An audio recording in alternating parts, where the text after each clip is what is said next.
Welcome to Fiction Audiobooks. If you enjoy the content, like and subscribing would be greatly appreciated. If you have any recommendations for novels, comment below. Please join my Patreon at https://www.patreon.com/fictionaudiobook. Chapter 286 Female Priest. It seems I skipped a tarot club meeting, but these prayers are almost turning into a chorus. Klein rubbed his forehead, feeling like electric drills were going off in all directions. Yet, in this atmosphere, he also found that his connection to the gray fog space had further strengthened. Although he could no longer sense the fleeting door of light, he could now vaguely see the fool's high-back chair and a few contracting and expanding crimson stars. Taking a deep breath, Klein suppressed the discomfort in his brain, flipped over, and stood up. Although his thoughts were still scattered, he knew he had to deal with the scene quickly and not be discovered by anyone. After all, resurrection was not something a normal person could do. After closing the coffin, he found a secluded spot nearby and took 4 counterclockwise steps, entering above the gray fog. Klein sat in the fool's position and saw 4 crimson stars constantly rippling. Besides Mr. Emperor, who had already requested leave, another crimson star had appeared. Cautiously extending his spirituality, Klein saw a room he was extremely familiar with, and he saw a girl staring blankly at the candlelight. His pupils suddenly contracted, and he abruptly stood up, exclaiming in disbelief, "Melissa! How could this be?"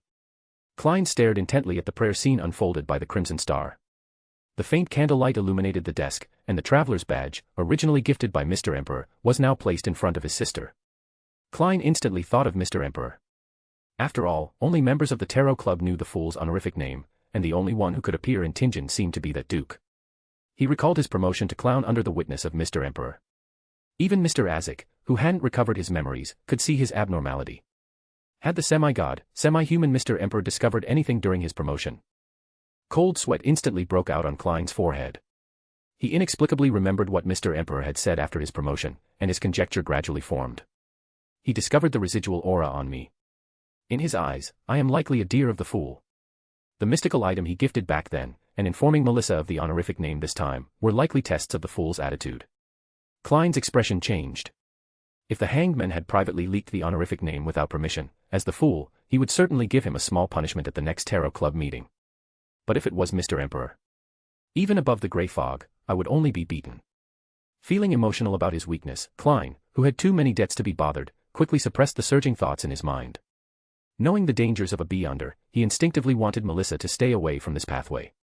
Just as he was about to hide this crimson star deep within the gray fog, the corner of his eye caught a glimpse of parchment at the edge of the prayer scene. Sequence 9 Savant. His raised hand paused slightly. As a Nighthawk, Klein knew this was a beyonder pathway controlled by the god of steam and machinery church, which was indeed very suitable for Melissa. His palm lifted and then fell. Klein ultimately couldn't bring himself to be ruthless.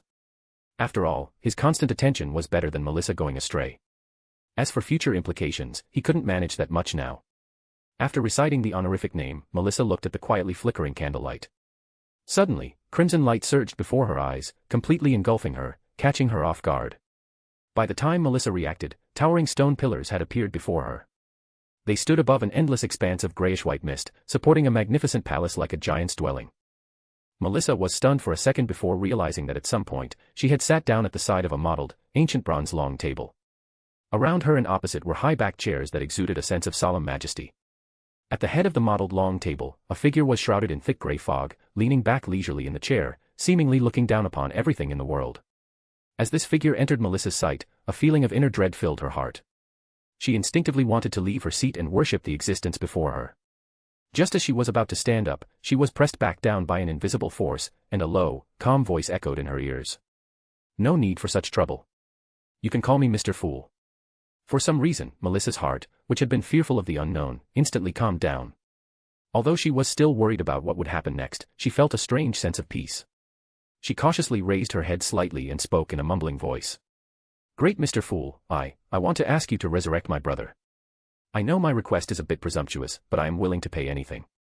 You can make me do anything." Listening to the earnest, even pleading voice, Klein used the clown's ability to forcibly control his body's trembling and responded in a cold tone. "Resurrection, even for gods, requires a price. I believe in the principle of equivalent exchange, but you clearly cannot pay an equivalent price." Klein, who was constantly monitoring the color of Melissa's spiritual body, deliberately left a glimmer of hope to prevent her from being struck again. Melissa evidently understood the implied meaning, as if she had seen dawn in the darkness, and responded with somewhat clumsy etiquette. What do you wish to obtain? After a brief pause, the fool's voice sounded again. No need to rush. Perhaps in the future, I will ask you to do some things, to provide some help to certain people. They are similar to you and will come here to regularly hold gatherings. This can help them quickly improve and become high-sequence beyonders. A glimmer of hope flashed in her eyes. Without any hesitation, Melissa bit her lip and earnestly pressed on. Respected Mr. Fool, can I join that gathering? Nodding indifferently, the fool at the head of the bronze long table materialized a deck of tarot cards, raised his hand, and pointed. Yes, but they each picked a tarot card as their codename. You can also draw one. The cards that already have owners have been removed from this deck. Suppressing the excitement in her heart, Melissa didn't dare to ask more questions. She extended her right hand and drew a card from the deck of tarot cards. After flipping it over, she saw the Holy Priestess holding a scroll and sitting upright, the High Priestess card. As soon as she touched the tarot card, streams of light surged into her spiritual body, and her mind was instantly filled with incredibly detailed beyond her knowledge, including the acting method and various ritualistic magic. Go back. The gathering will be held punctually at 3 p.m. every Monday, Backlund time. The fool, shrouded in grey fog, raised his hand, causing Melissa, who was still digesting the knowledge in her mind and seemed a bit dazed, to disappear from the ancient palace. Looking at the disappearing figure, Klein gently sighed, pinching his brow. Since he couldn't stop it, he would do his utmost to protect those he cared about. Klein pursed his lips, seeing the majestic palace and the ancient, mottled long table materialize a yellowish-brown parchment and a round-bellied steel pen before him. Ince Zangwill had successfully advanced to a demigod. The ashes of Saint Selena were the main material needed for his advancement, which was also why he had meticulously plotted against the Tinjin Nighthawks. Klein tapped the edge of the bronze long table with his hand. Through divination, he had already learned the beginning and end of the matter. He only knew that Ince Zangwill and Ranvelis were now both hiding in Backlund, that city of hope. Backlund. Klein's eyes turned fierce, and he quickly made a decision. He enveloped himself in spirituality, simulated the feeling of falling, and left the mysterious space above the grey fog. Returning to the real world, he slowly walked out of his hiding place and returned to Dunsmith's grave. He gazed deeply at the photo and inscription on the tombstone, then slowly drew a crimson moon on his chest before turning and walking out of the cemetery. In the nation of moonlight, crimson to dark chains extended from the void, coiling around the Black Emperor. Nast, wearing a spired crown and a magnificent black robe with silver trim, sat silently on a 2 to 3 meter high mottled stone chair. He had been in this place, which even the spirit world could not perceive, for almost a week. For a beyonder of his level, food was not a necessity. What was harder to bear was the anxiety about the future. As if sensing something, Nast suddenly stood up. His deep black eyes, flowing with dark red light, looked at the silver moon covering the sky. Ripples spread above the Black Emperor, and a blood-colored bat portal opened. Aaron, dressed in a magnificent duke's attire, slowly walked out. Nast immediately felt himself locked by an invisible force, and an uncontrollable tremor rose in his heart. He looked at the smiling Aaron with disbelief. Having also perceived the change in rules, he was certain that the feeling was not caused by a sealed artifact of grade 0. Even if he was mysterious, he had only just advanced to sequence 3 a week ago. The dark red light in his eyes shifted, and the words Nast had intended to say suddenly caught in his throat. The atmosphere became somewhat stiff for a moment. Calming the surging prayers and whispers in his mind, Aaron, who was secretly mobilizing the power of the Nation of Disorder, nodded to Duke Liana, Purple Moon, who had instantly appeared beside him, then gestured with an inviting hand towards the still-open blood-colored portal, meeting Nast's gaze. Nast pondered for a moment. After confirming that the terrifying sanguine angel had no intention of stopping them, he left with Aaron. After completely escaping the suppression of the God Kingdom fragment, Aaron unfolded his domain of judgment to envelop himself and Nast. After isolating this area from the spirit world, he slowly began to speak. As the first Black Emperor, Solomon of the Fourth Epoch resurrected and rebuilt the Solomon Empire after his demise. Your eagerness to take us to the Solomon ruins was probably because you thought there might be a fallback for Solomon's resurrection, believing that the power of my lord could stimulate or even awaken your emperor, who might still be in slumber.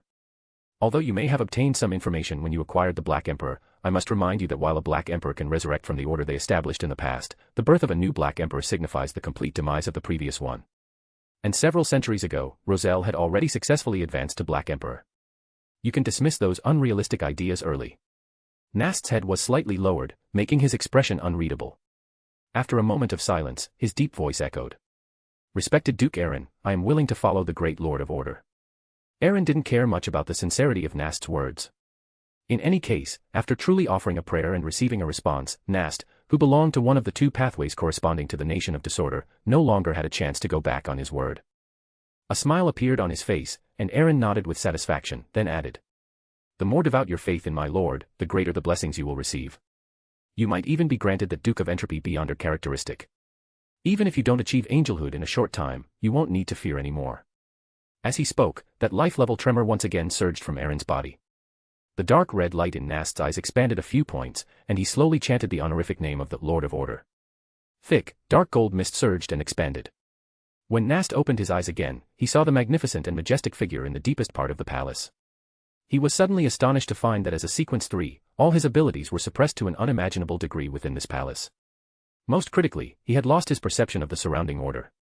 Even in the Sanguine's nation of Moonlight, he had not experienced this level of suppression. His true combat power now might barely be comparable to a newly advanced demigod. Mobilizing the power of the Nation of Disorder, it formed an all-encompassing suppression on Nast. At both ends of the throne, a triple shadow crown adorned with specks of starlight and a tarot card depicting Emperor Roselle simultaneously appeared. The majestic voice of the Lord of Order, which seemed to touch the soul, sounded. "Descendant of Solomon, a great change affecting the world is about to come. Secretly develop my faith. More devout believers can allow you to receive my blessings, and truly free you from the shackles of fate."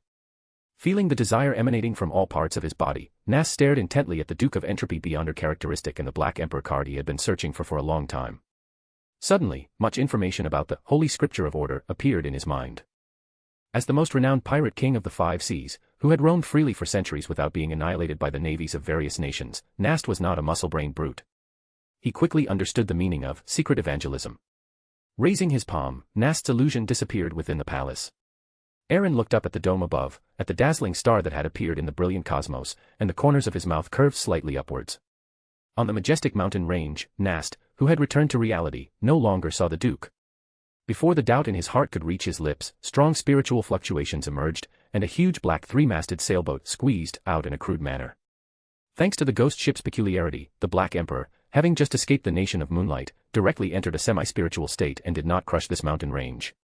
Nast was silent for a moment, looking at the pattern formed by the scales of order and the scepter of dominion that appeared on his wrist. Then, his figure appeared on the deck of the Black Emperor, and in an instant, he entered the richly colored spirit world. Chapter 287 Emerald City. Aaron did not immediately return to reality after seeing the palace regain its silence. After pondering for a moment, he once again mobilized the power of the Nation of Disorder, while his spirituality spread towards the Evernight mark. The faint glow of the dark pattern shimmered, and a palm-sized white bone cross, binding a grayish-white stone dragon, quietly emerged. Lines symbolizing secrecy covered the cross, isolating any possible detection. Looking at the cross before him, Aaron couldn't help but recall the vague figure carrying a 100-meter cross at the peak of the towering mountain within the Whitebone Cathedral. The authority of a visionary at least encompasses three major aspects: the kingdom of fantasy will descend upon the material world, the proclaimed future will unfold and become reality, and imagined items will materialize.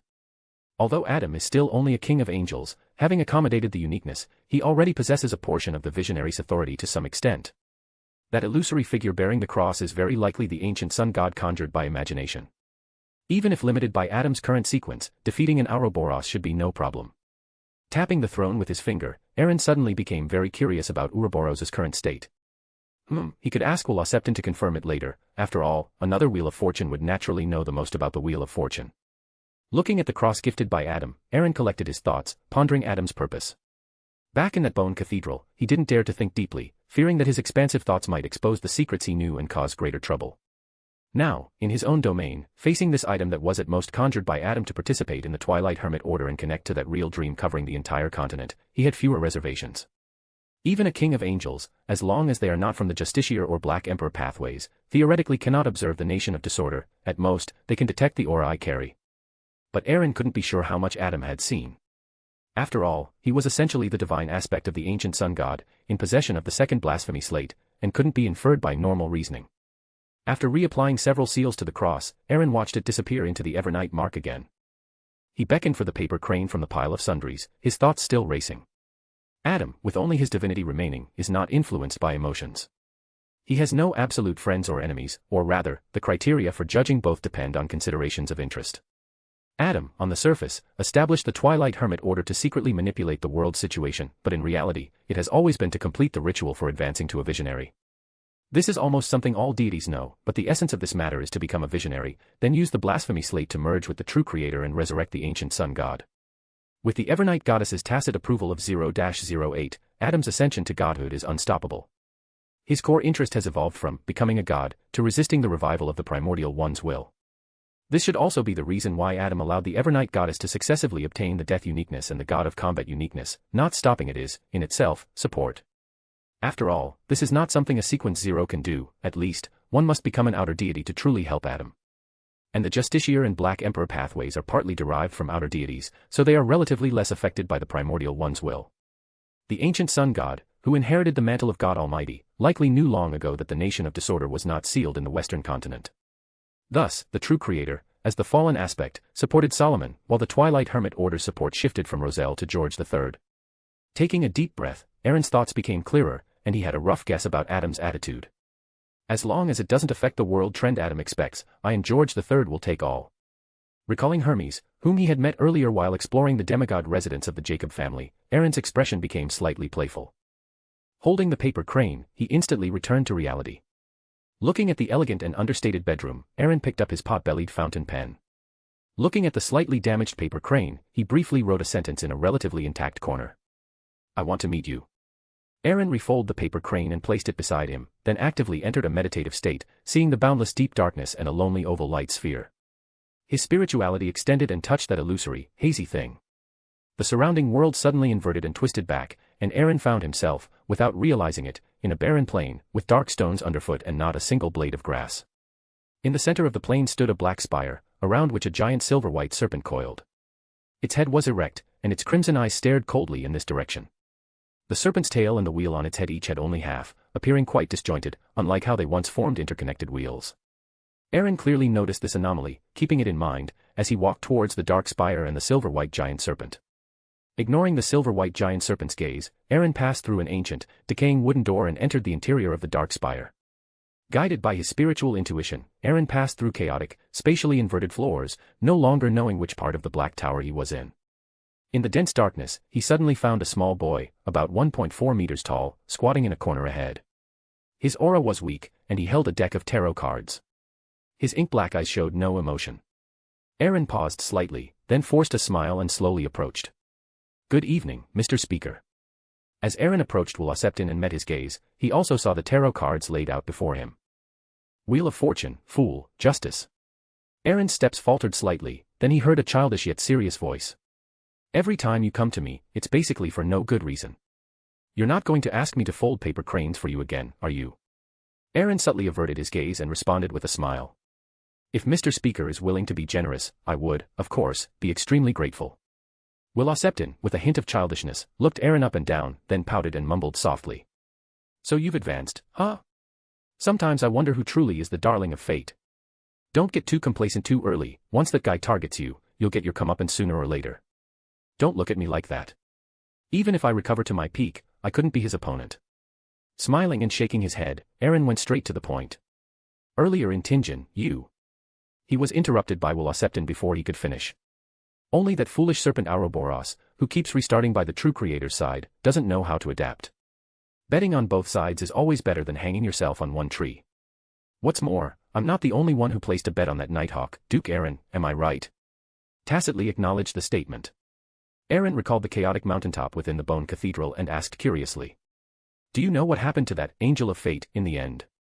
Casually putting away his tarot cards, Wolaseptin glanced at the curious Aaron, a slight smirk playing on his lips. Didn't I tell you?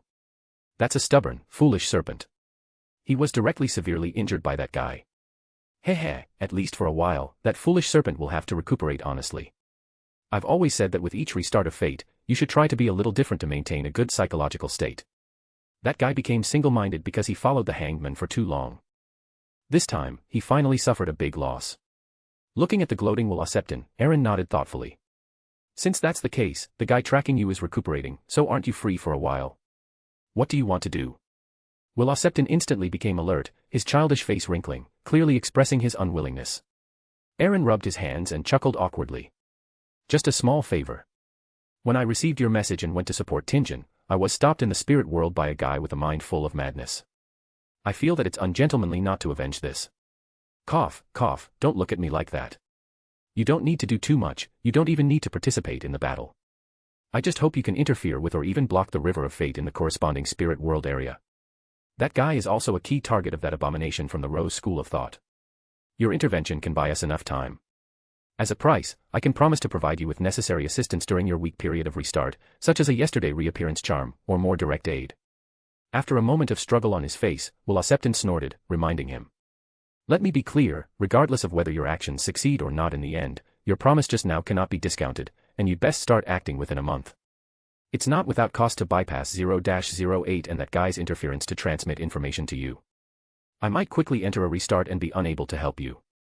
Recalling the silver-white, scale-less serpent on the spire whose symbolic representation was incomplete, Aaron didn't want to delve into how much of what this guy said was true or false. After nodding, he actively broke free from this dream world. Watching Aaron disappear, Will Septon's smiling face quickly became indifferent. He looked at the full card placed at the top of the deck in his hand, his eyes flickering.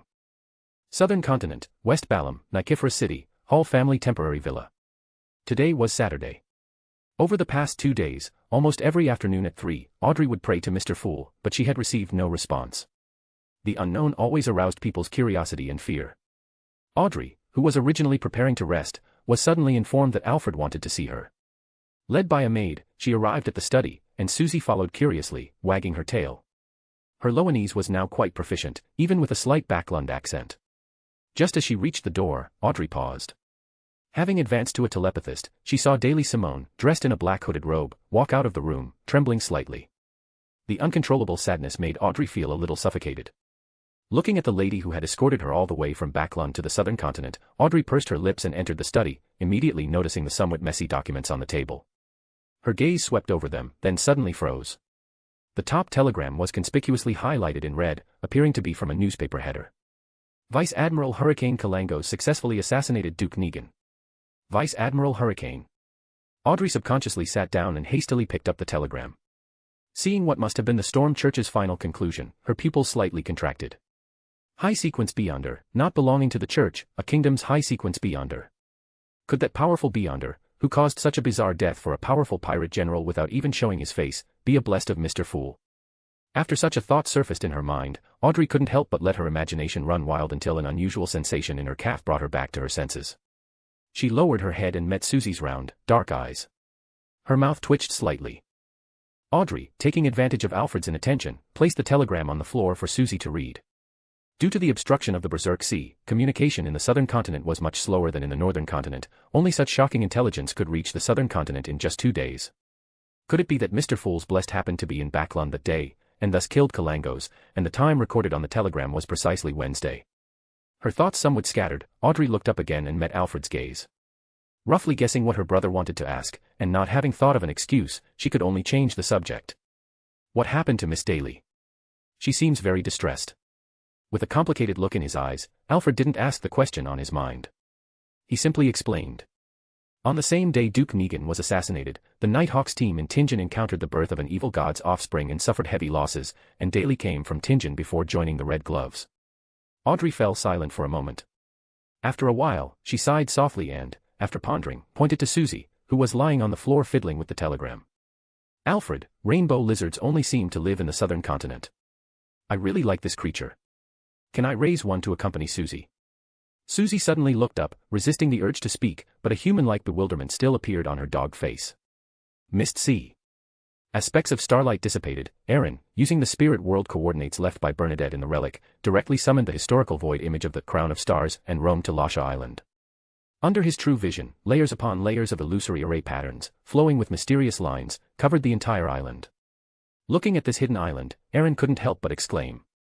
As expected of Roselle's most beloved child.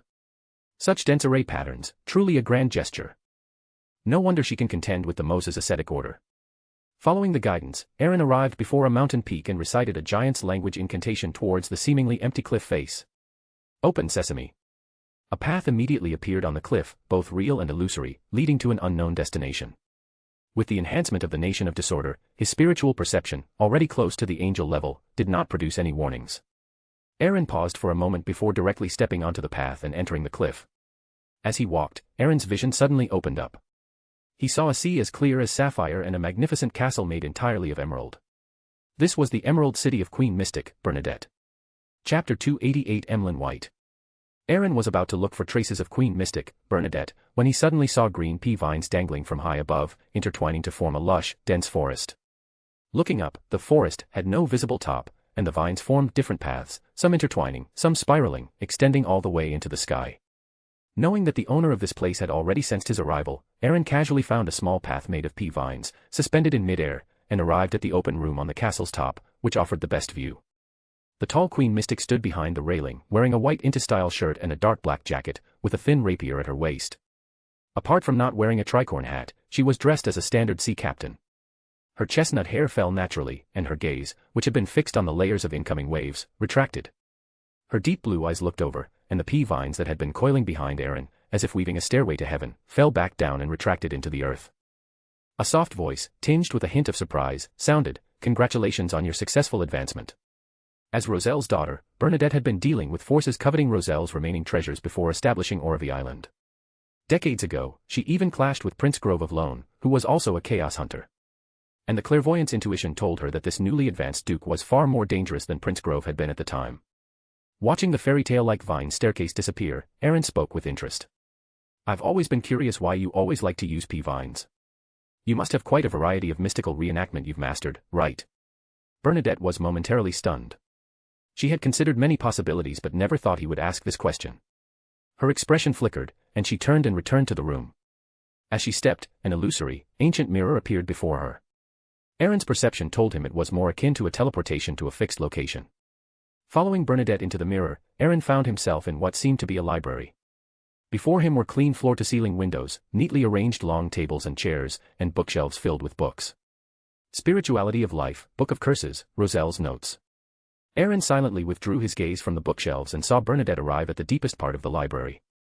This area was more like an exhibition hall, filled with picture books, stacks of textbooks, and dresses.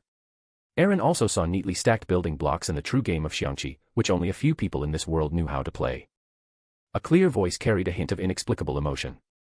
"I really like sitting on the vines, reading the fairy tales he personally wrote for me.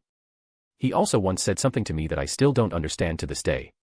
Putting down the picture book in her hand, Bernadette turned her head, her blue eyes looking at Aaron. "One day, if you fall into an unfamiliar world or cannot return to the past, the fairy tales of the past might become an anchor to preserve your beliefs and hopes."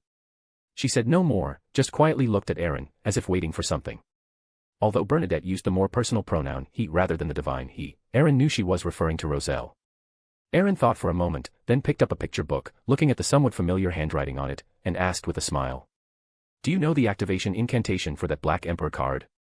Queen Mystic was silent for a few seconds, then shook her head. Aaron put down the picture book in his hand, looked into her eyes, and the corner of his mouth curved upwards. "Bernadette." The entire library was so quiet that it seemed as if there was no sound of breathing. Queen Mystic's lips moved, then closed again.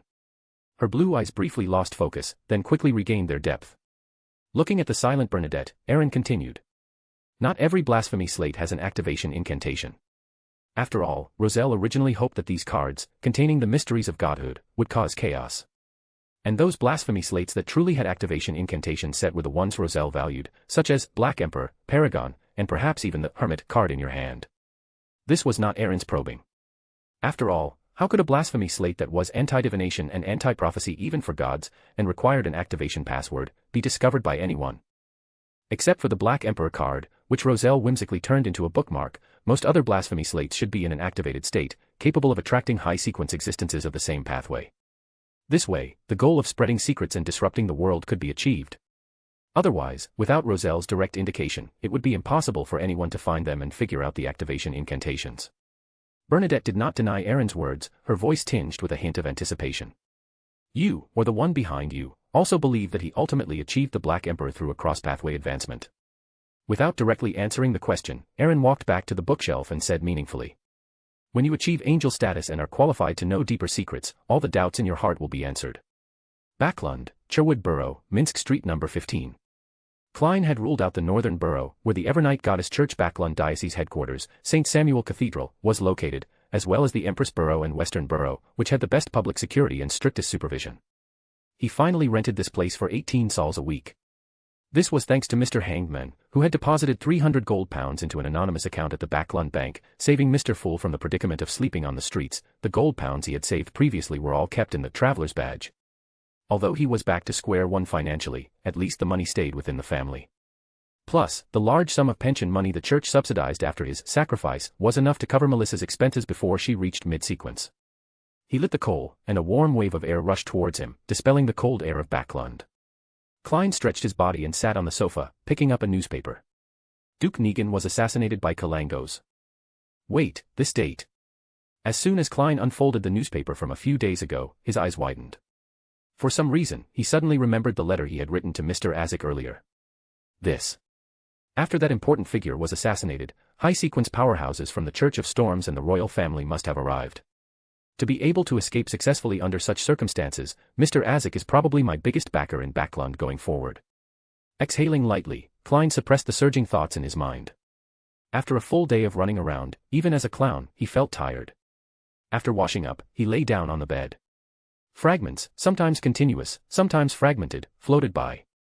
Klein suddenly became lucid, realizing he was dreaming. A force has invaded my dream. Klein maintained his previously hazy state, casually observing his surroundings.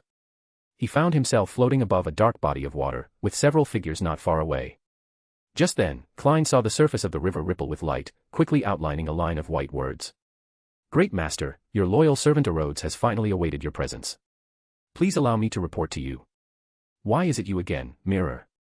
Klein's mouth slightly agape, for a moment he couldn't speak. But in an instant, Klein skillfully switched to the fool's state of looking down on everything, profound and unfathomable, and nodded gently. Well done. As his voice fell, the river before him surged, and the white words wriggled and changed, reforming. The following is the account recorded by your loyal servant Erodes. Church of Storms Backlund Diocese, Archbishop Snake. Klein looked at a figure on the edge of the screen wearing a black robe embroidered with the symbol of a storm. Erodes thoughtfully added a white word annotation next to it. Watching Kalangos die in an extremely bizarre manner, the first thought that came to Klein's mind was, Hurricane Lieutenant General Kalangos' bounty is a total of 30,000 gold pounds. Driving away the strange thought in his mind, Klein was 90% sure that Mr. Azek had done it. The surrounding scene rapidly shrank, becoming the background. An illusory, ancient, bizarre silver mirror appeared in midair, with faint light flickering from the black, eye-like gems on its sides. White words quickly outlined themselves on the mirror. Your loyal servant Erodes has finished his report. Great Master, could you please stay with me a little longer? Facing this overly enthusiastic fellow, Klein instinctively felt some wariness and discomfort, but after thinking for a moment, he nodded gently. All right, I've just arrived in Backlund, so I'd like to know about some relatively safe underground trade markets. Light flickered on the silver mirror, and the white text changed. Backlund Bridge Area, Iron Gate Street, Braveheart Bar. Klein silently noted down the address. Although he didn't have much gold pounds now, he fortunately knew many low-sequence potion formulas, which should help alleviate his financial crisis. Great Master, I sense a scene that might interest you. Would you be willing to view it? Klein, who was secretly planning to visit Braveheart Bar tomorrow to inquire about the situation, immediately looked up. Curious, he did not refuse. The illusory silver mirror dissipated again, transforming into a chaotic scene. By a table filled with various instruments, illuminated by candlelight, a young girl held a bottle of light silver liquid and, without hesitation, drank it all. Melissa. Klein's pupils slightly dilated, already guessing this was her advancement to Sequence 9 Savant. He stared intently at the screen until Melissa reopened her eyes, then he breathed a sigh of relief. Looking at the dissipating scene, Klein thought for a moment and calmly said, Unless it's a particularly urgent situation, I don't wish for others to invade my dreams casually. As if sensing Klein's displeasure, a large amount of text immediately appeared on the silver mirror. Great Master, the range of my power can only be maintained within the Backlund area. Previously, if I wished to contact you in Tingen, I would need to use a special medium, and dreams allow me to extend the time I can serve you to the greatest extent. After this, as long as you are still in Backlund, you can draw the symbol on the mirror with blood imbued with spirituality, and I will respond to your call. Silently noting the symbol that appeared on the mirror, Klein maintained the fool's tone and spoke in a low voice. Very good, you may return. Yes, great existence above the spirit world. After Erodes displayed this line of words, the surrounding scene completely shattered. Klein then detached from the dream, recalling the few scenes Erodes had just presented, and deliberated whether to write another letter to Mr. Azek now. If the high-level power in the death domain that Erodes showed was indeed done by Mr. Azek, he must now be pursued by the church and the official forces of the kingdom. Even the faction that sent Kalangos to assassinate Duke Negan is secretly hunting him. If I write a letter now, I might not get Mr. Azek's help, and it could easily backfire on me. Just as Klein was feeling conflicted, the clown's spiritual perception subtly stirred. Hearing some movement, he instinctively looked over and, with the crimson moonlight from outside the window, met a pair of blood-red eyes. When did? Cold sweat instantly broke out on his forehead. Klein almost instantly prepared for battle. Seeing Klein's somewhat excessive reaction and unusual agility, a young man with black hair, red eyes, and hair combed back diagonally stepped out of the darkness. There was undisguised arrogance in his brows. He looked at Klein, who was on full alert and ready to strike at any moment, and spread his hand somewhat awkwardly, indicating that he had no ill intent. Using the crimson moonlight, Klein saw that this young man, who could trigger his spiritual perception and was clearly also a Beyonder, was clutching an ancient-looking, brass-colored key. What is this? Klein, with this question flashing through his mind, instinctively looked up and saw a smear of crimson at the young man's mouth. As a former Nighthawk, Klein could confirm it was human blood. Seeing Klein instantly become even more wary, Emlyn White seemed to think of something, coughed dryly, wiped the blood from his mouth with his right hand, and explained. Don't misunderstand. Although you might not believe it, I truly got lost. I apologize for disturbing your rest. Well, consider this item my apology. It's quite useful, even for Beyonders. Emlyn White said, throwing out a bottle of potion contained in a glass tube. Klein warily dodged, allowing the potion to fall onto the bed. Shrugging indifferently, knowing the other party was also a Beyonder, Emlyn White was no longer worried that the other party would call the police. After apologizing for trespassing, he raised the brass-colored key in his hand, and a light blue glowing door immediately appeared on the wall. Under Klein's astonished gaze, this strange person who had trespassed into his home in the middle of the night simply walked through the wall and left. Question marks floated in his mind. Klein cautiously checked the wall, and after confirming there were no issues, he returned to the bed. A divination confirmed that the liquid in the bottle was indeed a potion that helped restore spirituality. He fell silent for a moment, unsure of what exactly had happened tonight. This is only my first day in Backlund. Klein frowned, suddenly feeling an urge to summon a Rhodes back. How unlucky. Why isn't that guy sleeping in the middle of the night? I just went to the hospital for some blood because I was craving it, got lost on the way back, and then got seen by someone. Is this key cursed or something? Emlyn White muttered to himself.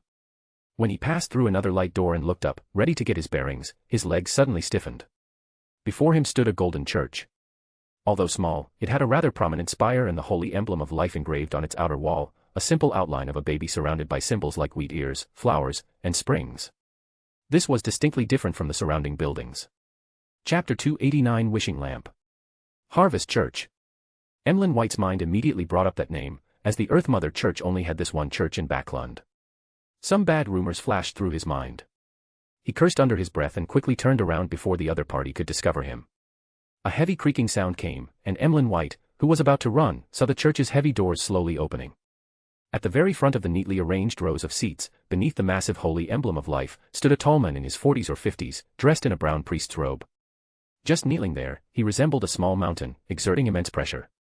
In his hand, he held a strange candle. The outer layer of that small, half-burnt candle seemed to be wrapped in a layer of human skin, but it also protruded with several bumps. Its wick was only a finger-joint high, completely black, and branched into fine, dense scale-like patterns. The faint candlelight reflected in Emlyn White's eyes, causing him to instantly fall into a trance. While horrified, he no longer had any qualms. A thick black mist emanated from his back, forming a pair of ethereal bat wings, ready to take flight and escape. Doing this in a place like Backlund was very risky, especially since Duke Negan had been assassinated just a few days ago. However, it was indeed the best way to attract the attention of other official Beyonders. Even if he were detained by the officials, his identity as a Sanguine would not truly lead to anything severe. Although it would trouble the elders of the Sanguine to vouch for him, it was still better than being captured by the Earth Mother Church. Looking at the Harvest Church, which had become a small dot in his vision, Emlyn White hadn't even had time to breathe a sigh of relief when he found the surrounding light and shadows rapidly transforming. Everything he had just experienced seemed like an illusion. A faint, sweet scent lingered in Emlyn White's nostrils, and his eyes met a pair of light blue ones. At the same time, candles lit up one by one in the dim church. The entire hall suddenly brightened, but the light was soft and not harsh, like the dawn breaking just as night ended. What's going on? As this question flashed through his mind, the ethereal bat wings on his back were inexplicably suppressed, and Emlyn White's heart instantly sank to rock bottom. A sharp pain shot through his chest, and Emlyn White was sent flying backward. The ethereal armor condensed from shadows on his body shattered directly, and crimson blood splattered.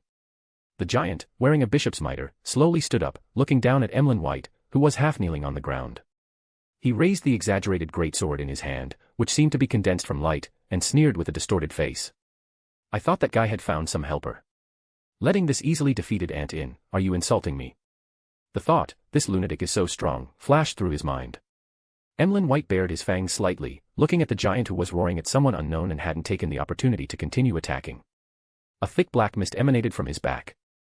Ethereal shackles surged on the ground, rapidly approaching the giant bishop. A group of ethereal bats entwined with black flames simultaneously appeared around them, attempting to block his vision and buy time for escape. A grating friction sound accompanied by a gust of wind struck. Emlyn White manipulated his bat wings, forcibly changing direction mid-flight, only managing to condense a blood-red bat shield in front of his chest. Reflected in his pupils was a giant completely covered in silver-white armor, dragging several precarious deep black chains, causing the church to seemingly tremble under his steps. He raised that even more dazzling greatsword and, with a stance as if to cleave through a building, brought it down upon him from above. Wait, let's talk this out, I am. That nearly real feeling of impending death caused fine beads of sweat to seep from the sanguine's forehead. He suddenly opened his eyes and saw the strange candle in front of him, saw its black wick and pale flame. The floor shattered, the chairs destroyed, and the candles cut during the battle had all returned to their pre-battle state, showing no signs of damage. The originally fierce and menacing tall man in the brown bishop's robe was now looking at him with a benevolent expression. His eyes blurred for a moment, and Emlyn White's mouth twitched slightly. He subconsciously retorted. Who exactly are you? That bishop just now. As he spoke, he reached into his embrace, astonished to find that his body was empty at some point, leaving only his clothes. The hidden potions and his two mystical items had disappeared. Looking at the even paler Emlyn White, Yutravsky extended his broad right hand. Inside, besides a brass key, there was also an item resembling a combination of a needle, a soft tube, and a container. My name is Yutravsky, and I am the Bishop of Harvest Church. However, I prefer to be called Father. Looking at the two mystical items that originally belonged to him, Emlyn White's eyes immediately widened. He took a few deep breaths before saying with a pained expression. Respected Father Yutravsky, I have no more questions. I apologize for disturbing you so late. I should also go home. Bishop Yutravsky slowly raised his head upon hearing this, but did not respond. Instead, the atmosphere in the church became oppressive. He gazed at the holy emblem of life in front of him, and said with deep emotion. I was born in Indo, along the Intersia coast. I was a person fanatical about battle and killing.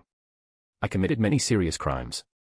Fortunately, before I truly fell into the hell of my own mind, I was lucky enough to meet a missionary of the Mother God. After that day, I understood the preciousness of life, the charm of all things growing, and gained a pure joy derived from life itself.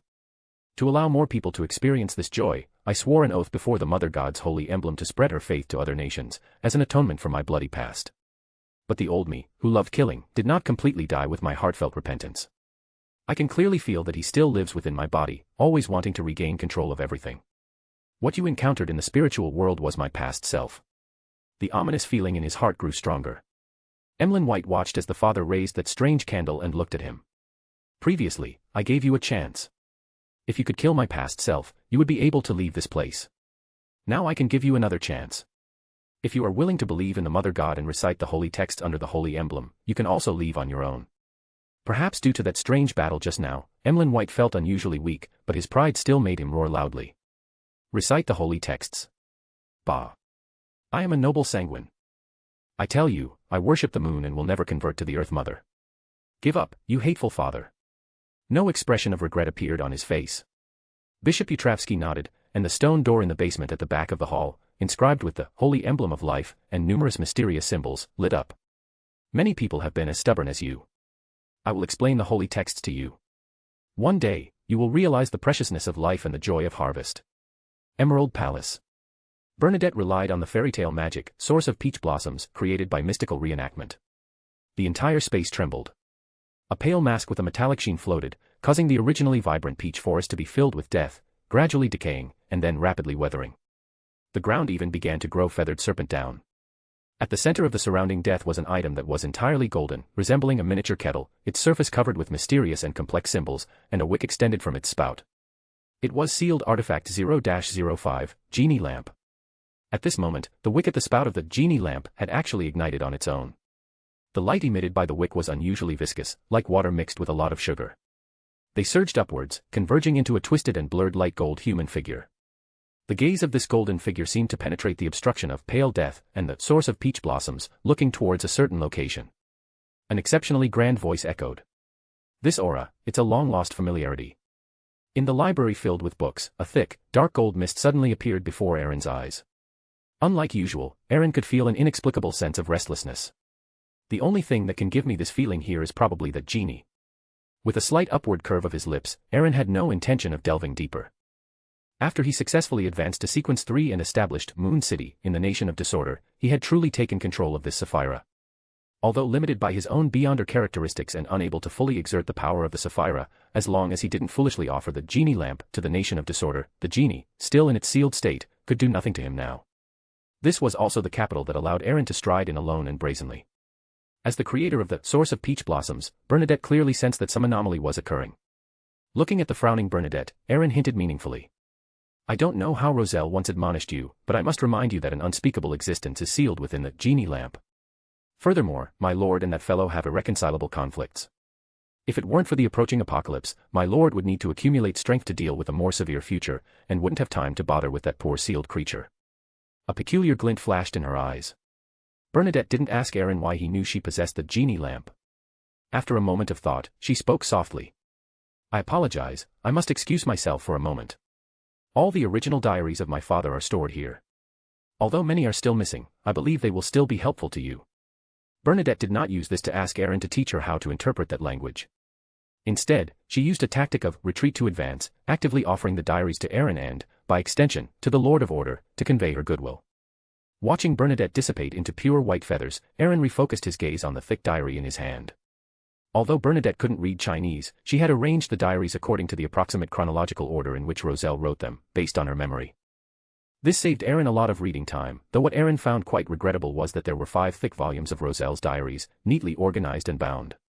However, the majority of them were Roselle's romantic history and various beyonder knowledge that Aaron already knew. But this was to be expected. After Roselle gained divinity and even became an angel, the further loss of his humanity would significantly reduce the frequency of writing diaries, something only humans would do. The diaries that could truly help Aaron now were precisely those written in Roselle's later period. Coupled with the missing diaries, the actual gains were not many. One of them was probably a diary Roselle wrote during the Sequence 3 Arcane Scholar stage. Perhaps sensing a certain change in the attitude of the Church of Steam, Roselle described in detail the potion formulas and corresponding rituals from Sequence 9 Savant to Sequence 4 Alchemist in that diary. It might be because the God of Steam and Machinery Church directly provided the Sequence 3 Arcane Scholar potion, so Roselle only described the Arcane Scholar's advancement ritual. And this meant that the artisans cultivated by the East Tark family finally had the opportunity to continue advancing, no longer having to pay a price to trade formulas with the God of Steam and Machinery Church. Besides this unexpected pleasant surprise, what attracted Aaron the most was the diary he now held in his hand. May 1192, I have already advanced to Knowledge Emperor according to his will, but the attitude of the Church of Steam still makes me feel uneasy. Perhaps the crazy genie was right. I should accept the gift from that organization. I want to become an emperor. Only by becoming a black emperor can I break free from the shackles of the Son of Steam and truly protect Bernadette and them. Also, yesterday, when I was making the Pale Death mask, I noticed something, that death of the 4th epoch might not have completely perished, and there is more than one resurrection contingency left behind. Some of them might be related to that river of eternal darkness. Haha, death certainly isn't that easy to die.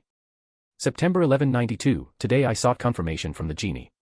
There is indeed a stronger existence above Sequence 0, and the hidden sage's existence has already blocked all my paths to advancement. I feel like I've become more extreme, but my final choice might be the Black Emperor. As for the imperial title, let's call it Caesar. Also, today's conversation deepened my apprehension towards this genie. He might originate from an era even older than the first epoch. He has deep grudges with the master of Sapphira Castle and with the floating life profound yellow heavenly venerable who transmigrated me to this era. February 1198, the eternal blazing sun church and the Sauron family seem to have come together, but it no longer matters. The Black Emperor's advancement ritual is almost ready. As long as I succeed, everything will be fine. I have already left the Wheel of Fortune card and the Hermit card to Bernadette. If I fail, combined with those few grade 0 sealed artifacts, they can protect her as she grows. Since that's the case, I'll leave this Justiciar card to my future lucky person. I hid it in a city named after my imperial title. To prevent it from being opened prematurely, I also set an additional activation incantation for it. I came. I conquered. Chapter 290 Conversation and Gathering. I came. I conquered. Aaron clicked his tongue. As expected of a man who named himself Caesar, he silently recited the activation incantation and closed the diary in his hand. Although he was curious where Roselle had obtained the wishing lamp, unfortunately, there was no corresponding record in the diary. The justiciar card is hidden in a city named Caesar. Aaron recalled the clues recorded in the diary, first searching through the famous cities within Intis. Suddenly, a thought struck him. Roselle's greatest contribution after becoming emperor was actually discovering a safe sea route to the southern continent, ushering in the colonial era. Caesar port in the Intis colonial zone of the southern continent.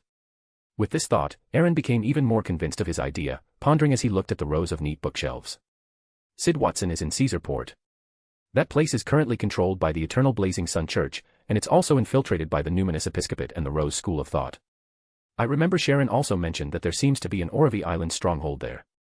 I wonder if there will be other surprises once the Black Emperor card and the Justiciar card are collected. Putting the diary back on the bookshelf, Aaron clicked his tongue with a hint of regret. From now on, I won't have to make up my own diary entries for Mr. Fool. These many romantic diaries will be enough for him to read for a long time. It's a pity there's no clue for the Demonis card, otherwise I'd really like to see what Roselle looks like in women's clothing. In the already crumbling peach blossom spring, pure white feathers emerged and reformed into Bernadette's figure. Her azure eyes looked at the gradually calming wishing lamp. Specks of starlight overflowed from her body, repairing the scarred space. Bernadette, who had manifested an incomplete mythical creature form, soothed the pale death. A familiar seductive voice came from beside her ear. If you truly want to save Roselle, you'd best stay away from that fellow who calls himself the Lord of Order. A hint of surprise flashed in Bernadette's eyes. She did not respond, but continued to soothe the Grade 0 sealed artifact in her hand. However, the djinn's seductive voice did not stop. Do you think I'm exaggerating? Do you think I'm trying to trick you? I can tell you, Roselle had already achieved Black Emperor before his demise. As long as no new Black Emperor is born, he has hope of returning to the divine throne. If that Lord of Order recovers his strength first, Roselle will never be able to return. Bernadette, don't you want Roselle to return? You don't need to do anything. You just need to place me at the border area between the Hornassus mountain range and the Intercia on the northern continent. As a reward, I can clear the number of wishes you've made before. You can wish to advance to sequence 2. I promise I can take you to find Roselle. Bernadette's hands paused slightly, and a faint light rippled in her azure eyes. Then, she remembered the warnings her father had given her when he handed her this strange Grade 0 sealed artifact, and Aaron's admonitions in the library. Ignoring the layers of seductive voices, she pursed her lips, took out the Wheel of Fortune card and the Hermit card, and used the 2 blasphemy slates and the Pale Death to reseal and isolate the wishing lamp. What is hidden in the border area between the Hornassus mountain range and the Intercia on the northern continent? The djinn actually wants to go there. The voice in her ear gradually became inaudible. A strange look flashed in Bernadette's azure eyes, but just as she was about to use the clairvoyance ability to make a divination, her spirituality warned her frantically, as if she would suffer a terrifying backlash. Sensibly abandoning the idea, Bernadette frowned slightly. She knew that during the Fourth Epoch, the Solomon Empire and the Tudor dynasty coexisted on the northern continent for a period, and their dividing line was the current Hornassus mountain range and the Phenipod Plateau. The location the djinn mentioned was actually the border where the dividing line met the Intercia, which should now be in Civilaus County of Loen, a vast, uninhabited mountain range. Taking a deep breath, Bernadette kept this matter in mind. As for what the djinn said about Roselle, she had a clearer understanding. Strength was the foundation of everything. She needed to advance to Sage as soon as possible and understand the secrets that only angels could know. Compared to the djinn, who liked to twist wishes, that mysterious existence who could interpret Roselle's diary was more trustworthy. Looking at Bernadette who walked out of the mirror, Aaron chuckled and asked pointedly. I thought you would take out the wishing lamp and confront me face to face, but that djinn must have said many blasphemous things about my lord, right? Bernadette glanced at the bookshelf, which had returned to its original state, pondered for a moment, then nodded slightly, simply replying. He wants me to throw him in the extended area of the Hornassus mountain range in Civilaus County. Aaron was stunned, but his brows subtly furrowed. There was no surprise from gaining additional information. Bernadette's distrust of the djinn was almost identical to Roselle's, and the djinn himself was aware of this. To say it so openly, it was probably not meant for Bernadette, but rather to use her to convey this information to the Lord of Order. Aaron, who knew the djinn's true nature, inexplicably recalled the Tamara family, secretly believing in uncertain mist, hidden in the shadows. He felt that it was likely a cake with poison, delicious but potentially fatally dangerous. He secretly noted down this place name in his mind. After all, if the djinn had the confidence to trick the Lord of Order, that place, though dangerous, also implied opportunity. Looking at Aaron, who was deep in thought, Bernadette pursed her lips slightly and spoke softly. When we traded that mystical item that could temporarily restore the holder to their peak, you said you could help me advance to Sage. Can you tell me now when the opportunity for advancement will be? Although a clairvoyant could peek into the secrets of fate to a limited extent, when it came to their own advancement, the prophecies given were very vague and could not be used to deduce useful information. Snapping out of his thoughts, Aaron produced a pure black ring radiating a calm and peaceful aura in his hand and handed it to the somewhat surprised Bernadette. At the end of this year, in Backlund, a disaster involving high-level powers will occur there.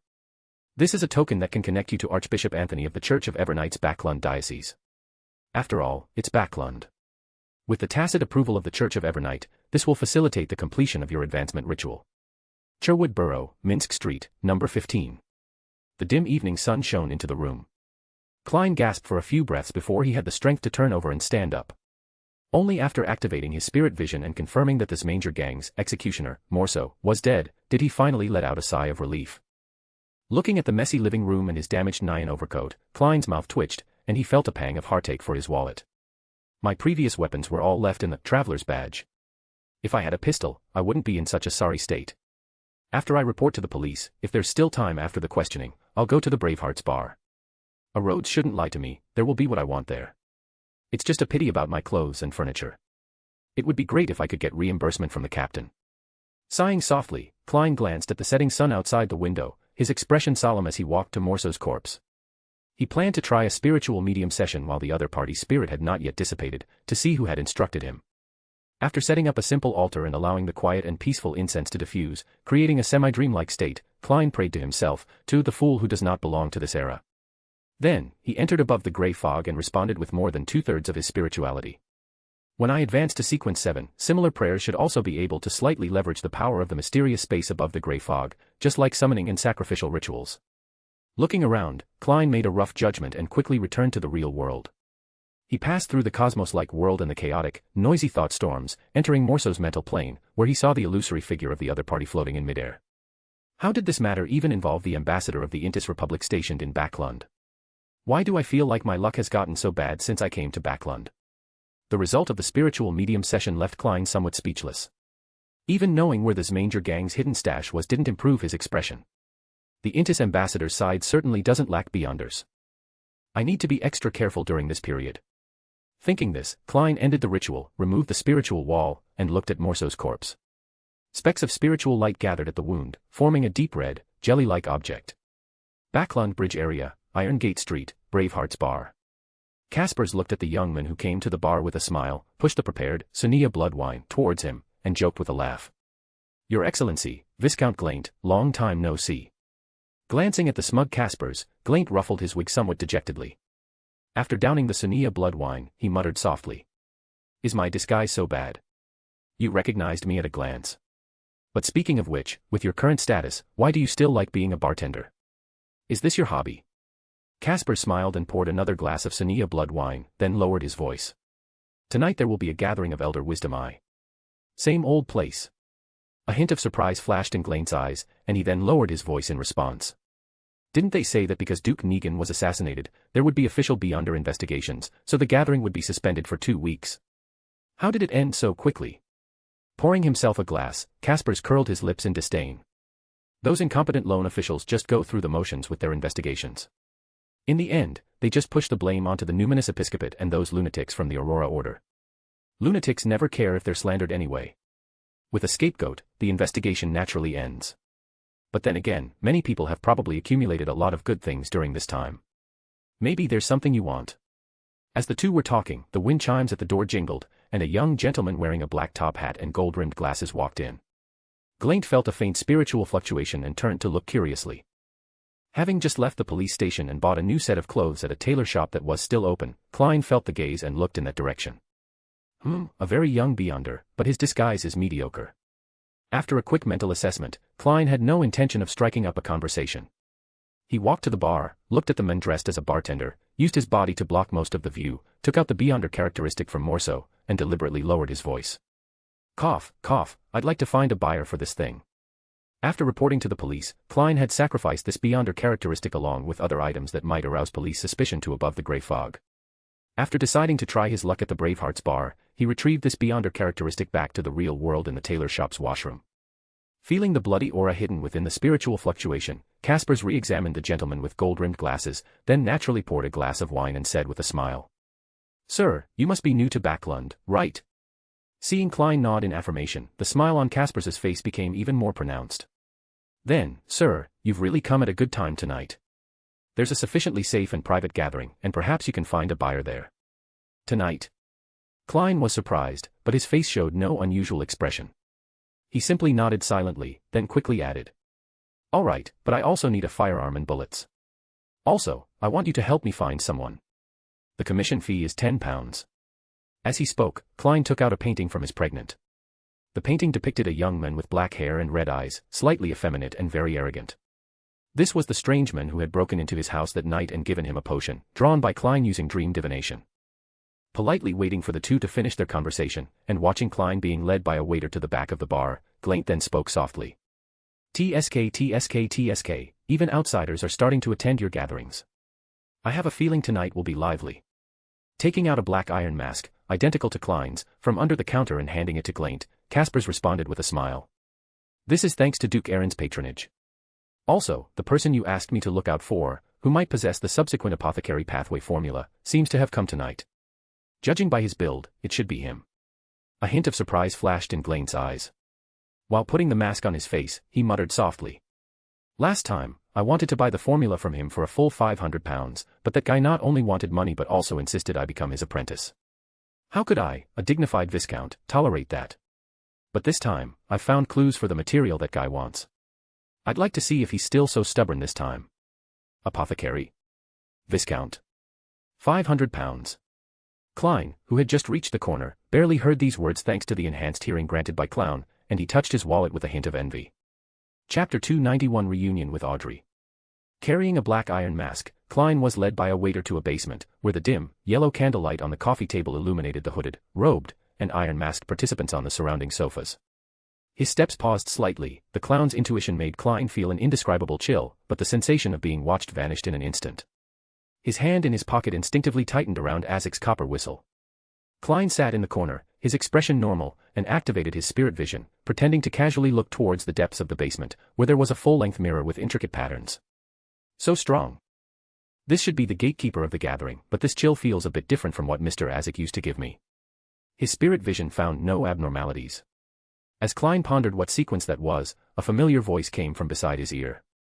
"I want to buy the medullary crystal of Elven Spring. Who has it? I can pay with gold pounds or potions. If there are definite clues, that works too." This. Klein looked in the direction of the voice, his eyes becoming somewhat strange. The figure in his mind gradually overlapped with the chubby man. The owner of that herb store in Tingen. He left so hastily back then, so it turns out he came to Backlund.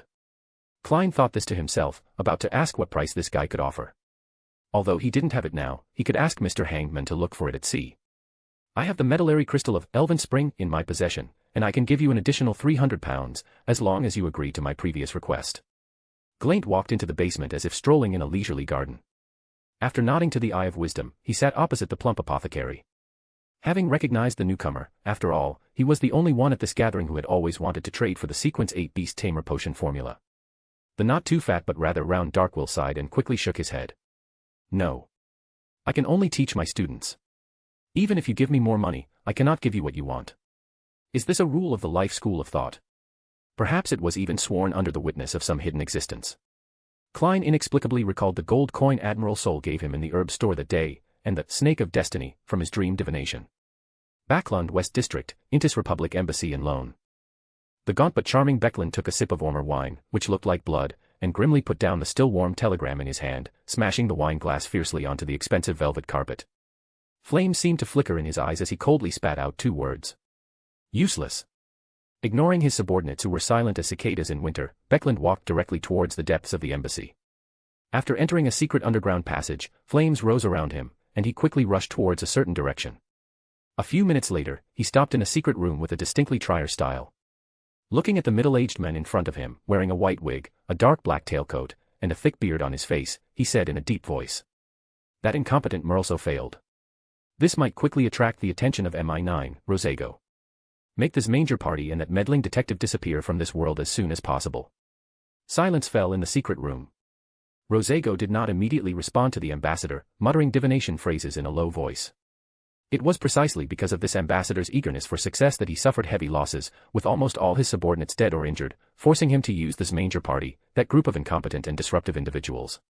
To escape from MI9's trap, he even had to abandon several of his most valued marionettes. This was his most embarrassing moment since becoming a marionettist so many years ago. Looking at the divination result, Rosago slowly said, "My marionettes are all lost, but the remaining rabble of this manger party are just ordinary people, not even qualified to become my marionettes. I will help you kill those key individuals who know too much. As for that little detective." He paused, then continued cautiously. "MI9 might be paying attention during this period. If he suddenly dies, it will definitely point to you. Let him live a few more days. I will find an opportunity to make him die reasonably." After selling the Bard, Light Supplicant, and Solar High Priest potion formulas, along with Merlso's Hunter Beyonder characteristic, Klein gained a total of £2,200. Learning from the lesson of his battle with Merlso, Klein, lacking a weapon for combat, painfully bought the Sun Brooch from the Eye of Wisdom for £2,000. Mr. Fool, who had been rich for less than 2 minutes, wiped the sweat from his forehead and placed the Sun Brooch in a cigarette case, isolating it with a simple spiritual wall. Knowing that he had been somewhat ostentatious tonight, Klein dared not stay long and left the gathering early. After retrieving his firearm and bullets from Casper's, Klein took a long detour before returning to 15 Minsk Street. After simply tidying up the damaged furniture, Klein, weary from combat, spiritualism, and interrogation, lay on the bed. What he didn't notice was a dark shadow wriggling from the gap at the bottom of the door. A slender, iron-black threadworm burrowed in, its central part arching high and then flattening, continuously cycling forward towards the bed. Its movements were very stiff, as if broken down into slow-motion frames, giving it a bizarre feel. This iron-black threadworm wriggled to the bedside, leaving a quickly evaporating trail of mucus. Its head suddenly lifted, the central part rising high, with only its tail supporting its body. At this moment, it looked like a human. After observing for a while, the iron-black threadworm changed direction, crawling up the clothes hanger and disappearing into the inner pocket of a coat. Nikporous City. Sunlight streamed into the room through stained glass. Susie wagged her tail boredly, looking at the four ladies on the sofa. "Miss Daly, I can feel the pain in your heart, but no matter what happened, I hope you can deal with it rationally. If it weren't for Furs, you might have lost that leg." Her golden hair was casually tied up, and her emerald eyes gazed at Daly, whose right leg was bandaged. Audrey spoke in a soothing tone. As a telepathist, she could feel the grief in Daly's heart. Zio poked her friend, who was still staring at Susie. Feeling a sharp pain in her waist, Furs quickly came back to her senses, scratched her head, and responded cautiously. "Miss Audrey, you flatter me. It was just that my ability happened to come in handy in that situation. It was largely thanks to Miss Daly that we could deal with that monster." Daly's eyes were somewhat dim.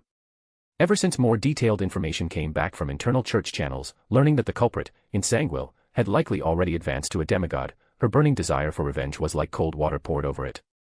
She dared not return to Loen, dared not return to Tingen, and even more so dared not see that person's tombstone. She had been numbing herself with high-intensity missions until today, when she was severely wounded by a monster that had absorbed a large amount of residual spirituality from the Highland resistance after a gatekeeper's demise. Audrey looked at the silent Daly, feeling a bit troubled for a moment. Just then, she was surprised to find that Furs and Zio opposite her simultaneously stiffened, as if mice had encountered a cat, not daring to look at her at all. Just as the surprise arose in her heart, Audrey felt a warm breath brush past her ear, followed by a moist sensation on her cheek. "Beautiful Miss Hall, long time no see. Did you miss me?" The teasing voice echoed in her ear. Audrey trembled all over, a blush rapidly spreading from her fair neck to her cheeks, her ears as if painted with rouge, delicate and alluring. Sniffing the girl's fragrance and looking at Audrey, who was lowering her head in shyness or pique, Aaron's face flashed with a mischievous smile, and he gently kissed her reddened earlobe. No longer able to maintain her spectator state, her previously taut body instantly softened. Suppressing those somewhat mischievous hands, Audrey had just turned her head when her lips felt moisture, and the words she had intended to say immediately turned into meaningless gasps. Furz's eyes were wide open, almost sparkling. The little soul within her seemed to be screaming. "Oh my goodness! What did I just see? Prince and princess, hero and beauty." Although she was also secretly peeking, Zio was not as exaggerated as Furs. Seeing the blush on Furz's face, who was thinking about something, Zio suspiciously poked her hard. Furs, who was in the midst of conceiving some indescribable events that might happen next in her mind, suddenly snapped back to reality. Given the awkward situation, she dared not speak, only signaling with her eyes. "Zio, what are you doing? Don't interrupt my train of thought." Understanding her friend's look, Zio pointed at Aaron exasperatedly, then made a throat-slitting gesture across her neck, also responding with her eyes. Be careful not to see too much, or you'll be silenced. Fur shivered, silently lowered her head, and slowly shuffled towards the door, not daring to make a sound. Daly, who had been lowering her head, felt the fluctuations in the spirit world and the powerful aura emerging from it. She raised her somewhat pale face, looked at the embracing couple, a glimmer of longing flashing in her eyes, then gradually dimming. Susie, however, didn't care about any of this. She wagged her tail and circled Aaron and Audrey. Only after realizing that neither of them was paying attention to her did she lie down on the carpet, feeling a bit wronged. Looking at Audrey's emotional colors, Aaron felt the warmth from his palm and said teasingly, "All right, there are still outsiders here." Upon hearing this, Audrey trembled all over and let out a soft gasp, but she didn't release her right hand. She merely used her free left hand to pick up Susie, who had come close to her leg, and buried her blushing face in the soft golden fur. Rubbing Susie's head, Aaron held Audrey's right hand and sat beside her, looking at Furs and Zio, who were frozen by the door, and Daly, who had lowered her head again. While the chaos in the southern continent is dangerous, it also means opportunities. The speed of advancement here is far beyond what Loen can offer. I hope you can seize the opportunity. Also, Zangwill has indeed advanced to a demigod. The Church of Evernight will assign an archbishop to lead a team of elite red gloves to hunt this traitor. If you are interested, I can write a letter of recommendation for you, but the premise is that you need to recover from your injuries first. Daly suddenly looked up, her lips tightly pressed, her voice somewhat hoarse. Thank you for your help. Waving his hand, Aaron watched as Furs and Zio helped Daly away, one on each side. He then turned his head to meet the emerald eyes hidden in the golden fur. Even though she had become a telepathist and could control her emotions well, in terms of thick skin, the novicer was clearly no match for the seasoned Aaron.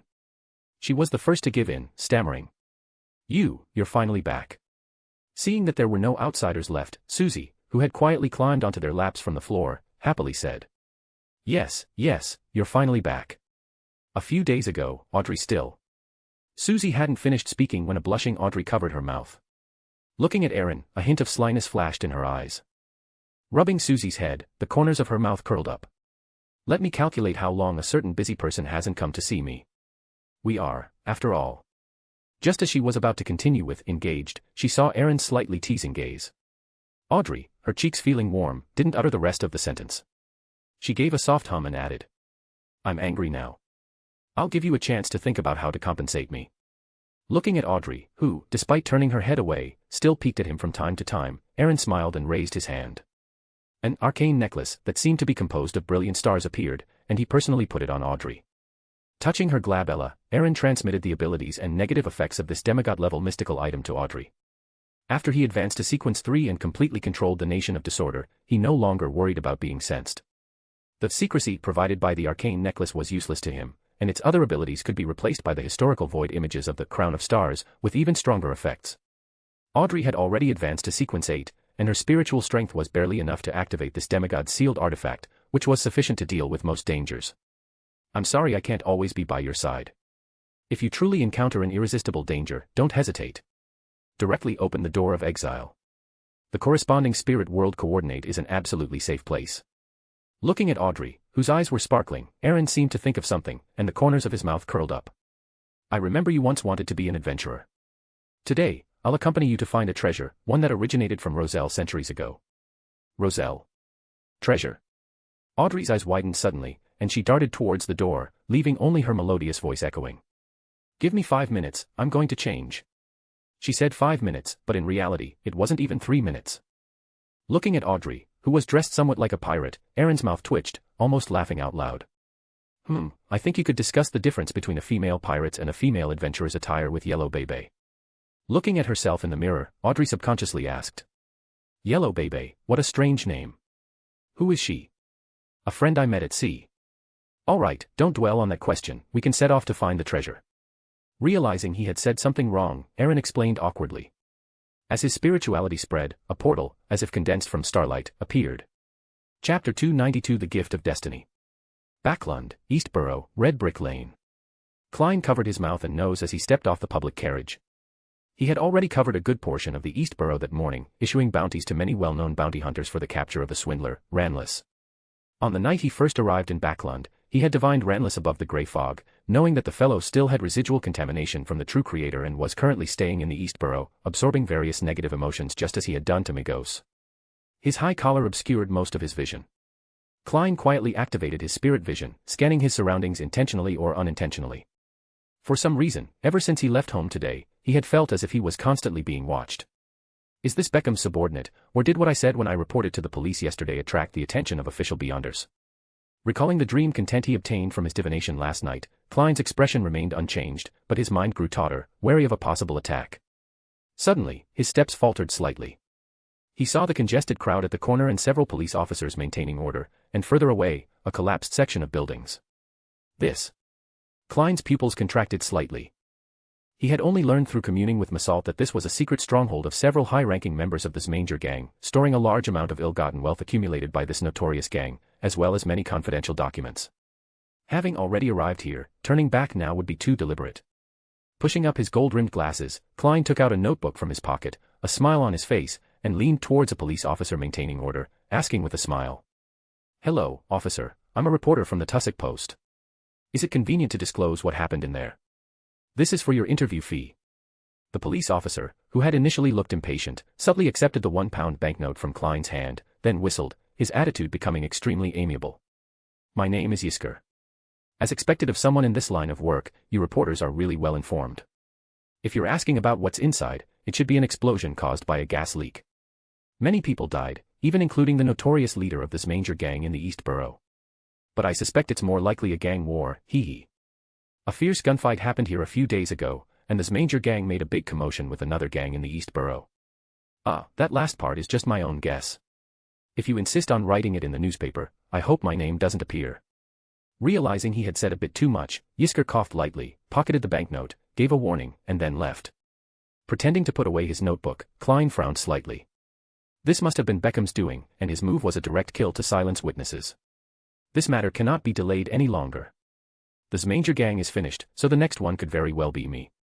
A sense of urgency rose in his heart. Klein slowly moved away from the noisy crowd.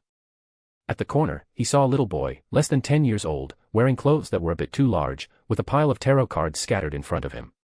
For some reason, upon seeing this little boy, the feeling of being spied on immediately disappeared.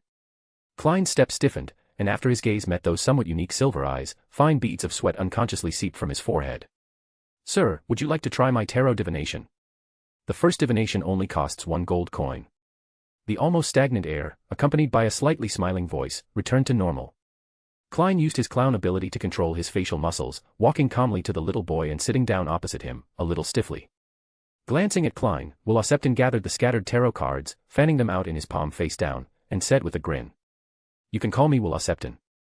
My divination is very simple, you just need to draw 1 card from these." Suppressing his clown intuition, which was wildly warning him, Klein forced a stiff smile. While contemplating countermeasures in his mind, he bit the bullet and drew a card from the pile of tarot cards. Klein subconsciously focused his gaze, discovering that the card depicted a silver ring covered in mysterious patterns. "This is the upright Wheel of Fortune card." A smile appeared on Will Septon's slightly childish face. He put away the remaining tarot cards, stood up, and said, "Congratulations, favored by fate. Your luck will be very good for a while. That tarot card is a gift for you." Looking at Will Septon, who had already walked to the alley exit on his own, Klein, somewhat confused, subconsciously asked, "Is that your divination?" "Yes, but you can also take it as a blessing." "A blessing?" While Klein was momentarily stunned, the boy who called himself Will Septon had already disappeared. His right hand, extended to his pocket to pay for the divination, stiffened slightly. The lucky gold coin he had always kept close to him was gone. Is this the so-called reward? But this also indicates that the boy just now, well, it's highly probable he's a powerful figure from the life school of thought. Can the monster pathway reverse aging after reaching a high sequence? Klein looked at the Wheel of Fortune card in his hand with a conflicted expression. Staring at the silver wheel on the card for a long time, he felt as if an eye was staring back at him. Recalling his current predicament, Klein still silently put away the card, intending to go home and perform a divination above the grey fog after blocking all interference. Will Septon stood at the alley entrance not far away. The passing crowd seemed not to see him but actively avoided his position. Watching the troubled Klein board the public carriage, he murmured to himself. Any gift of fate comes with a price marked in secret. His right hand, not holding the tarot card, held a dull, ancient gold coin and a black iron worm in its palm. He watched as the gold coin turned into silver starlight and vanished, then casually crushed the iron worm into dust. Just as he was about to leave, Will Septon's ear twitched slightly. He couldn't help but pinch his brow, sighing lightly. Every time I hear that guy's voice, it's never good news. Although he was complaining, an Ouroboros appeared in his eyes, and silver ripples spread into the distance. In a secret underground chamber somewhere in the East Borough, Rosego opened his eyes in confusion. The mark he had left on the little detective had lost its connection. After some thought, and a cautious divination that confirmed no danger or trap, his figure slowly disappeared. Caesarport, north of the Starry Plateau, west of the Pa River Valley, part of the Intis colony. Audrey looked at the surrounding buildings, a mix of Byronese and Intis styles, her eyes curving into crescent moons. She looked at Aaron, who stood beside her, and asked curiously. Was that the spirit world just now? Yes, the mystical necklace I gave you also has the ability to traverse the spirit world. As long as you master the correct spirit world coordinates and have ample spirituality, traveling from the southern continent to the northern continent might only take 10 minutes or even less. While explaining the precautions for spirit world traversal to Audrey, Aaron took out a somewhat worn paper crane from his pocket and wrote a sentence on its edge. For the next few minutes, grant me enough luck. Under Audrey's somewhat puzzled gaze, Aaron closed his eyes, silently chanting Will Acceptan's honorific name in his mind. Only after receiving a response did he reopen his eyes. The moment Aaron arrived at Caesarport, he had already used the true vision that came with the Nation of Disorder to scan the surroundings. To prevent any abnormal movements from the sealed artifact core, he had deliberately avoided the central Eternal Blazing Sun Church. However, the area that true vision could cover was limited. For a large place like Caesarport, scanning inch by inch with true vision would still be a considerable burden, even for the current Aaron.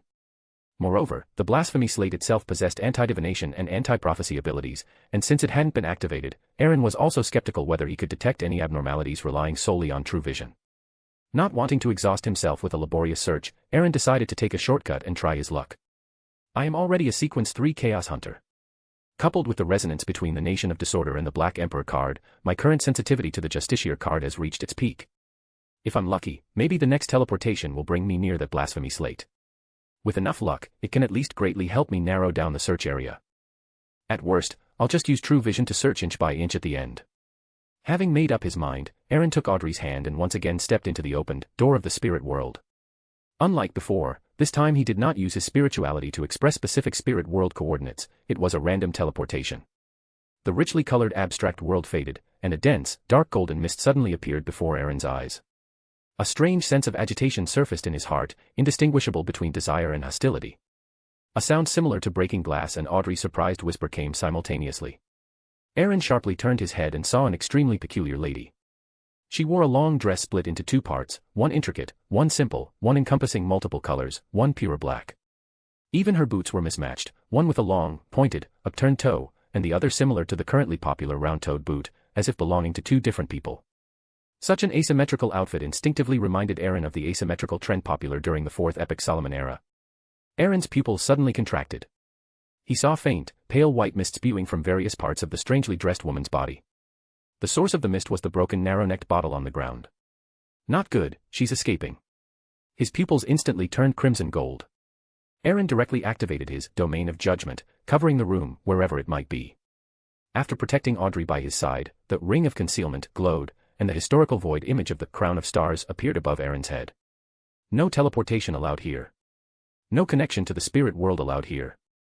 After laying down two laws in ancient Hermes, Aaron urged the crown of stars to seal off the space where her body had completely disintegrated into an unknown white mist. But those wisps of white mist seemed to ignore the chains of order, simply vanishing into thin air in an unbelievable manner. Looking at the empty space in front of him, Aaron's expression was solemn, as he examined a faint, thin, almost illusory wisp of mist remaining on his fingertip.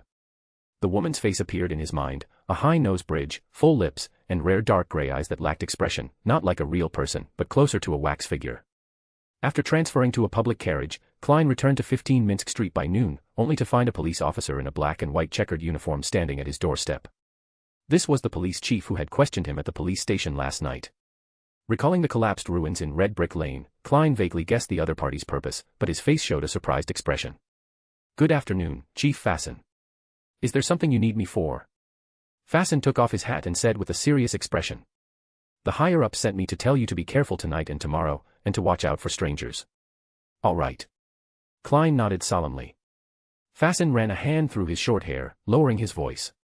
"Also, there are some other arrangements. I'll explain them to you in detail, and you can make your own decision." His gaze turned towards the door. Klein politely gestured for him to enter, leading Chief Fasten inside and closing the door. They walked to the sofa and sat down.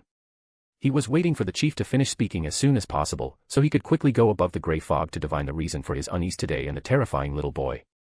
Klein's vision suddenly blurred, his head felt numb, and he felt as if a thick layer of glass surrounded him. He saw Chief Fasten's mouth open and close slowly, and found his own thoughts gradually becoming sluggish. This feeling was so familiar. Klein immediately thought of the puppet from the Antigonus family back then, sealed artifact, 2-049. That tuxedo clown. Intis. Beckham. Klein instantly realized, but his body was already stiff. He could only watch helplessly as Chief Fasten's facial muscles began to strangely creep. He quickly transformed into a black-haired, blue-eyed gentleman with a handsome face and faint stubble. He said with a smiling expression, "Given enough time, this is one of the most difficult abilities to deal with below high sequence. My name is Rosego. You should be glad you can become my puppet. If it weren't for those damned MI9 ruining all my puppets, a mere sequence 8 like you wouldn't even qualify to be my puppet." Watching Klein's eyes tremble violently, the smile on Rosego's face grew even more sinister. He took off Klein's outer coat, reaching into his pocket to find the iron worm that had lost its connection, to see what was going on. As he fumbled, he chuckled sinisterly. "This is what happens when you provoke us. Don't worry, I'll make your corpse put on a good show in front of those MI9 dogs." His right hand, fumbling in the coat, paused slightly. Rosego surprisingly withdrew his hand, finding his index finger seemed to have been scratched by something, seeping blood. The crimson blood soaked into the tarot card in his hand. For some reason, the seer's spiritual warning seemed to have coincidentally failed at this moment. Rosego didn't feel any danger warning and subconsciously lowered his head to examine the tarot card in his hand. At this moment, on the card face, a bloody color emerged in the center of the silver ring, as if an indescribable existence had opened its eyes, revealing cold pupils. Chapter 293 Judge Card. Klein, sitting rigidly on the sofa, felt a tremor originating from his soul. The sluggishness of his thoughts instantly vanished. After regaining control of his body, he immediately followed his spiritual intuition and closed his eyes. Rosego stood dazed in place, his skin cracking inch by inch, revealing the flesh and blood beneath, and veins that seemed about to burst. His body shattered little by little, yet strangely, no blood flowed out. From his veins surged illusory, twisted, translucent insects. This marionettist of the ascetic order lost control and died directly. In the silent room, Klein, with his eyes closed, felt his heart pounding violently. Only when the clown's crisis warning subsided did he cautiously open his eyes. Rosego's shattered, shriveled corpse fragments formed a human outline on the floor, while the Wheel of Fortune card lay face up, revealing the silver wheel that had returned to its original state. A terrifying chill went straight down his spine. Klein subconsciously swallowed, moved away from the tarot card, and rubbed his slightly sore eyes. Is this card that powerful? It seems constantly courting death has its benefits, at least one can gain a certain immunity. Looking at Rosego, who had just died, Klein suppressed the chaotic thoughts in his mind. Taking advantage of the lingering spirit before it dissipated, he planned to divine the subsequent potion formulas for the seer pathway through spiritual communication. Considering that Rosego was likely contaminated by an unknown existence, direct spiritual communication would be suicide. Klein decided to perform the spiritual communication above the gray fog, taking Rosego with him. With his current spiritual body level, reinforced by Azek's copper whistle, he could bring the remaining spirituality of the other party to that gray fog space. Klein took out candles, quickly set up the ritual, summoned himself, responded to himself, and transformed into a special spiritual body. After becoming a spiritual body, he saw Rosego's vague and indistinct lingering spirituality, and saw a flash of light on that tarot card. Considering the limited time of the residual spirit, Klein didn't waste time thinking. Carrying Azek's copper whistle and enveloping Rosego's remaining spirituality, he entered above the gray fog. After preparing, Klein's thought flashed, and he chanted the divination statement. The potion formulas of the seer pathway. Sequence 7, Magician. Main ingredients, 1 piece of true root from a mistrent, all spinal fluid from an evil-patterned black panther. Supplementary ingredients. Sequence 6, Faceless. Main ingredients, mutated pituitary gland of a thousand-faced hunter, beyonder characteristic of a human skin wraith. Supplementary ingredients. Sequence 5, Marionettist. Main ingredients, dust of an ancient grudge spirit, core crystal of a 6-winged gargoyle. Supplementary ingredients, 80 milliliters of golden spring water from Sunia Island, 10 grams of dragon-patterned tree bark, residual spirituality of an ancient grudge spirit, 1 pair of 6-winged gargoyle eyes. Advancement ritual, consume the potion amidst the singing of mermaids. As the spiritual communication vision flickered and swayed, on the verge of shattering, Klein endured the dizziness brought by his nearly depleted spirituality and memorized the potion formulas he saw. As Rosego's residual spirituality dissipated, the dream transformed into countless illusory light spots and vanished. Klein, whose spirituality was nearly depleted, was pushed back into the real world by an invisible force. After a moment of recovery, he forced himself to stand up. Rosego's demise would soon be known in Backlund, and he had to use this time difference to completely eliminate Backlund, extracting himself before getting caught in the eye of the storm, as his current identity could not withstand scrutiny. Klein put on his gloves, moved closer, and with a conflicted expression, picked up the tarot card and put it back in his pocket, then quickly searched for relics. He quickly found over a dozen pounds in cash, some essential oils and herbal powders, 2 crudely cut paper figures, and a strange piece of paper. The paper was orange-yellow, with the symbolic depiction of the sun and magical symbols circling an empty rectangle. Just holding it in his hand made him feel warm and secure, somewhat similar to the feeling of the sun brooch. Good stuff, a thought flashed through his mind. Klein saw specks of profound light separate, attracting each other to condense into a single mass, forming a completely black eye without a pupil. The beyonder characteristic of a marionettist. As soon as his finger touched the completely black eye, Klein's vision gained some strange elements, countless black, illusory fine threads extending from his own body, from every part of his flesh, penetrating the void and leading to infinite distances. Klein suddenly bared his teeth, feeling as if his consciousness was being split into countless parts along with those black illusory fine threads, almost losing control. He hurriedly placed the completely black eye into a tin cigarette case, and only then did the negative state alleviate. Is that the essence of a marionettist's beyonder ability? To see and control certain threads on everyone's body and spirit, which is why they're called marionettes. Then, above the gray fog, can I use this to create a marionette that is almost like a real person? His eyes slightly brightened. Klein exhaled a turbid breath, tidied his belongings, opened the door, looked at the bustling crowd, pulled down his hat brim, and took a public carriage to the Bravehearts Bar. Caesarport, North District, where the rich and indigenous nobles gathered, Viscount Villard's mansion. After initially stabilizing the situation, Aaron confirmed his position. He was a local indigenous noble, with a status roughly equivalent to that of the Watson family before their decline. However, unlike the ancestors of Sid Watson, the ancestors of the Villard family were said to have carried out a non-resistance policy to the end, first fawning over Roselle to gain a peerage, and after the White Maple Palace incident, then fawning over the Sauron royal family to preserve their peerage. What now piqued Aaron's interest was why, after receiving the luck blessing from Mulla Septon, his spirit world traversal brought him here. The strange woman who had just escaped and the abnormal reaction of the Nation of Disorder made Aaron recall the Tamara family, who believed in the uncertain mist, and he suspected that he might have been drawn here by the judgment card. A gasp interrupted Aaron's thoughts. Instantly arriving beside Audrey, Aaron looked towards the depths of the hall, which resembled a collection room, where a chieftain's attire with distinct South Continent characteristics lay on the floor, marked with numerous scratches. Smelling the faint scent of blood in the air and recalling the scene of the woman turning into white mist and dissipating, Aaron vaguely guessed the fate of Viscount Villard. After comforting Audrey, Aaron pondered for a moment, then simply activated his true sight, somewhat headache-inducingly sifting through each item in the entire collection hall. Recovering from the bizarre scene of turning into white mist, Audrey quickly entered the spectator state.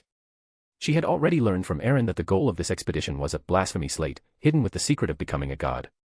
Looking at the numerous collectibles, Audrey tried to analyze them based on Roselle's personality as described by Aaron, and a flash of inspiration suddenly struck her. Roselle was the pioneer of the safe sea route in the southern continent and the leader of that era, yet Caesarport, as the first city he landed in, does not have a single statue of Roselle. Hearing Audrey's words, Aaron paused slightly. This statement was not entirely accurate. More precisely, after Roselle's downfall, all his statues were dismantled by the Sauron family, who utterly detested Roselle. Roselle must have guessed the consequences of his failure. Given his personality, he might have truly hidden the blasphemy slate inside one of his statues. Tisk, TSK, in the trash you discarded, there's actually a peerless treasure hidden. Absurd and ironic. The more he thought about it, the more plausible it seemed. Aaron directly led Audrey to the exhibition hall in the depths of the main hall, specifically for statues. Perhaps it was just for commemorative purposes, or perhaps out of genuine nostalgia for Roselle, this Viscount had indeed collected quite a few statues of Roselle, although most of them were damaged. Using the Nation of Disorder and the Black Emperor card as resonance, Aaron used true sight to scan inch by inch the selected Roselle sculptures, finally discovering an anomaly. Looking at the Roselle statue before him, with an arrogant expression, pointing a sword to the sky, Aaron waved his right hand. The statue instantly turned to dust. He squatted down, and under Audrey's curious gaze, picked up the only intact sword hilt from the powder and spoke in ancient Hermes. I came. I conquered. Aaron suddenly felt the sword hilt in his hand sink. Obscure patterns lit up one by one, generating an invisible vortex that frantically absorbed the holder's spirituality. In an instant, clear light rose little by little, and the sword hilt became three-dimensional, like a miniature book. The cover depicted countless angels blowing trumpets and pointing swords to the sky. At the very top of all the angels, Roselle, clad in golden armor, held up a balance and looked majestically at the sky. In the upper left corner of the image, brilliant starlight condensed into a line of text. Sequence 0, Justiciar. Audrey, who also saw this scene, couldn't help but exclaim in surprise. Sequence 0. Is this the legendary secret to becoming a god? Nodding gently in affirmation of Audrey's question, Aaron took a deep breath. The book immediately turned to the last page without wind, revealing an image of Roselle covered in golden armor, with corresponding ancient Fuzak text descriptions next to it. Sequence 0, Justiciar. Main ingredients: the uniqueness of a Justiciar, 3 beyonder characteristics of the Hand of Order. Supplementary ingredients: the world manifested by the intertwined rules and beliefs within a nascent divine kingdom. Advancement ritual: incarnate as order, permanently modify a fundamental rule of the world, and use this rule to judge a true god, powerfully suppressing their authority and power, and enforcing one's own order. Shifting his gaze from the supplementary materials, Aaron recalled the already nascent Moon City. He had never expected this to be a material needed for future advancement to Sequence 0. How did the Knight Emperor advance to Justiciar back then, and which Sequence 0 suffered? He must have an extreme aversion to the Trunsoist lineage. I need to investigate this thoroughly soon and be cautiously vigilant. I also don't know how the Knight Emperor modified the world's fundamental rules, or what the modified content was. The search for the Knight Emperor's divine kingdom fragments must be put on the agenda soon. Compared to Alger Wilson, who entered the Ghost Empire early, the Darkness Goddess witnessed the Knight Emperor's fall. She should know something. After a quick scan, Aaron, having made his plans, watched the blasphemy slate thin out again, transforming into a playing card. However, it no longer disguised itself. Its surface was Roselle holding up the balance. It was Sequence 0, Justiciar. At the Bravehearts bar, Caspers raised an eyebrow, looking at the somewhat pale Klein, and teased. You seem a bit off today, but I do have some good news for you, hee. Your previous commission has a lead. That fast? Klein looked at Caspers with some surprise, took out 5 pounds of banknotes from his pocket, and handed them over. This was the final payment for the commission. Caspers smiled, took the money, poured himself a drink, and, meeting Klein's questioning gaze, teased. This is also thanks to your excellent drawing skills. Blood-red eyes are not common in Backlund, and for us, identifying someone is not a difficult task. Looking at the investigation report Caspers handed over, Klein flipped through it, skipping the process and going straight to the end. He frowned slightly and murmured. Emlyn White. Vampires. Classic images of vampires and werewolves flashed through his mind. Klein controlled his facial muscles, calmly put away the report. It contained Emlyn White's home address. After dealing with Backlund, he would decide what to do next. Looking at the wine glass placed in front of him, Klein narrowed his eyes slightly and said in a low voice. Do you accept assassination missions here? Caspers scrutinized Klein from head to toe and chuckled. Of course we do, but this service is only offered to premium clients. He emphasized, premium clients. Klein wasn't annoyed by the slight. He took out the orange-yellow paper from his pocket, which had the symbolic depiction of the sun and magical symbols circling an empty rectangle. Looking at the somewhat surprised Caspers, Klein pulled down his hat brim and said in a deep voice. I want to ask the powerful individual who guards the gathering to help me hunt down Intis Ambassador Backlund. In the dimly lit basement, where only faint light shone, Klein cautiously followed Caspers and stopped in front of an ancient-looking silver mirror. After explaining the whole story and learning that the Intis strongman protecting Backlund was already dead, Caspers reluctantly agreed to give Klein a chance to meet the strongman named Marek. A somewhat familiar chilling sensation emerged. Under Klein's astonished gaze, a pale-faced man, more like a wraith, walked out of the rippling mirror. Looking at this somewhat familiar ability, and after confirming it wasn't a demoness, Klein breathed a sigh of relief. He repeated what he had said before, finally adding. The Sequence 5 strongman's corpse is currently at my home. I can take you to verify it yourself, I wonder. Marek scrutinized Klein, slowly extended his index finger, and said in a hoarse voice. If what you say is true, then I can accept your assassination mission. The reward is 10,000 gold pounds. The smile that hadn't quite formed instantly froze on Klein's face. He somewhat doubted if he had misheard. 1,000 gold pounds. Even if he sold himself, he couldn't raise that much money. The poor Mr. Fool had never even seen 10,000 gold pounds in real life until now. Marek nodded indifferently, pointing to the golden paper in Klein's hand, which corresponded to notary, and added. It can be worth 5,000 pounds. I allow you to pay the remaining gold pounds in installments within a month. Chapter 294 The Whereabouts of Lenivus. Inside the magnificent palace, Aaron's figure appeared. The gigantic figure, originally seated on the throne shrouded in dark gold mist, instantly disintegrated, turning into wisps of light that merged into Aaron's glabella. Sitting in the position belonging to the Lord of Order, Aaron examined the Justiciar card in his hand. Guided by his thoughts, the miniature, illusory book kept flipping backward until the very last page. Looking at the ritual of becoming a god, composed of golden characters, Aaron pondered for a moment. He summoned the divination pendant from the pile of miscellaneous items, intending to use divination to confirm the authenticity of the Justiciar god ascension ritual. It wasn't that he didn't trust Roselle, but before he created the blasphemy slate, he had already been influenced by Mr. Dor and had gone to the moon, suffering contamination and erosion from the mother goddess of depravity, and having his corresponding memories twisted. Because of this, it was entirely possible for Roselle in his final stages to embed some traps in crucial places within the blasphemy slate. Although the problems might only lie with the mother card and the moon card, Roselle also mentioned the wishing lamp in the diary entry where he created the Justiciar card, which made Aaron treat it cautiously. After receiving the revelation that there were no issues, Aaron thoughtfully closed the Justiciar card, simultaneously holding the Black Emperor card in his hand. Looking at these two blasphemy slates, Aaron suddenly became curious about what materials Roselle had used to create them and how he achieved the divine-level anti-divination and anti-prophecy. Even if the Knowledge Emperor could draw power from knowledge and bestow substantial power upon abstract knowledge, he couldn't achieve this. Roselle at that time clearly couldn't seek help from other gods either. This guy wouldn't have made a wish to the lamp god, would he? After a moment of thought, Aaron tentatively absorbed both the Justiciar card and the Black Emperor card into his body simultaneously. His state immediately changed. Black and gold patterns intertwined on his body, and a complex, magnificent, yet majestic armor emerged. The 9-layered crown of the same color emitted a twisted sense of coexistence of chaos and order. The entire palace gently shook, as if to submit at the feet of this indescribable deity, and outside the palace, the illusory moon city significantly accelerated its rate of exhaling dark gold mist.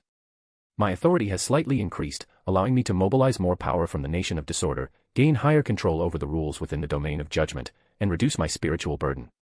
Aaron carefully savored the changes brought about by his various abilities. This blasphemy slate did not bring about a substantial improvement, but it was within expectations. After all, he had already truly controlled the nation of disorder, and a qualitative improvement might only occur when he advanced to angel. Placing the two blasphemy slates face down on the throne, Aaron took out an oil painting from the pile of miscellaneous items. It depicted a series of highly abstract, incomprehensible patterns. Just looking at them for a while could make one dizzy, nauseous, and mentally weak. This was a Grade 1 sealed artifact belonging to the Abraham family, called the Devil Oil Painting. In the fourth epoch, in the era when Mr. Dor had not yet been exiled and many members of the Abraham family had advanced to Sequence 4 Secret Sorcerer, the Abrahams created this oil painting to seal demigod-level creatures for assistance in advancement.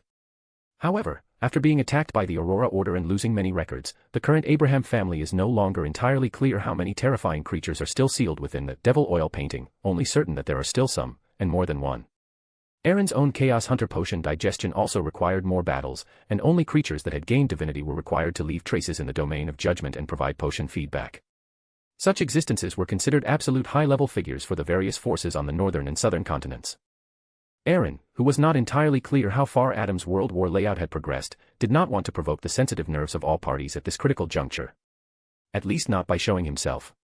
His rapid advancement to demigod had already attracted a lot of attention.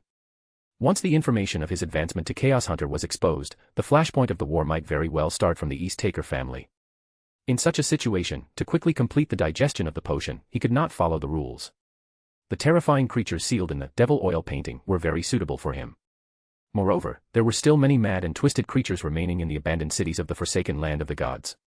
Cavendish Lancer, who could be used as an angel to some extent, could greatly supplement the consumption of the Devil Oil Painting. The creatures released from the Devil Oil Painting are all demigod-level beings that are completely insane and act purely on instinct. Their true strength is not comparable to true demigods, but they are enough to help Boyerbale complete the ritual for advancing to Silver Knight. He has already advanced to Demon Hunter for 2 years. With conscious acting, the potion should be almost digested. Unfortunately, he still lacks a Silver Knight Beyonder characteristic. Although the Giant King's court has one, that would be walking into a trap. How about trading a Silver Knight Beyonder characteristic with the City of Silver? But with Little Sun's current sequence level, he probably isn't qualified to find Colin Iliad. Pinching his glabella with a slight headache, Aaron took the Devil Oil Painting and left the nation of disorder. Backlund, 15 Minsk Street. The air quality in Sherwood Borough was far superior to the East Borough. The early morning sun shone through the thin haze into the tidy living room, showing no trace of the previous struggle. Klein, bathed in the warm sunlight, stood by the window and smiled as he greeted Mrs. Sammer, his landlady from next door, who was out for a walk. "Good morning, Mrs. Sammer." Starling Sammer smiled and nodded, asking with concern. "Mr. Moriarty, have you found a job?" do you need my help? Declining his landlady's kind offer, Klein raised the Backlund Post in his hand and replied. I've already found a job as a private investigator, and my advertisement is in here too. Whether he wanted to or not, revenge and advancement were not things that could be accomplished in the short term. Therefore, he had to have a job that could generate income to avoid a financial crisis, especially since he was still burdened with a debt of up to £5,000. However, the job could not tie him down or affect his actions and arrangements, which meant it needed sufficient freedom. Therefore, being a private investigator was a profession that balanced earning money and taking action for him. This allowed him to come into contact with people from various industries, better integrate into Backlund's Beyonder circle, and build new connections. As for Ince Zangwill's whereabouts, Klein would not actively seek him out for the time being, and might even try to avoid him slightly. However, if he accidentally discovered this enemy and did not expose himself, he wouldn't mind doing a good deed and anonymously sending a letter to the Evernight Goddess Church.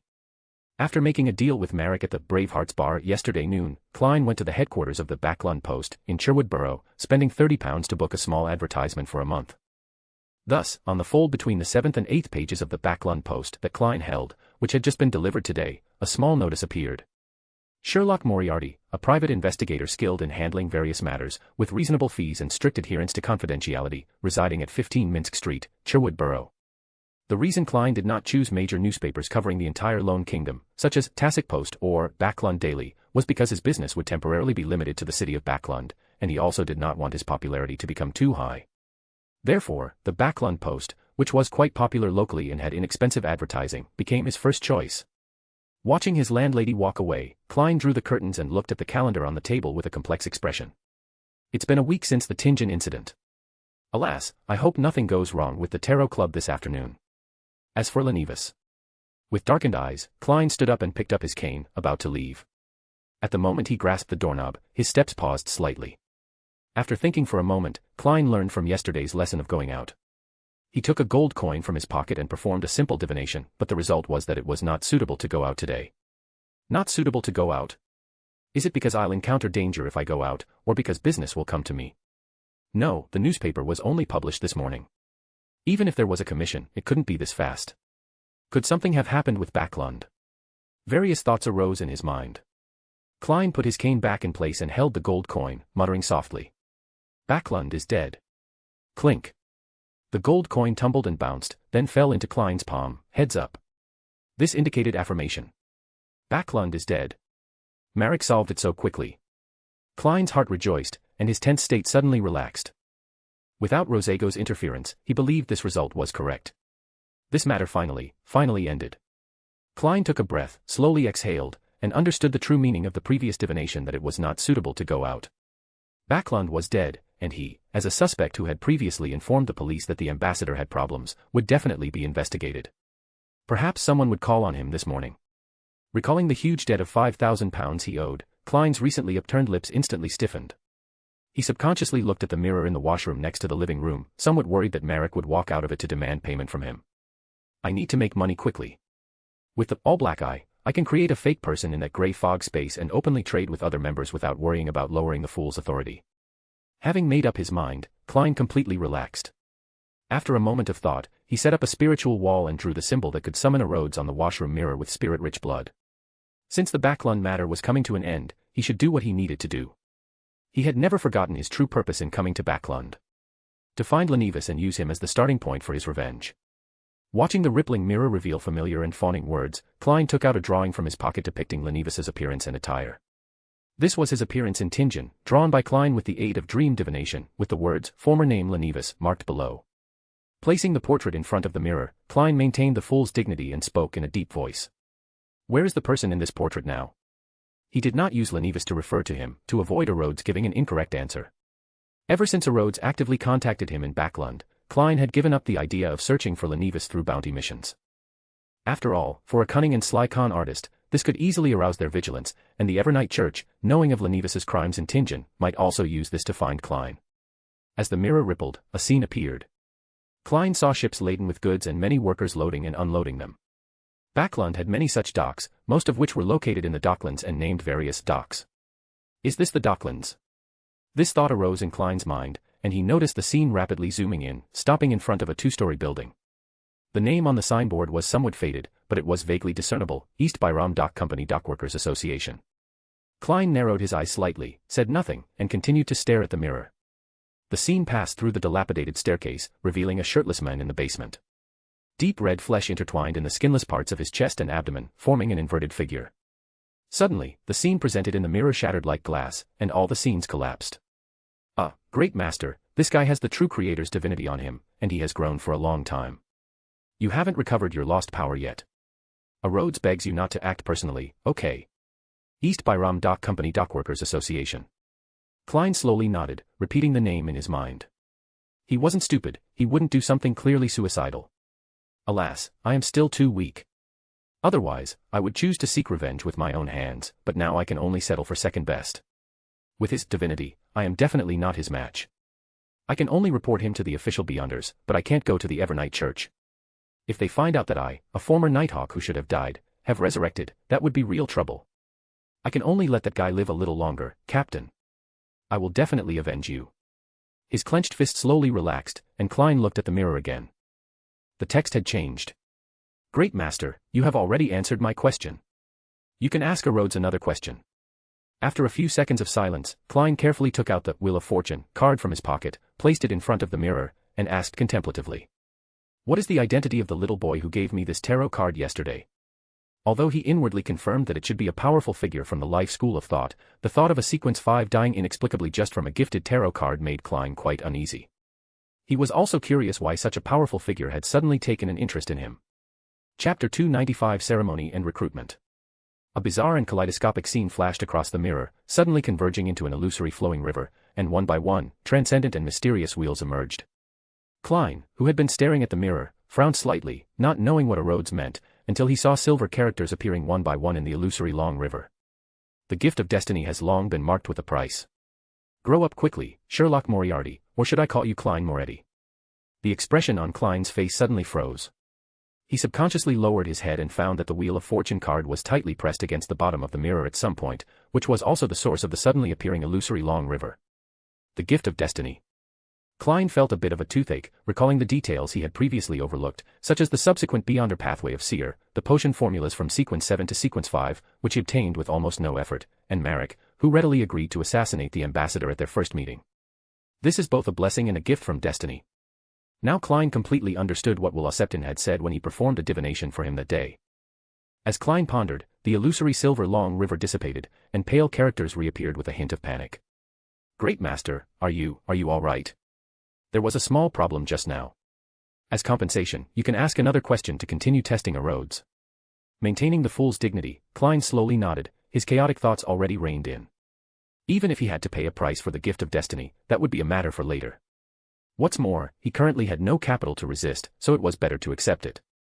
Sighing inwardly, Klein thought for a moment and continued to ask.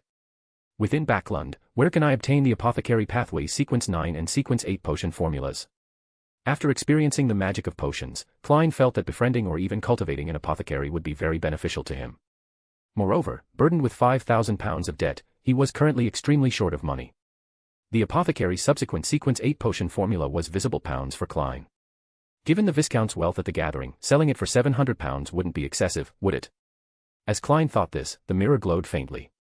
After a moment, a familiar face appeared, a handsome man with black hair and red eyes, quite arrogant. It was Emlyn White, whom he had met once before. Sanguine.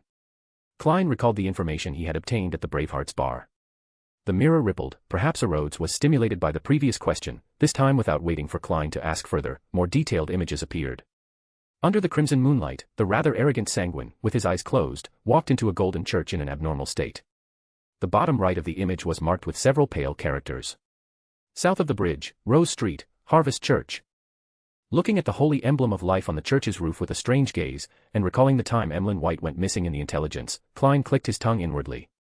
This guy got lost to my house in the middle of the night and then got lost to the Earth Mother Church's territory. His luck is truly unparalleled. Having obtained accurate information, and considering that someone would likely come to investigate soon, Klein did not continue to ask questions. Under Rhodes's fawning farewell, he endured the twitching of his mouth and ended the ritual. What does this mirror learn every day at the Church of Steam? Or was this guy like this before he was sealed by the Church of Steam? Complaining powerlessly in his mind, Klein looked at the Wheel of Fortune card in front of the mirror. After hesitating, he still put it in his pocket.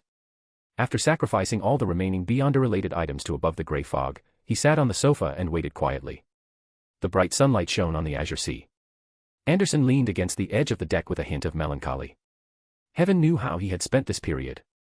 Heaven knows, he just said something a little out of line when he first boarded the Morning Star, subconsciously teasing a certain elf lady, and the result was a month-long, special training for him. For example, training a hunter's dangerous intuition in a terrifying tornado, and tempering his physique and improving his resistance in a lightning storm. According to a certain elf's original words, this is the experience needed to become the strongest hunter of the fog sea. Anderson suddenly regretted how he had been so foolish as to snatch something from the Iron and Blood Cross Order back then, otherwise he would still be wandering around the fog sea now. Grimacing for a while, Anderson still couldn't bring himself to slap his handsome face. He lay on the deck like a rotten salted fish, motionless. On the wide observation deck not far away, Bayer Burial withdrew his gaze and said in a muffled voice. "That's enough. Too much is as bad as too little. We have already sunk several Fesak fleets. The counterattack from the Einhorn family and the God of Combat Church will arrive soon. We should leave the sea area as soon as possible to avoid the limelight." Her dark blue hair simply tied up, Shadis snorted lightly and nodded slightly. Before she could speak, a flash of electric arc flickered in her eyes, and she looked warily behind Bayer Burial. The gradually intensifying colorful oil painting world opened a door, and Aaron, holding the devil oil painting, slowly walked out of the spirit world door. Looking at the extremely abstract and incomprehensible patterns depicted on it, Bayer Burial and Shadis's expressions changed slightly at the same time, feeling a strong sense of danger. Aaron looked at Shadis a few more times with his true sight. He didn't sense the aura of Calamity Queen Gashalim. His eyes narrowed slightly, but he didn't ask. He turned his head to look at the respectful Bayer Burial, raised the devil oil painting in his hand, and said with a smile. "This is a Grade 1 sealed artifact preserved by the Abraham family. It seals many crazy and distorted demigod creatures, enough to help you complete the ritual requirements for a Silver Knight. Has the Abraham family also begun to believe in the Lord of Order?" Sequence 3 Silver Knight. Although Shadis entered Grozel's travels in the second epoch, she still learned about the Abraham family's past glory from Maubert. While surprised, she also envied Bayer Burial's promotion speed. Helping Bayer Burial, who was about to kneel, Aaron looked at this loyal, demon hunter, and once again opened the spirit world door, teleporting away from the Morning Star to the vast desert where no humans lived. This way, even if the battle fluctuations were large, he would have ample room to resolve them and not attract the attention of other forces. That Undying from the Numinous Episcopate, the Undying King Agalito, and that Iron-Blooded Knight from the Iron and Blood Cross Order. That's already 3 demigods. Although the Frost Dragon in Grozel's travels is also considered a demigod, its existence is quite special. It's a creature conjured to exist only in the book world, and its remains cannot be brought out of Grozel's travels to complete the ritual. So, at least 3 more demigods are needed. As rays of dawn light appeared, Aaron looked at Bayer Burial, who was ready, holding a dark red bone sword emitting an iron-blooded aura, and had activated an incomplete mythical creature form. He reined in his thoughts and unfurled the Judgment Domain. He did not intend to interfere too much with the battle Bayer Burial needed to experience, and merely kept the battle within the Judgment Domain, assisting with decrees but not directly intervening. He could analyze the rule changes brought by the collision of different divinities within the Judgment Domain, and after Bayer Burial killed those mad demigods, he could also simultaneously receive the potion's digestion feedback. Even if this level of digestion was not as much as personally judging and hunting demigods, it was the method that maximized benefits. Aaron inserted the devil oil painting into the sand, then took out the pre-prepared herbal powder and sprinkled it onto the devil oil painting. Without any pause, he chanted the unsealing incantation in Giant, an incantation designed to release only one creature. Silently, the scattered herbal powder all fell onto the oil painting, and with one point as the center, it quickly began to spin. As it spun, the surface of the oil painting became illusory, as if a deep vortex was also forming. An incomplete giant dragon covered in grayish-white scales roared as it crawled out of the vortex, its eyes filled with madness, flapping its membrane-covered wings, stirring up a sandstorm. Highly contagious mental plague, accompanied by roars, crossed the collective subconscious sea and infiltrated the surrounding islands of consciousness. A runaway sequence 4 manipulator. A surging dark gold mist appeared before his eyes, directly annihilating the mental plague that was rushing towards him. Aaron put away the devil oil painting and stroked his chin, pondering. Looking at the giant and the dragon already locked in combat, Aaron's eyes glowed fiercely with golden light, carefully observing the rule changes in the subconscious ocean within the Judgment Domain, then solemnly declared in ancient Hermes. No flying here. The subconscious ocean here is isolated from the outside world. Near noon, the doorbell suddenly rang, its continuous jingle echoing. Klein, who was enjoying lamb stew with tender peas, his eyes flashed. He unhurriedly put down his knife and fork, walked to the door, paused for 2 seconds, and the image of the visitor outside naturally appeared in his mind. A man in a hooded robe and black tailcoat stood at his door, wearing a golden mask that only revealed his eyes, nostrils, mouth, and cheeks, making it impossible to imagine his original appearance. Behind him was a simple and discreet carriage, obscuring the view of passers-by. The scene was a little different from what he had imagined. Klein hesitated for a moment, then still turned the doorknob, opening the door with feigned surprise and asking, "Sir? Excuse me, who are you looking for?" The light brown eyes behind the golden mask shifted, and the man's voice was deliberately low and hoarse, but without any other special qualities. "Are you Detective Sherlock Moriarty?" Although it was a question, the tone was extremely certain. Watching the golden masked man stride into the living room without an invitation, Klein frowned slightly. Just from their brief contact, his clown intuition had already told him that this guy was also a Beyonder, and his sequence level was higher than his. Without checking the room, as if he had already anticipated that all traces would have disappeared, the golden masked man sat down on the sofa with a grand air, looking at the silent Klein and chuckling. "No need to be nervous. I am not from Intis. I am from MI9. Ambassador Beckland committed suicide in the embassy last night." Suicide? Klein's surprise was not feigned. He hadn't expected Merrick's ability to be so bizarre. Scrutinizing Klein, the golden masked man's eyes flashed with golden light. After a moment, he continued. "I admire you. You are decisive and ruthless, and you know how to use others to achieve your goals. The Intis people are not fools. If you are willing to join us, we can help you avoid subsequent retaliation." Listening to the other party's tone, Klein's mouth twitched slightly. He secretly activated his spirit vision, intending to observe the other party's emotional colors to determine if he was bluffing. However, currents of electricity seemed to surge through his mind, forming thorny whips, as if constantly lashing his soul. Forcibly controlling his body with his clown ability to not show any abnormality, Klein exhaled lightly. "As far as I know, MI9 is an extremely large organization. I don't think I can be of any use to you." At this point, Klein paused, apologized to the goddess in his heart, and then displayed a devout expression, making the steam holy emblem gesture on his chest. "Moreover, I believe in the great god of steam and machinery, and I believe the church will protect its devout followers. This is not a conflict, just a selection of suitable helpers," the masked man chuckled. "After all, there are some things we don't want to do ourselves. And you are not truly joining MI9, just as an peripheral member. You can consider it a commission outside of Beyonder gatherings. I will give you some tasks and pay you corresponding rewards. If you feel it's dangerous, you can refuse. This is a fair and free transaction.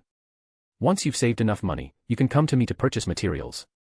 Seeing that the conversation had reached this point, Klein immediately fell silent, then pondered and spoke. "Excuse me, I'd like to go to the washroom to wash my face and give me a few minutes to consider." Without pressing too hard, the masked man waved his hand casually, seemingly not worried at all that Klein would escape through the washroom window. Locking the door casually, Klein turned on the faucet, using the sound of the water to mask the sound of his divination. A moment later, Klein, with water still on his face, sat opposite the sofa and extended his right hand. "Then, I wish us pleasant cooperation. A very wise choice. The matter of Beckland ends here. No one will bother you about this again." The masked man nodded with satisfaction, taking out a scroll and a note from his pregnant. Klein cautiously took them, noted down the emergency contact address on the note, then unrolled the scroll, which contained a portrait. The painting depicted a middle-aged man of medium build with bronze skin, black hair, and brown eyes. His features were soft, and his eyes revealed an indescribable sense of vicissitude. There was a small black mole under his right ear that was only noticeable upon close inspection. This was painted using ritual magic, a portrait almost like a photograph, so Klein recognized almost instantly that this was none other than Mr. Azek. As expected, Mr. Azek was still noticed by official forces like MI9 because of Kalangos. Klein's heart sank slightly. He feigned ignorance and looked at the masked man. "This is a dangerous individual. That's all you need to know. Once you find any trace, do not act on your own. Immediately contact me. Remember, absolutely do not act on your own." Saying this, he left £30 in banknotes on the table and added in a low voice. "This is your operating expenses for this period. Also, I don't want anyone else to know that MI9 is looking for this person, do you understand?" Chapter 296 The World and the Priestess. Klein watched the masked man stand up and leave, then silently gazed at Azek's portrait in his hand, a smile suddenly appearing on his face after a long while. Originally, he was still hesitant about how to reasonably report Ranal Wuss's matter to the official organizations, but since he had the identity of a MI9 spy, he might as well use it. Furthermore, Ranal Wuss, possessing the true creator's divinity, would definitely attract the attention of MI9's powerhouses, and perhaps even reduce the pressure on Mr. Azek. The next step was how to reasonably expose Ranulwus's matter while tracking Mr. Azek's whereabouts. Klein's eyes darkened. He strolled back to the washroom and, using the sound of water, performed another divination. Only after confirming that no one was monitoring him did he finally breathe a sigh of relief. Should I blow the copper whistle and send a letter to Mr. Azek, explaining the situation while also cooperating with me to trick MI9 into providing operational funds? Klein hesitated for a moment but still gave up on the idea. Forget it, don't contact him for now. Int Zangwill, who has 0-08, might still be observing him in secret. Rashly contacting Mr. Azek could easily expose the secret that Klein is not dead to that grade 0 sealed artifact. I can't take the risk. However, as an old monster who has lived for thousands of years, Mr. Azek should be able to understand resurrection, he thought. Sighing in his heart, he glanced at the wall clock. It was already 2:30. Klein skillfully set up a spiritual wall and performed the 4-step reverse ritual to arrive above the gray fog. Sitting at the head of the ancient long table, Klein waved his hand and retrieved the various items he had previously sacrificed from the pile of sundries to cope with the search. After integrating Azek's copper whistle, which was full of mysterious charm and peculiar patterns, into his spirit body, Klein felt his spirituality overflowing and opened the iron cigarette case containing the all-black eye. He was somewhat surprised to find that the all-black eye had become calm, tinged with a grayish-white, like a dead object, as if it had fallen into hibernation. Klein glanced at the unchanging grayish-white fog around him in astonishment, his brows slightly furrowed. Immediately, he materialized a man in a hooded robe on the chair opposite the ancient long table. Looking at the dull, stiff alt, which was clearly not a real person, Klein reached out and grasped the all-black eye. The terrifying feeling of splitting his consciousness into countless parts seemed to be suppressed by the power of the gray fog space, with only a slight dizziness appearing. After adapting to that feeling, Klein used the gathered beyonder characteristic. He saw black threads drifting out from the fake person opposite him. With a surge of joy, Klein carefully allowed his spirituality to spread out through the all-black eye, touching a few of the illusory threads. Suddenly, he felt as if he was holding something. This was. With a thought, the fake person immediately raised a hand. It really works. I can use the marionettist's ability to create a fake tarot club member. It's just that the consumption is huge, and it requires the assistance of Mr. Azek's copper whistle every time. Klein joyfully began to practice repeatedly, even mastering how to manipulate the other party's throat and mouth to make it speak. A few minutes later, the fake person sitting at the far end of the fool's side, opposite the bronze long table, suddenly raised its hand to stroke its chin and chuckled hoarsely. From now on, please call me Mr. World. Klein looked at his alt with satisfaction, secretly praising it with a comfortable feeling. From now on, many things I find inconvenient to say or requests I can't make can be handled by World. This will greatly reduce the possibility of the fool's image collapsing. A fool with a vest, no, with a blessed, is worthy of being a hidden existence. Hiding the all-black eye in his palm, amidst the dense gray fog, Klein sat at the head of the bronze long table. He first conveyed the intention of preparing for a gathering to the crimson star symbolizing the sun. After a pause, Klein somewhat expectantly poured his spirituality into the other crimson stars. Just as he was about to summon the tarot club members as before, the crimson star representing Mr. Emperor burst forth with dazzling dark golden light, creating ripples within the ancient palace. Desperate wails echoed, and various thoughts, spirits, desires, and wills swept through like a storm, half illusory and half real, invading the islands of consciousness in this isolated subconscious sea. This was a combination of mind deprivation and mental plague, which could cause every affected and corroded creature to be contaminated and go mad on the spot. For creatures with divinity, such attacks were the most insidious, because their mental states were always somewhat problematic, constantly fighting against their divinity. They could lose control at any moment due to the imbalance.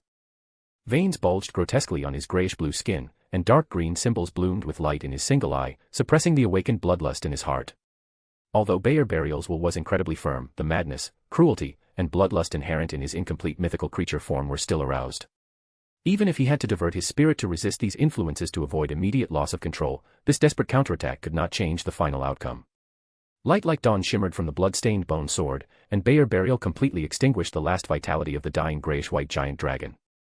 Golden light emerged from various parts of the domain of judgment, and merged into Bayer Burial's body, calming the agitation of his spirit body and successfully dispelling his incomplete mythical creature form. Aaron's figure appeared, and he spoke softly to Bayer Burial, who was kneeling on one knee and in very poor condition. You should recuperate first. Using your incomplete mythical creature form too frequently is ultimately a burden on your spirit. There's no need to rush the ritual.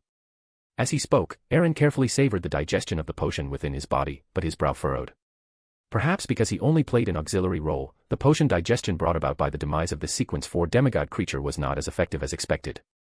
At this rate, it might take 10 demigod creatures for his potion to be fully digested. What if it were an angel? A golden gleam flashed in Aaron's eyes. He slightly raised his hand, and specks of light seeped out from the lifeless grayish-white giant dragon, quickly converging to form a peculiar object. It was the size of a fist, shaped like a heart, but its surface was covered with grayish-white wrinkles. Like an unusual brain, it was the beyonder characteristic of a manipulator. Gazing at the wrinkles on the brain, his spirituality extended along the countless symbolic patterns and strange designs, as if penetrating the surrounding environment and directly seeing the collective subconscious see. Thanks to the demise of this manipulator, Aaron could clearly feel that the rules within his domain of judgment were becoming more precise and complete, and more targeted. If he could only broadly prohibit the subconscious see here from being isolated from the outside world before, now he could directly issue decrees to more specifically prohibit beyonder abilities that rely on the subconscious see, such as Mindstorm and Mental Plague. Hunting chaos to supplement oneself, gradually constructing a prototype of a divine kingdom that fits and even covers the world's rules. Feeling the subtle connection with the subconscious see, Aaron composed himself. The manipulator beyonder characteristic in his hand, along with the giant dragon's remains on the sand, disappeared. Some mid-sequence materials of the spectator pathway, such as the pituitary gland and blood of a mind dragon, could be harvested from the remains. The leather and blood bones were beyonder materials full of spirituality, and the remaining unusable parts could be left to bear burial to serve as part of the ritual. Aaron, who was calculating in his mind, suddenly felt an anomaly from the nation of disorder, like dissatisfaction after being provoked. After his spirit body felt a familiar pulling sensation, Aaron instantly understood what had happened. With a slight thought, he instantly calmed the anomaly in the nation of disorder. The next moment, crimson light surged, enveloping a wisp of spirituality that Aaron had intentionally separated, and disappeared. The surging fog obscured Klein's slightly trembling fingers. Fortunately, the golden light appeared and then faded instantly, otherwise, the tarot club would have made a fool of himself before it even began. Why did this unexpected change occur? Could it be that Mr. Emperor has advanced? Klein's mouth twitched slightly, inexplicably recalling the Duke's request for leave the time before last. Sequence 3, this. Just as the fool fell silent, beams of light rose within the giant's residence-like palace, projecting several vague figures tinged with faint red. Good afternoon, Mr. Fool, good after. Audrey, who hadn't attended a meeting for 2 weeks, was about to greet every member of the tarot club when her gaze suddenly swept over 2 new figures seated at the very end and beside her. One was a strange man in a hooded black robe, and the other was a slightly thin young girl who seemed a bit nervous, much like herself when she first joined the tarot club. Having made her judgment, Audrey, feeling the tarot club growing stronger, looked at Mr. Fool with a mix of confusion and joy. Mr. Fool, who are these two? From behind the dense gray fog at the head of the bronze long table came a majestic and indifferent voice. These are new members, Mr. World and Miss Priestess. As he spoke, Klein used his spirit vision, enhanced by the gray fog, to scan everyone except Mr. Emperor. He was surprised to find that the sun's astral body's surface color was slightly purer, but it hadn't reached the level of Sequence 8. His initial judgment was that the other party had completely digested the barred potion. Melissa's astral body color had also become much purer. Such an effect in just 1 week indicated that Melissa had indeed strictly followed the knowledge he had imparted to her in her acting. Klein, feeling quite gratified, began his old routine of reading the diary after the members had introduced themselves. Taking advantage of Klein's diverted attention, Aaron looked at the 2 new members with interest, clicking his tongue in his heart. It seems he still isn't at ease leaving his sister to her own devices. Hey, World. It seems Master Luo still gloriously sacrificed everything. After reading the diary, Klein's mood was somewhat complex. Out of 4 full pages, only 1 was useful, mentioning the blasphemy slate, Black Emperor, made into a bookmark. As for Mr. Emperor, on whom he had placed high hopes, both diary entries he submitted this time were about Roselle's love life. If every diary entry contained extremely important information, it would be abnormal. Klein comforted himself inwardly, but on the surface, he spoke with authority. You've waited long enough. You may begin. Unable to contain his questions, Derek the Sun immediately stood up and asked with some curiosity. The city of Silver recently organized an exploration into the darkness, discovering a half-destroyed temple. The idol enshrined within was a naked man nailed upside down on a cross. Do you know which deity this is? An inverted cross. Hearing this somewhat familiar description, Klein's forehead twitched, and he was astonished. There was actually a true creator temple in the forsaken land of the gods. Just as he was pondering how to answer, a slightly amused voice suddenly rang out. The confused tarot club members immediately looked in a certain direction. Mr. Emperor, who rarely spoke, actually spoke first. That is the fallen creator. Of course, outside the forsaken land of the gods, he has another name, the true creator, who is also the evil god worshipped by the Aurora Order. He is a deity who controls the domain of corruption. Hey, you'd best be careful of the team members who returned from exploring the temple. Perhaps they have already been secretly corroded by the power of corruption. Derek was stunned, almost unable to speak the rest of his words. Melissa, on the other hand, clenched her fists tightly. Ever since she decided to become a Beyonder, she had already learned from Leonard that Klein's death was related to that evil god. Glancing at the different reactions of the members, Aaron looked back at Derek and continued to add. I forgot to tell you, the fallen creator controls the secret supplicant pathway. Secret supplicant. Elder Lovia the shepherd. Derek's face immediately paled. Fortunately, having experienced the death of both parents and exploration missions, his temperament had matured quite a bit. Clenching his fists, he asked nervously. Mr. Emperor, what reward do you want for telling me this? Looking at the sensible little son, Aaron glanced at the curious gazes cast his way and did not hide it. I want you to make a deal with the City of Silver for me. A mutually beneficial deal. Derek was startled, then quickly reacted, responding with some shame and vigilance. Sorry, my sequence is too low. It's even hard to meet the Elder Council. Besides, Mr. Emperor, don't you have subordinates in the forsaken land of the gods? Why would you still? Catching the fleeting vigilance in his eyes, Aaron smiled indifferently, not caring much. The City of Silver is adjacent to the Giant King's court, and that is where the true Creator's divine kingdom is located. For some reason, I don't get along well with that evil god, so it's really inconvenient for me to send people to the City of Silver. Giant King's court. Divine kingdom. Derek no longer knew how many times he had been shocked. The surrounding Tarot Club members, including Mr. Fool himself, were also stunned by this massive amount of information. For a time, silence fell within the palace. Chapter 297 Tarot Club Transaction. Son Derek's expression changed as he subconsciously glanced at Mr. Fool, who was equivalent to the default option. Although he had matured considerably, he was still just a teenager. Knowing that the City of Silver was in such a perilous situation, he immediately felt restless and looked at the composed Mr. Emperor, somewhat at a loss. What should I do? Hearing this foolish question, Klein, behind the grey fog, and the shrewd, hanged man Alger both sighed inwardly. This foolish child has sold himself out. If it's truly as dangerous as he says, how has the City of Silver managed to hold out in the darkness for thousands of years? However, neither of them spoke up to remind him. After all, it wasn't their home that was in danger, let alone putting themselves in his shoes. Moreover, Klein was curious about what kind of transaction Mr. Emperor wanted to make and wanted to pry for more secrets. Alger was simpler. Besides being equally curious, he was more concerned about displeasing Mr. Emperor. In this somewhat strange atmosphere, Aaron smiled at Derek and replied. As you said before, the City of Silver doesn't have the barred pathway. You should have realized the practicality of this pathway in that land of darkness by now. I can prepare an item for you that carries the true Creator's aura. It can make the contaminated members of the exploration teams reveal their true forms. And before that, you can use the excuse of contributing these potion formulas to the City of Silver to attract the attention of the Elder Council you mentioned. They will protect you at critical moments. Hearing this, Klein felt somewhat restless. The little son was his best contact point for the forsaken land of the gods, but Aaron's actions were directly telling the City of Silver that Derek had a force behind him. Although informing them of the formulas and the anomalies of the exploration team was a gesture of goodwill, it was hard to say what actions the City of Silver would take next. Simply put, what if the little son sought Mr. Fool's help at a critical moment? How would he, a fake fool, handle himself in front of the City of Silver, which clearly had high-sequence powerhouses? Moreover, what if the little son died during the probing? Wouldn't the vast amount of Beyonder materials and knowledge from the City of Silver, and even the forsaken land of the gods, be completely closed off to him? At this thought, Klein felt somewhat fortunate.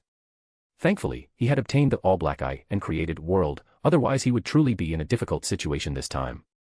Silently praising wealth-spreading boy Rosego in his heart, Klein manipulated world and spoke in a hoarse voice. This method is too risky, and, he paused, his voice becoming even deeper, the matters of the Tarot Club should not be leaked without at least Mr. Fool's permission. Although World's wording was gentle, even Melissa could hear the implicit opposition in his words. Hanged man Alger simply lowered his head to hide his surprise, secretly wondering about World's true identity, daring to directly offend Mr. Emperor. Looking at the people with varying expressions, the grey fog obscured Klein's flickering gaze. He was consciously shaping World into Mr. Fool's deer, so he naturally didn't care about offending anyone. Aaron looked back at World at the bottom of the bronze long table with some surprise, his heart stirring. He instantly understood what Klein was worried about. After a moment of contemplation, he looked at the still hesitant Derek. Mr. World's words also make sense.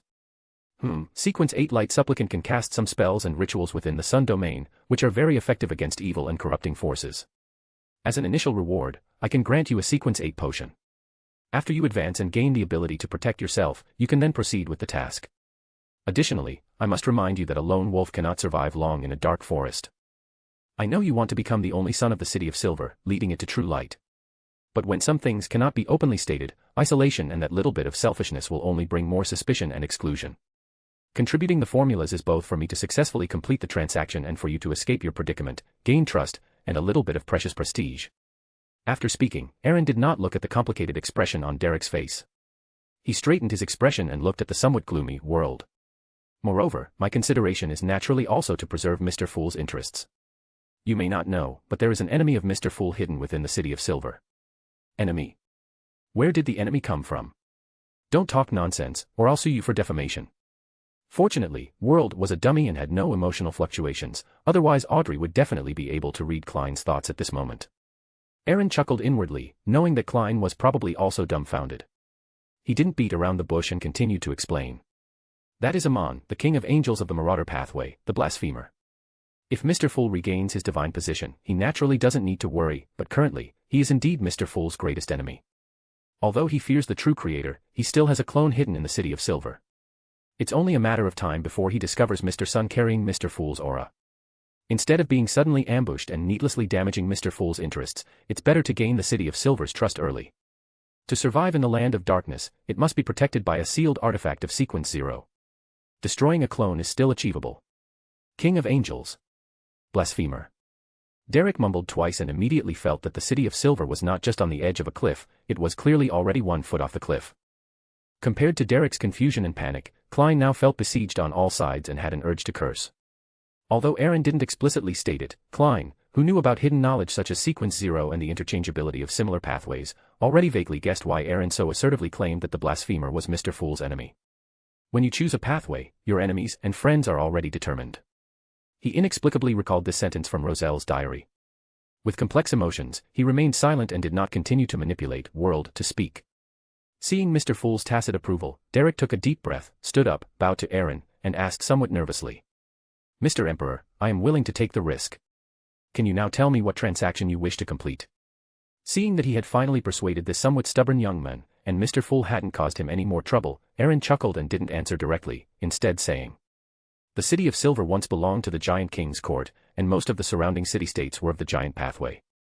Over thousands of years of exploration, they must have accumulated some high-sequence beyonder characteristics, but they suffered from not having further potion formulas, so they could only be used as sealed artifacts. Therefore, the strongest in the City of Silver is currently only Sequence 4, and they lack sufficient strength to continue exploring more dangerous areas. I want to trade a Sequence 3 Silver Knight Beyonder characteristic with the City of Silver. Hey, that's the name of the next sequence potion after Demon Hunter. I have the Silver Knight potion formula, and I also have other things the City of Silver desires. Help me complete the transaction, and the City of Silver might quickly gain several Sequence 3s. Sequence 3 Silver Knight. Alger resisted the urge to raise his hand and dig at his ears, his heart contracting sharply. The transaction that required this mysterious Mr. Emperor to personally get involved was indeed not simple. Was he a member of the God of Combat's church? Klein, who knew Aaron's true identity, felt more at ease. Most of the Silver Knight characteristics in the outside world are concentrated in the God of Combat's church. This Duke is unwilling to fall out with the God of Combat's church, which is why he's willing to put in the effort to find the little son and plan this. As Derek agreed, the hall fell silent again. Just then, a voice, young and slightly nervous, spoke up. I want to purchase the subsequent potion formulas for Sequence 9 Savant. As she spoke, Melissa looked a little embarrassed, and her voice grew softer and softer. After all, the topics they had just been discussing were about Sequence 3, evil gods, and blasphemers, and now her request had dropped to a low sequence. Alger instantly remembered the artisan in Biome, his eyes lit up, and just as he was about to agree, he heard Mr. Emperor's slightly amused voice. The name of Sequence 8 is Archaeologist. There's no need for the potion formula. 600 pounds. When you need to advance, I'll sell you a potion directly. Alger's words, which had been on the tip of his tongue, immediately froze. All the other Tarot Club members, except Klein, almost simultaneously had a thought. Mr. Emperor and Miss Priestess know each other, and her joining was even recommended by Mr. Emperor. As early as the beginning of the Tarot Club, Melissa had been secretly observing everyone.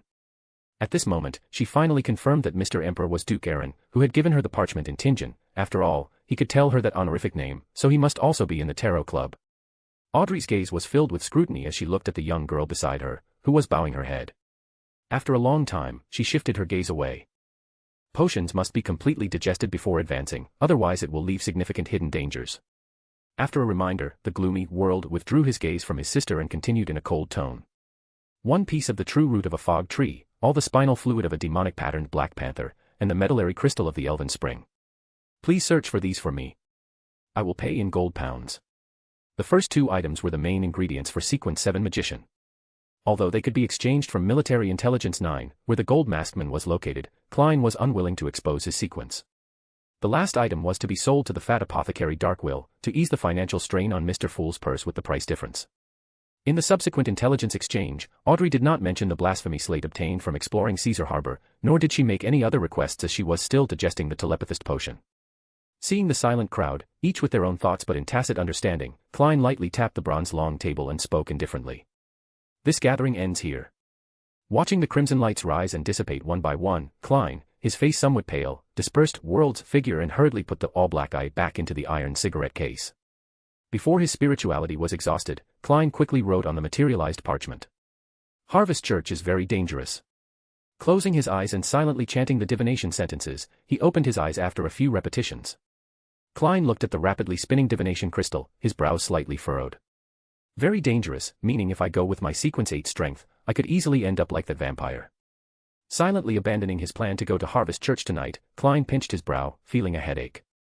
I need to advance to Sequence 7 quickly. I hope Darkwill can hold his ground and not sell the potion formula to that Viscount, otherwise, when will I ever pay off my 5,000-pound debt? Taking out Azek's copper whistle from his spirit body, Klein held the copper whistle, covered in bizarre patterns, and returned to the real world. Sonia C., the moon shadow slowly sailed away from Naz, the White City, the capital of the Galgas Islands. Although the Galgas Islands were a colony of the Fasak Empire, and the only legal religious organization was the God of Combat's Church, due to the flourishing whaling trade in the nearby waters and its close proximity to Loen's Rorsted archipelago, it had essentially become a pirate's paradise. In the captain's cabin, Vice Admiral of the Moon, Louise Sears examined the telegram in her hand. After a long while, she spoke softly. Are we being too high profile? Will it instead alert that vampire? Even if he's in the Sonia Sea, he won't easily take the bait. What if it attracts the attention of the Loen or Fasak Navy? That would be very troublesome. Vampire was Louise's derogatory term for the Rose School of Thought's pirate king, King of the Blood Moon. The reason was simple, he had offended the honorific title of the former Queen of the Blood Moon. A figure suddenly appeared in the void of the captain's cabin. She had a pale face, delicate features, wore a small black soft hat, and a matching Gothic-style court gown. It was Puppet Sharon. Hunting requires patience. If the military's demigod makes a move, I will help the moon shadow escape. Our last cooperation in Byam was very successful. Sharon replied without much emotional fluctuation, her figure floating in front of Louise. Louise nodded lightly, put away the telegram, and looked at Sharon, asking cautiously. You left Marek in Backlund. Do you want him to cultivate seeds for the Temperance faction? But the official forces there are deeply entrenched, and the risk might be. Sharon was silent for a moment, then raised her azure eyes, like a puppet, and replied without emotion or concealment. With such deeply entrenched forces, the Rose School of Thought wouldn't dare send powerhouses there. The Temperance faction now needs anchors, so cultivating fresh blood is equally important. Louise's eyes lowered slightly, a glimmer flashing in her blood-like eyes. She remembered the secret talk she had with Marquis Mistral before leaving the Moon Kingdom, that former leader of the Temperance faction. Exhaling lightly, Louise watched as the puppet demigod's figure once again became transparent and illusory, disappearing from where she stood, before she paced to the observation deck and silently gazed at the azure sea. Chapter 298 Accidents and Trials. Crimson receded from his sight, and Aaron stood on the barren desert, glancing at Bayer Bale, who was still recuperating with his eyes closed. His life mark rippled with a soft green glow, and a uniquely shaped infant puppet appeared, then vanished into the void. Leaving this demigod puppet formed from life to protect Bayer Bale, Aaron's thoughts stirred, and he was already in the nation of disorder. He beckoned a deep black box from a pile of debris.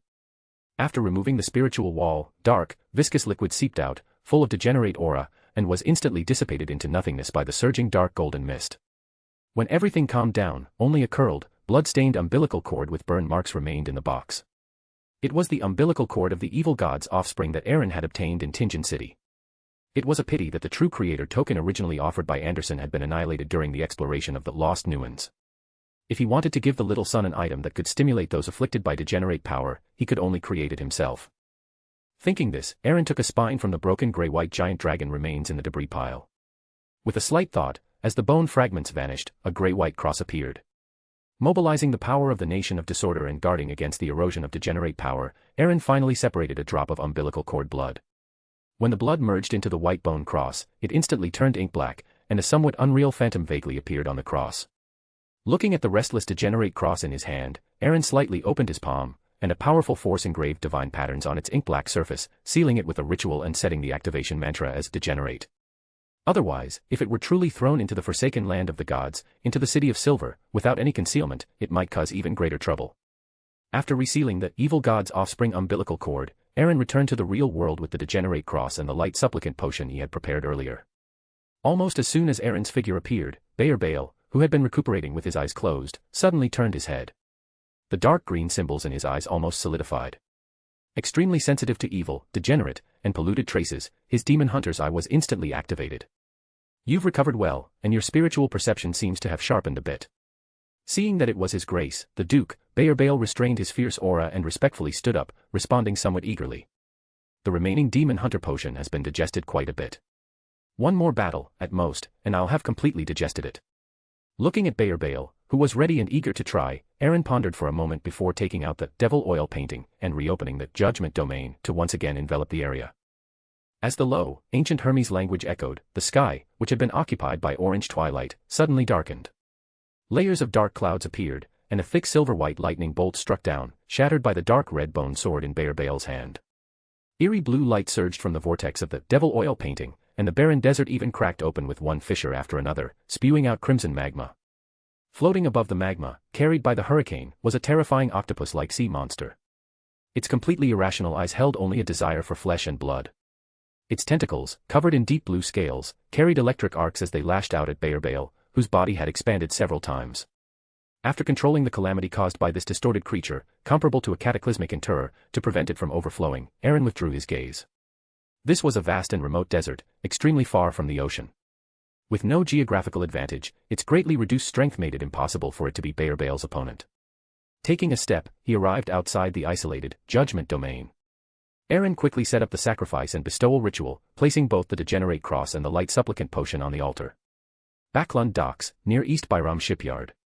Thick fog obscured the orange twilight, and the busy dock area was already lit by lamps.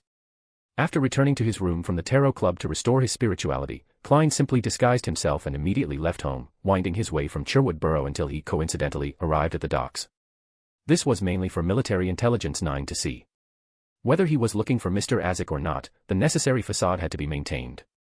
After all, if he went directly to the docks, his intentions would be too obvious, and he would inevitably be suspected later. Klein, who was casually observing the flow of people entering and exiting the East Byram Shipyard Company, suddenly heard layers of prayers. After a moment of hesitation, recalling the 30 pounds of activity funds he had just received today, he still walked into the nearby hotel and rented a room by the hour. I wonder if Military Intelligence 9 will reimburse this. After dismissing the bellboy, Klein looked at the simple guest room, muttering softly, but his movements didn't stop. He quickly set up a spiritual wall and walked 4 steps counterclockwise to the top of the gray fog. As expected, Klein, sitting back in the fool's position, saw the deep red star symbolizing Mr. Emperor constantly contracting and expanding, with ripples spreading out. This efficiency is really good. Klein composed himself, and his spirituality spread out. The door of sacrifice immediately appeared, and 2 items flew out from the illusory, deep darkness. Listening to Mr. Emperor's prayers, Klein first looked at the light supplicant potion. With a responsible attitude towards the little sun, Klein threw it into the deep red star symbolizing the little sun only after confirming the authenticity of the potion through divination. Then, he curiously examined the other item related to the true creator. Klein deliberated for a moment, reached out and grasped the bottom of the cross, and chanted in ancient Hermes language. Degenerate. As the sound echoed, Klein's palm immediately felt a corrosive pain, and in his ears, he heard illusory, overlapping, maddening whispers. The noisy, illusory, foul, and evil whispers instantly spread.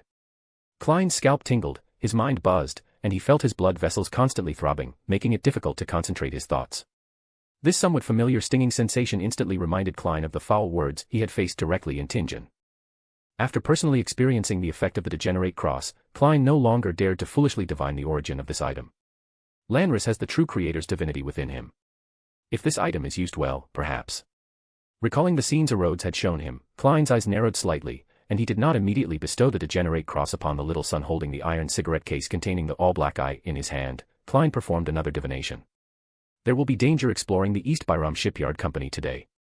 A moment later, Klein, reopening his eyes, looked at the divination crystal, which rotated with a small amplitude, and felt a slight relief in his heart. There is danger, but it's not fatal. It's a situation I can handle now. Since that's the case, it means the danger doesn't come from Lanris. With the true creator's divinity, he must be closely guarded by the Aurora Order. There are Aurora Order members in the East Byram Shipyard Company. The more Klein thought, the brighter his eyes became. He had already figured out how to report his coincidental discovery to Military Intelligence 9. The simplest way was to directly blame the Aurora Order. With a general plan, Klein returned to his rented room with the iron cigarette case. Now, what he needed to do was reconfirm Lanris's location and then, with the answer, find clues to give Military Intelligence 9 a plausible reason. Leaving the hotel, Klein, with his hat brim pulled low, turned to the back of the shipyard company. In the dark alley, he put his right hand into his pocket and deftly opened the iron cigarette case. As his fingers touched the all-black eye, his brain was immediately assailed by a pain like countless threads tearing and splitting. But at the same time, with the help of this beyonder characteristic of a marionettist, Klein once again saw strange black thin lines. These thin lines floated in the void. Although there was some intertwining and slight tangling, tracing them back, one could still distinguish who each belonged to. Tears streamed from his eyes, and snot occasionally ran out, as if he had suddenly fallen ill. This was the consequence of frequent contact with the all-black eye in a short period. Without the suppression and shielding of the gray fog, even with Klein's resistance in this regard, he couldn't be completely immune. Amidst the shaking and blurring hallucinations, Klein squinted and spotted thin black illusory lines coming from beneath the shipyard company. Tracing them back, he discovered a man who had completely merged into the shadows, his aura color similarly dark. This man was very tall, nearly 2 meters, with a slightly downturned mouth, appearing quite aloof. His eyes were like a beast's, cold with an undisguised ferocity. He looked at the hidden opening in the wall and the shadowy underground behind it, roaring something loudly. Not Lanris. Klein frowned slightly, but he did indeed sense a familiar aura in that not-so-spacious basement, an aura originating from the true creator. Did Lanris run away? Why would he run? Sweat was already seeping from Klein's forehead. He reluctantly withdrew his hand from his pocket, freeing himself from the all-black eye, then pondered the scene he had just witnessed, 2 questions surfacing in his mind. After a simple adjustment, Klein directly opened the nearest drain and jumped straight into the sewer pipe. With the clown's control over his body, this series of movements flowed smoothly without any sound. Klein adjusted his breathing and slowly moved forward in the sewer with the help of divination. Forsaken land of the gods, city of silver. Derek, reminded by Mr. Fool, quickly set up the altar, clutching the glass tube containing golden yellow liquid that had flown out of the door of sacrifice. After quietly thanking Mr. Fool and Mr. Emperor, Derek quickly dealt with the residual traces of the ritual. Finally, he took a deep breath and, without hesitation, drank the light supplicant potion. It was like swallowing magma, a burning pain spread from inside his body to his entire being. Derek endured with bloodshot eyes, his clothes soaked with cold sweat before he slowly got up, gasping for breath. Closing his eyes and sensing the new knowledge in his mind, Derek suddenly raised his hands, clenching them into fists before his chest, and a pure light, completely different from that of torches and candles, appeared. Looking at the light in his hands, like the rising morning sun, Derek took a deep breath, recalled Mr. Emperor's words, and immediately left home. He walked along the clean, simple, but ancient and modeled flagstone path towards the twin towers in the north of the city. One of the twin towers, with a pointed spire, housed the City of Silver's library, merit exchange point, and living supplies distribution center. The other, with a rounded dome, belonged to the Council of Six, to the mystical item rumored to have supported the City of Silver for over 2,000 years, and to the formulas and material warehouse. Just as Derek was thinking about how to meet the chief and what to say, his steps paused before the training ground not far from the twin towers. He lowered his head, placed a hand on his chest, and greeted in a deep voice. "Hello, Elder Lovia." Lovia wore a black robe embroidered with many mysterious purple patterns, her silver-gray hair thick but slightly curled. Her face was smooth and fair, her eyebrows and eyes grand and beautiful, making her appear to be only in her early 30s. Her pale gray eyes seemed to penetrate souls. Facing Derek's greeting, Lovia nodded slightly, her gray eyes emotionlessly observing the young man who had just advanced, his spirituality not yet fully contained. Elder Lovia seems to have returned to normal, unlike before, when she always switched between different states without regularity. Derek subconsciously had this thought flash through his mind. Suddenly, he inexplicably recalled Mr. Emperor's words, Elder Lovia's secret supplicant pathway was controlled by the true creator. Now she's normal. Derek dared not look up, worried that this newly appointed elder of the Council of Six would see his expression. After bowing, he buried his head and continued walking towards the Twin Towers. Last time in that half-ruined abandoned temple, we found quite a few interesting things, so we will be going back there for exploration in the near future. This exploration will still be led by me, Derek. You will also join the expedition team. A clear, emotionless voice came from behind him. Derek's heart constricted sharply. His neck stiffened, but he dared not turn around, only responding in a deep voice. Derek suppressed the urge to run, quickening his pace, and finally saw the round tower symbolizing the highest authority of the City of Silver. He found the Beyonder on duty there and requested to meet the chief. To Derek's surprise, the Beyonder did not ask why, as was normal. After a simple announcement, he led him up the winding staircase to the room belonging to the chief. Very strange. Different from before. Derek felt that these subtle changes made him even more uneasy. Entering the room, he saw the chief, Colin Iliad, standing before a wall. He was also currently the strongest demon hunter in the City of Silver. This tall old man, with deep nasolabial folds, world-weary blue eyes, and messy white hair, stood with two crossed straight swords hanging on the wall behind him. Dressed in his usual linen shirt and brown jacket, it was hard to believe he was a powerful expert who had hunted many devils and monsters. Derek Berg, what matter do you have that requires you to meet me? Colin asked in a rich voice. Your Excellency, Chief. Derek bowed and took a deep breath, slowly saying, I wish to contribute the Sun Pathway Potion formula to the City of Silver, but currently, I only have the formulas from Sequence 9 to Sequence 7. Currently. Colin looked deeply at this young man who had gone from an ordinary person to a Sequence 8 in just over a month. With a calm expression, he nodded, took out a parchment, placed it on the table, and spoke with a hint of satisfaction and a mysterious meaning. The City of Silver will not force explorers to hand over all contributions to the Council of Six. Your contribution will be recorded. Also, if you can find subsequent formulas, you can continue to come to me. Picking up the 3 parchments with the potion formulas recorded on them and examining them for a while, Colin looked at Derek, who seemed to want to speak but hesitated, and asked gently. Do you have anything else? Recalling what Lovia had just said, Derek lowered his head. Elder Lovia, who explored the abandoned temple, no longer frequently changes her speaking state. I believe this might be abnormal. She also just told me that she will take me with her to explore that abandoned temple again later.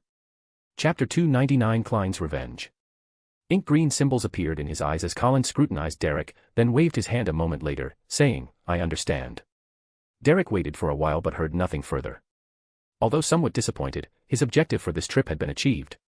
After bowing respectfully, he left the round tower under the guard's guidance. While the true creator was certainly an evil god to the City of Silver, Mr. Fool was, in another sense, also an evil god. Derek didn't need to, and couldn't be, too eager. It was enough to give the true creator a bit of trouble while extending Mr. Fool's goodwill. The chief would diligently handle the relationship between the two factions, and at the very least, ensure Derek's safety as long as Mr. Fool didn't endanger the City of Silver. After Derek left, the room at the top of the round tower became exceptionally quiet. Lightning flashed across the sky outside the window, one after another, pushing darkness away from this land. Demon Hunter Colin put away the parchment in his hand, stood with his hands behind his back, looking out at the unchanging dark world outside the round tower. A moment later, he suddenly spoke, What do you think? As soon as his voice fell, in the corner of the room, blackness squirmed and stretched, forming a human shape. The shadow rapidly climbed, casting a pitch-black projection onto the wall, twisting and swaying. His voice, like metal being scraped, was quite harsh. Chief, Derek Bird performed a ritual. According to my observation, it should have been a ritual of requesting a bestowal, very similar to the sacrificial rituals we usually perform. But the difference is, he received a response and was bestowed with a Beyonder potion. Therefore, I have reason to suspect that the previous Bard potion and those potion formulas were all obtained this way. At this point, the shadow urgently pleaded, Chief, this must have been instigated by that hidden existence. We must take action, we cannot let it continue. Otherwise, Derek Berg will sooner or later summon an evil god or similar existence, destroying the entire City of Silver. There was no change in expression on Colin's deeply lined face. He listened quietly, then fell silent for a few seconds before asking, Then, what about Lovia? Silence filled the surroundings, and only after a moment did an uncertain voice speak, I cannot judge, but Evflo found no issues before. Evflo was the most experienced psychological analyst in the City of Silver, but unfortunately, there were no potion formulas beyond Sequence 7 here. Continue to observe. As long as there is no substantial, sufficient malice displayed for now, our reaction cannot be too drastic. If they merely intend to destroy us, even with the protection of the sealed artifacts, we are nothing in the eyes of those existences. Moreover, do you remember that prophecy? The time of disaster is approaching. The further we explore, the more bizarre ruins we find, and the more dangerous the things we acquire become. Wait a little longer. This might hold our hope, the hope of surviving when the doomsday disaster arrives.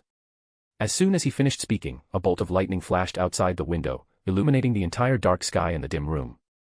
Demon Hunter Colin turned around, his weathered eyes looking at the respectfully standing shadow, and added, I will personally lead the next expedition to the abandoned temple. You go and inform Lovia to prepare, we depart in 2 days. As you wish, Chief. The black shadow slowly receded into the ground and disappeared. East Byram Shipyard Company, sewer pipes. Blood-colored flesh squirmed wildly on Ranner Wusi's neck, chest, wrists, and ankles, growing one disgusting flesh bud after another, clinging to the surrounding pipe walls like a spider web, binding him tightly, preventing him from moving. An exceptionally fierce, tall man stared intently at Ranner Wusi on the blood-colored spider web, and said in a tyrannical tone, You received the Lord's grace, and you thought you could still escape. Ridiculous. After speaking, he looked coldly at the few black-robed figures behind him, suppressing his anger as he said, You useless lot, take him back and give him a profound lesson. If this happens again, I'll hand all of you over to Mr. A. The bodies of several Aurora Order members visibly trembled. They quickly dragged out the vagrant corpses they had prepared earlier, throwing them onto the blood-colored spider web. After feeding him, Ranner Wusi finally returned to normal, no longer distorted. At this moment, there was not much disappointment on his pale face. He was supported by several Aurora Order members and walked towards the East Byram Shipyard Company, but his eyes looked towards the end of the sewer covered in darkness, a slight smile playing on his lips. After the people had completely disappeared, Klein emerged from the corner, looking at the somewhat messy pipes around him. After a moment of thought, he took out Azek's copper whistle from his pregnant and placed it among several mummified corpses. Watching the withered zombies, influenced by Azek's copper whistle, stiffly twisting their bodies into corpses, Klein calmly retrieved the copper whistle. After noting the location, he quickly left. In a secluded but well-connected alley, Klein, having divined no danger, emerged from his hiding place and walked towards the man wearing a golden mask. The man was still wearing a black tailcoat, and his light brown eyes swept over Klein as he said coldly, Charlotte, I remember telling you, this is a place only for emergency contact. Sensing the implied displeasure in his words, Klein used his clown ability to control his facial muscles, revealing an expression of both fear and excitement. He lowered his voice and said, I saw the person from the portrait you gave me before in the sewers of the East Byram Shipyard Company in the port area. He was controlling several zombies, feeding a monster. I found you immediately after he left. The man was silent for a moment, then pushed his golden mask. Golden light surged in the depths of his eyes as he used the beyonder ability of an interrogator. Tell me what you just said again, truthfully. Klein immediately felt currents of electricity coursing through his mind, an indescribable sensation filling his heart, as if all his secrets were about to spill out. Gray-white mist, accompanied by familiar whispers, appeared before his eyes. Klein instantly broke free from this state, but he still pretended to be shaken, stuttering as he repeated what he had just said. The golden light in his eyes dimmed, and the golden maskman softened his tone as he said to Klein, I already know about this matter. Go home and rest tonight, you don't need to worry about the rest. Seeing that his objective was achieved, Klein nodded, asked no more questions, and walked directly home. Only after Klein's figure disappeared at the alley entrance did the golden maskman speak to the dark place untouched by the crimson moonlight. Send 2 people to follow him. Don't let him discover them.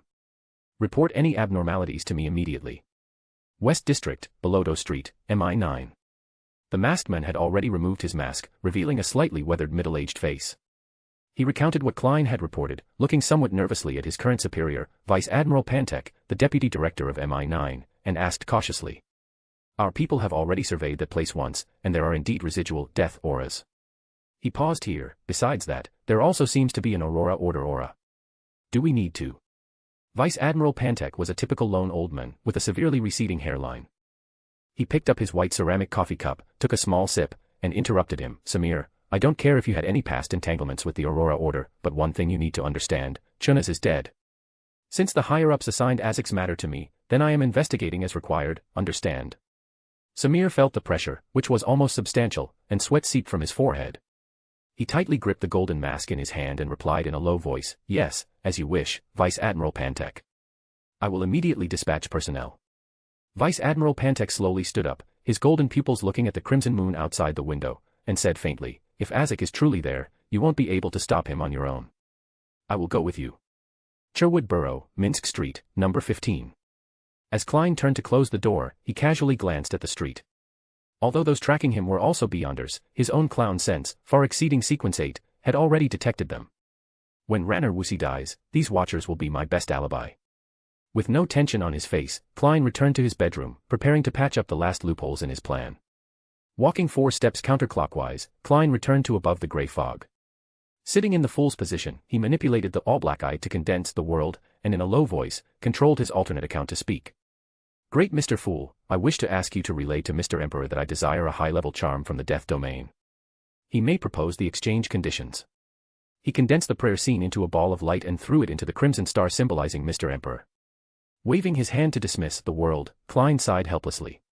If I weren't worried that directly contacting Mr. Azek would attract 0-08's attention, why would I bother so much? I hope Mr. Emperor doesn't make too outrageous a request.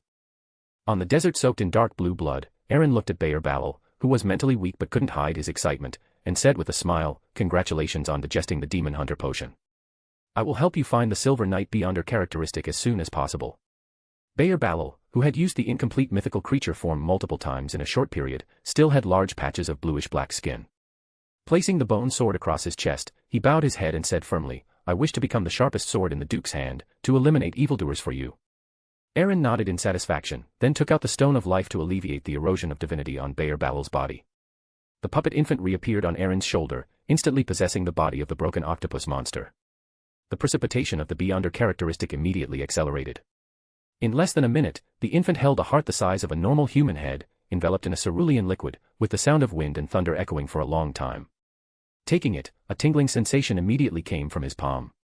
Feeling the tyrannical aura contained within the wind and thunder, a smile appeared on Aaron's face. The devil oil painting, which sealed many demigod creatures, was probably the Abraham family's greatest foundation besides Grade 0 sealed artifacts back then, but unfortunately, man proposes, God disposes. Just as he put away the cataclysmic Interror Beyonder characteristic, the prayer scene of the world immediately appeared before his eyes. Aaron raised an eyebrow slightly, somewhat surprised that the Tarot Club had just ended, and Klein was so eager to trade charms with him. Maintaining the isolation of the Judgment Domain from the outside world, Aaron instantly returned to the Nation of Disorder. From the pile of sundries, he took out a crystal skull stained with pale yellow grease and wrapped in a black thin tube, which was precisely the Beyonder characteristic left by the Undying who had been lost in the forsaken land of the gods. A drop of dark green blood flew out, and a strong aura of death surged from the Beyonder characteristic, mixing with the blood and other spiritual materials to finally form the charm. After sealing the Undying and the newly acquired cataclysmic Interror Beyonder characteristics, Aaron quickly returned to reality with the charm. Respected Mr. Fool, please convey to the world that I hope he can help me do something that does not violate his own will in the future. Listening to Mr. Emperor's prayer, Klein held the dark green charm that had just flown out of the door of sacrifice and bestowal. Without divination, he could feel the strong aura of death. Taking a deep breath, Klein returned to his bedroom with the charm, rearranged the ritual, and after summoning and responding to himself, he transformed into a special spirit body. After incorporating Azek's copper whistle and the dark green charm, the surface of the spirit body immediately glowed with a dark green hue, as if it had donned a layer of armor. Based on previous experience, as long as he willed to dismiss the summoning, he could instantly return above the gray fog, regardless of any obstacles. And that high-level charm from the death domain was the grand gift he was disguising as from Mr. Azek to Ranner Wusi. Feeling the abundant spirituality, Klein hesitated for a moment. To be safe, he still integrated the Wheel of Fortune card into the spirit body, then instantly submerged underground, quickly heading towards the port area along the sewers. The flesh torn open in his chest and abdomen was slowly squirming, but it no longer outlined a hanging figure. Ranner Wusi, his eyes stained crimson, spat out a mouthful of clotted blood, a genuine smile appearing on his face as he muttered mockingly, I didn't expect it to be MI9. But the final outcome is the same. Without divinity, without the sapling, I'm finally free from him. Low, deranged laughter echoed in the filthy sewer. Ranner Wusi was very familiar with this place. Even though it was pitch black all around, he could run, jump, and turn, quickly escaping deeper into the labyrinthine sewers. Suddenly, he instinctively stopped and leaned back, using his inherent dark vision to look ahead. Standing there was a dark green figure radiating an aura of death. The moment their gazes met, Ranner Wusi heard a low, ancient Hermes language, death. An irresistible, endless chill swept over him.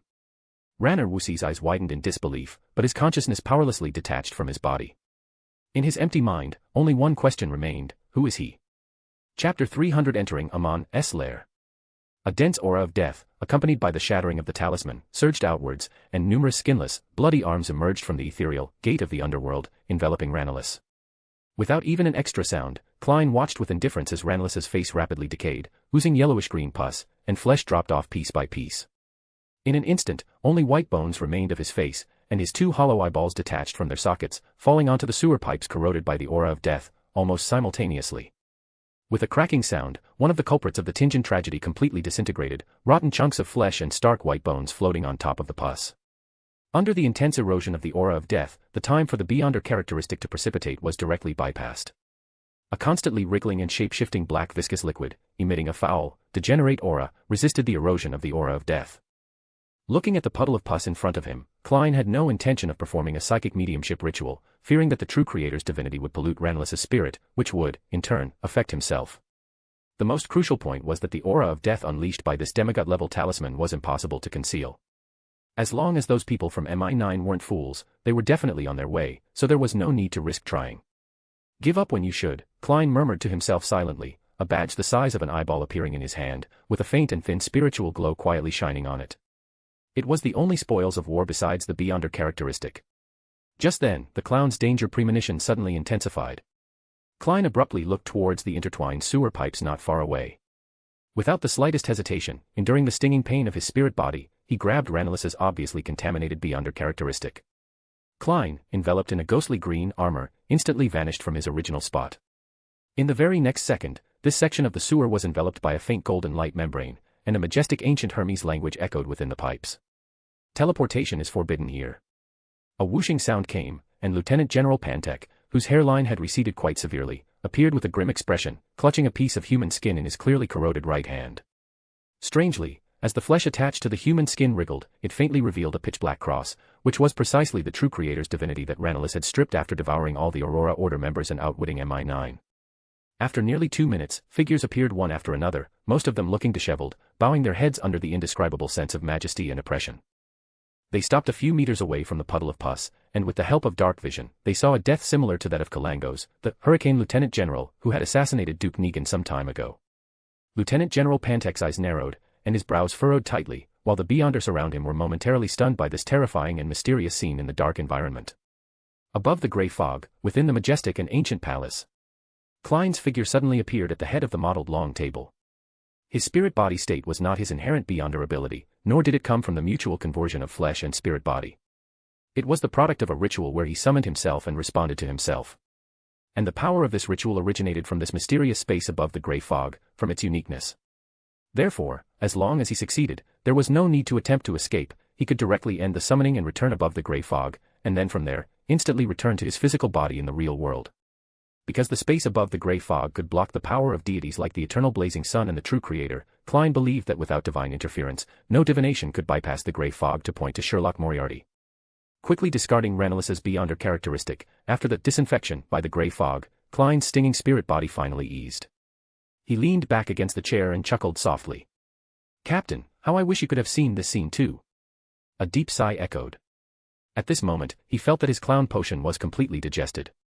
In the forsaken land of the gods, lightning flashed across the night, bringing a momentary light to the desolate and silent plain. Cavendish Lancer Pinto gazed at the city not far away, its outline deep black, shadowy, and completely silent. Noticing the faint mist remaining in the historical void corresponding to this area, Cavendish Lancer Pinto raised an eyebrow, a mix of pleasant surprise and unexpectedness. Although they were both high-level Beyonders of the seer pathway, there was a certain degree of attraction between Beyonder characteristics. Relying solely on this level of aggregation ability, finding the demonic wolf through chance encounters might take 1, 2, or even more years, and he was a complete mythical creature, capable of exerting some interference. This might be the puppet city previously occupied and constructed by the demonic wolf, Kotar. I wonder why he chose to migrate. Perhaps I can find some useful clues. After some deliberation, illuminated by the dim yellow light of the lantern, his true body entered the historical void, while the projection of his consciousness, step by step, passed through the decaying and collapsed buildings, through the faint mist, and entered the ruins. The demonic wolf and I both belong to the seer pathway. He has an all-around suppression over me, a lower sequence. If we were to encounter each other head-on, without holding back, I might not even have the chance to summon an angel projection, unless I succeed on the first try. Thinking this, Cavendish Lancer Pinto ignored the puppets whose spirit body threads had completely vanished, and cautiously walked towards the city center, soon arriving at a relatively intact church. Inside the church stood a statue of a demonic wolf with 8 legs, covered in dark, short fur. A tuft of grayish-white fur was on the statue's head, and its pitch-black pupils occupied at least 3/4 of its eyes. Is this that demonic wolf? Just as this thought flashed through Cavendish Lancer Pinto's mind, his pupils suddenly constricted. He saw the demonic wolf statue's eyes slightly turn, looking at him.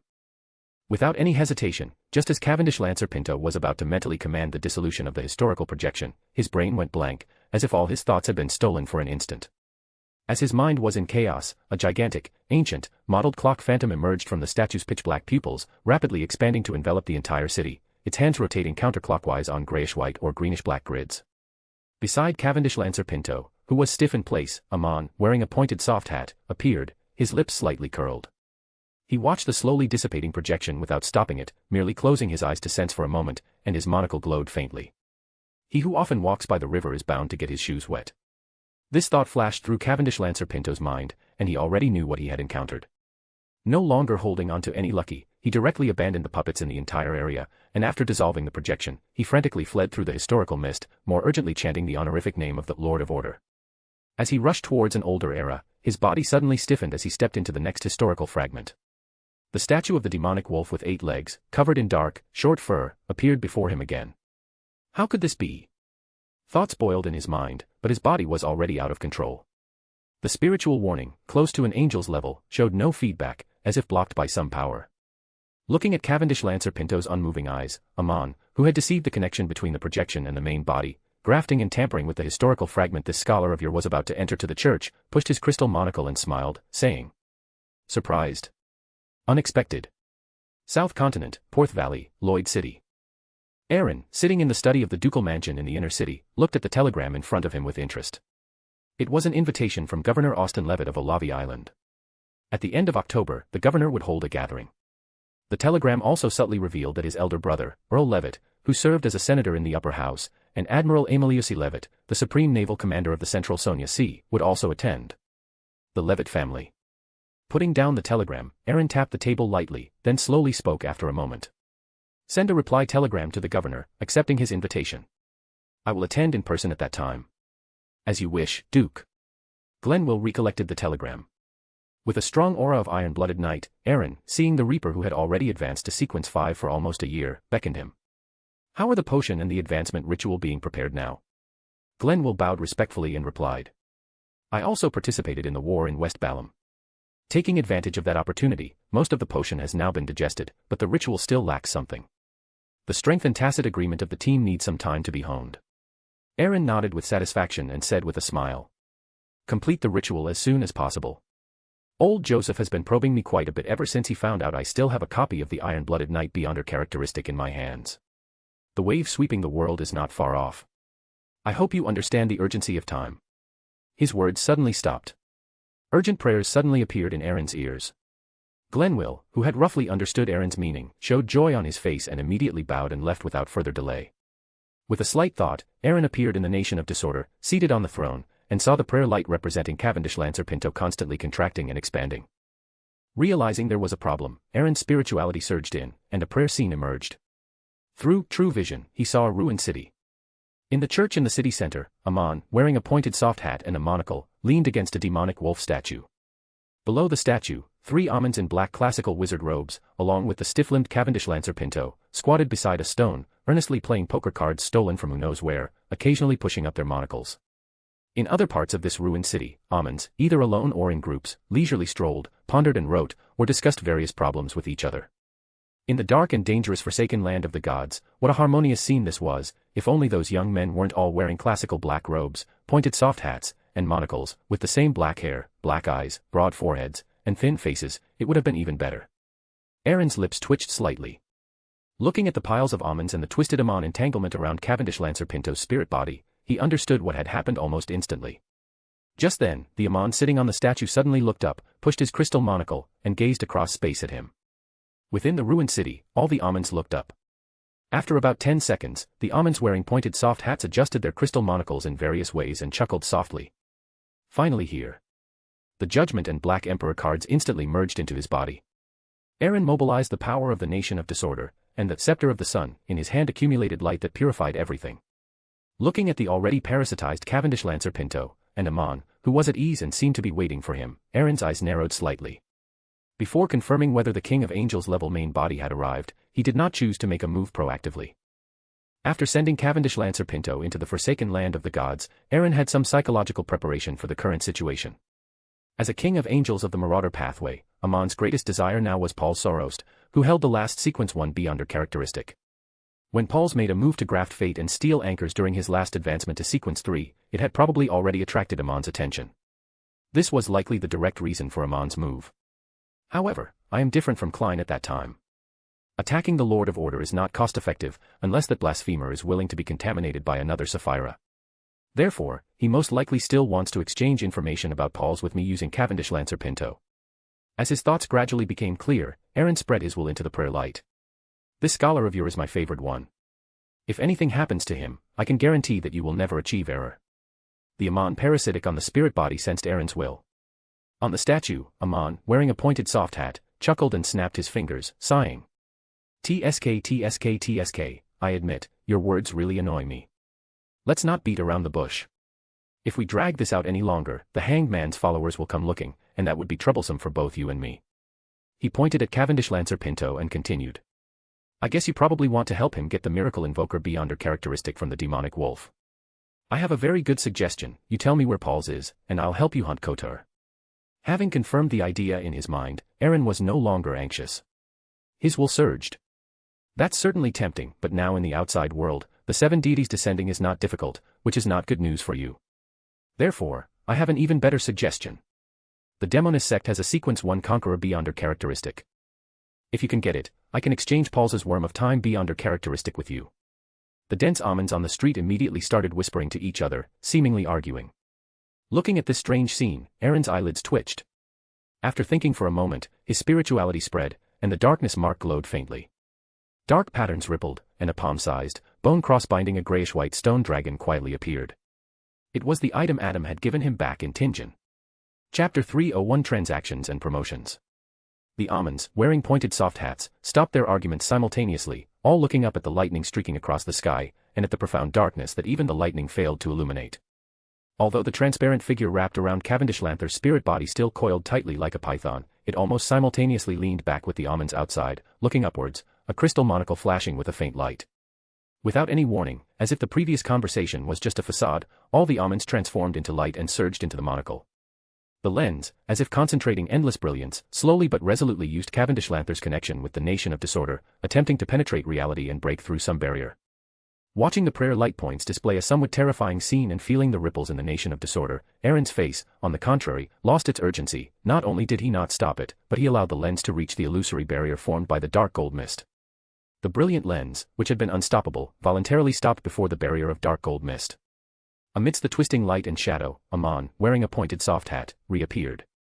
He pushed his monocle, looked at the dark gold world, and a slight smile played on the corner of his mouth, as if looking through the barrier at the Lord of Order, at the center of the world.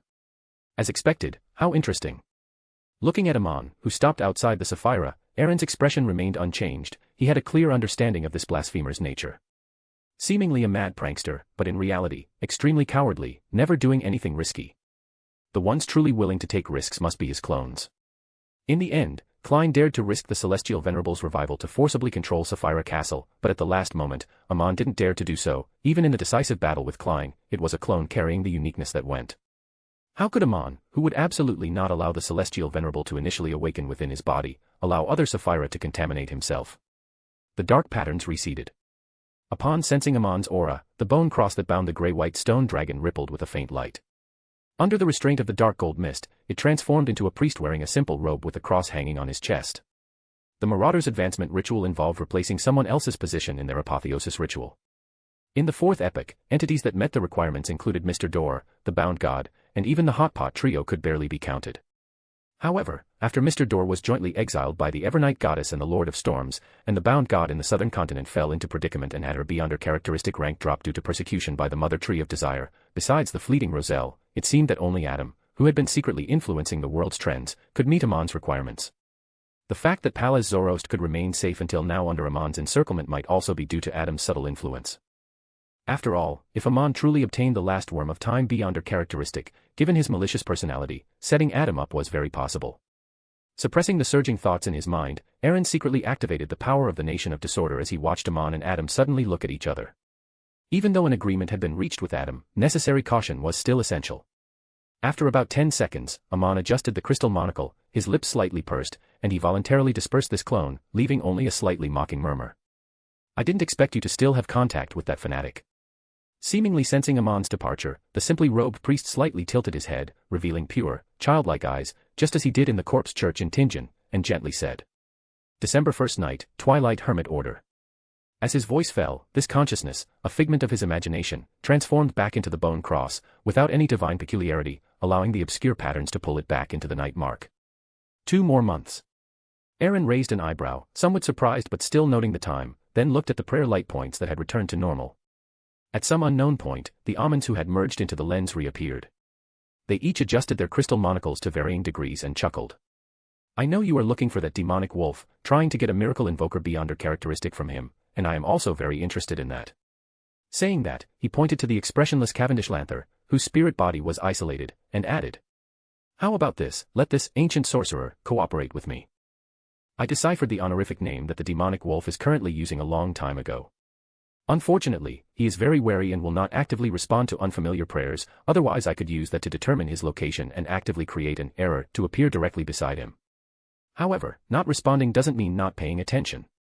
And Scholar of Yore, who is also of the seer pathway and not parasitized, is a very good bait. As long as you let me lock onto the demonic wolf, you don't need to do anything else. I can exchange a miracle invoker beyonder characteristic plus an attendant of mysteries beyonder characteristic for Palaz's worm of time beyonder characteristic. The greatest possibility is that both the bait and the prey will be eaten by you. Aaron had no intention of listening to what conditions Amon would offer. The more you listen to a top-tier deceiver, the more you lose, but he still conveyed his own thoughts. The key in the giant king's court that can open the door where Dark Angel Sassurer is sleeping is in my hands. The first blasphemy slate also seems to be with Sassurer, and the true creator is also craving this item that can mobilize the power of Chaos C. A very interesting provocation. Clicking his tongue, Amon shook his head with a smile, showing no sign of anger. TSK, then as you say. I'm really looking forward to that worm of time characteristic. I hope you don't make me wait too long. As his voice fell, a ray of light surged from Cavendish Lanther, merging with the other almonds scattered throughout the ruined city. Cavendish Lanther, whose senses were isolated, awoke as if from a dream. Having escaped the parasite state and regained control of his body, he unhesitatingly thrust his hands forward, conjuring 2 angel projections, and vigilantly looked at Amon, who stood on the demonic wolf statue, polishing his monocle. Although he had been parasitized and trapped, the terrifying blasphemer's conversation with the Lord of Order was transmitted through his spirit body, so he already generally understood that he wouldn't have to worry about Amon's threat for a while. However, the feeling of his life being toyed with in someone else's hands still prevented Cavendish Lanther from truly relaxing. Without saying much, under the protection of the 2 angel projections, Cavendish Lanther surveyed the eerie city where all the spirit body threads had vanished. Although it was a question, he already had the answer in his heart. Did the demonic wolf discover your existence and hastily migrate? Looking at the 2 projections, Amon's lips curled slightly. Even if he wasn't his true body, having gathered a large number of clones, he was no ordinary angel. Moreover, these projections had fatal flaws. With absolute suppression in beyonder characteristic rank, one only needed to steal the time of the projection's existence itself to directly cripple half of the Scholar of Yore's abilities. Amon, somewhat eager to try, paused slightly, turned his head to look not far away, chuckled, and then said with a smile. It's not just me, he also detected the hanged man's gaze. He has been hiding in the forsaken land of the gods for thousands of years and is very sensitive to these things. He's truly devoted to the hanged man. He just got beaten up by that fanatic, and now he dares to come out. If the hanged man wasn't in the forsaken land of the gods, I would definitely teach him another lesson today. Secretly praying to the Lord of Order to confirm that all traces of the parasite were gone and no hidden dangers remained, Cavendish Lanther's expression changed slightly upon hearing hanged man. He felt a sense of dismay, as if he had just escaped a wolf's den only to enter a tiger's lair, and immediately leaped into the historical fog. No longer obstructing the Scholar of Yore, Amon raised his monocle. Ripples of light and shadow intertwined, emanating from the lens and sweeping across the ruined city, disturbing the corresponding river of fate. The turbulent silver river immediately appeared, and one ray of light after another formed illusory, layered, pure wings, spreading outwards and bringing long-lost light to this land. Ouroboros, the angel of fate, with soft features, beautiful face, and gentle yet slightly indifferent eyes, stood at the end of the river of fate. Looking at Amon with a mocking smile, he extended his right hand. In the northern winter county of the Loen Kingdom, a pointed Gothic black church stood on a snow-covered mountain, occupying a vast area. In front of it was a cliff, and all around it was an expanse of white, utterly silent. This was the headquarters of the Evernight Goddess Church, the Church of Tranquility, commonly known as the Cathedral. Leonard, with dark hair and blue eyes, put on a black trench coat and red gloves, walking back to his room with a somewhat frozen expression. The Church of Tranquility under the night sky was exceptionally beautiful, complementing the red moon hanging high in the sky, coldly illuminating the land. Having been at the cathedral for half a month, he had already advanced to Sequence 7 Nightmare and stabilized. Although he hadn't yet had the opportunity to participate in actions due to internal red gloves training. But under Palez's guidance, he had initially mastered the Nightmare's abilities and truly understood why Dunn always liked to indulge in dreams. Recalling the knowledge the Archbishop had personally taught him today, Leonard took a deep breath, lowered his voice, and almost gritted his teeth as he said. So you are a parasite? What exactly do you want to do? Listening to the voice, which suppressed obvious anger and fear, Palez chuckled playfully. Hey, I am your fortuitous encounter, haven't you always thought so? Believing yourself unique, one of the protagonists of this great era. Even with such a terrible mood, Leonard couldn't help but twitch his face, silently expressing his dissatisfaction. No need for such an expression. I told you before that I suffered severe trauma and must have a host to recover slowly. And I also have to hide from a terrifying enemy. Nighthawks, the Evernight Goddess Church, are good choices. If it weren't for me, last time in Tingen, do you think you could have survived unharmed? Leonard clenched his fists fiercely, then after a moment, he spoke in a low voice. The price, what is the price? Help you deal with that enemy. As if hearing a huge joke, Palez's aged laughter echoed in his mind. Even if you become an archbishop, in the eyes of some existences, you are nothing more than a slightly stronger ant. No need to rack your brains trying to probe me. After the parasite ends, at most I'll take a few years of your life. Anyway, you're still young, and you can make it back by advancing one sequence. Most Beyonders don't live to the end of their natural lifespan anyway. Leonard, whose thoughts had been exposed, felt a bit awkward. He immediately shed the gloom from his face, lay on the bed, and asked sheepishly. Old man, why do you have to take a few years of my life? Is this the price of parasite? Humming, Palez still explained. No, that's just my professional ethics. After all, I've already parasitized, I have to steal something, right? Never expecting such an answer, Leonard immediately fell silent. As night deepened, by the side of the sleeping Leonard, the illusory Palez emerged. Illusory symbols appeared in his eyes, and whispers echoed. My fate has shifted. The lightning gradually subsided, and darkness became the master of the land. The City of Silver's exploration team, after a journey that was neither short nor long and sporadic battles, finally reached their destination. With the limited light from the beast-hide lanterns, Derek saw the almost completely collapsed city walls and the dilapidated streets without a single weed. On both sides of the streets, most of the houses had collapsed, with only a few barely standing, but their surfaces were all mottled and covered in the dust of time. The coatings, predominantly white and blue, and the pointed architectural structures, different from those of the City of Silver, had also turned dim, making it hard to imagine their original appearance. Demon Hunter Colin looked around, his expression somewhat solemn, as if he saw the future of the City of Silver. Shepherd Lovia, following behind, her light gray eyes revealing a hint of complexity, her voice then echoed, ethereal and faint. That temple is in the very center of the city. The exploration team spread out slightly but maintained sufficient order, not relaxing their vigilance on the surroundings. Walking at the end of the team, providing illumination with his light supplicant abilities, Derek glanced at Lovia and the chief at the very front, silently reciting the honorific name of Mr. Fool. Amidst the flickering candlelight, the liquid in the transparent glass bottle constantly churned, as if fireworks were always blooming inside, with colors like red, orange, yellow, and green continuously spreading outwards. And this was the magician potion. Several days had passed since the hunt for Lanris. Besides seeing a news report about a fire at a dock company in the port area, in a corner of the newspaper, Klein had no other related information.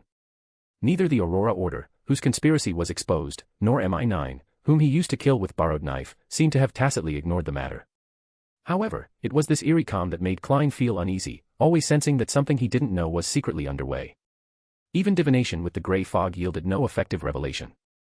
Fortunately, Klein had obtained the materials from the Hanged Men and Mr. Emperor, and having thoroughly digested the clown potion, he directly began his advancement.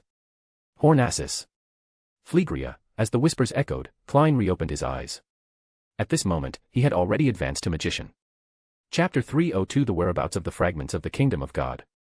Gathering his slightly scattered spirituality, Klein looked at the gas streetlights outside the bay window that illuminated the dim and gloomy surroundings, digesting the Beyonder abilities that had almost burst his head. His expression then shifted slightly, and he quickly pulled out two roughly cut paper figures from his pocket. Looking at the spoils of war he had found on the remains of the marionettist Rosego, Klein mused to himself thoughtfully. So this was a paper figure substitute. Snap. Klein sharply shook his wrist, causing the paper to rustle crisply, and it rapidly expanded, transforming into a human figure. The dummy was the same height as Klein, with identical facial features and clothing, making it look like a meticulously carved, lifelike wax figure from a distance. This was one application of the paper figure substitute spell. Immediately after, Klein focused his mind, clenched his right fist, and tapped himself lightly on the chest. Silently, the dummy gained a sense of being alive, even holding a lit cigarette with a reddened tip in its mouth, and the aroma of tobacco wafted out. Using a dummy as a medium, this illusion can last for half an hour. Truly worthy of a magician. The biggest problem with this spell is that it requires pre-prepared materials, which are relatively well-cut paper figures. After making a mental evaluation, Klein's thoughts suddenly diverged. What if he made a paper figure angel and brought it to that gray fog space? Shaking his head to suppress the increasingly divergent thoughts in his mind, Klein's gaze gradually deepened. Ranlis is dead. The primary culprits of the Tingen tragedy are now only in Sangwil and sealed artifact 0-08. However, neither of them is something I can handle right now, and the gap is very large. Only by becoming a high-sequence powerhouse, an existence akin to a demigod, will I be qualified to get involved in this matter. Before advancing to sequence 4, I can only endure, and endure more. My goal for a long time in the future is to diligently improve myself, digest the magician potion as quickly as possible, and also begin investigating the Black Emperor card mentioned in Roselle's diary. Just as Klein was pondering what to do next, layers of prayers suddenly echoed in his ears. He paused slightly, quickly tidied up the materials on the table, and walked 4 steps counterclockwise to arrive above the gray fog. Klein sat in the fool's high-backed chair and, as expected, saw the crimson star representing son Derek continuously contracting and expanding. As expected, Klein, who had already learned from Derek that the City of Silver was about to explore the true Creator's temple, held the sun brooch that had been sacrificed earlier in his hand, and his spirituality spread out, revealing the prayer scene. With his true sight, Klein's pupils immediately constricted. Inside the half-collapsed temple, only a few stone pillars remained relatively intact, collectively supporting a small portion of the main hall. At the very front of the main hall was a cracked altar, and in the center of the altar stood a giant, pitch-black cross. On the cross, a naked man hung upside down. His ankles, his thighs, and his body showed obvious rusty iron nails, accompanied by fresh red bloodstains.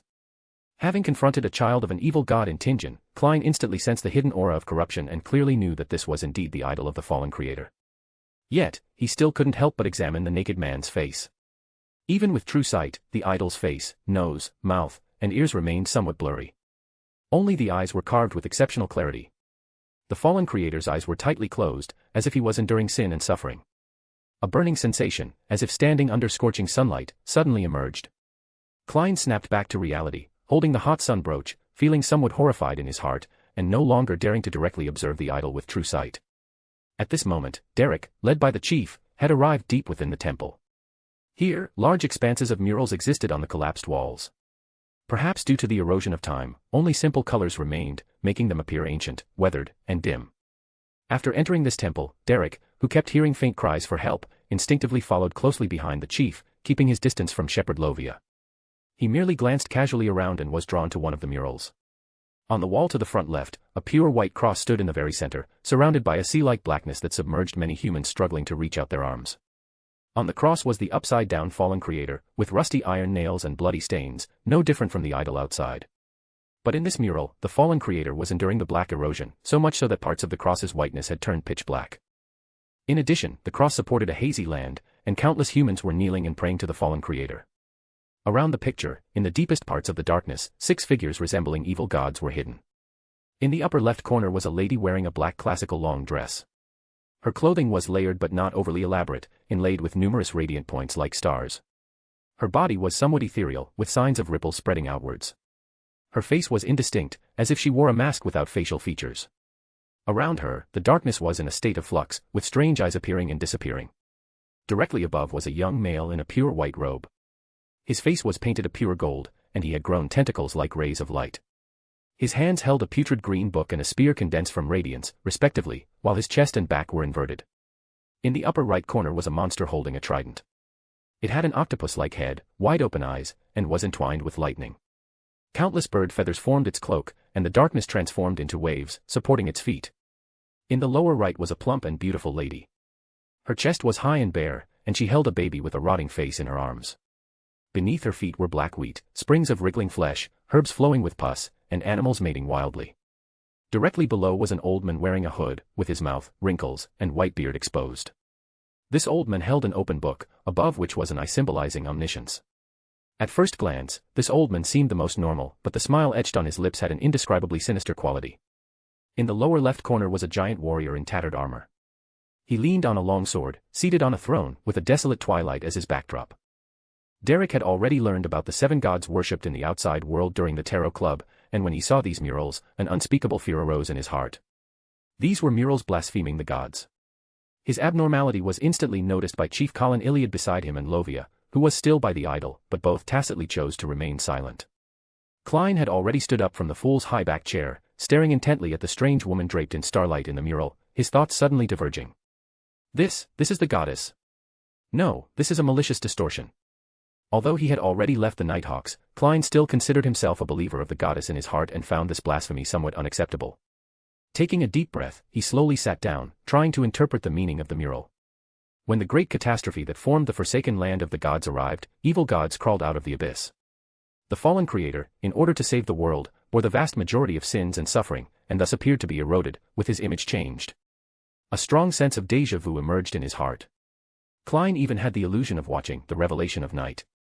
The City of Silver's exploration team did not stay too long. This temple, apart from some strange murals and an idol, seemed to pose no great danger, until they reached the deepest part of the temple, where a faint weeping sound suddenly emanated from the darkness. As the darkness was gradually dispelled by light, a curled-up child of 7 or 8 years old was repeating a phrase in a strange tone. "Save me." What struck the City of Silver's people as odd was that the words repeated in the strange tone included not only giant language but also another language they had never heard before, overlapping and repeating as if 2 souls were vying for this body. Demon Hunter Colin's eyes surged with dark green symbols, and his pupils then sharply constricted.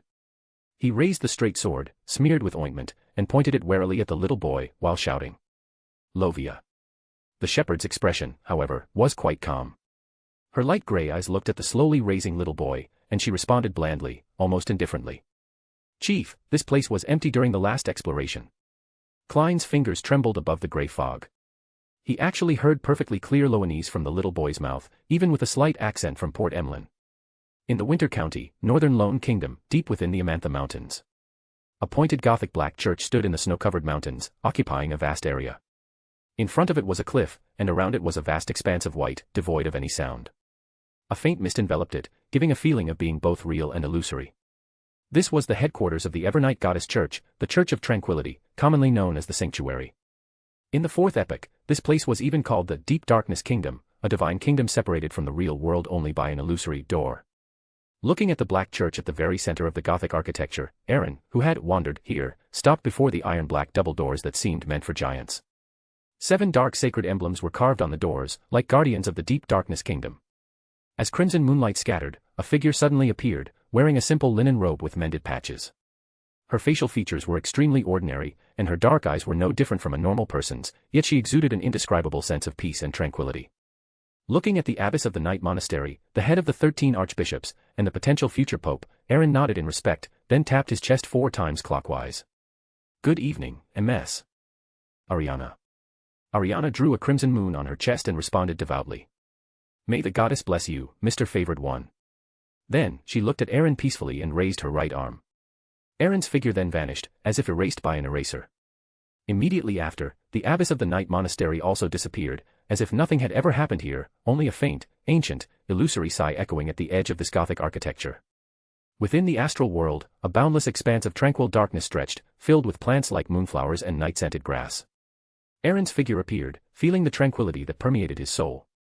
In his hand was an unreal, ethereal crystal, and the surrounding darkness seemed to instantly deepen by several shades. This was precisely the item the Evernight Goddess's power projection had retrieved from the holy city of Camellia back in the forsaken land of the gods, essentially, the ethereal crystal of a sequence 2 servant of concealment beyond her characteristic. Allowing the angel beyond her characteristic in his hand to be swallowed by a gentle force, Aaron bowed respectfully and slowly spoke. "Respected goddess, I wish to know if any fragments of the Night Emperor's divine kingdom remain after his fall." From the depths of the darkness, a figure veiled in shadow, toying with the ethereal crystal, floated out. She wore a layered but not overly elaborate dark black gown, adorned with countless dazzling points, as if inlaid with the night sky's myriad stars. A soft voice echoed. "Not all sequence zeros can retain their divine kingdoms after their fall. The Kingdom of the Moon was barely preserved due to the intertwined wills of the 3 ancient gods and the faith blessings of the Sanguine over several epochs. As for Phoenix ancestor Gregory's city of the dead, Calderon, it was preserved because the authority of the spirit world relied on the underworld. However, it has now become even more dangerous. As for Trunsoist's divine kingdom, when he fell, the order and rules he established were completely shattered, and the divine kingdom lost its foundation. Most of it has completely disintegrated, with only the last 2 fragments remaining. At this point, the soft voice paused slightly, and Aaron only felt the surrounding darkness grow even denser. High sequence Beyonders of the Justiciar pathway, including sequence 2 Balancer and sequence 1 Hand of Order, although they are only divine kingdom fragments, they are still infinitely useful. One piece is with the Artificer. As far as I know, it was eventually given to Roselle, who was then the son of Steam.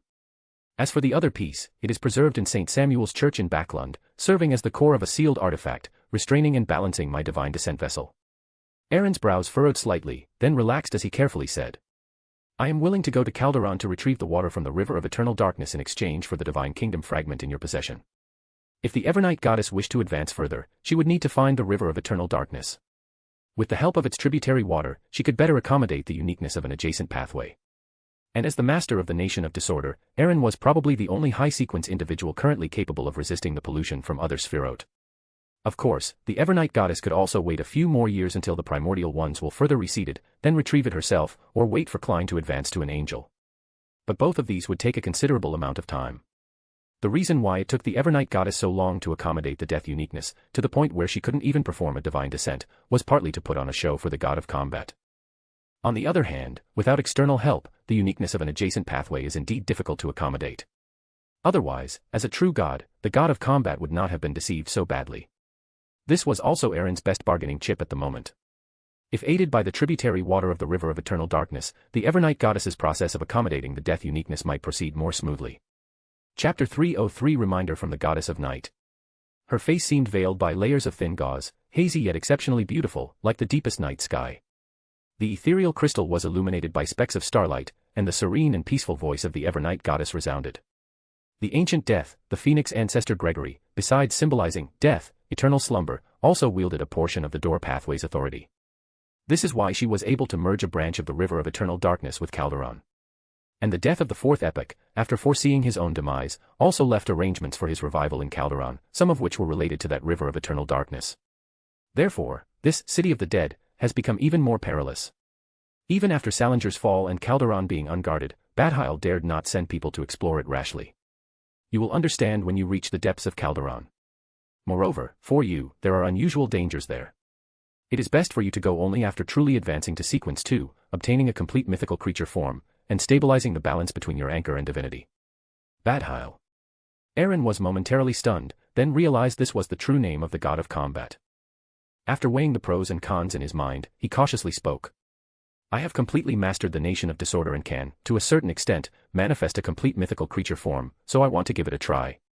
Even the water from a tributary of the river of eternal darkness possessed the symbolism of eternal slumber, and could even help Klein resist the awakening will of the celestial worthy.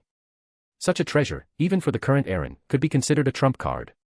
Whether it was to better prepare for the Balancer's advancement ritual or to help Cavendish Lancer deal with Cotter, the demonic wolf holding the Attendant of Mysteries characteristic, he had to obtain the water from the river of eternal darkness as soon as possible. But even if he could avoid the fate of eternal slumber by relying on the Nation of Disorder and barely enter the depths of Calderon, he couldn't obtain the water from the river of eternal darkness on his own. It would be better to cooperate with the Evernight goddess, perhaps he could even get a free piece of a divine kingdom. Even with his head bowed, Aaron still felt an extremely oppressive gaze fall upon him, as if scrutinizing him inch by inch through his soul. Suppressing the urge to look up, Aaron waited for a moment, and the serene and peaceful voice, with a hint of something inexplicable, echoed in his ears again. Perhaps you are more special than I imagined. Aaron did not respond to this statement. He clearly knew that he was fundamentally different from Klein, or rather, Zhou Mingrui. As a transmigrator, his soul was truly unrelated to the primordial one, and there was no risk of the primordial one's will awakening. What he truly needed to be careful of was the almost crippled son of chaos.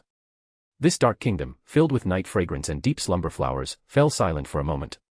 The Evernight goddess extended her hand forward, as if pinching a corner of the void, and gently tugged. From the boundless darkness flew out an illusory feathered serpent, covered in huge greenish-black scales, with feathers stained with light yellow grease growing from the gaps between the scales. It was precisely the death statue that had been secretly removed by the Evernight goddess from the death ruins in the divine battle wreckage earlier. The feathered serpent was submerged by the tidal darkness. Its sharp roar, enough to make ordinary saints dazed, was directly concealed before it could spread. Its illusory body dissolved, becoming part of the tide. The ethereal crystal, already illuminated by starlight, merged with the dark tide, finally transforming into a strange monster statue with a wolf head and snake body. Its 8 legs were covered in feathers woven from pale flames and mysterious patterns, and within its open wolf head was a profound darkness leading to an unknown place. This should be a creation formed by merging the authority of the darkness pathway and the death pathway, which is why it can carry the water of the river of eternal darkness.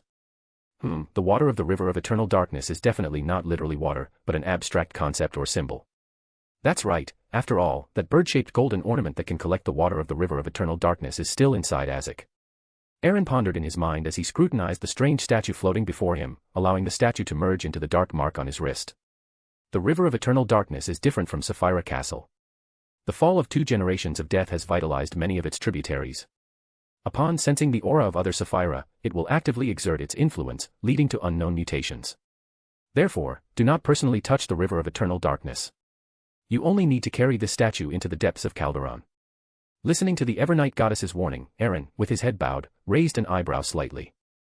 This was both a reminder for exploring Calderon and a subtle hint about the possible reactions of Sapphira Castle after Klein becomes powerful. Looking at Aaron, the Evernight goddess's eyes flickered. A thin night veil gently floated down, covering Aaron's body and silently seeping into him. After retrieving the water from the River of Eternal Darkness branch, you can go to Backlund and give that statue to Anthony Stevenson. He will give you the Divine Kingdom fragment you desire. Aaron quietly felt this blessing from the dream for 2 seconds. Even if an accident occurred and he was affected by the Eternal Slumber authority, he could remain clear-headed and respond. He then placed his hand on his chest and bowed. Klein, seated at the head of the long bronze table, frowned as he watched the prayer scene. The chief of the City of Silver, as described by Little Sun, suddenly drew his sword, and his figure strangely split, forming overlapping afterimages around the strange little boy.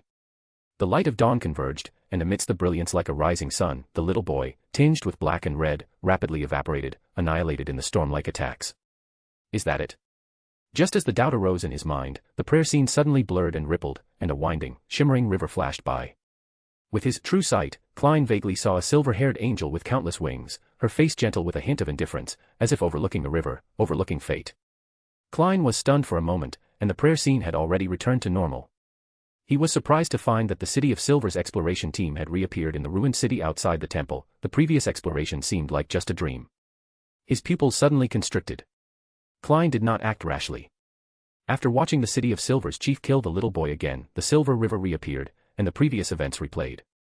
Recalling the words of the little boy Jack, Klein felt the coincidence grow stronger.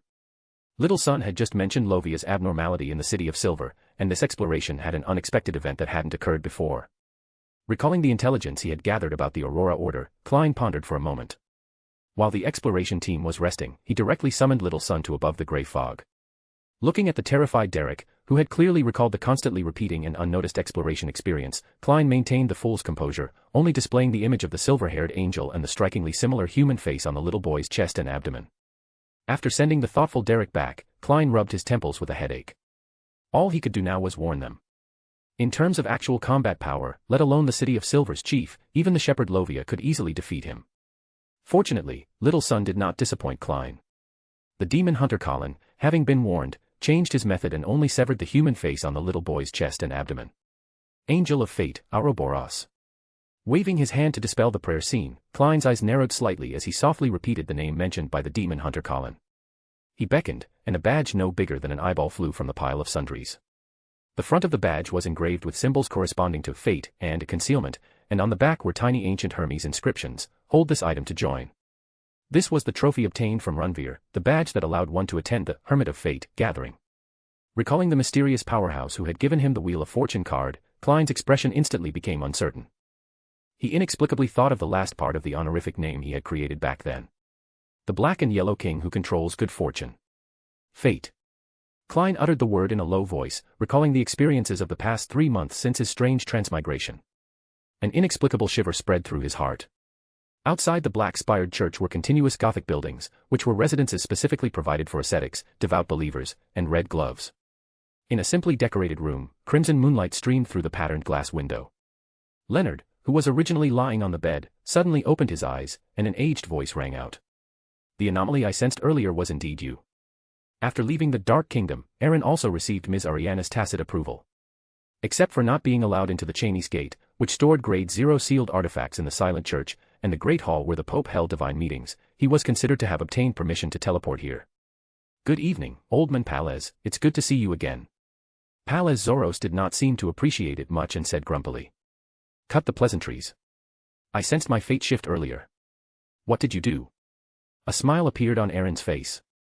He sat opposite Leonard and said meaningfully.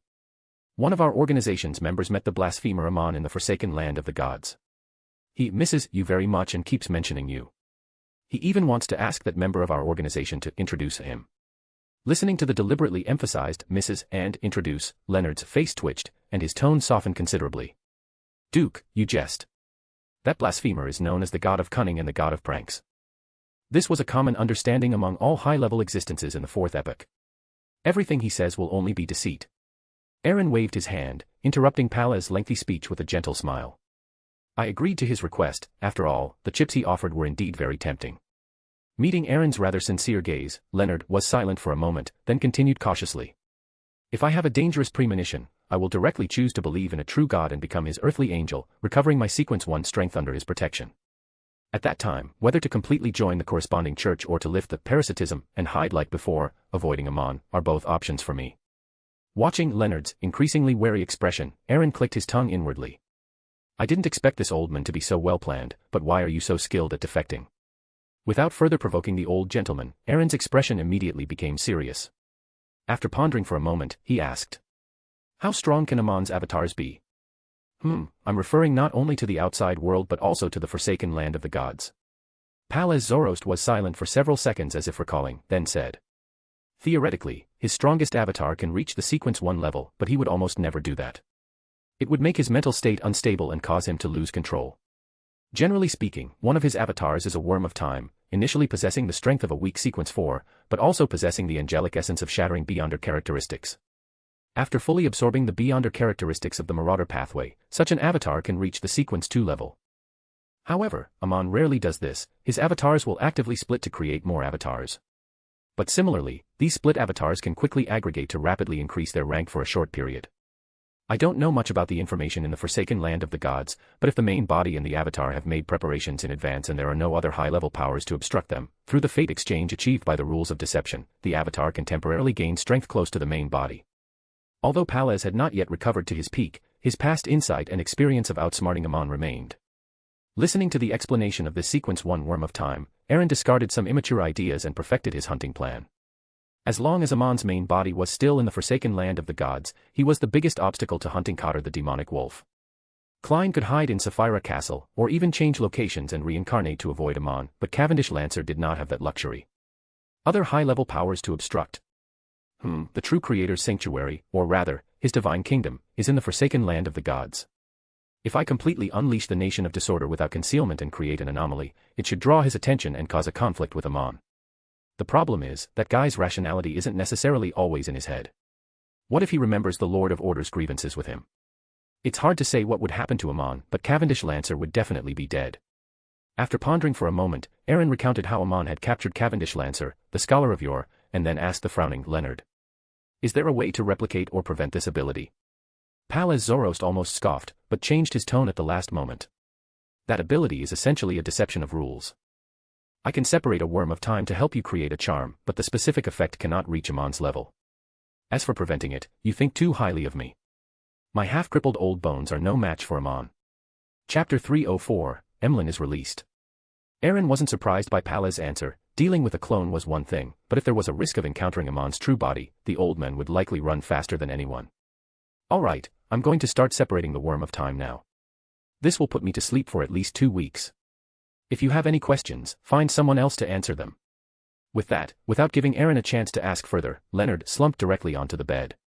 Streaks of light converged into a ball of light, hanging high within Leonard's mind, adopting a posture that clearly showed he didn't want to speak. Aaron smiled, looking at Palez, who was playing dead. A honorific name flashed through his mind. The obscure lord, who exists with history. The embodiment of countless miracles. The deity who controls wishes. This was the honorific name of the obscure demonic wolf that Aaron had just obtained from the Evernight goddess. Although that mythical creature might no longer be using it, perhaps having already made some changes to it, in mysticism, it would undoubtedly still point to him. No matter what Amon is planning, his idea is quite feasible, using an honorific name to establish a connection. But with the obscure demonic wolf's suspicious nature, he definitely wouldn't respond automatically. From Aaron's own experience in the Nation of Disorder, regarding such unfamiliar prayers, he wouldn't respond, but he would definitely pay attention to the corresponding prayer light spots. If the one chanting the honorific name was a powerful, familiar existence like Amon, extinguishing that prayer light spot immediately would be the best choice. But if the other party was a stranger, in a situation where he was absolutely safe, he would monitor them long-term to understand the specific situation. The essence of this matter is that a non-mythical creature is marked by a high-level existence, and could inexplicably, miserably die at any moment. For the prayer, this is tantamount to suicide, or even more terrifying. Moreover, this way, the initiative is completely in the obscure demonic wolf's hands. Everything about Cavendish Lancer is being monitored, with no way to prepare in advance. Once the other party truly tries to exert influence, he will be utterly defenseless, with no chance of survival. So what needs to be done now is to eliminate the obscure demonic wolf's wariness, while also ensuring Cavendish Lancer's safety. After organizing his thoughts, Aaron's eyes held a hint of a smile as he looked at Palez floating within Leonard's spiritual body, teasing. "Oh right, Mr. Palez, I forgot to tell you that for a long period in the late 4th epoch, the ancestor of the Jacob family was actually impersonated by Amon. Amon secretly devoured him long ago. Although the Jacob family's treasure contains beyonder characteristics that can help you recover, it also conceals one of Amon's clones." Looking at the suddenly fluctuating light cluster, Aaron's smile grew even more pronounced. With the apocalypse approaching, Abraham, the door, has already been exiled, and Antigonus is imprisoned by the Evernight goddess. Currently, the most likely to achieve Lord of the Mysteries is that Angel of Time. The primordial Demonis and other deities who wish to take a step further to cope with the coming apocalypse would be very willing to capture you and make a deal with Amon. The aged voice, carrying a hint of weariness, sounded again. "What do you, or rather, the Lord of Order, want to do?" "A deal." Aaron thought for a moment, then continued tactfully. "In any case, you definitely won't be able to keep the Sequence 1 beyonder characteristic on you. Rather than inviting greater disaster, it's better to sell it for a good price. Of course, this is just to prepare you mentally. You don't need to make a choice now, but you need to understand that time is running out." Silence fell upon the room again. Palez seemed to have completely fallen into a deep sleep, and Aaron said no more, activating the teleportation to leave. South of the bridge, Backlund, Rose Street, Harvest Church. A certain illusory sensation faded. Klein looked at the strange candle he held, seeing its dark wick and pale flame, and reached out to extinguish the flame. "I am someone who can maintain clarity and rationality autonomously in spiritual channeling and dreams. The deepest part of the mind, the bottom layer of dreams, is equivalent to my home ground. This mystical item is simply a perfect match for me, but unfortunately, it was bestowed by the Earth Mother Church. Bishop Utravsky, with his devout faith, would certainly not be willing to trade it." Thinking this, Klein looked forward. Bishop Utravsky, who had originally stood opposite him, had, at some point, sat down in the first row of chairs, leaning forward, head buried, hands tightly covering both temples. Drip. Sweat dripped from his face, spreading on the ground at his feet, which was already damp over a large area. Sensing that the strange candle had been extinguished by Klein, Utravsky suddenly shivered and raised his head under the other party's gaze. His slightly cloudy eyes were filled with tears, and his wrinkled face was crisscrossed with traces of weeping, but his gaze was joyful and clear. At this moment, Klein felt as if he saw a newborn baby. Those tears were proof of new life.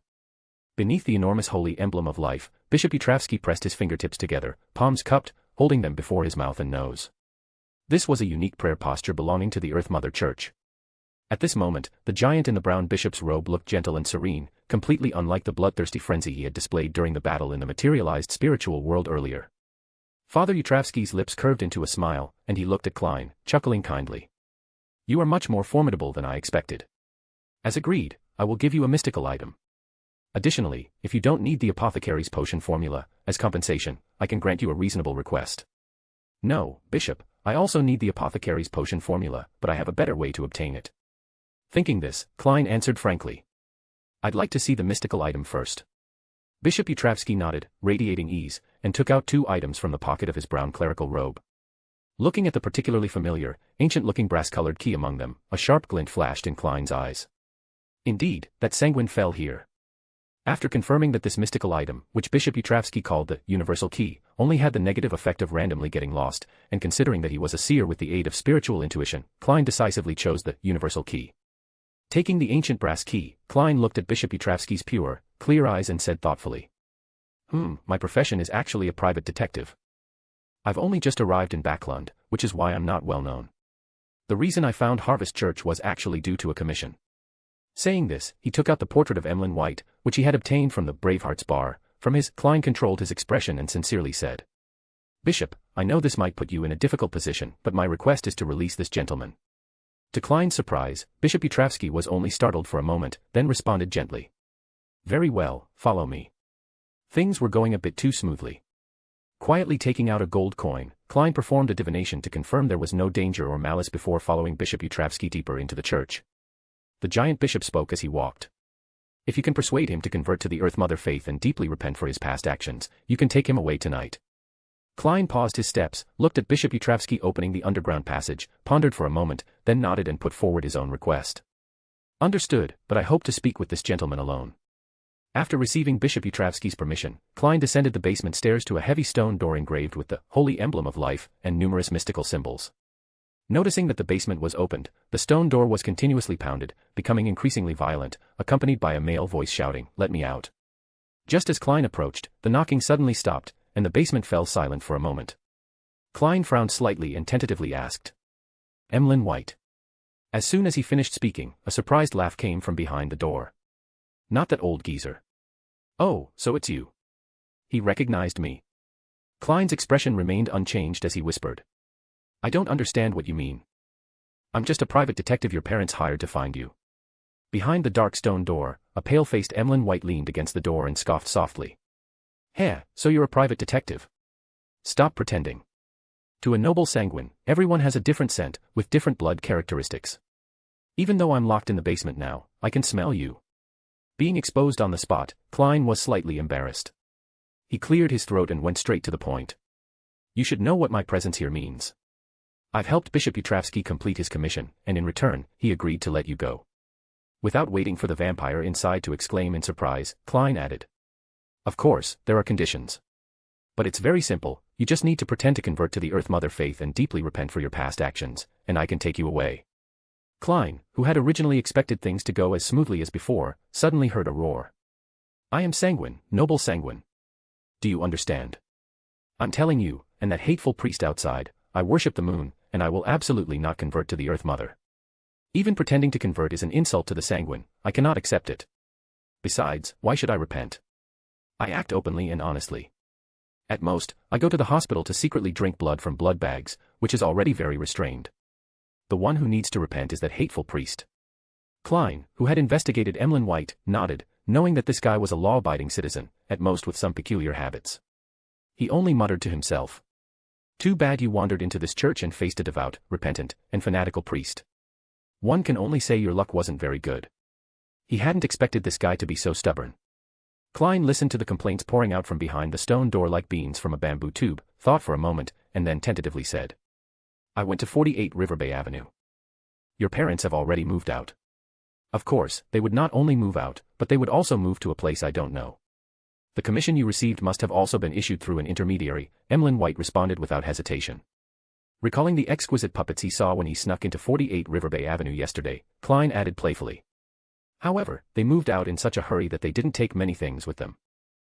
For example, those in your room." The air seemed to solidify for several seconds. Seeing a chance, Klein's eyes lit up, and he immediately pressed on. "If I can't complete this task for you, to compensate for my previous commission fees and the mystical item I used to help Bishop Yutravsky, I'll have to sell those puppets. I wonder how many gold pounds they'll fetch." Before Klein could add more fuel to the fire, Emlyn White sighed through gritted teeth. "Enough. You humans are truly malicious. I agree, but you must guarantee that no third person knows about my feigned submission to that old geezer. Otherwise, I'll fight you to the death." Casually flicking the gold coin between his fingers, Klein chanted the divination phrases in front of Emlyn White. Emlyn White's words are sincere. After chanting a few times, Klein looked at the gold coin in his palm, a slight smile on his lips, and gave his assurance to the chaste Mr. Vampire. "Father, Bishop, I repent. I want to go home." Upon hearing the assurance, Emlyn White seemed like a changed person, shouting loudly with sincere emotion. Accompanied by continuous shouts, Bishop Yutravsky, holding the nightmare candle, squeezed into the basement and said gently to Klein, "You did very well. Mother has gained another loyal believer. Please wait upstairs for a moment. Once he finishes a devout prayer, you can take him away." Looking at the nightmare candle that was suddenly lit, Klein opened his mouth, suddenly understanding what the bishop was going to do, and silently mourned for the poor vampire for 2 seconds. Leaving the basement, Klein sat quietly on a chair in the prayer hall. After a few minutes, he saw the tall Bishop Utravsky emerge with a pale-faced, effeminate, and handsome man. Looking at the vampire he had met once before, Klein quickly put on a smile. After thanking the bishop, he led the somewhat dazed Emlyn White out of the prayer hall. Bishop Utravsky merely nodded slightly, said nothing more, and turned to walk to the Earth Mother's holy emblem of life. He spread his arms and chanted in a low voice. "Thank you, source of life. Praise you, mother of all things." Startled by the commotion behind him, Klein quickly left Harvest Church with Emlyn White. Looking at the sanguine, who had lost his arrogance and appeared weak, Klein teased. "Mr. Vampire, how do you feel?" As if his tail had been stepped on, Emlyn White glared fiercely at Klein and said, "Pa. I am a noble sanguine. Don't use such vulgar terms to describe me." Chapter 305, City of the Dead, Calderon. Stopping in the dimly lit alley, Klein ignored Emlyn White's incessant grumbling. He calmly took out the sun brooch, wiped the sweat from his forehead, and emphasized, "Now that I've saved you, it's time to discuss my reward, Mr. Emlyn." Looking at the dark golden, sunbird-shaped brooch, a flicker of discomfort crossed Emlyn's face. He subconsciously took 2 steps back before snorting in response, "Fine, once this is over, we're even. And it's best if we never meet again. What do you want? Gold pounds or a potion?" Suppressing the burning sensation in his heart, Klein chuckled, "No, I don't need either. What I want is the Sequence 8 Beast Tamer Beyonder Potion formula." If he hadn't obtained the subsequent Beyonder Potion formulas for Seer from the remnants of Marionettist Rosego's spirit, Klein would have almost thought this was a Beyonder Potion from the Seer pathway. After all, Seer, Clown, Magician, Beast Tamer, it was practically a circus hodgepodge. Emlyn looked at Klein with some surprise, then thought for a moment and said rather arrogantly, "You humans don't understand the noble sanguine. Only after acquiring additional Beyonder characteristics do the sanguine reproduce. Therefore, every sanguine newborn is a Sequence 7. Sequence 8 and Sequence 9 Beyonder Potion formulas are not important to us. I don't have a hobby of collecting such things." Holy crap. A Sequence 7 right after birth? Klein almost failed to control his expression. Then his eyes narrowed slightly, and he questioned in a low voice, "So, you can't give me the reward?" Emlyn White's expression immediately became quite strange. After 2 seconds of silence, he raised his chin and said, "Hey, we have many powerful mysticologists among the sanguine. I'll write to them for help. Give me 2 days. Don't look at me with such suspicious eyes. A mere low-sequence formula is nothing to me." Recalling the nightmare candle held by Bishop Utravsky, Klein looked at Emlyn White with pity in his eyes, waved his hand, and motioned for him to leave. Emlyn felt quite uneasy under his gaze. He opened his mouth but said nothing, directly disappearing into the darkness. After confirming Emlyn's departure, Klein quickly took off the sun brooch, isolated its influence with a spirit wall, then wiped the fine sweat from his face, turned, and prepared to return to 15 Minsk Street. 10 minutes later, Klein saw the golden-yellow outer wall of the Harvest Church again from another direction, his mouth twitching uncontrollably. It seems that in the future, when I go out, the all-purpose key cannot be carried with me. At the very least, it needs to be sealed by a spirit wall. Thinking this, Klein broke off a branch from a roadside tree, fashioned it into a temporary divining rod, and was about to divine the direction home when his steps paused at the main entrance of the Harvest Church. He saw a familiar figure. "Why haven't you gone home yet?"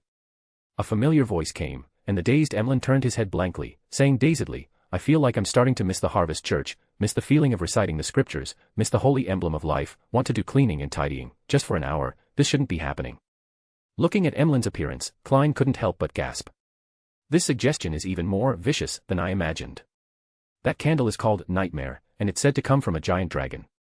Is the spectator pathway really that terrifying?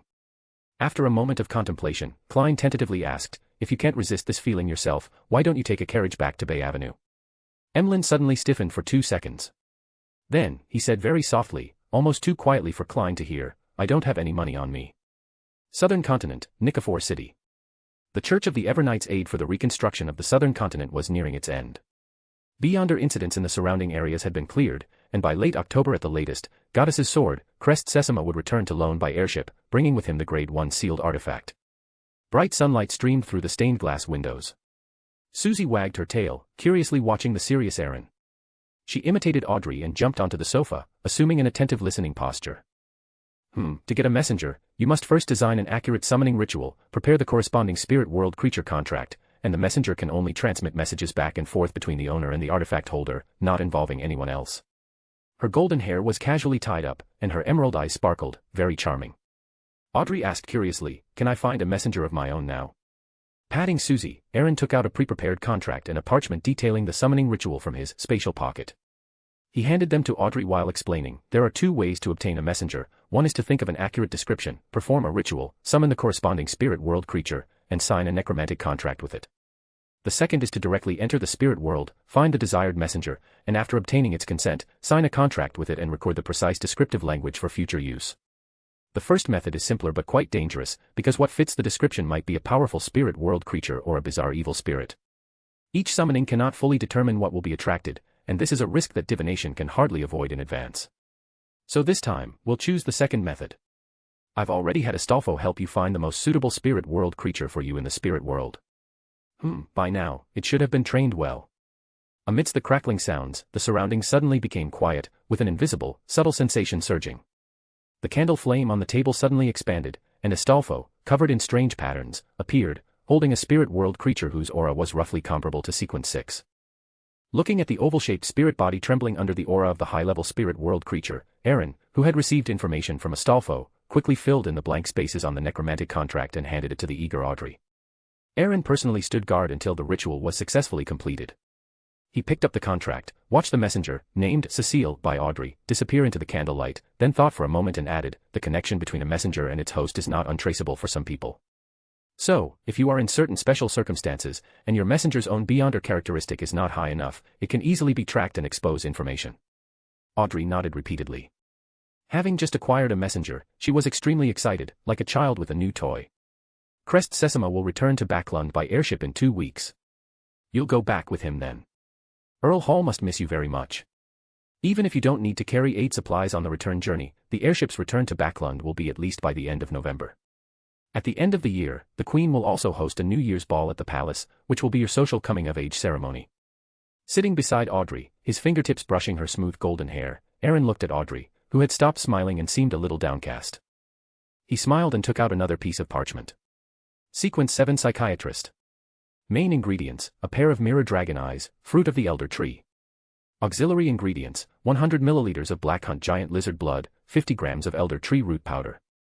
Looking at the somewhat surprised Audrey, Aaron patiently explained, psychiatrist takes a step further than telepathist, beginning to directly influence targets and truly possessing a certain degree of self-preservation capability.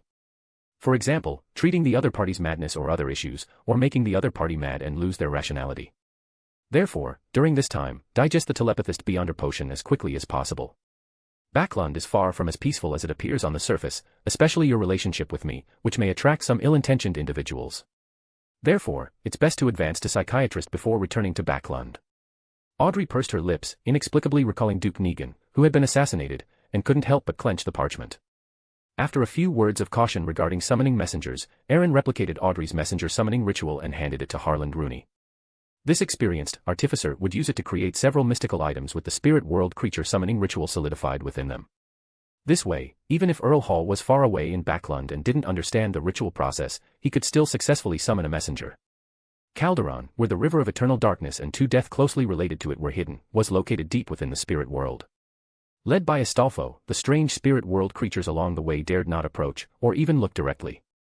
It wasn't long before Aaron reached his destination. The scene before him was no different in essence from other parts of the spirit world. Rich, vivid color blocks overlapped, and some thin mist permeated certain areas.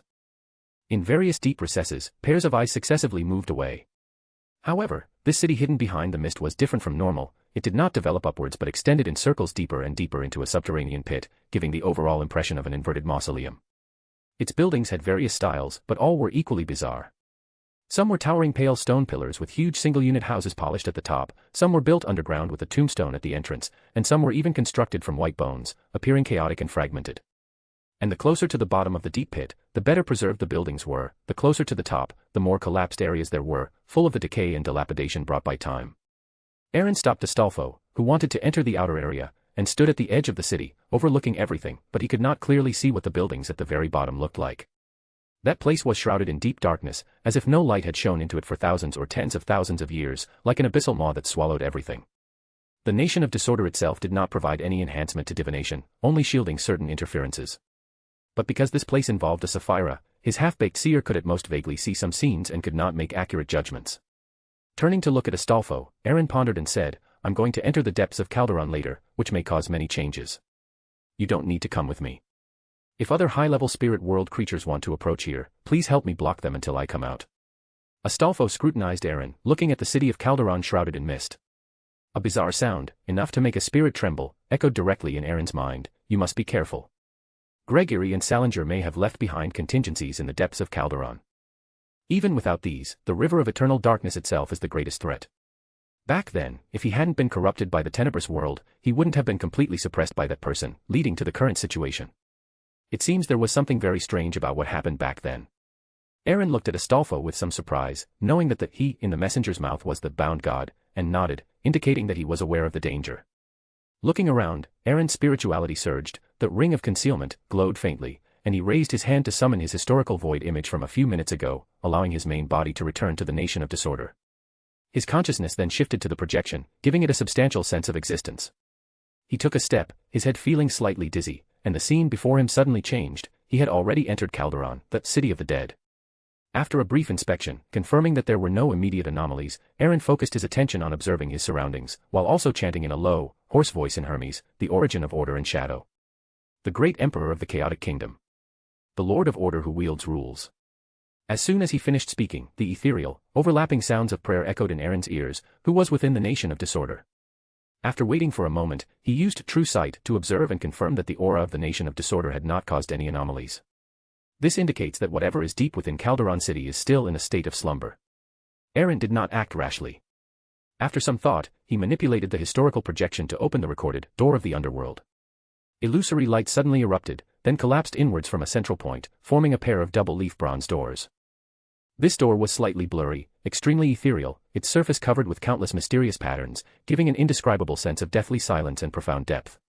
With a creak, the mysterious bronze door moved backward, opening a crack. Through this crack, Aaron saw the deepest, most profound darkness. In the darkness, pallor surged, sometimes swirling up, sometimes falling, like a river flowing through a lightless night. On its two sides, giant, pale stone pillars vaguely appeared, extremely similar to those in Calderon City, yet even more exaggerated. Is this the river of eternal darkness?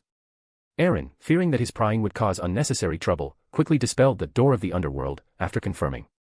This mysterious door to the underworld seems to have had its direction altered here. Beyond the door is no longer the underworld, but the core area of Calderon City, the deepest part of the underground pit. Aaron, seated on his throne, thoughtfully pinched his brow, abandoning the idea of directly entering the core area via the door of the underworld. After all, this place was related to death, and many abilities in the necromantic domain would be rewritten and appear anomalous in Calderon City. He didn't want to inexplicably appear in the river of eternal darkness the moment he stepped out of the door of the underworld. Chapter 306, The River of Eternal Darkness. After determining that Salinger's influence on the Nation of Disorder was minimal, he ceased maintaining the historical void images. Standing on the outskirts of Calderon, Aaron felt the eerie silence, as if the entire city had died. After completely taking control of the Nation of Disorder, he could return to Sapphira with just a thought. So, despite sensing an anomaly, he still felt confident, though a little puzzled. When the Phoenix ancestor, Gregory, pulled Calderon out and threw it into the depths of the spirit world, she didn't evacuate the residents beforehand, and occasionally, some spirit world creatures would enter. But now, in this outer region, let alone active living beings, there isn't even a trace of skeletons, zombies, or other spirit world creatures. Aaron integrated the Black Emperor and Justiciar cards into his body. Feeling his spirituality rise again, his golden pupils scrutinized the chains of order that were invisible to the naked eye, pale and tinged with eerie green. The underlying rules here have been corrupted. Living beings entering Calderon will naturally transform into the undead, which is somewhat similar to the underworld but fundamentally different. Here, living creatures won't suddenly die and slowly become undead with no thought, instead, they directly become undead. However, for beyonders above the demigod level who are not of the death pathway, and certain special spirit world creatures, even if they are transformed into an undead state, they can return to normal as long as they leave Calderon in time. However, interacting with Calderon in this way will leave an imprint. Even if one leaves successfully, the imprint will be drawn by an invisible force and merge into the depths of Calderon. Using the Eye of Order, enhanced by the Nation of Disorder to interpret the distorted and aberrant rules of Calderon, Aaron controlled the Domain of Judgment to envelop himself, preventing interaction with Calderon and the leave imprint. After preparing, Aaron followed the strange, spiraling architecture downwards, heading towards the core area, the end of the deep pit. As he delved deeper, none of the various monsters hidden within this strange city dared to appear. The aura of the Nation of Disorder made their instinct for survival overcome their tendencies towards madness and predation. The deeper he went into the ground, the quieter Aaron's surroundings became. The peculiar buildings, though seemingly intact, felt as if they had been dead for many years, their very aura becoming cold and decaying. These monsters are too timid. It seems I won't have a chance to harvest a wave of spiritual materials and beyonder characteristics this time. Muttering to himself, Aaron glanced around with some disappointment, but he didn't intend to actually expand the domain of judgment to search. The most important thing at the moment was to successfully obtain the water from the river of eternal darkness. In a silent world, the passage of time is easily overlooked. Aaron only performed short-distance teleportation within the area covered by his true vision. After traveling for a long time, he finally saw the bottom of the deep pit. A massive, dark palace stood there, like the gaping maw of the abyss. Thin, grayish-white mist poured out from its open gate. The palace was supported by massive pillars, inlaid with all sorts of bones and body parts, with some areas even covered in bloody hides from different races. Aaron gazed for a few seconds, feeling a sense of déjà vu, as if he were back in Tingen, seeing Adam's Bone Church. Without hesitation, Aaron softly chanted in ancient Hermes. The Evernight Goddess, more sublime than the cosmos, more ancient than eternity. Crimson Lord, Mother of Concealment. Empress of Calamity and Fear, Lord of Slumber and Silence. The Evernight imprint shimmered, and a strange statue of a demonic wolf-headed, snake-bodied creature appeared in Aaron's hand. Looking at the thin mist enveloping the palace and the motionless statue in his hand, Aaron continued to walk into the palace. On both sides of the hall were coffins of various shapes and colors. They lay there silently, as if their very existence had been weathered by death.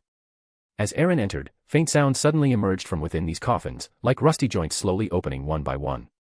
The demonic wolf head on the statue emitted a faint glow from its eyes, and all the coffins immediately fell silent. Ignoring these things, Aaron stepped into the depths of the hall. Here, there was a downward grayish-white stone staircase, and at its entrance stood a massive stone tablet. At the top of the stone tablet stood a tall, slender statue of a giant bird, seemingly made of bronze. Its wings were covered with various pale symbols. Below the bird-shaped bronze statue, on the surface of the stone tablet, characters derived from the language of the dead, resembling different shapes of simplified birds and coiled snakes, formed two vague sentences. Even a god cannot escape. Even death will be imprisoned.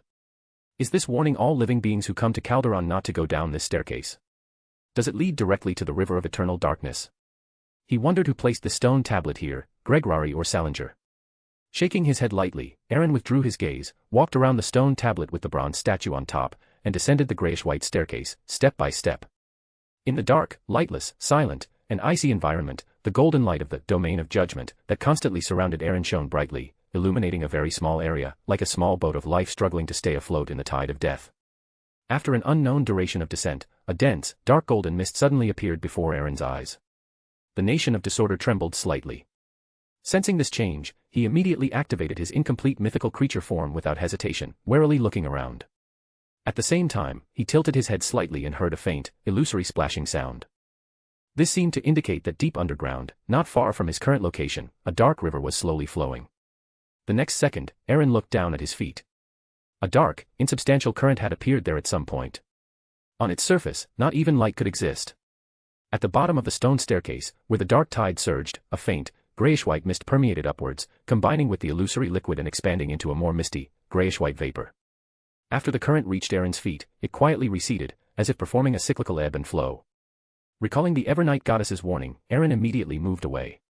Looking at the grayish-white mist that floated above the current, seemingly isolating the world, he raised the Ring of Mysteries in his hand.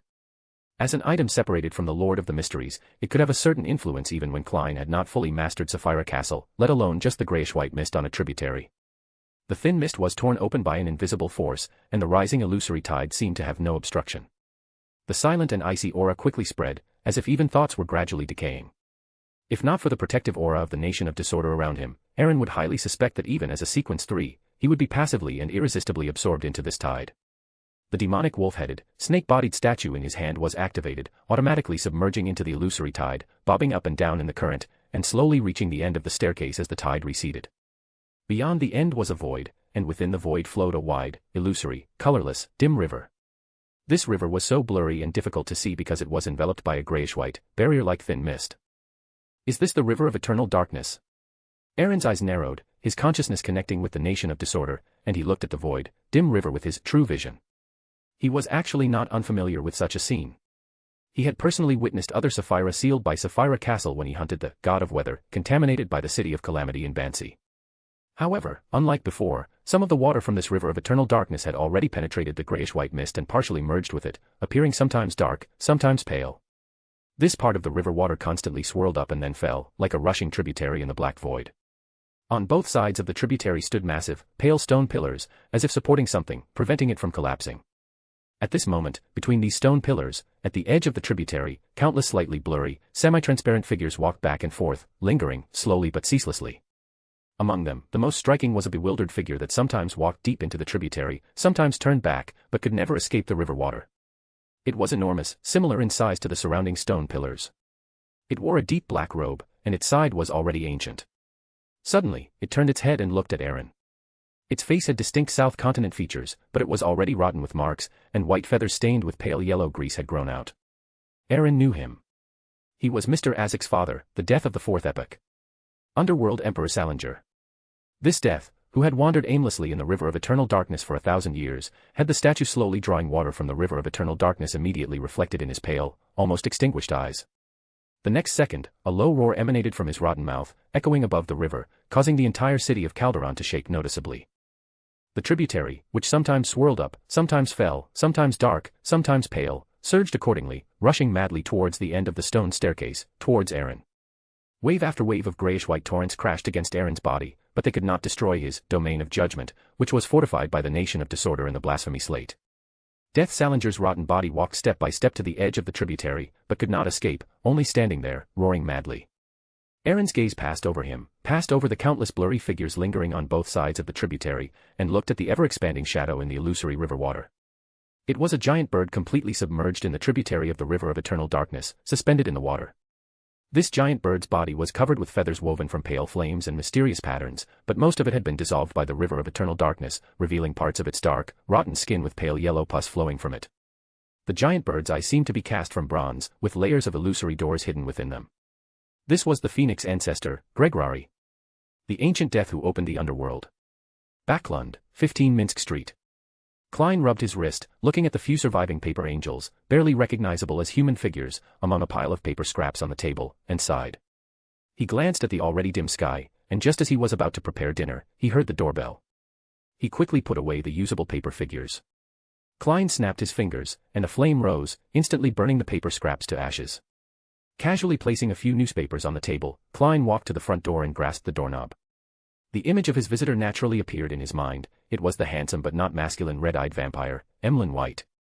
It hadn't even been 2 days, no need to rush, he's a trustworthy fellow.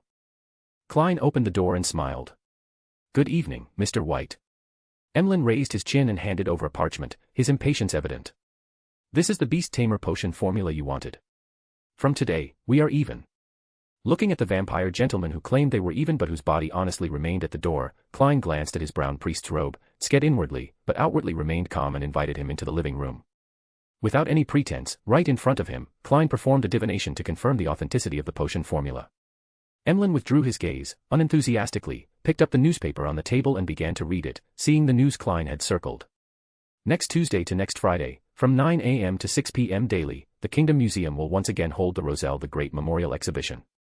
Emlyn scoffed, threw the newspaper back onto the table, and curled his lip in disdain. I never would have thought you, a detective, would be interested in the Roselle Memorial Exhibition.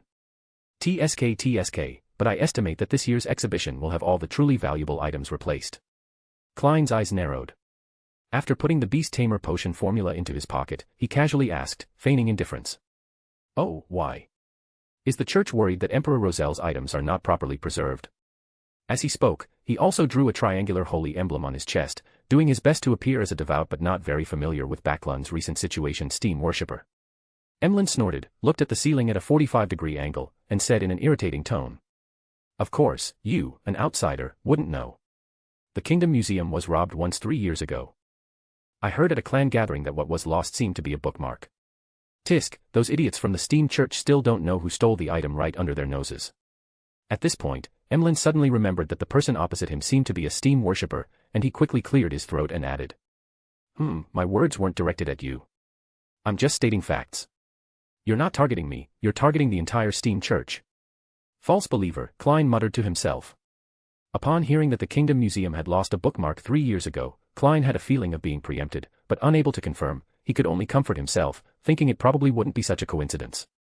Chapter 307 Underworld. Klein calmly assessed Emlyn's brown priest robe, composed himself, and jokingly asked. You wouldn't happen to be from the Harvest Church, would you? That psychological suggestion, you haven't resolved it yet, have you? I remember you said you could write a letter to ask more noble sirs for help, didn't you? Your sanguine should not lack powerful individuals. Listening to the barrage of questions, Emlyn's mouth twitched, and his expression fell, his face turning the color of cooled ashes. They said Father Yutravsky is a favored one of the Earth Mother, and they don't want to directly conflict with him. They're currently researching other ways to remove the psychological suggestion. Leaning back on the sofa somewhat dejectedly, Emlyn muttered with dull eyes. By the time they figure it out, by the time they find a powerful individual in the spiritual domain, perhaps I'll already be a loyal believer of the Earth Mother. It's only been 2 days, and now I'm increasingly feeling how precious life is, and how joyful harvest is. A favored one of the Earth Mother. Father Yutravsky is a favored one of the Earth Mother. Klein first marveled, then felt a wave of lingering fear. If I had lost that night, I might have been locked in the basement and forcibly detained. If I had won, I would have offended another deity. No, I couldn't have won at all. A favored one of the Earth Mother definitely has corresponding trump cards. If Father Yutravsky hadn't suppressed the split personality back then, I probably wouldn't have even defeated him. Klein wisely chose not to delve deeper into the topic and, after some thought, suggested. You can try to find an organization called the Psychology Alchemists. They might be able to help you. Otherwise, you can only wait for Miss Justice of our Tarot Club to become a psychiatrist, but by then, perhaps you'll already be unwilling to abandon your faith in the Earth Mother. Klein silently added in his mind. After agreeing to help Emlyn look for clues about the Psychology Alchemists, Klein glanced at the crimson moon already high in the sky, took out his cloak and mask. Tonight, there was a bee-hunter gathering at the Bravehearts Bar. This beast tamer potion formula and the medullary crystal of the elf spring can be sold separately to that Viscount and the fat apothecary. After deducting the cost of the elf spring from the premium sale, it should be around £700. Adding the £1,500 in activity funds that Mr. Hangman promised to make up this week, I'll still owe Marek £2,000. Calculating silently in his mind, Klein felt his wallet was like a leaky sieve, causing him immense heartache. In the deeper regions of Calderon, below the river of eternal darkness, Gregali's eyes erupted with bronze light, and an invisible, terrifying suction swept towards Aaron and the strange statue that was drawing water from the river of eternal darkness, attempting to drag them both underwater. Feeling the terrifying suction, and weighing his current predicament, Aaron instantly made a decision. His consciousness connected with the nation of disorder, mobilizing the power of the Sapphira. The illusory moon city glowed faintly. As the chain of order vibrated, an invisible power augmented Aaron.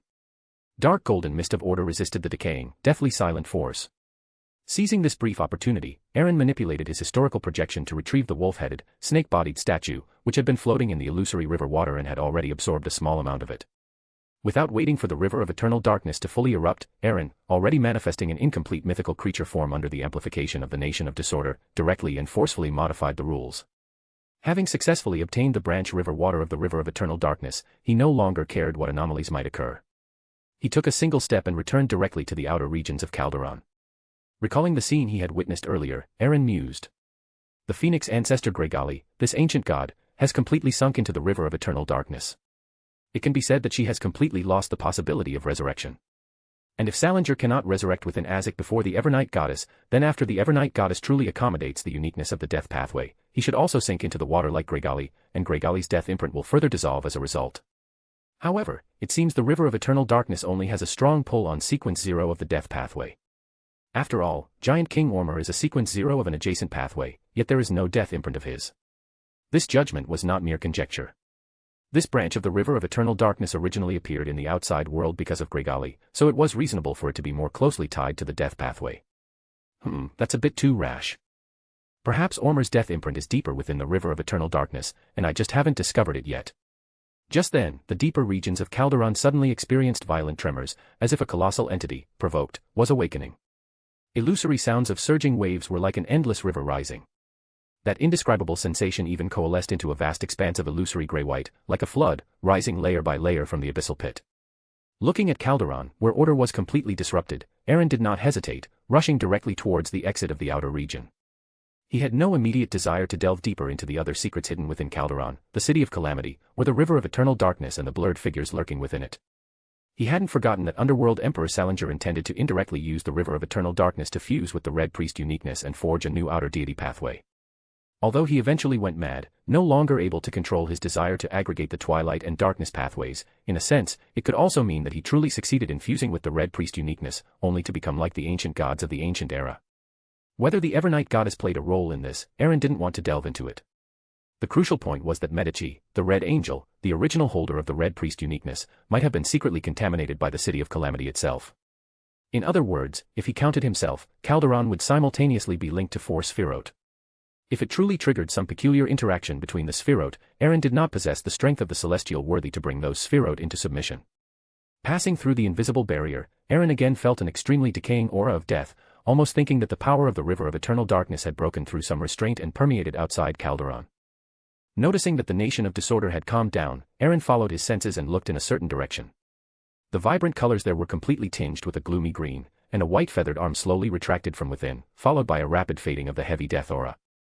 Stopping Astolfo, who still wanted to pursue through the spirit world fluctuations, Aaron narrowed his eyes slightly. That was merely a power projection of a death console. Rashly pursuing it could easily lead to a trap. Ordinary angels could not sense the changes in Calderon so quickly. Excluding Mr. Azek, who was still searching for the past, only the 2 from the numinous episcopate, closely related to death, remained. It wasn't his true body, just a power projection. Aaron narrowed his eyes, instantly thinking of a name, Hater, the former Grand Priest of the Church of Death. He had been severely corrupted during a certain ritual and currently could not leave his mausoleum, otherwise he would immediately lose control. That's why he used a more troublesome power projection to investigate the anomaly in Calderon. In a special area deep within the spirit world, which converged various symbols, Shaman King Karaman, silently following behind the Death Scion, Ferryman Erode Zegers, looked at the boundless, dim world ahead, his eyelids twitching slightly as he couldn't help but murmur. Is this the legendary underworld? After the ancient death, the Phoenix ancestor Gregali opened up the underworld in the spirit world. Apart from the door of the underworld, which could be briefly connected, the exact location of the underworld was considered unknown. Only the most outstanding among the Death Scions could find it. Yes, this journey has been smooth. Soon I can fulfill my promise, and your safety will be guaranteed. As he spoke, Erode Zegers' face silently rotted and fell off, but he simply reattached it to his face. Although the classical alchemist had used his life to reshape his body, bearing the power of the ferryman was still too much of a strain. Moreover, he had been corrupted by the uniqueness activated by the artificial death, and thus had no choice but to come to the underworld to seek help. As the aura of the ferryman emanated, the dark green, abyssal void immediately became translucent. Skeletons with open mouths, vines with infant faces protruding, bloody arms, and strange, toothy, slimy tentacles frantically reached out, both excited and ferocious. Ignoring the grotesque and sinister scene, Erode Zegers slowly uttered words that normal beings could not understand. The surroundings instantly grew dimmer, both hazy and illusory. This was the language of death from hell, from the underworld. The destination of all death. The hell hidden deep within the spirit world. The witness to the decay of all things. The kingdom belonging solely to death. As the words of death echoed, the void immediately ignited with a ghastly green flame, illuminating the surroundings with a sinister chill.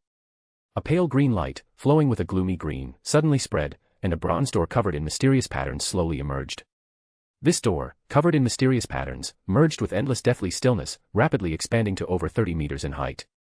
It stood there, using the spirit world burning with ghastly green flames as its base, like a connection to another world, different from the current one. Clang! The bronze door suddenly opened, and an indescribable darkness surged out, bypassing Erode Zegers and directly enveloping Karaman.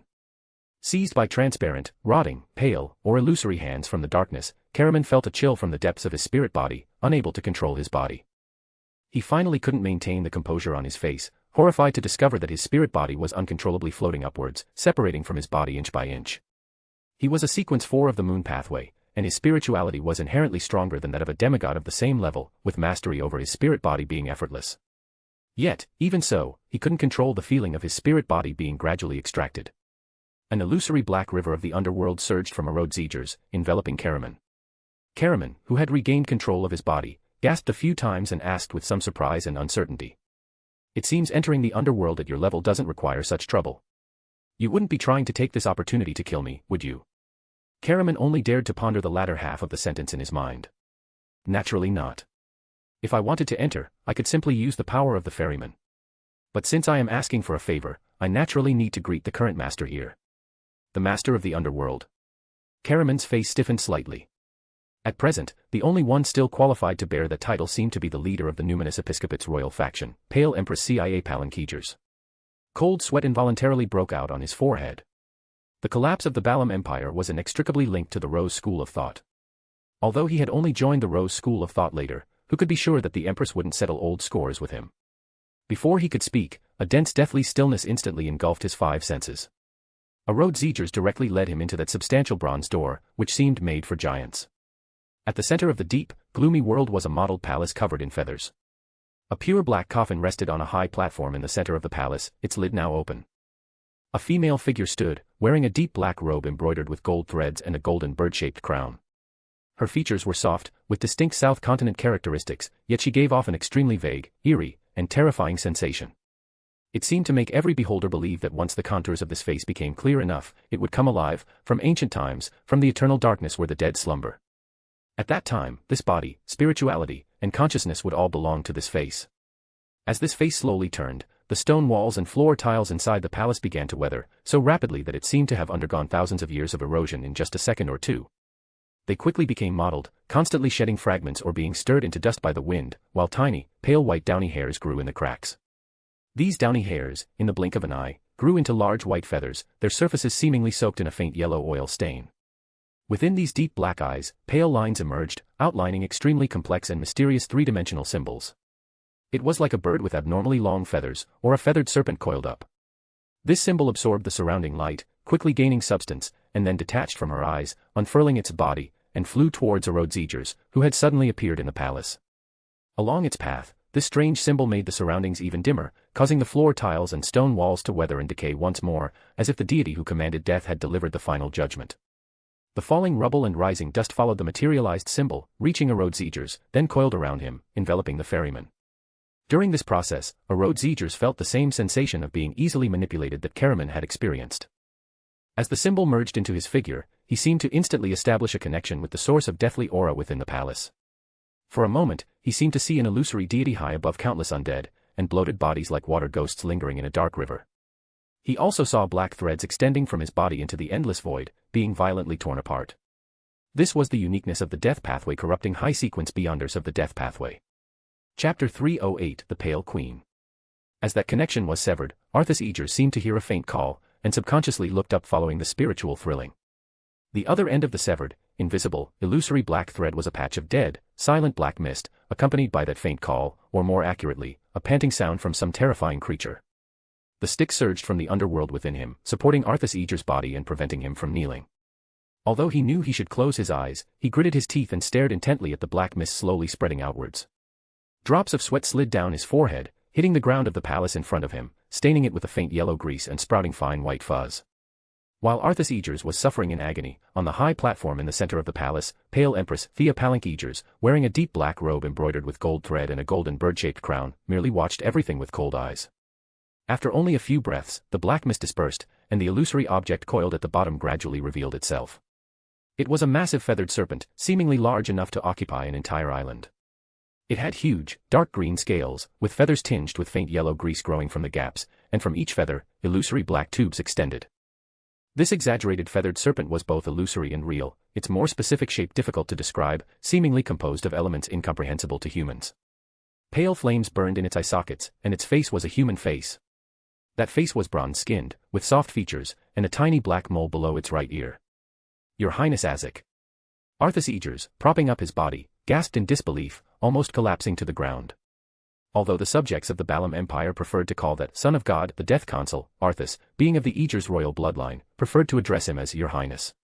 Just as that feathered serpent, seemingly encompassing the entire world, was about to move forward, Pale Empress Thea Palanquegers, who had been indifferent, suddenly raised her hand.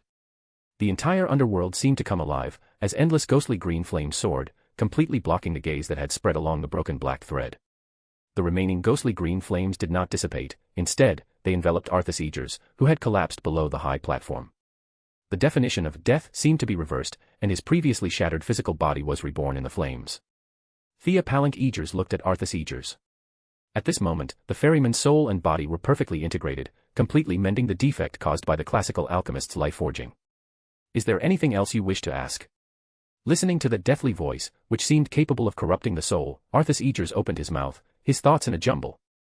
He had come to the underworld this time, both to request the Pale Empress's help in forging his physical body and removing its shackles, and to ask this divine descendant if she still remembered the glory of their bloodline and why she allowed the former high priest Hadel to do such blasphemous things.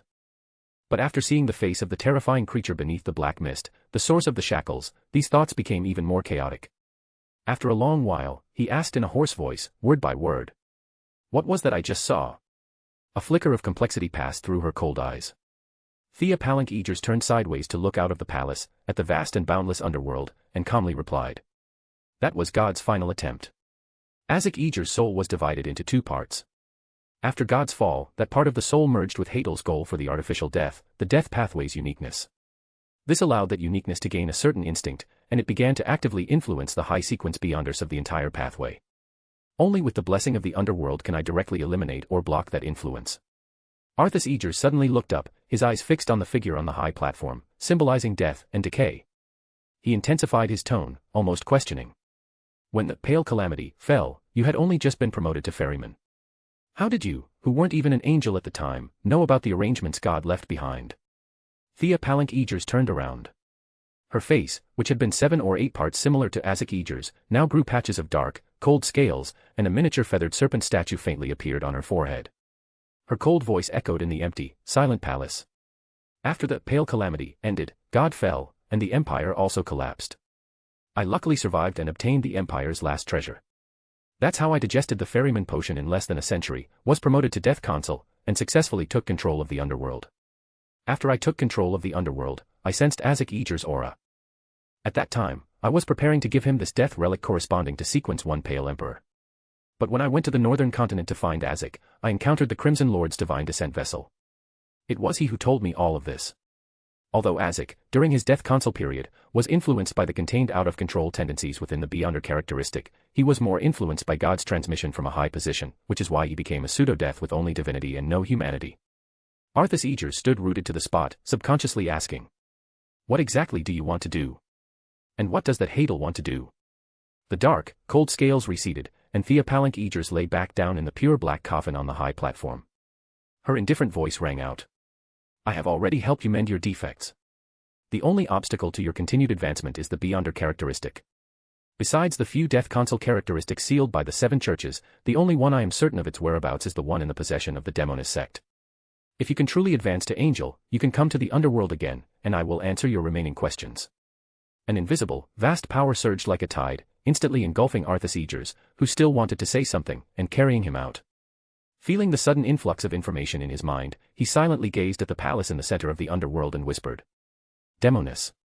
Sighing lightly, Arthas Egers sensed the mark left on Karaman and hurried in another direction in the underworld. Southernmost tip of the southern continent, Eastern Balam indigenous region, deep within the abyss of ferrying.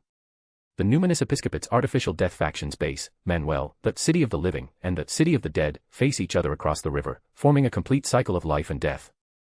Above the illusory, dark river, the waves slowly subsided, and the arms, vines, and tentacles attempting to grasp outwards either evaporated completely. At the source of the river, deep within the black mausoleum embedded upside down in the ground, an invisible, cold wind surged from the numerous open coffins. Skulls with swaying pale flames danced, and endless wailing, roaring souls chanted together in a language seemingly from the underworld. King of the deep hell. Angel who plays the death melody. Ruler above the Styx. From the deeper source of death, within the profound vortex formed by the dark coffin, a cold, chilling, lofty and terrifying aura emanated, followed by an ancient, icy voice that made one's soul seem to directly detach from the body. Tell Patrick Brain, the ritual to awaken God must be accelerated, at all costs. As the promoter of the Artificial Death Project, Hadel had always insisted on inversely influencing the remnants of death through a series of sacrificial rituals and the transformation of his own high-sequence beyonders. This allowed the more abstract uniqueness, which represented the authority of a deity, to gradually develop a nascent instinct, making that which was merely a totem, merely a concept, initially come alive. The consequence was that this entity, which had no intelligence and could not yet be called an artificial death, began to assimilate with the entire ritual, influencing beyonders of lower sequences in the same pathway with a strong craving. Upon reaching certain conditions, the entity hidden deep within the black mist would extend illusory black tubes, establish a connection with the target, extract their power, and transform their body. The first to bear the brunt was the leader of this artificial death faction, Hadel, who to this day cannot leave the mausoleum due to this influence. Ferryman Flora Tristan felt the terrifying aura and couldn't help but lower her head, respectfully responding. Yes, High Priest, I will remember your teachings. May every spirit live eternally in God's kingdom. I will personally go to Backlund to supervise Patrick Brain. As she spoke, she used the current prayer posture of the numinous episcopate's artificial death faction, raising both hands, thumbs together, pressing them against the center of her forehead, which is the core of the underworld, symbolizing the position of death. The ferrying boat slowly emerged on the illusory, dark water. Flora Tristan stepped forward alone, and the pale light tinged with ghostly green grew fainter and fainter, finally disappearing into the darkness, as if it had never appeared. Backlund, Northern District, St. Samuel Church. Aaron, in a semi-hidden state, walked into the grand prayer hall, glanced at the Evernight sacred emblem on the altar, bowed his head, clasped his hands, and began to pray. Evernight goddess, more exalted than the cosmos, more ancient than eternity, you are the mother of secrets, the empress of calamity and fear. During the prayer, Aaron, with his eyes closed, gradually settled into a state of calm and peace, as if entering a semi-dream, semi-awake state. The fatigue from exploring Calderon City seemed to vanish in an instant. After an unknown period, an endless darkness appeared before his eyes, with clusters of night-scented grass and deep sleep flowers at his feet. It was so quiet here that even breathing seemed to disturb the slumbering ones around. Although there was no distinction between sky and earth here, a figure seemed to come from a high-hanging red moon or stars. She wore layered but not intricate deep black robes, adorned with countless dazzling specks, as if she had draped the starry night sky over herself, and in her right hand, she was toying with that strange wolf-headed, snake-bodied statue. A soft voice, like a night lullaby, suppressed the sound of surging river water from the statue, echoing in Aaron's heart. Well done. If you need to use the water of the river of eternal darkness later, you can pray to me in advance. Also, if you are going to the Evernight Plains, you must do so after you truly advance to Angel. That place is similar to Calderon but has a fundamental difference. Aaron was startled, his thoughts immediately arising. The Evernight goddess knows I'm going to the Evernight Plains. What does this mean? An unspoken understanding between the masterminds, or did Lilith give a heads-up in advance?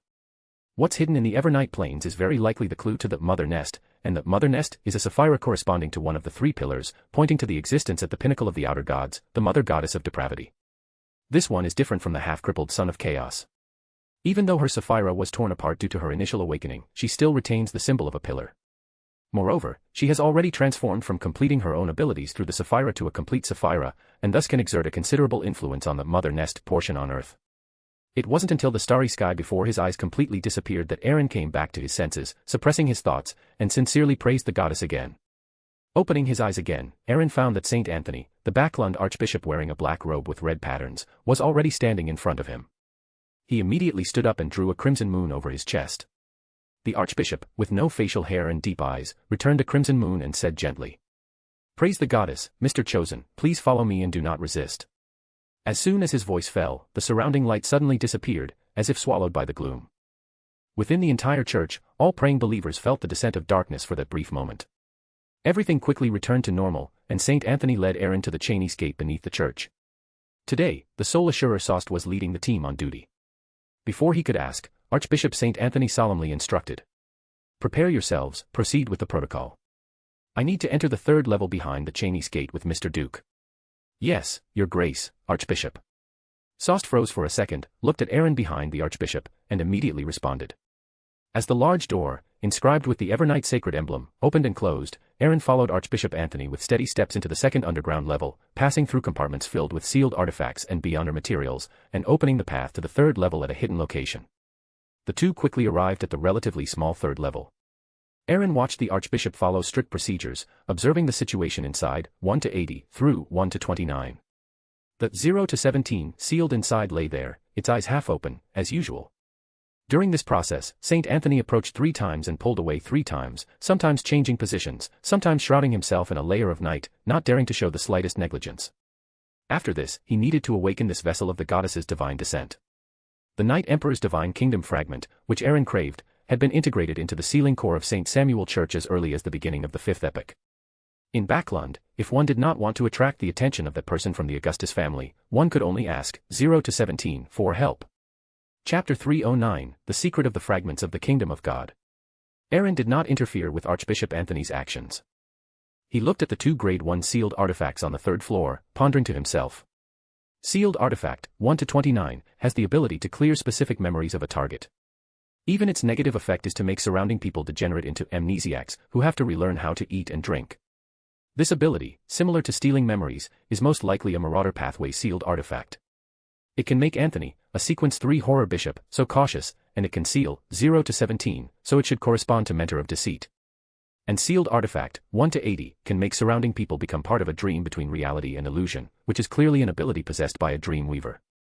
Sealed by these two sealed artifacts, instead of completely obliterating the consciousness of this mother of the sky, what does the goddess want to do? As thoughts swirled in his mind, Aaron felt an indescribable tranquility brush past his spirit body, like night falling. He subconsciously turned his head and met the gaze of a figure wearing a classical long robe and a black hood. Her beautiful, vacant face further highlighted the black eyes hidden in the shadows, like a deep night sky, with pupils so profound and dark they seemed to contain a pure, lightless void. Aaron hastily drew a crimson moon on his chest and praised in a low voice. "Thank you for your generosity." After completing the unsealing of 0 to 17, Archbishop Anthony did not linger for a moment. Amidst surging darkness, he disappeared directly behind the Chinese gate. Aaron stood alone, watching the beautiful, vacant-faced woman pull the hood of her classical robe, and the entire third floor was instantly enveloped in dark mist. Behind the two Grade 1 sealed artifacts and 0 to 17 was a wall adorned with a massive Evernight holy emblem, as if all the faith condensed by St. Samuel Church gathered there. Sealed artifact, 0 to 17, expressionlessly reached out its palm, gently tugging as if pinching a corner of the void, and a thin night curtain was softly unveiled. Aaron instantly felt a strong attraction from his bloodline, his gaze fixed on a cluster of crimson gold light that appeared in 0-17's hand. Without anyone needing to explain, he immediately understood that this was a fragment of the divine kingdom from the previous justiciar, the Night Emperor. The hazy shadow world obstructed the connection between this fragment and the outside world. 0 to 17 no longer restrained it, allowing the cluster of light to surge into Aaron's body. Layers of prayers echoed in his ears. As this divine kingdom fragment integrated, Aaron felt his spirituality elevate significantly. A scene emerged within the brilliant golden light, seemingly a most unforgettable moment of that Night Emperor. On the scarred earth, Trunsoist, clad in golden armor, seemed to be the center of the entire world, with golden chains of order extending to unknown places. Opposite him was an incredibly beautiful woman, but whether it was the bone-chilling killing intent in her eyes, or the bizarre long hair that reached her ankles, each strand thick like a venomous snake with eyes at its tip, all added an eerie color to this beauty. Behind her was an abstract world that looked similar to the cosmos, dark, profound, and boundless, but actually had many peculiar features. Some areas were covered with vibrant flowers, with a perpetually bright sky, others seemed to be covered by countless books, open or closed, with different figures moving through them, enjoying reading, while still others were in boundless ocean shrouded in storms, with lightning and thunder never ceasing. The scene flashed by, but Aaron had already understood what he had just seen. It was the moment Trunsoist was promoted to justiciar. So his promotion ritual target was the primordial demoness. It seems that when the primordial demoness agreed to cooperate with the underworld Emperor Salinger to unleash the Pale Disaster, besides her inherent love for disaster, she also harbored thoughts of revenge against the seven deities. I still need to be careful later. If that fellow finds out Trunsoist still has descendants, it will be a big trouble. Although the primordial demoness condition is certainly not good, at the end of the day, she is a true god. What's more, the demoness sect alone is already very difficult to deal with. After clarifying his thoughts, Aaron finally had the mind to pay attention to his own changes. The most obvious and impactful change was in his judgment domain. It was as if he had taken a powerful tonic. Not only did its coverage more than double, but the judgment domain also gained many rule powers specifically targeting various sequences. Originally, the Justiciar's divine kingdom was slowly established through the advancement of the judgment domain. Like a certain inheritance, Aaron, by integrating this divine kingdom fragment, directly inherited the rule powers that allowed the fragment to persist. This directly supplemented the rule powers that Aaron would have needed years, or even becoming an angel, to fully complete. However, this was not without cost. Taking shortcuts ultimately incurs a price. Ultimately, these rule powers originated from the Night Emperor. Even though that former justiciar had fallen, if used directly, the greatest possibility was to suffer a rule backlash or for an opponent to exploit a rule loophole. But with the assistance of the Nation of Disorder, Aaron believed he would soon be able to fully digest these rule powers and truly make them his own. With this thought, Aaron's spirituality stirred, and his perspective shifted to within the Nation of Disorder. He immediately noticed surging dark gold mist flowing towards a certain location. Beside Moon City, another city with a distinct fourth epic style had emerged. Although there were some slight changes, Aaron recognized it at a glance as Irusiel, the capital of Dongtak County, where he had lived for more than 10 years. Frowning slightly, Aaron gazed at Irusiel. This newly appeared city was clearly related to that divine kingdom fragment, but it was distinctly different from the people-filled Moon City. Irusiel was only a city in its nascent form, with not a single person inside. Looking at Irusiel, which differed from his memory, Aaron recalled some information. In the fourth epoch, the Solomon First Empire ruled the northern continent and encroached on parts of the southern continent. Its capital was on the southern shore of the Intercia, at the source of the Hornassus Mountains, a city now buried in history and dust. After Solomon's fall, the established Tudor Trunsoist United Empire replaced the original Solomon I Empire, ruling the entire northern continent, with its capital in Backlund. That is why there are ancestral graves of the Ammon family and treasures reserved by the Jacob family near Backlund. After Solomon's resurrection and the subsequent fall of Tudor and Trunsoist to sequence 2, leading to their split, the newly established Solomon II Empire was largely equivalent to present-day Fasak, occupying the vast region north of the Amantha Mountains on the northern shore of the Intercia, with its capital in present-day Fasak's capital, St. Milone. The Tudor Empire and the Trunsoist Empire used the Hornassus Mountains as a dividing line. The Tudor Empire encompassed all of present-day Intis's territory, extending somewhat into the central and southern regions and the Phenapot Plateau, with its capital in present-day Intis's capital, Trier. The Trunsoist Empire, being the strongest due to the support of the 7 deities, had territory almost equivalent to present-day Loen plus Phenapot, and its capital remained in Backlund. Is this the Irusiel of the Night Emperor era? Does a divine kingdom fragment have such an effect? Aaron suddenly felt as if a huge gift package had fallen before him, experiencing a rare surge of pleasant surprise. However, he couldn't confirm whether the appearance of Irusiel was an inevitable consequence of integrating the Divine Kingdom fragment, or if the Nation of Disorder had spontaneously acted, peeling off the imprint of Irusiel from the Divine Kingdom fragment, which was losing its foundational rule power and about to dissipate, and integrating it into the Nation of Disorder. From his heart, Aaron preferred the second possibility, as it would mean that other remaining Divine Kingdom fragments might still be valuable to him. Withdrawing his gaze, a flash of inspiration suddenly crossed Aaron's mind. Towards the end of the War of 4 Emperors, the Night Emperor foresaw danger, so he had his son, Varna, change his identity and establish his own power in what is now Dongtak County, secretly protected by the Evernight Goddess. The Evernight Goddess, the only one who knew that Trunsoist's lineage was in Dongtak County, in Irusiel, just happened to control a Divine Kingdom fragment that contained Irusiel. Was this a coincidence, or was it intentionally done by that justiciar? Aaron's expression shifted for a moment, then he let out a soft breath. He then instructed his subconsciousness to continuously monitor the changes in Irusiel within the Nation of Disorder, while his main consciousness returned to reality. Aaron, having just opened his eyes, almost recoiled in shock. 0-17's dark, profound eyes were only a finger's width away from his own. His lips moved almost imperceptibly. Although Aaron had some questions he wanted to ask, considering the special nature involving the Nation of Disorder, he remained silent. The beautiful, vacant-faced 0-17 also did not speak. The surrounding dark mist suddenly dissipated, and this Mother of the Sky walked into the seals of 1-80 and 1-29 herself. Just as the dark mist dissipated, amidst surging darkness, Anthony, clad in a black and red archbishop's robe, reappeared on the 3rd floor. After confirming that 0-17 was completely sealed, he led Aaron away from the Chinese gate. Leaving the underground, walking along the narrow corridor, Aaron's steps paused slightly. Through a gap in the corridor, he looked towards a corner of the prayer hall outside.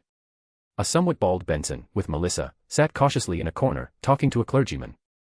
Noticing Aaron's unusual behavior, Anthony, walking ahead, also looked over. Invisible fluctuations emanated, and soon, Bishop Electra, with deep blue eyes, respectfully approached, drew a crimson moon on his chest, and softly said, "Archbishop, your grace, those two are the family members of a nighthawk who sacrificed in Tingen. The young lady among them, due to her excellent performance, received funding from a charity organization established in cooperation between your grace and the church, coming to Backlund for further studies. This time, she specifically came to the church to express her gratitude." Anthony nodded slightly. Bishop Electra then quietly disappeared into the darkness, and Anthony spoke gently. "Your grace knows those two. I see that young lady seems to be a Sequence 8 archaeologist. If needed, I will personally handle the influence from the Church of Steam." He did not refuse Anthony's kindness. His time in Backlund was limited, and with the protection of the Church of Evernight, at least the safety of the two siblings would be guaranteed. I wonder what expression Klein, no, now it should be Detective Sherlock, will have when he meets Melissa in Backlund. With a slight curve of his lips, Aaron drew a crimson moon on his chest, praised the goddess in a low voice, and then teleported away. His visit to Backlund this time was not just to collect the Divine Kingdom fragment from the Church of Evernight, he also had other matters to attend to. Meanwhile, in Sherwood Borough, 15 Minsk Street, not far from the North District where St. Samuel Church was located, Klein returned from 32 Weldy Street, south of the bridge, using the most economical method, the steam subway, just before it stopped operating. Casually tossing his peaked cap onto the coat rack, Klein mentally tallied the gains from his afternoon exploration. The biggest gains are the 3 Beyonder potion formulas, Apprentice, Trickmaster, and Astrologer. Even at market price, they are worth £1,500, if someone is willing to buy them. In that case, I would have completely paid off Marek's debt. No, I've already sold too many Beyonder potion formulas at the Bravehearts bar recently, I'm already very conspicuous. No need to add unnecessary trouble. Suddenly raising his hand to pat his forehead, Klein remembered the golden masked man from MI9. Almost forgot, I'm still an peripheral member of MI9. Wouldn't it be better to just sell these 3 Beyonder potion formulas to MI9? I just need to hide the matter of the universal key. Even if they really go to 32 Weldy Street to check, that's the conclusion they'll reach. And I should also collect this month's activity funds. Feeling the burden of the owed pounds lighten, Klein felt his shoulders suddenly relax. He took out the brown notebook he had obtained from the home of the Abraham descendant who had lost control and died after advancing to apprentice. Flipping through it, he pondered. According to this notebook, the ancient Abraham family of the fourth epoch suffered from an inexplicable bloodline curse, which caused their gradual decline.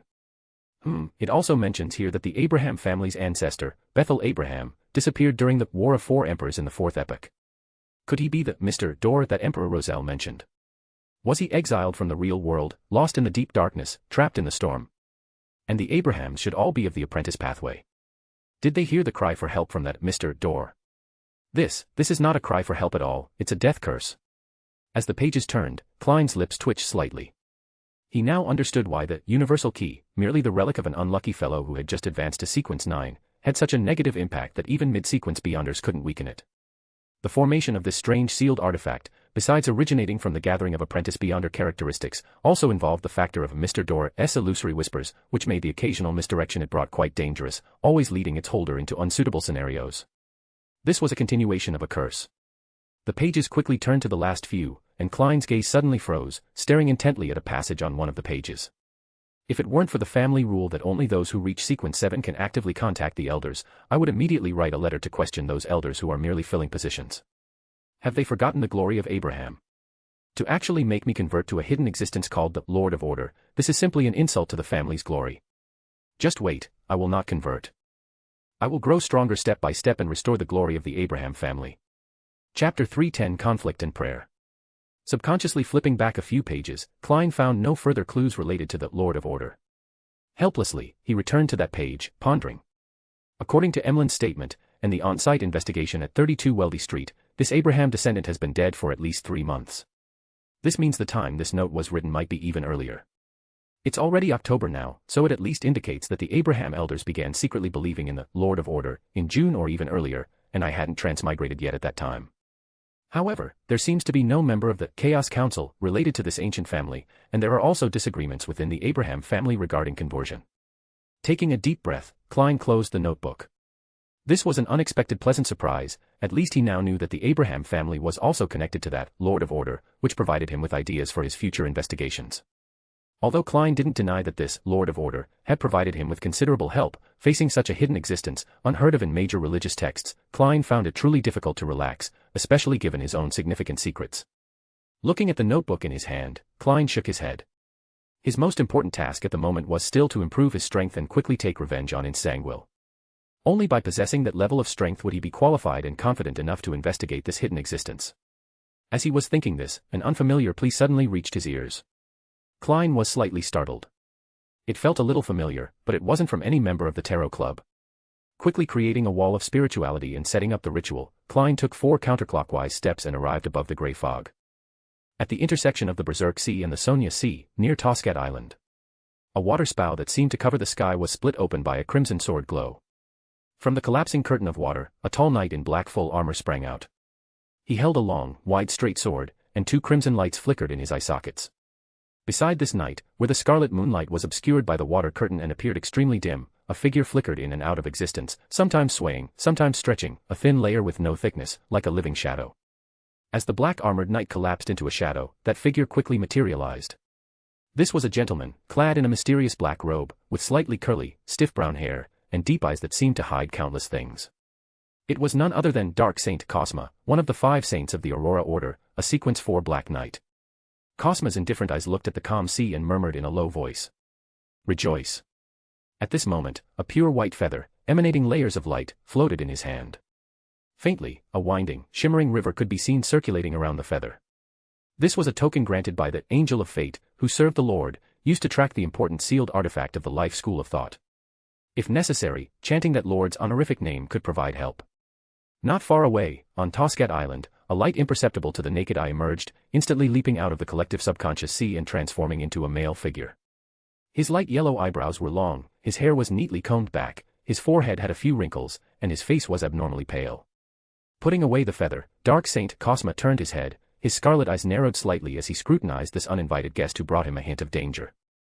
He asked in a hoarse voice. "Who are you?" The somewhat ethereal man's voice was calm, as if it possessed a magical quality that made people unconsciously want to sink into it. "The people of the sea call me Barros Hopkins." The scarlet light in Cosma's eyes flickered. Only then did Cosma realize he had heard this title before, but had always ignored it, not taking it to heart, and rarely recalling it. Barros Hopkins, King of the Black Throne, one of the 4 kings of the sea. I didn't expect you to be a demigod of the spectator pathway. What is the psychology alchemist's relationship with you? Ignoring the Aurora Order Saint's questioning tone, although he had some cooperation with the Aurora Order in Backlund, it had nothing to do with Barros Hopkins. He directly ignored the other party's question, pointed to Dongtak Island behind him, and replied in an unchanged tone. I will not interfere with the Aurora Order's affairs, but this is my territory. I do not wish to attract unnecessary trouble because of this, such as that Sea King of the Church of Storms. Cosma, the Dark Saint with a violent temperament, heard the warning and expulsion in his words, yet he strangely calmed down and nodded obediently, directly transforming into a shadow and disappearing from the spot. Stopping the hypnosis of the spiritual island in the center of the collective subconscious sea, Barros Hopkins shook his head, looking at where the Aurora Order Saint had disappeared, and directly disintegrated into starlight, merging into the surrounding void. South of Dongtak Island, on a desolate, unnamed small island. A hand with some silvery white scales pressed against a lush ancient tree. Counselor of Fate, Rejoice hadn't even had time to catch his breath when he suddenly stumbled and fell to the ground. Standing beside Rejoice, a demisol, who had completely digested the Sequence 8 robot potion and precisely controlled his body, was quick to reach out to help his teacher, but suddenly slipped and fell straight to the ground. This comical scene was somewhat incredible for 2 Beyonders, especially since one of them had already gained divinity. Rejoice no longer tried to stand up, directly sat cross-legged on the ground, waved his hand to signal a demisol to move away from him, and then explained in a low voice. I'm a bit injured, and my power is somewhat out of control. Anyone who enters a certain range of me will be afflicted with bad luck. That person just now should have been Cosma, the Dark Saint of the Aurora Order. I mobilized all my bad luck to draw a storm to delay him, but that guy definitely won't give up easily. Saying that, his other hand, also with silvery white scales, reached out, holding a paper-like leather item in his palm. The item resembled a pipe, but it was connected end-to-end, appearing grayish-white under the crimson moonlight. Its surface was covered with complex symbols and markings, as well as many ancient Hermes writings pointing to Ulaseptin, the Snake of Fate. Due to these directional ancient Hermes writings, he no longer needed to chant the corresponding honorific name, he only needed to activate the residual power within it, which was equivalent to praying to Ulaseptin for help. Counselor of Fate, Rejoice opened the item, then took out the ring box containing the dice of probability, and chanted in a low voice in ancient Hermes. Fate. The complex symbols and markings on the paper-like leather item immediately emitted a silver glow, and the ring box trembled slightly. Rejoice closed his eyes, seemingly listening to something. A moment later, he reopened his eyes, looked at the somewhat bewildered demisol, through the ring box in front of him, and solemnly instructed. I have already made an imprint of the aura of this important sealed artifact. I will leave alone to attract the Dark Saint's attention. Remember, no matter what, do not open this ring box. I will find a way to get rid of that guy as soon as possible. You have learned a lot during this time, and you can truly experience some things on your own now. Also, absolutely do not go to Backlund. If I don't come to find you within 3 months, do not rashly seek help from other members of the School of Thought. Because I cannot confirm whether this will bring you greater danger. At that time, you should go directly to Irussel, the capital of East Tasik County, find the Duke of East Tasik, explain the situation, and hand this ring box over to him for safekeeping. Listening to this almost last will-like tone, a demisol clutched the ring box, looking at his teacher with some stubbornness, not wanting his already injured teacher to undertake such a dangerous task again. An orphan since childhood, he had never felt the warmth of a family, and because of his excessively high spiritual perception, he was called a monster by others. Although it was only for a brief 2 months, a demisol had long regarded Rejoice as a family member, both teacher and father. Looking at his new disciple with some relief, Rejoice softened his tone. Don't worry about me. I survived such difficulties in the southern continent back then, and this time will be no exception. We will eventually be protected by fate. After a moment of silence, Rejoice recalled the information that had appeared in his mind after praying to Ulaseptin, and said in a somewhat strange tone. After I leave, you can try chanting this honorific name in ancient Hermes. It might provide you with some help during my absence. The fool who does not belong to this era. The mysterious ruler above the gray fog. The king of yellow and black who controls good luck. Even though he used the most common Loenese language this time, he still paused for a few seconds before speaking the honorific name. Taking another look at the somewhat bewildered Ademisal, Rejoice propped himself up with both hands, and his figure quickly disappeared in a leap. Above the gray fog, Klein, at the head of the bronze long table, looked at the scene in the prayer light with some surprise, his brows slightly furrowed. Is this Ademisal? How does he know the honorific name of the fool? Raising his gaze slightly to see the isolated island surrounded by waves, Klein pondered. This looks like the Berserk Sea or the Sonia Sea. At least it's not in the northern continent. Although Klein had never been to sea, the only place in the entire northern continent with such a landscape was the Straight Sea at the northernmost part of the Loen Kingdom, but the obvious tropical plants on the island directly ruled out that possibility. Chanting an honorific name with such a clear purpose, could it be an entrapment? Scanning the surroundings with his true sight again, Klein dismissed this doubt. Remembering the strange child who had given him the Wheel of Fortune earlier, he suddenly felt a headache.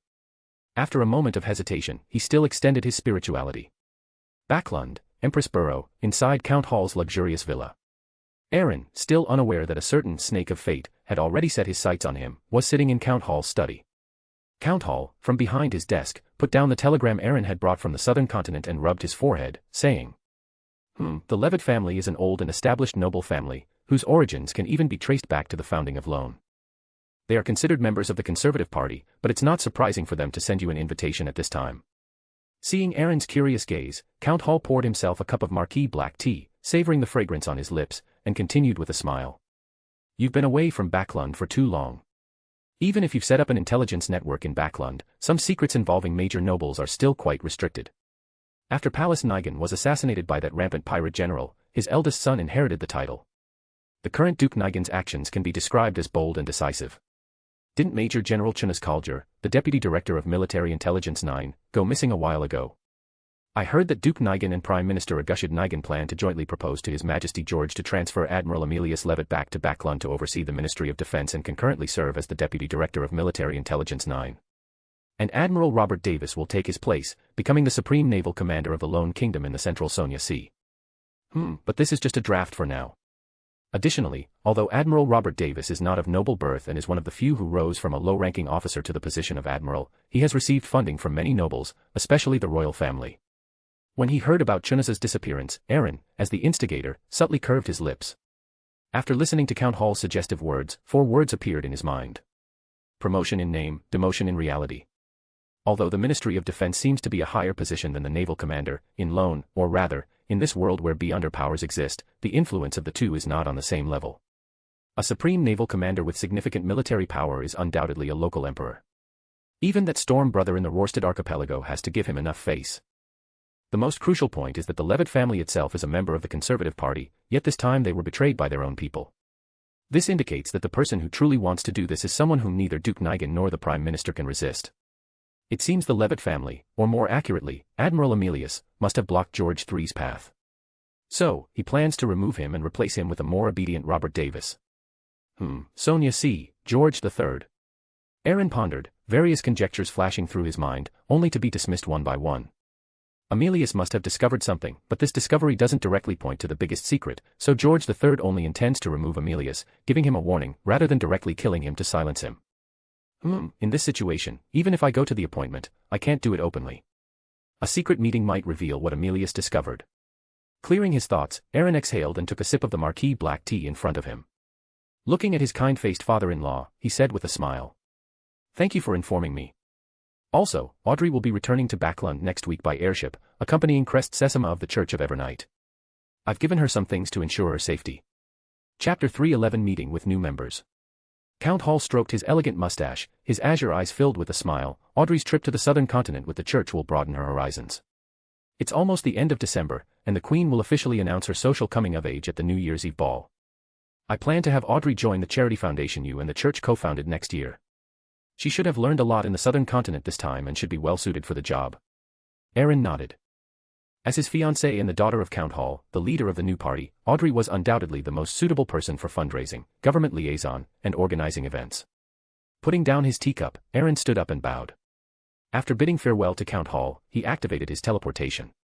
A rich, colorful oil painting world appeared and receded, and Aaron had already arrived in a simply decorated living room. Looking at the ice cream on the table, still emanating a chill and clearly just delivered, Aaron unceremoniously picked one up and tasted it, then raised an eyebrow slightly. Pure, top-grade ice cream from Trier, the capital of Intis. TSK, you certainly know how to enjoy yourself. Will Oseptin, who only reached Aaron's waist, emerged from the darkness, holding a small silver spoon, digging into the light green ice cream in his hand, and muttering softly. Humph, none of your business. Also, one serving of ice cream costs £100, no credit allowed.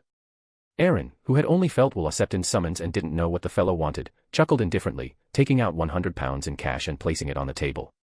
He wasn't a poor god, so this amount of money was nothing to him. I'm not some unscrupulous merchant, taking £100 from you is just for labor. Don't you have a sealed artifact that can summon historical void projections? As long as you summon this ice cream from your past self, you can establish a subtle connection with me, who represents destiny, and receive the favor of luck. Each serving of ice cream can represent a portion of luck. Aaron looked at Will Oseptin with some surprise, muttering in his heart. This guy is rarely so generous, he must want something. As soon as the thought arose, he indeed heard the subsequent words. Rejoice encountered Cosma, the gloomy saint of the Aurora Order, in the raging sea.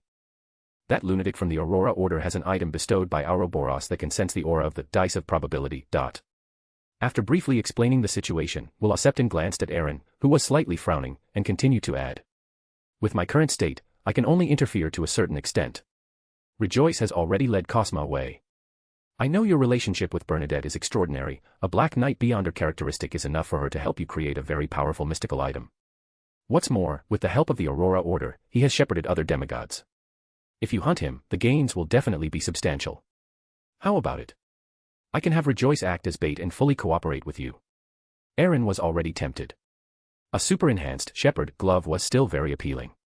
Moreover, although he didn't know if there were other demigods being shepherded, Aaron knew for sure that this gloomy saint had shepherded at least one shaman king. Although very tempted, Aaron still shook his head, looking at the "that's not like you" expression on Will Oseptin's face, and slowly explained. I agree to the hunt, but not now. At least, it has to wait for some time. He, or rather, those connected to the Lord of Order, were probably already on the True Creator's blacklist. The hostile relationship was already confirmed, so he wasn't afraid of adding another entry to the blacklist. However, the current timing was delicate. The Aurora Order was still preparing to use the Great Smog to allow the True Creator to descend in Backlund. Taking action now to hunt another Aurora Order saint would almost be equivalent to inviting trouble. He wasn't afraid while he was outside, but Cavendish Lancer, who was still searching for the demonic wolf Kotar in the forsaken land of the gods, would be in great trouble. He had to at least give him some time. Will Oseptin puffed out his cheeks, appearing somewhat cute. All right, then Rejoice will have to suffer for a bit. If you still can't take action within 3 months, I'll have someone send the dice of probability to you, and you can keep it for a while. His eyes flickered slightly as Aaron scrutinized Will Oseptin, guessing that the fellow might be restarting soon. After some thought, he asked. To what extent can the dice of probability be activated before it reaches your acceptable limit?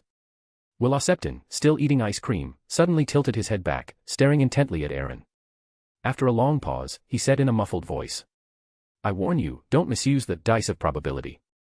Directly affecting existences above sequence 1, even just once, will completely activate him. At that time, I won't be able to seal him, and you'll only be able to ask the Empress of Misfortune and Terror to personally seal him for you. Misfortune includes bad luck and is part of destiny. The goddess has the corresponding authority, so she can naturally seal the dice of probability, not to mention now there's also the river of eternal darkness water. Aaron was first startled, and an immature plan slowly took shape, a smile immediately appearing on his face. Backlund, south of the bridge, inside an unmarked herb shop. Fat apothecary Darkwill, who had already advanced to beast tamer, was wearing a country shaman-style black robe, rubbing his hands excitedly as he mixed the collected materials into a bottle of pale golden potion. I collected the potion formula and Beyonder materials according to the standards of a giant dragon. With the beast tamer's ability as assistance, this time I should be able to get a pet that can help me deal with monsters and gang thugs. I'm really looking forward to it. Darkwill walked into the depths of the herb shop, through shelves filled with bottles and jars, and arrived at a clean and tidy room, where a black iron cage was placed, containing a wide-eyed owl. Seeing the fat apothecary enter, the owl hooted softly, appearing quite close and full of spirituality. It was highly probable that animals consuming Beyonder potions would lose control. Although Darkwill had advanced to sequence 8, as a beast tamer, his current combat strength was approximately 0. If he wanted to deal with a lost control defective product, a sturdy cage could give him enough reaction time and also allow him to observe the entire process. To maximize the success rate, after all, even the lowest sequence 9 potion cost over 400 pounds. If it failed, even for him, it would almost be like returning to square one. So, for the past few days, he had been wandering around the various circuses in Backlund, and with the beast tamer's special sense, he finally found this highly spiritual owl. Placing the prepared potion in front of the cage, Darkwill slowly sat down. Before the chubby owl could react, he directly poured the potion from the reagent tube down its throat. Looking at the startled owl flapping its wings, Darkwill immediately concentrated, and an invisible fluctuation spread, enveloping the entire room, soothing the owl. Perhaps he was lucky, or perhaps the owl's high spirituality truly played a role, although there were some close calls, it ultimately succeeded. Looking at the owl, which was slumped on the ground with no obvious changes, Darkwill scratched his head in confusion, until his gaze met its somewhat resentful, large eyes. Damn it, why are this silly bird's eyes like that? Darkwill muttered, confirming that the potion had been successfully swallowed and hadn't caused loss of control. Then he opened the cage and said to himself, "Lucky silly bird, from now on, you'll follow me. I guarantee you'll eat well and drink well, and I'll take care of any female birds you want. From now on, I'll call you Harry. Tomorrow, we can head to the raging sea. I wonder how teacher is doing." Above the gray and white fog, at the head of the bronze long table, Klein's spirituality surged, pouring into the flowing crimson light, easily establishing a mysterious and stable connection. Admiral Zer's figure instantly appeared beside the bronze long table, sitting in a chair that did not belong to a current member of the Tarot Club. The pattern behind the chair instantly changed, revealing a silver ring covered in mysterious patterns. As expected, Klein nodded imperceptibly, patiently waiting for the other party to speak. Admiral Zer's expression was somewhat dazed. One second he was on a small island, the next he was in a towering, majestic palace with a high dome, below which was an endless, quiet gray fog. Such a terrifying and bizarre experience made him somewhat timid. Recalling his teacher's resolute departing figure, he took a deep breath and looked at the figure leisurely seated at the head of the mottled long table. Before he could speak, in a trance, he saw a thin, slightly diffusing gray-white fog, within which vaguely appeared a brilliant light door stained with some greenish-black. That light door was composed of countless layers of overlapping light spheres, and the body of each light sphere was a pile of twisted worms huddled together. Some of these worms were transparent, some translucent, bearing symbols and patterns that were either complex and indescribable or profound in meaning. Before Admiral Zer could clearly see the specific details, his mind suddenly buzzed, his eyes burned, and illusory blood flowed out.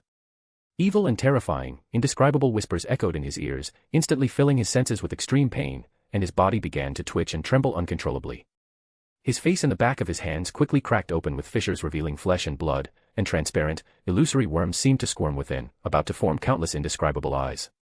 Admiral Zer's screams and groans echoed above the gray fog, making Klein, who was sitting upright, look bewildered, directly experiencing the pain the other party was enduring. Looking at the disgusting and hideous scene, Klein hurriedly gently stroked his palms, allowing the gray fog to silently suppress and calm Admiral Zer's abnormality.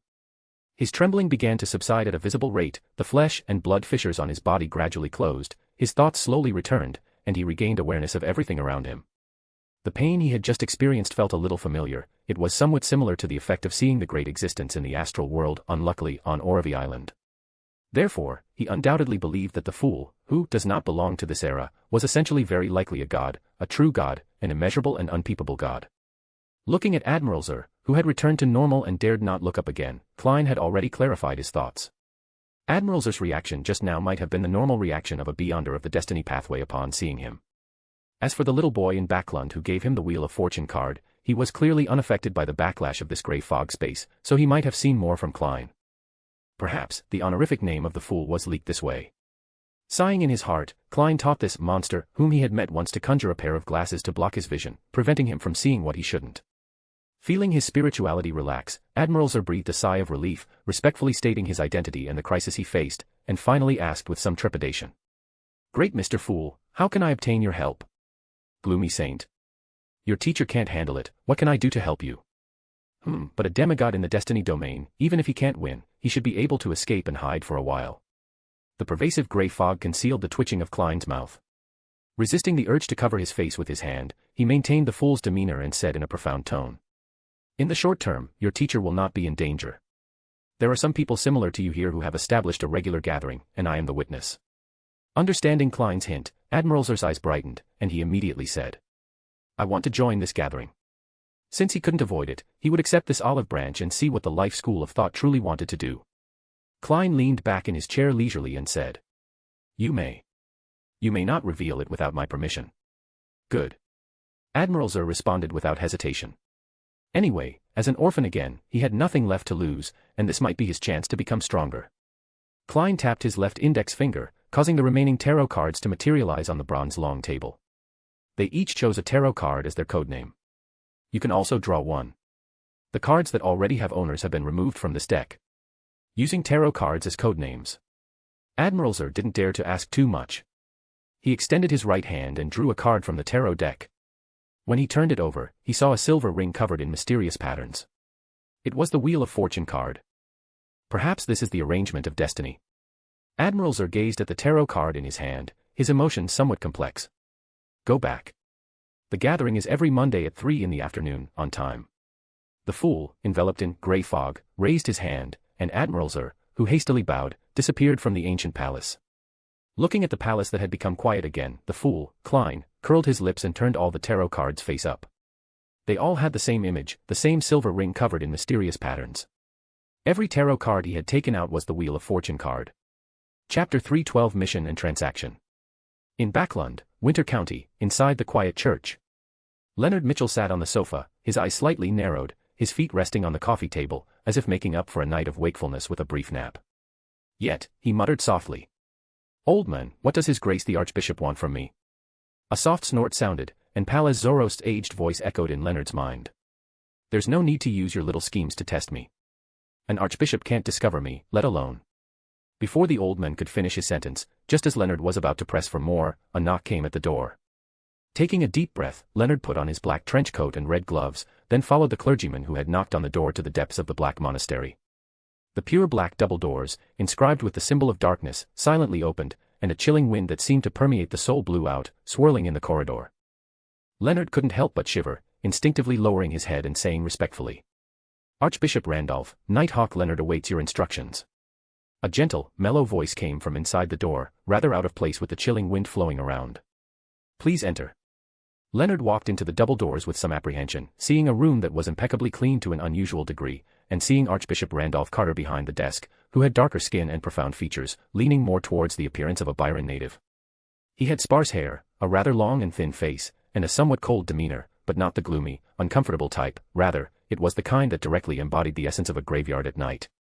At this moment, Leonard seemed to see countless spirits surrounding the archbishop, making his surroundings dim and layered, as if a whole world was hidden within. Hastily lowering his head, rumors that had circulated since he arrived at the cathedral flashed through Leonard's mind. This newly promoted archbishop was personally ordered by the Pope to be transferred back from the southern continent after Insangwil's defection from the church. Originally, he was merely a Sequence 5 gatekeeper. According to the old man, the beyonder characteristic from Insangwil's failed advancement should have been inherited by Randolph Carter, who then successfully advanced to a demigod, thus taking over the archbishop position left vacant by Insangwil's defection. Randolph Carter's light gray eyes scrutinized Leonard for a moment. He nodded slightly, drew a crimson moon on his chest, and slowly said, Congratulations, you have officially become a red glove. May the goddess bless you. Praise the goddess, it is my honor. Leonard raised his right hand and tapped 4 times clockwise. Randolph Carter did not say more, getting straight to the point. According to your own request, I have placed you in Backlund's sauce team. He is a soul assurer and possesses his own mystical item. I have also instructed someone to prepare the beyonder weapon you need. One of the main culprits of the Tingen tragedy, Ranner Wuss, has died in Backlund, but Military Intelligence 9, as the executing party, is unwilling to disclose the specific details to the church. You were also involved in the Tingen incident.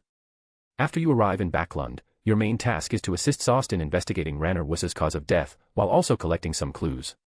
Be careful not to conflict with Military Intelligence 9. Backlund, Ranner Wuss. Leonard's fists had unknowingly clenched. He had no objections to this and immediately agreed. Yes, Archbishop Randolph. This will be the beginning of my revenge, he silently added in his heart. In the forsaken land of the gods, city of silver, lightning flashed rapidly in the sky. In the room belonging to the Council of Six, on the upper part of the round tower, Lovia stood by the window, looking down at the scattered candlelight in the darkness, her expression gentle and somewhat lost in thought. Derek sat in the furthest corner from the shepherd elder, looking quite wary. He had only been allowed to enter after receiving the chief's summons, but he hadn't expected to see only Elder Lovia instead of the chief. After an unknown period of such silence, a faint knocking sound finally drifted in. Your Excellency, the chief. Lovia turned gracefully and asked with a smile. The door opened silently without a breeze. Standing outside was Colin Iliad, the demon hunter.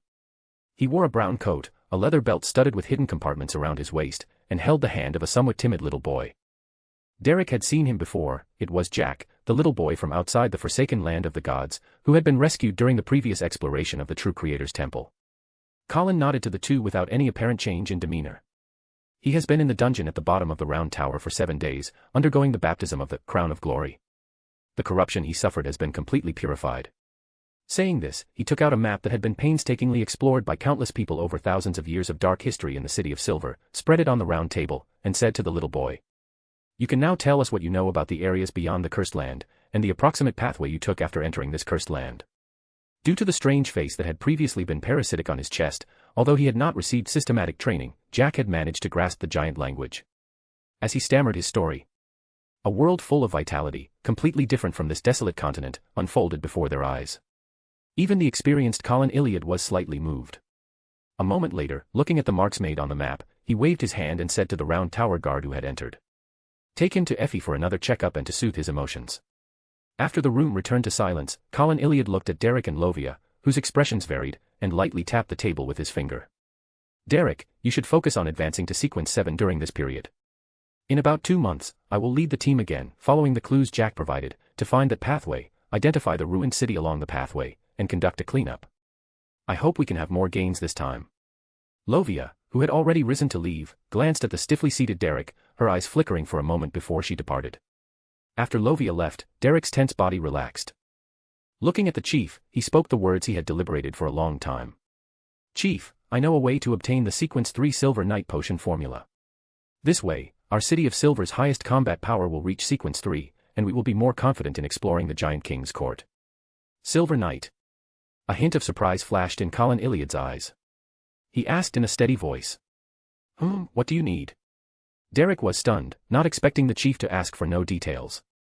The carefully prepared speech was stuck in his throat, so he instinctively raised his right hand, scratched the back of his head, and weakly added, I want a private compartment. Backlund West District, Kings Avenue No. 2, Kingdom Museum." Although it was clearly a weekday, when Klein arrived, there was already a long queue at the entrance. After waiting for a long time, Klein, wearing a semi-high silk top hat and a double-breasted woolen long coat, finally got his ticket and followed the people in front, entering the museum step by step. His current public identity was a private detective who believed in the god of steam and machinery, so visiting the Roselle Memorial Hall would not arouse suspicion. Therefore, he did not deliberately conceal his whereabouts. Although he had a sense of unease ever since he heard that a note had been stolen from the Kingdom Museum, Klein still felt somewhat unwilling to not see it for himself. And even if there was nothing, at least he could see the treasured Roselle's diary, which would be a gain in itself. Listening to the guide's explanation, Klein looked at what was either gold-plated or entirely made of gold, the first modern flush toilet. Based on his understanding of the Emperor's flamboyant personality, he leaned towards the latter possibility. Thinking of this, he couldn't help but touch his empty wallet in his pocket. He had just paid off his £3,000 debt to Merrick yesterday, and now he was back to square one overnight. Sighing in his heart, Klein looked around, intending to search for clues and observe the security situation here, when the corner of his eye caught sight of a woman over 1.7 meters tall. This lady had waist-length chestnut hair and an excellent figure, neither fat nor thin. She was wearing a girlish yellow tiered dress but sported an old-fashioned black soft hat with fine mesh veiling her face. What a strange outfit. This thought flashed through his mind, and Klein muttered to himself, his gaze moving on to other display cases. Unfortunately, even if Roselle's diary was on display, he could at most only see the first page. He clicked his tongue in regret, when suddenly a familiar plea sounded in Klein's ear. Was it the sun? He was stunned for a moment, glanced at the dense crowd around him, and spoke to a guard in a top hat who was maintaining order. "Excuse me, where is the restroom?" "Upstairs." "No, upstairs is the office area. You go straight along this path, then turn left, and you'll see it." The female guide politely pointed the way. Taking this opportunity, Klein figured out the spatial relationship between the restroom and the main exhibition halls, and he initially sketched a rough layout map in his mind. As soon as he arrived at the restroom, Klein immediately set up a wall of spirituality and took 4 steps counterclockwise to arrive above the gray fog. Sitting at the head of the bronze long table, Klein spread his spirituality, lighting up the crimson star representing son Derek, and raised an eyebrow as he watched the prayer scene. That chief of the City of Silver agreed to the trade. Is Derek that efficient, or did something happen in between? Was it that exploration of the temple? Thoughts drifted through his mind, and Klein shook his head, intending to throw this question to Mr. Emperor. Anyway, he was just an intermediary in this transaction, earning a commission was enough, as for how to trade, he wouldn't bother himself with it. Having made up his mind, Klein condensed Derek's prayer scene into a ball of light and threw it into the crimson star representing Mr. Emperor. At the border of West District and Empress Borough, Williams Street No. 8, the Pound family ancestral home. Aaron stood in the basement, his eyes quickly stained golden as he looked at the grayish-white stone door. The mark of darkness emitted a faint glow, resonating with the sealing power left by Ms. Ariana in the Blood Emperor's ruins. His gaze passed through the narrow passage, looking directly at a bloody double door standing deep within the ruins. Fresh blood seemed to still cling to this door, reflecting the firelight and constantly sliding downwards. As if sensing someone spying, with a creaking sound, the bloody door immediately opened, revealing 3 black high-back chairs. Their entire bodies were not purely deep black, but had dark red colors in their patterns, as if interwoven with iron and blood. On the high-back chair directly facing the door sat a man of normal size, with 3 faces appearing on his head, all showing strange smiles. After confirming that the Red Angel evil spirit was still obediently staying in the ruins, Aaron did not provoke it further. Just as he was about to teleport away, a prayer scene enveloped in a rich grayish-white mist suddenly appeared before his eyes. Raising an eyebrow, Aaron stroked his chin and prayed in a low voice. "Mr. Fool, please tell the sun that I do not need those few holy sealed artifacts of the City of Silver. I only want a beyonder characteristic of a Silver Knight. As for the authenticity of the potion formula, if that chief agrees to the trade, I can pay for the formula and ritual first, and then deliver the beyonder characteristic after he successfully advances himself. Additionally, as compensation, I am willing to pay an additional holy sealed artifact at the sequence 4 level. The specific pathway it corresponds to can be chosen by the City of Silver itself. Even if the Silver Knight potion formula was extraordinary for the City of Silver, the value of a sequence 3 formula could never compare to the corresponding beyonder characteristic, which is why Aaron proposed the compensation plan. It feels like Mr. Fool has become my messenger." Aaron muttered to himself, patiently waiting for Derek's reply. City of Silver, top floor of the round tower. Derek pushed open the door and walked out of a nearby compartment. Meeting the chief's gaze, he carefully repeated Mr. Emperor's conditions, then looked at the chief with some apprehension.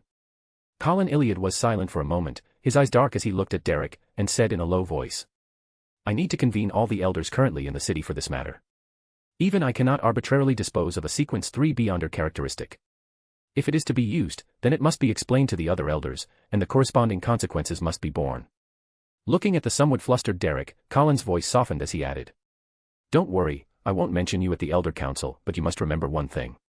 As a chief, one must have the decisiveness to make temporary decisions and the courage to bear the corresponding responsibilities. The most taboo thing is that you must never try to escape punishment just because you believe it is good for the City of Silver. Perhaps you are right this time, but you cannot guarantee that you will be right every time. This is a lesson learned with blood and tears, summarized and passed down by every chief throughout the City of Silver's thousands of years." Looking at the bewildered Derek, Colin waved his hand and finally said, "Tomorrow, I will tell you the resolution of the Elder Council."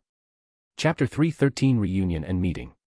Although he was a bit disappointed that he didn't get a Sequence 3 Silver Knight potion formula today, Klein still conveyed the demon hunter Colin's idea to Mr. Emperor. After doing all this, Klein quickly sank his consciousness back to the real world. After all, he was still in the Kingdom Museum. Although he didn't think the Machinery Hive Mind members on guard would pay special attention to the washroom, it was still better to be careful. Feigning a slight stomachache, Klein walked out of the washroom as if nothing had happened, but his peripheral vision kept an eye on his surroundings. After confirming that no one was paying attention to him, Klein circled around and returned to the exhibition hall he had just left. He found that the woman in the somewhat unconventional attire had already left. Just as Klein was still searching for items related to bookmarks, his spirituality stirred, and his eyes instantly froze, staring blankly in a certain direction. Not far away, in front of a transparent glass display case, Benson, with his thinning hair, skillfully protected his sister and his wallet, following the crowd and the guide to the next display case. Suddenly, as if by telepathy, they simultaneously turned their heads, only to see the bustling crowd. Melissa withdrew her gaze and quietly said to her brother, "The church must have recommended a very good job for you, Benson. Once you're settled, you must hurry and find a sister-in-law." Benson looked at the mature-acting Melissa, feeling a bit helpless. Ever since Klein died, she seemed to have matured overnight, so much so that it pained him. Because he knew his sister liked machinery, Benson specifically brought her to visit the Roselle Memorial Hall today, hoping to help her relax. Looking at Melissa, Benson asked in a low, worried voice, "What about you? Don't do anything foolish. You're the only family I have left." Melissa suddenly looked up, her stubborn eyes just like when she had resolutely decided to leave Tingen. Someone has to do something, don't they? Because he knew Melissa had already advanced to Sequence 8 archaeologist, and her spiritual intuition was enhanced, Klein carefully used the magician's ability to create illusions to subtly follow behind them to avoid being discovered. Unconsciously, Klein followed the flow of people out of the Kingdom Museum and silently sat in the last row of a public carriage, watching Benson trying to cheer up his sister, a smile unconsciously curving his lips. As the afterglow of the sunset spilled down, Benson took Melissa to 46 Bach Street in the North District. This place was not far from St. Samuel's Church and was a rather high-quality residence. Although he didn't know why the church arranged such a house for him and his sister, Bishop Electra didn't explain much, so Benson could only attribute it to the goddess's grace. Klein stood quietly in the shadows across the street, the gloom in his heart dissipating completely after this afternoon's companionship, and even his spirituality became much more active. Silently noting down the address, Klein felt a sense of reluctance but forced himself to turn around, sighing in his heart. Being targeted by the true creator, I should not get involved with the people and affairs of Tingen. There is a certain risk of exposure. And once exposed, with the madness of the Aurora Order, they definitely won't let Benson and Melissa go. The Rørsted Archipelago, northeast of the Berserk Sea, Olavi Island. It was originally a primitive island with many beyonder creatures and no human inhabitants. After the age of hunting ended, the Loen Kingdom used it as a place of exile for certain criminals, gradually giving Olavi Island villages and towns. When the islands further east were discovered and colonized one by one, this place, relying on the convenience of its shipping lanes and its rich natural resources, attracted many new immigrants, developing relatively prosperous port cities. This city was mainly populated by Loen immigrants, and its food style was not much different from the eastern coast of the kingdom. Coupled with its rich natural resources and its position at a key point on a safe shipping lane, it had always been an area controlled by the Levitt family. Therefore, Admiral Emlyn Levitt, the supreme naval commander of the Central Sonia Sea, often inspected the Olavi naval base. After all, this way, he wouldn't need to stay in the naval headquarters of the Central Sonia Sea, Byam, the city of generosity. He could avoid Sea King Arn Kottman, and also avoid George Nigan, the governor of the Rørsted Archipelago, who represented the interests of the royal family, thus having much less restraint in his actions. At the Olavi governor's mansion, Emlyn Levitt, dressed in a dark blue naval admiral's uniform, paused slightly while flipping through a telegram. He half turned his head and cast his gaze towards a young man in a swallowtail formal suit. The other party had neatly combed golden hair, a slightly high hairline, and light blue eyes. His appearance was refined and scholarly. Within his azure eyes seemed to hide an undeniable and unchallengeable authority. Emlyn Levitt folded the telegram in his hand and said indifferently, "Lurien, send a telegram to the main officers of the First Fleet, telling them not to conflict with the fleet of the Vice Admiral of the Moon. If necessary, they can actively cooperate." "Yes, Admiral." The blonde secretary Lurien did not ask for the reason and put the document, which Emlyn had already marked in red, into his black briefcase. "You can leave. Tell Austin Levitt that I have something to do tonight, so he doesn't need to come looking for me." Lurien's expression became even more respectful. After saluting, he quietly left the study with muffled footsteps. Emlyn slowly rose and paced to the window, looking at the night sky. His voice was deep and solemn as he said, "Few people should know about my secret return to Olavi Island, and it doesn't seem to be the time on the invitation yet, Duke Aaron." As the deep voice echoed, in the corner of the room, colors suddenly became rich and mottled, and Aaron, with a smile on his lips, appeared, looking at the weavers on the window, and replied briskly, "In this world, often, what you consider a secret may not be a secret in the eyes of others. What's more important is what choice you make. Also, the magic mirror roads told me about you being on Olavi Island tonight." Aaron silently added a sentence in his heart and slowly walked towards Emlyn Levitt, his aura rising steadily until it was on par with him. Listening to the pointed words, Emlyn Levitt's expression remained unchanged, but his azure eyes narrowed slightly. After leaving Admiral Emlyn's room, the blonde secretary Lurien had just approached a lounge when he saw the door open and a middle-aged man, who had seemingly been waiting, walked out. This man had black hair and blue eyes, and his facial features bore 5 or 6 similarities to Emlyn, only his forehead was higher, his eye bags were slightly swollen, and the corners of his mouth had not yet drooped. He was Emlyn Levitt's youngest brother, Austin Levitt, the governor of Olavi Island. As soon as he saw Lurien, Austin immediately leaned closer and said in a low voice, "Take me to see the Admiral. I have something to discuss with him." This was arranged beforehand. Lurien saluted first and replied sincerely, "Governor, the Admiral has important matters to attend to tonight. He specifically instructed me to ask you to schedule another time." Frowning slightly, Austin Levitt watched Lurien's retreating back, his expression gradually turning cold, and he shook his head with a very small movement. Outside Green Cemetery, in a secluded grove, the crimson moonlight spilled into a not-so-deep tomb. Inside the tomb, there were no rotting corpses or bones. The bottom was strewn with pieces of white feathers stained with pale yellow grease. Patrick Brain, dressed in a black robe, stood indifferently by the tomb. A white feather floated up and landed in his hand. It seems he has been resurrected and is searching for past memories. This tomb contained the former head of the numinous episcopate's man-made death faction in Backlund, who was also an undying. It was precisely because he needed to enter the tomb to resurrect that he appointed Patrick Brain to take over his work. Suddenly, water-like patterns rippled across the ground, and a chilling aura spread with them, causing the bonfire's light to dim slightly. Immediately after, a skull with 3 dead fish eyes emerged from the void, surrounded by black, segmented tentacles haphazardly entwined around it. One of the tentacles stretched out and handed over an envelope permeated with the aura of death. Patrick Brain glanced at it, and his expression immediately changed slightly. He immediately put away the letter and looked at the several numinous episcopate believers dressed in black robes, saying in a low voice, "A distinguished guest is visiting. I need to return to the main altar. I'll leave things here to you. Remember, be clean and leave no traces." As his voice fell, his figure merged into the mottled world of an oil painting, leaving only the silent, corpse-like black-robed figures, the several people bound on the ground, and a few corpses. Feeling the bone-chilling coldness emanating from the Azek copper whistle in his arm slowly receding, Klein tentatively peered out from the treetop, looking at the relatively open and flat area not far away. Tonight, he had come specifically to Green Cemetery to test the negative effects of the Azek copper whistle on corpses. He hadn't expected the copper whistle to react abnormally as soon as he approached the cemetery. It seems that the terrifying fellow who caused the Azek copper whistle's anomaly has left. It was indeed spirit dance, a ritual magic that even ordinary people can participate in. Klein shifted his gaze towards the black-robed man, who was the only one not performing the spirit dance, standing like a corpse by the tomb and chanting incantations. His spiritual intuition told him that this person was the only one among them who posed a threat to him. Accompanied by the strange spirit dance and the eerie chanting, the several corpses on the ground suddenly crawled up and raised their heads, revealing their pale white teeth, along with bits of rotten flesh stuck between their teeth and blood dripping from their mouths.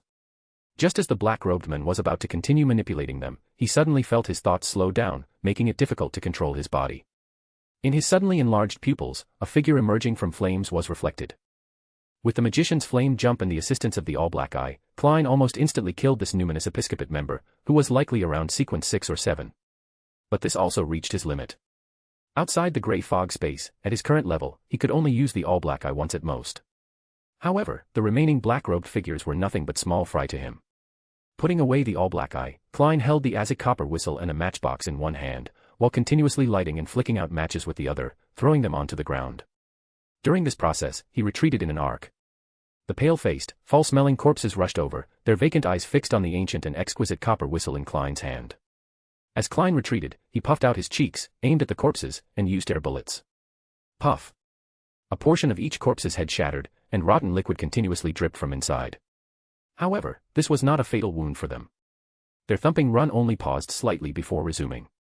Seeing this, Klein took a step back and snapped his fingers. Pop. A bright flame rose from the ground, enveloping the corpse and igniting its outer garment. Thump, thump, thump. The corpse charged through the flames, continuing forward like a mad bull. Pop. Pop. Pop. Klein snapped his fingers repeatedly, causing one crimson flame after another to rise from the ground. The corpses charged through these flames without feeling pain, their bodies gradually starting to burn, and the intensity increased, giving a bizarre sensation of candles melting. The corpses seemed to have finally exhausted all their strength, no longer struggling, and rapidly melted away in the slightly greenish flames, turning into ashes and wax. They are stronger than all the zombies and wraiths I've encountered before. They're not as strong as Mr. Azek's descendants. If it weren't for me, they would all die here today.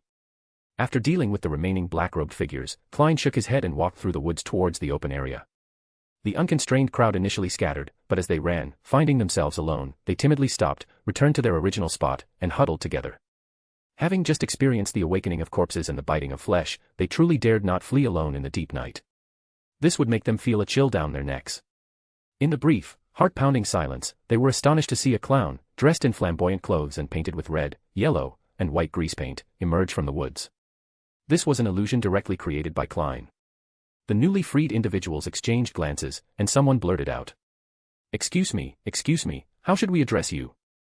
Klein smiled and deliberately misled the other party, replying in a low voice. "I am merely a gatekeeper of hell." As he spoke, a mist suddenly enveloped him, and his figure vanished from where he stood. Of course, these were all illusions. A gatekeeper of hell. The rescued people repeated the words in low voices, each with their own thoughts for a moment. However, after a bone-chilling cold wind blew through, they trembled again, helped up their companions, and left the place without daring to look back. Moments later, amidst the swaying tree shadows, Klein's figure reappeared. This active portrayal of a magician was quite successful, and feeling satisfied with the changes in his body, he walked towards the excavated grave. First, he searched the numinous episcopate member who was clearly the leader, and finally, Klein found an exquisitely crafted copper whistle that did not appear old. Could it be that all the numinous episcopate's messenger summoning artifacts are copper whistles? What kind of tradition is this? With numerous questions flashing through his mind, Klein immediately got up and walked towards the pried-open grave. Chapter 3:14, Secret Talk and Chance Encounter. Before he even got close to the crypt, Klein felt an indescribable chill permeate his entire body. Just then, all the colors before his eyes became intensely vibrant, as if a god had splashed them with paint. The sensation was fleeting. Klein found himself far from his original position, seeing Isaac Eggers, with his bronze skin and gentle features, appear beside him. Although Klein had anticipated a reunion with Mr. Isaac when he first awoke in Tingen City, he never imagined it would be so sudden, leaving him at a loss for words. The more Klein knew, the more concerns he had. First, he couldn't ascertain how much of his strength Isaac, who was still searching for his memories, had recovered. However, the fact that he could effortlessly dispatch a pirate general and escape unscathed was enough to speak volumes. Second, Isaac was being pursued by MI9. Rashly contacting him could easily bring trouble to both of them, and it could also put Klein back under the scrutiny of the sealed artifact, 0-08. Although he had considered the possibility of using the gray fog to establish contact and conduct investigations, the inability to summon a messenger by blowing the copper whistle above the gray fog completely halted any further plans.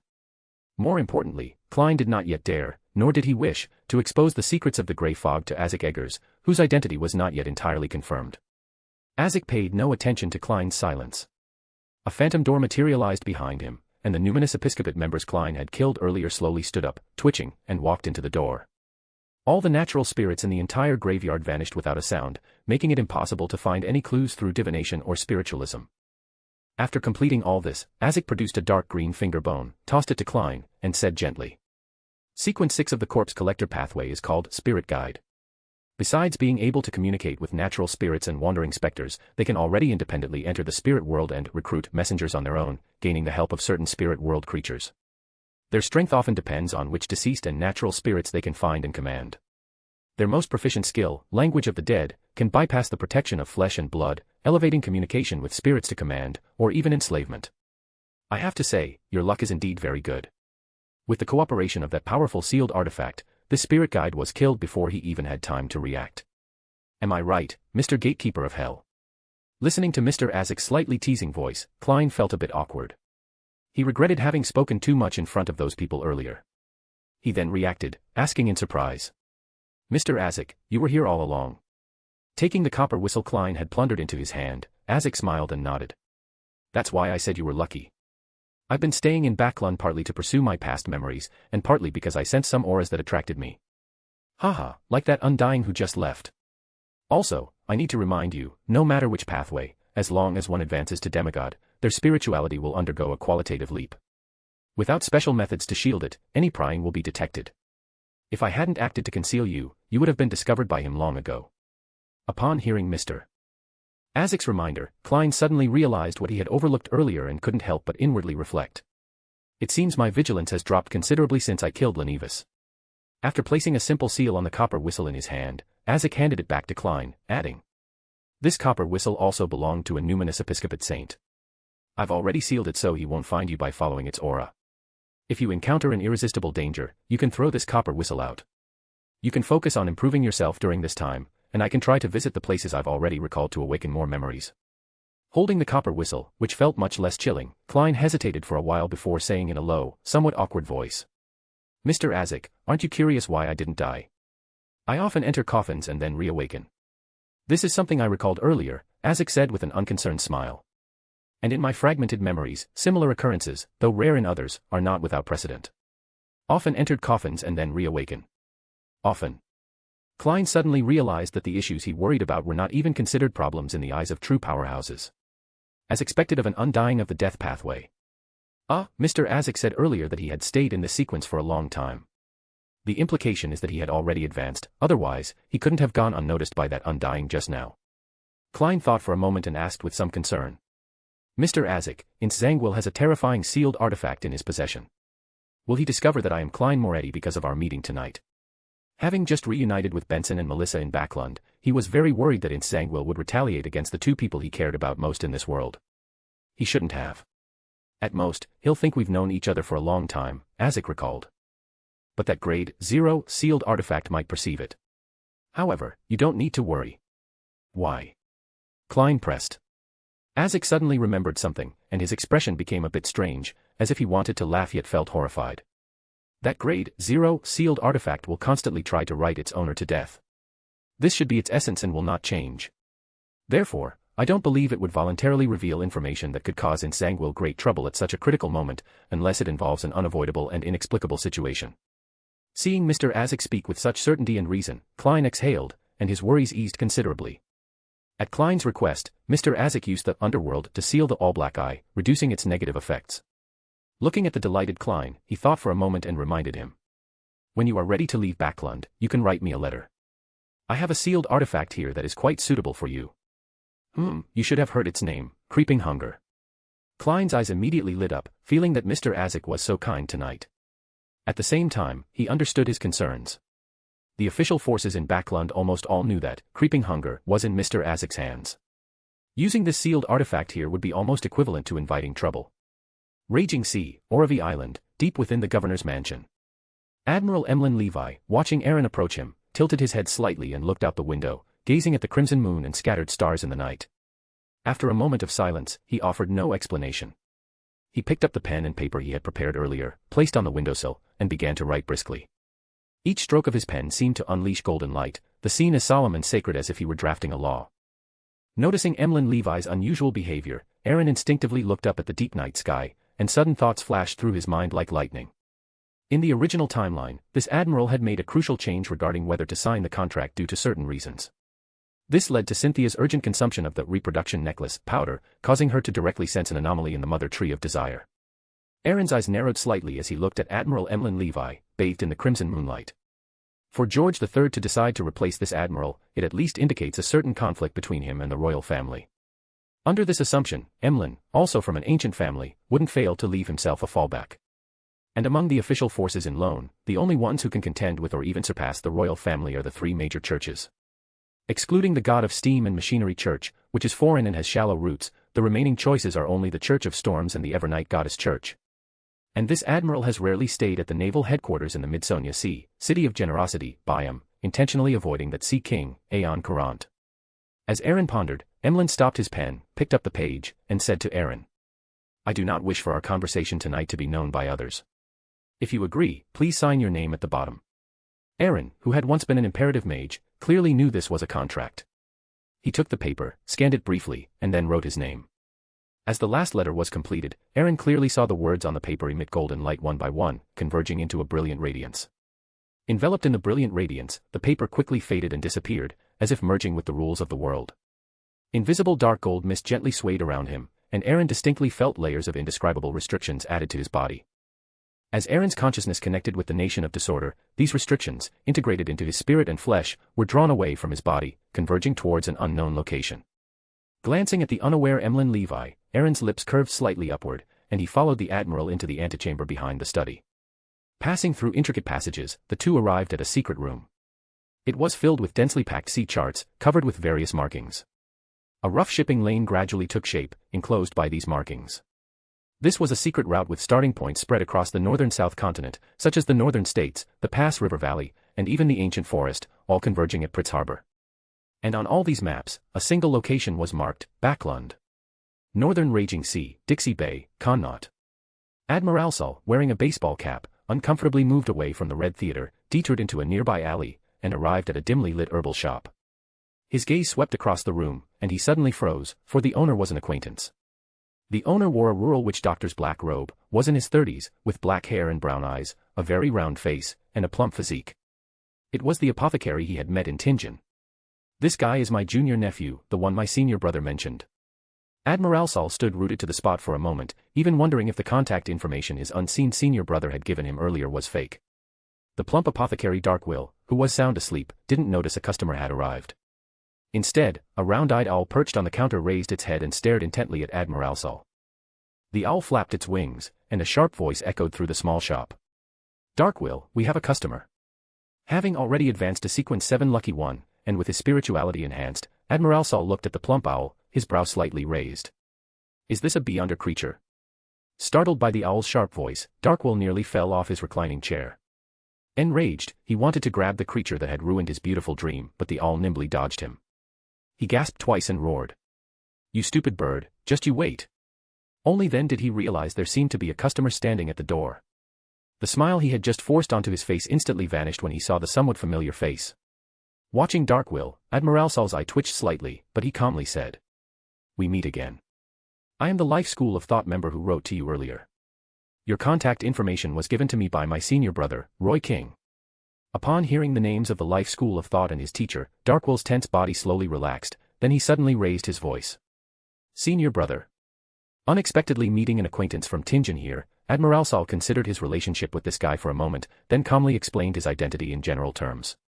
The fat on his face trembled slightly, and Darkwill managed to smile, but he couldn't bring himself to utter the word, "Junior Granduncle." He said flatteringly, "So that's how it is. I almost failed to recognize a superior. Please, come in quickly." The plump owl flapped its wings leisurely and landed on Admiralsal's shoulder, its round eyes intently fixed on the plump apothecary Darkwill, as if afraid Admiralsal wouldn't hear, it loudly said, Your body language and expression tell me that your true inner thought is, oh, this young punk is actually my junior granduncle. Could it be that my unseen grand teacher just prefers this tender style?" As the voice fell, Darkwill's face visibly flushed, and he roared with a trembling voice. "I knew I shouldn't have let you read those terrible books, you ungrateful stupid bird. I'm going to pluck all your feathers." The owl, perched on Admiralsal's shoulder, stared with wide, round eyes at the furious but hesitant Darkwill, and continued earnestly. "Please call me Mr. Harry." If you insist on thinking that way, there's nothing I can do. I recently read something Emperor Roselle said, a good bird chooses a tree to perch on, and a good minister chooses a lord to serve, and it greatly inspired me." Darkwill's expression instantly stiffened. He looked at the owl in disbelief, momentarily at a loss for words. Chapter 315 Admiral Amirius.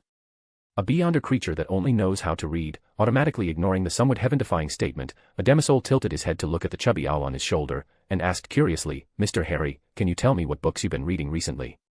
Taking his gaze off the plump apothecary Darkwill, the owl Harry replied seriously, "My reading preferences depend on Darkwill's knowledge level. Unfortunately, the words he knows and can teach me are limited, so I have to read popular stories with a lower vocabulary requirement. Moreover, these are all serialized in newspapers." Watching Ademasol walk into the shop and close the door directly, the plump apothecary Darkwill's mouth twitched slightly, and he muttered, "I'll go buy a cookbook later, called East Biome Bird Cooking Guide." Ignoring Darkwill's mumbling, Ademasol leaned back in his recliner and said in a low voice, "Some people from the Life School of Thought have run into trouble. Roy King was secretly arrested by the Loen military because of this and is now imprisoned in the Biome governor's mansion." "What?" Darkwill lost control again, his eyes wide, blurting out a question. His violent movement scared the owl Harry into flying up to the rafters. He still remembered that when he was studying with his teacher, Roy King, he was always warned to be careful of official organizations, as he could either be permanently imprisoned underground, seeing neither sunlight nor women, or become a research subject, testing the dangers of certain sealed artifacts with his body, enduring various experiments, and mutating into a monster with only instincts left. But Darkwill wasn't stupid, he quickly reacted, taking 2 steps back warily, and mumbled guiltily, "I can't confirm it." "You can't expect me to believe whatever you say, right? Besides, why did you suddenly come looking for me? I haven't received any news. How do you know so much? You wouldn't happen to be the one who betrayed the Life School of Thought, would you?" The latter half of the sentence, Darkwill only dared to mutter in his heart. Seeing through what the guy was thinking at a glance, Ademasol sighed and patiently explained, "I am the disciple my teacher took in Tingen this year. Even your teacher only knew of my existence last month, which is why I wasn't ambushed by the Loen military. As for why I came to you, to be honest, it's because you're weak enough, inconspicuous enough, and therefore safe enough. Also, the school's important sealed artifact is with me now." No sooner had he finished speaking than he saw Darkwill, with a speed unbefitting his figure, rush into the back room of the herb shop, drag out a brown suitcase, and quickly stuff various clothes and neatly folded cash into it. Frozen for a moment, Ademasol's mouth twitched slightly as he reminded him, "Help me get an identity document too. For the next few months, we'll leave Dixie County. Don't take the waterway, go directly through Southwell County to East Tark County. In the underground chamber of the governor's mansion on Oravi Island." Law Weaver Emlyn Leviat looked indifferently at Aaron, who was examining numerous sea charts, and said coldly, "These are the items I wanted to show you when I invited you to the dinner. I had been secretly tracking Mad Captain Connors Victor's fleet for some time. Until the deputy director of MI9, Chunas Korg, appeared. Aaron withdrew his gaze from the sea charts that covered the entire underground chamber, his brow slightly raised. He looked at the indifferent Emlyn Leviat. Now he finally understood why a mere mad captain required a demigod to personally guard and escort him. The only one who truly knew about the human trafficking being connected to the Loen royal family was that mad captain. With that pirate's strength, let alone a demigod, even a sequence 5 could easily silence him. It seemed that they had indeed done so at first, but only after discovering traces of Emlyn Leviat did they change to a demigod guard. Aaron looked at the sea charts on the wall again. This time, he no longer paid attention to the marked routes. Both the mad captain and Shunaskorg had died, so as long as the Loen royal family wasn't insane, they wouldn't use these routes again. However, the slave capture locations in the southern continent were somewhat valuable. He could have Joseph Will, who was guarding the West Biome colony, send people to investigate secretly. At least they might discover traces of the Demonis sect. Looking at the almost brand new Loen map outside the shipping lanes, Aaron's mouth unconsciously curved slightly. No matter what happened, the Blood Emperor's secret mausoleum would always remain the same. Generously displaying the routes to him like this, it seemed that Admiral Emlyn must have discovered the approximate locations of several Blood Emperor ruins within Loen. As soon as he thought of this, Aaron's brows furrowed slightly. Given the level of security at the Blood Emperor ruins, even if it wasn't the exact location, it wasn't something a sequence 4 could do without a sound. Could this guy have received the goddess's blessing? Pretending to still be looking at the surrounding maps, Aaron inadvertently scanned the Admiral again, confirming that he did not sense any residual aura of the goddess. His steps paused slightly, and Aaron realized that he seemed to have entered a habitual blind spot. This matter had almost the same internal logic as Shunaskorg appearing on the mad captain's ship. Even if Loen's beyonder power was strong, the number of strong individuals the royal family could truly trust and control would not be so abundant as to allow a demigod to personally guard the transportation of slave ships. This would only be done if the plan had issues or reached a critical juncture. And it's impossible for all 9 Blood Emperor mausoleums to be under angelic surveillance. It was only when George III was about to advance to Black Emperor that several angels were invited from the Twilight Hermit Order, bringing the defensive strength of the other mausoleums to such a terrifying level. Under normal circumstances, except for the few mausoleums near Backlund, which might be directly observed by angels due to proximity, the other mausoleums far from Backlund should only be guarded by demigod-level powerhouses. Only when attacked would they rely on the arrangements within the mausoleum, using the angels' worldwide responsive status to summon observation and power projection. Putting himself in Emlyn's shoes, he certainly wouldn't start by exploring near Backlund. He would definitely explore the farthest locations first, and he wouldn't delve deep without confirmed intelligence. Thinking of this, his thoughts gradually settled, and Aaron also put away his previous indifferent attitude. If it was just about the mad captain, he wasn't interested at all, but if he could know the approximate locations of several Blood Emperor ruins in advance, it would be a profitable deal for him. Because his identity was rather special, if the East Tark family sent people to explore like Emlyn, the changes caused might exceed Aaron's expectations, which was why he hadn't done so before. However, a demigod like Emlyn, who was worth winning over and held a high position, was even more difficult to deal with. If this commander of the Central Sonia Sea Navy died suddenly, not only would the royal family have to explain, but the Church of Storms and the Church of Evernight Goddess would also investigate. Aaron then turned to look at Emlyn, pointing to the large blank area within Loen on the map, and said with a smile, "Admiral, compared to these routes, what interests me more is, where within Loen were those people finally sent?" Emlyn's azure eyes narrowed slightly. Although he didn't speak, the atmosphere in the entire underground chamber instantly became oppressive, like the calm before a storm. After a long while, he said in a deep voice, "What do you know?" Ignoring the pressure that would make even ordinary demigods frown slightly, Aaron smiled and waved his hand. "Does what I know matter? What matters is what you yourself have done, and what will His Majesty the King's reaction be to your actions?" Emlyn's eyes narrowed slightly, his azure eyes staring intently at Aaron's expression, as if trying to discern whether he was lying. "Where did you get that information from? Aren't you afraid of the royal family's pursuit?" Having roughly understood that Emlyn was not aware of the true nature of the slave transport, merely lucky enough to know a few slave delivery locations, Aaron's expression remained unchanged.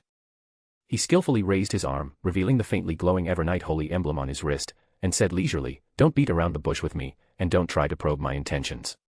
Hey, you and I both know that after the fourth epoch ended, the true masters of this world were never kings or emperors, but those lofty deities.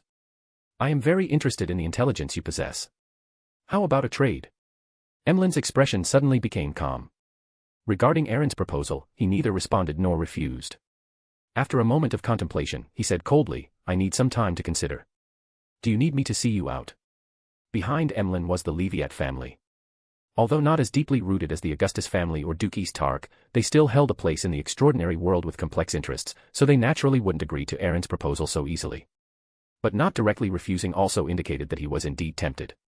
Not surprised by this outcome, Aaron nodded calmly, informing the admiral of the ritual to summon his messenger, Astolfo, and reminded him, if you've thought it through, you can write a letter directly and send it to me via the messenger. Don't worry, my messenger is very strong. Even if you are being monitored, the situation you fear most will not occur. Also, I will find a reason to decline the invitation Governor Austin Leviat sent me earlier. This might alleviate some of your burden. Emlyn noted down the ritual and honorific name, nodding without any change in his expression. A colorful oil painting world appeared in the underground chamber. Just as Aaron was about to step into the spirit world, he paused, turned back, and reminded, once you make the right decision, I will give you a surprise. Backlund, 15 Minsk Street. Bright sunlight streamed in, dispelling the chill. Klein, in a good mood, walked into the washroom, sat on the toilet, and began reading the still-warm Backlund Morning Post. His fortuitous encounter with Mr. Azek last night truly gave him the confidence to continue his investigation in this city of 10,000 capitals, not to mention gaining a sealed artifact corresponding to the spirit guide. More than that, what excited Klein the most was that he had consulted Mr. Azek on how to obtain his own exclusive messenger. Although due to the potential danger of 0-08, Mr. Azek did not teach him the relevant knowledge at that time, he promised to explain the complete ritual steps through a letter later. To get a messenger, one must first design an accurate summoning ritual and prepare a corresponding spirit world creature contract. This belongs to a specialized field of knowledge, and messing around blindly can easily summon something bad. Therefore, Klein dared not try rashly before he was confident.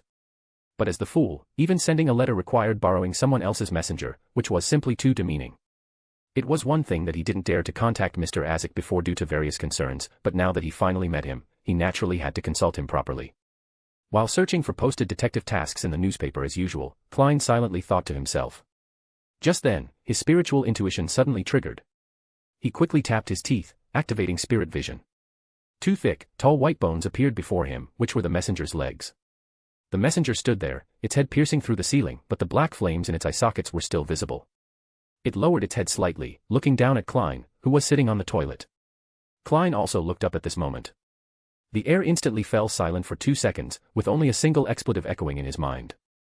Before he could utter those 2 words, the impolite messenger dropped a letter, then disintegrated into white bones with a whoosh, falling like a rainstorm and disappearing into the floor. The newspaper in his hand fell. Klein dazedly caught Mr. Azek's letter, and it took him a while to react. Next time I write a letter, I'll add a section asking Mr. Azek to properly educate his messenger to be polite. Klein unfolded the letter and read Azek's reply. After retrieving several materials from above the gray fog, Klein had just prepared the ritual for summoning a spirit world creature when the room filled with the intoxicating scent of herbs and essential oils. He glanced at the room, which had cost him a full 20 soli to clean, hesitated for a moment, then quickly gathered the materials, put on his trench coat and cap, slipped into an uninhabited alley, and swiftly entered the underground sewers. Finding a relatively dry passage, Klein looked at the somewhat dim surroundings and nodded with satisfaction. He could swear he wasn't feeling bad about the 20 soli, he was simply worried about causing an accident in his home.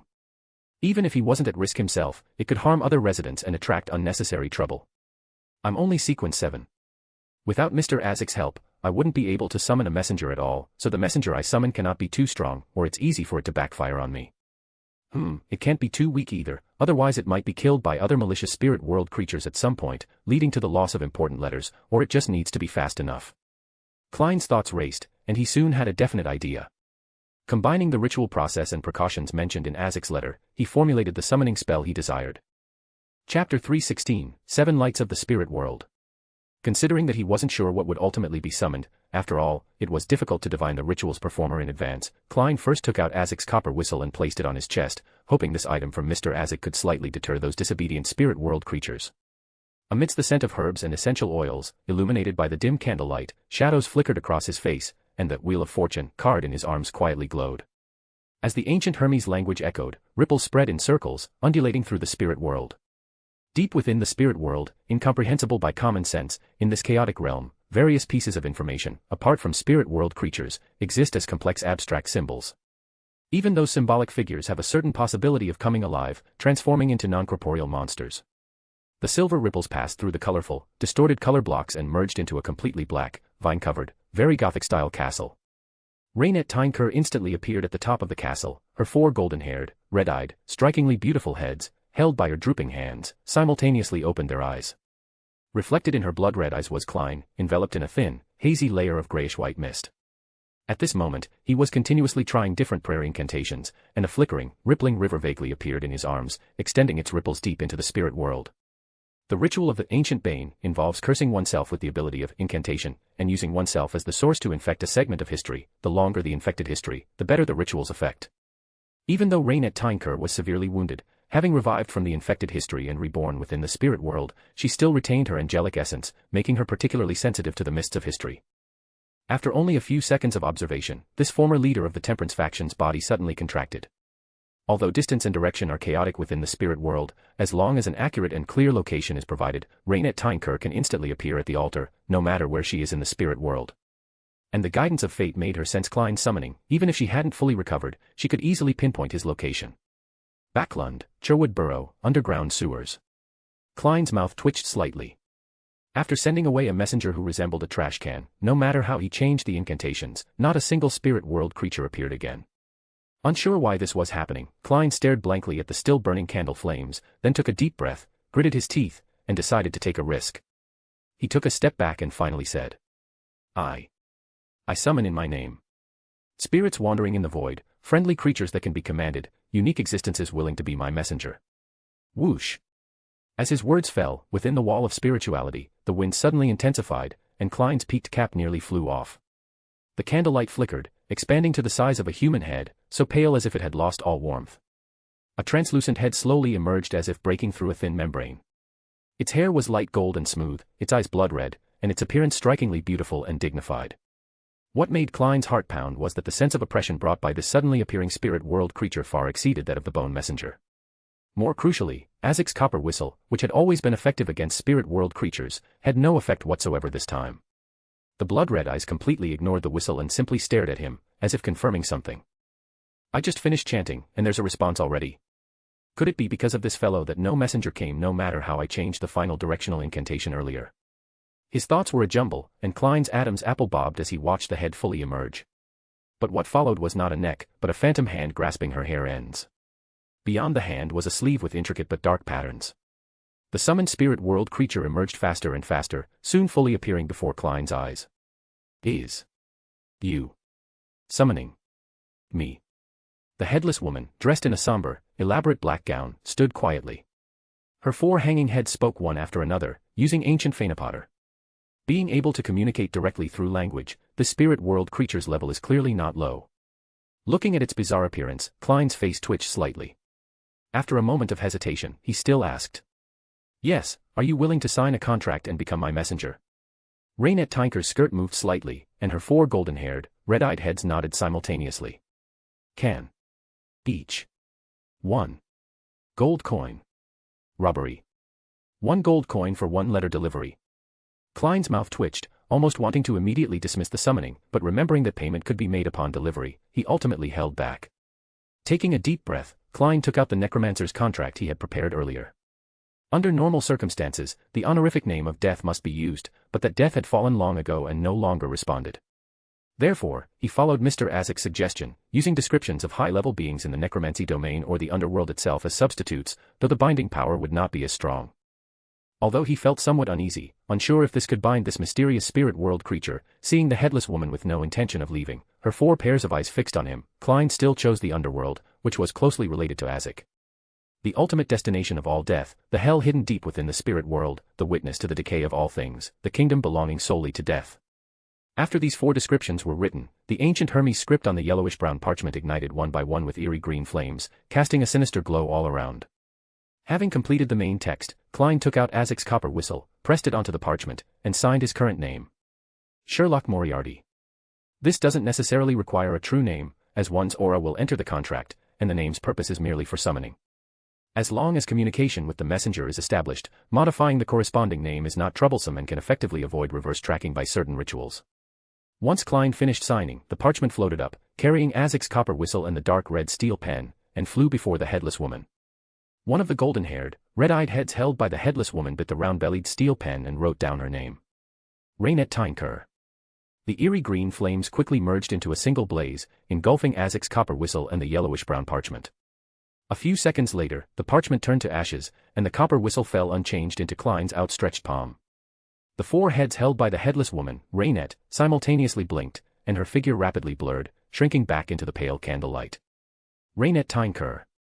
I need to ask Rhodes about her origin later.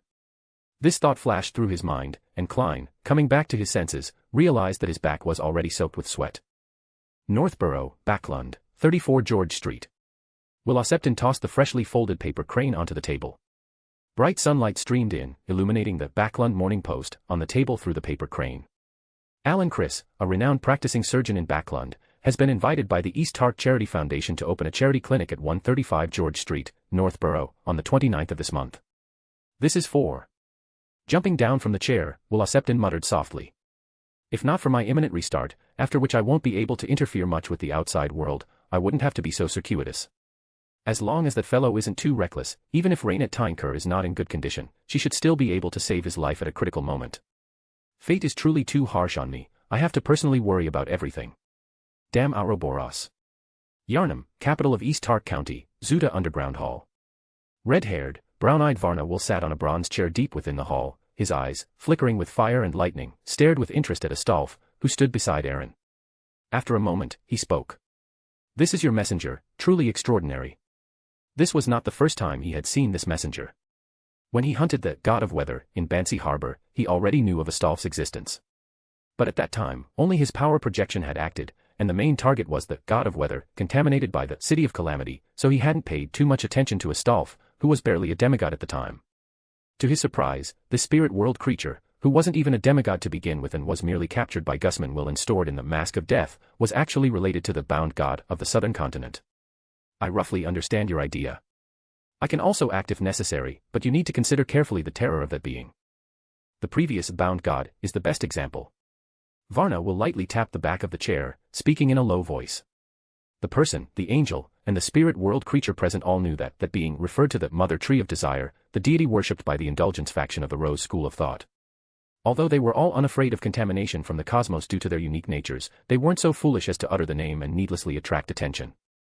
Aaron mentally calculated the number of angels and grade 0 sealed artifacts he could find at the moment, and carefully said. The barrier of the astral world won't last much longer.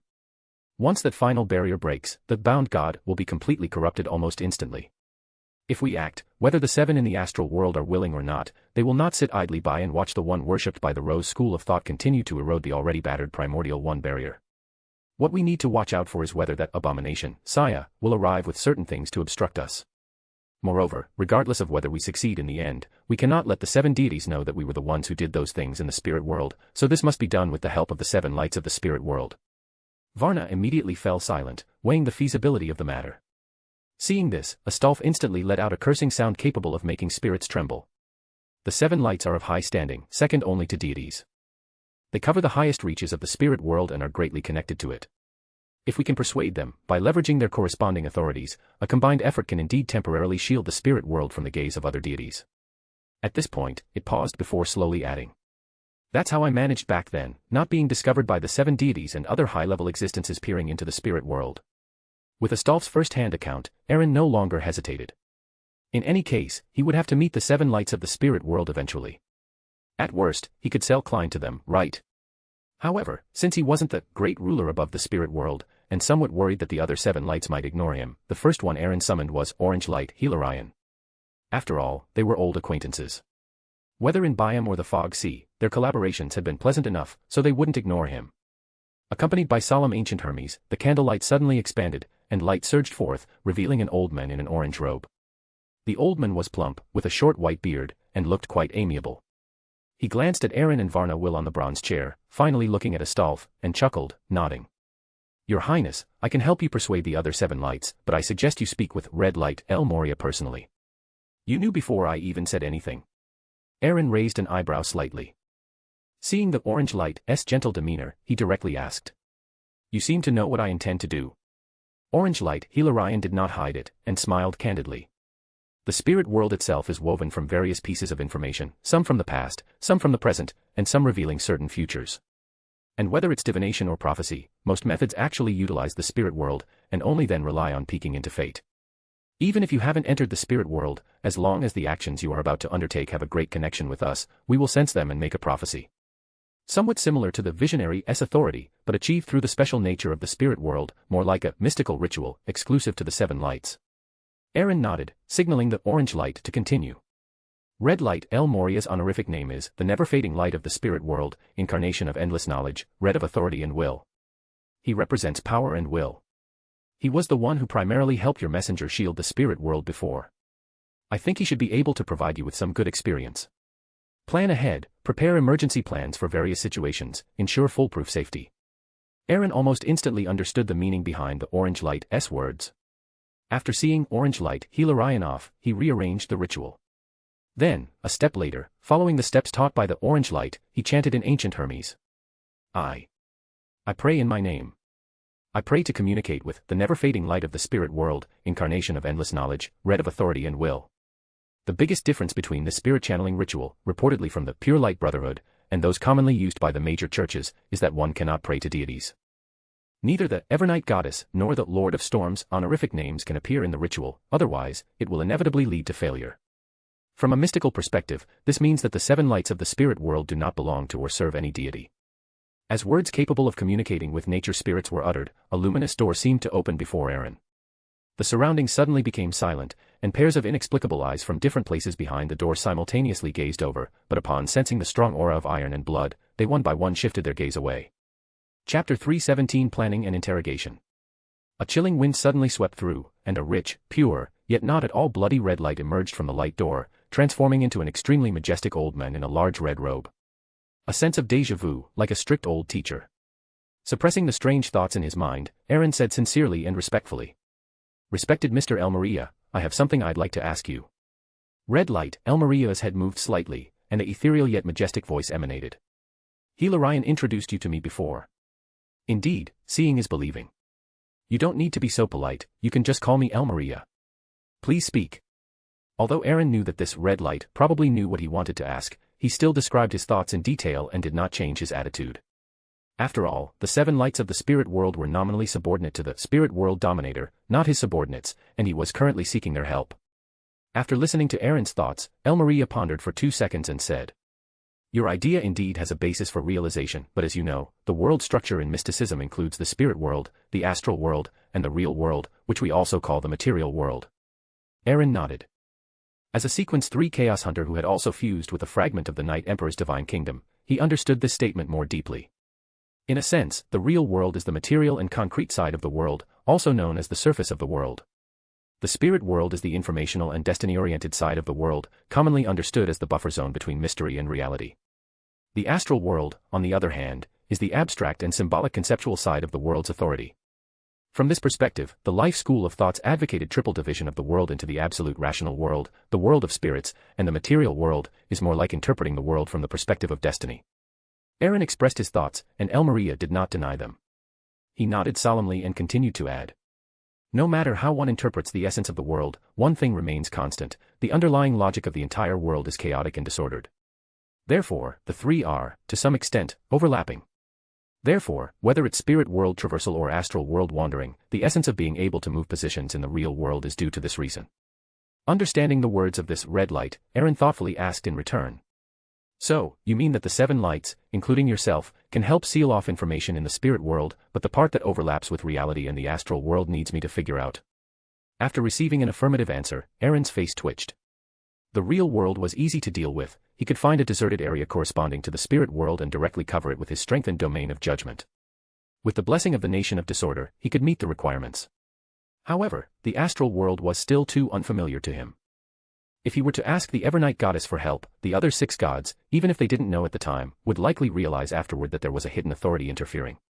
The 7 gods, already internally opposed due to Adam's covert instigation, would likely accelerate the deterioration of the situation, and the goddess might not be willing to take the blame. Aaron glanced at Astolfo and asked, somewhat unconvinced.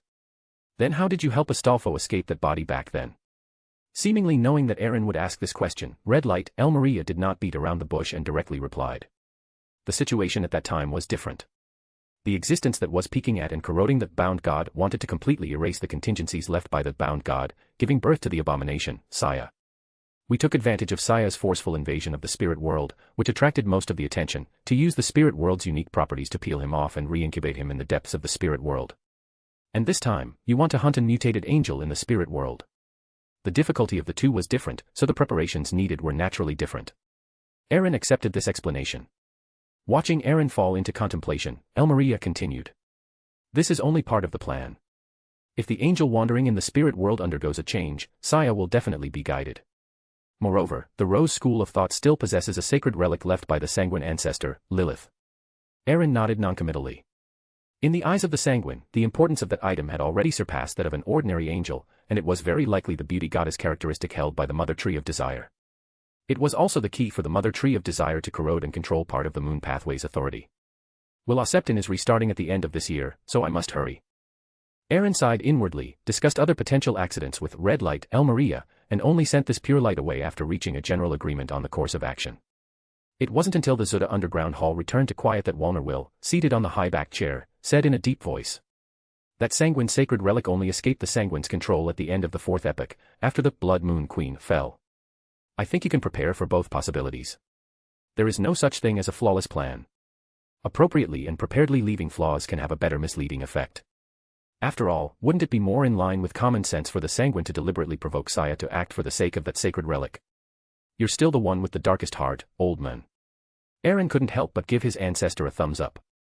He thought for a moment and responded thoughtfully. This matter still needs to be discussed with those Sanguine dukes. Although it's just a precaution, the risk is not small. For allies, we still need to be more generous in our dealings. Walner Will narrowed his eyes and said in a low voice, with a half-smile. Are you saying I'm not being fair? Aaron coughed dryly, directly denied it, and quickly changed the subject. If the plan succeeds, Astolfo will at least regain his angelic rank. Moreover, there seems to be one last abomination characteristic from the third epoch hidden in the Divine War ruins. In that case, we can gain more initiative when we finally turn against the Augustus family. Listening to this clear arrangement, Walner Will snorted lightly. Oh, you're even so considerate of a mere messenger. Having observed the entire process and knowing that there would be no action today, Astolfo nodded to Walner Will, and then his figure disappeared into the spirit world. Aaron then cleared his throat and added. Thank you for the compliment. Also, I haven't forgotten about you, young man. The Augustus family has a Sequence 1 Conqueror Beyonder characteristic in their possession.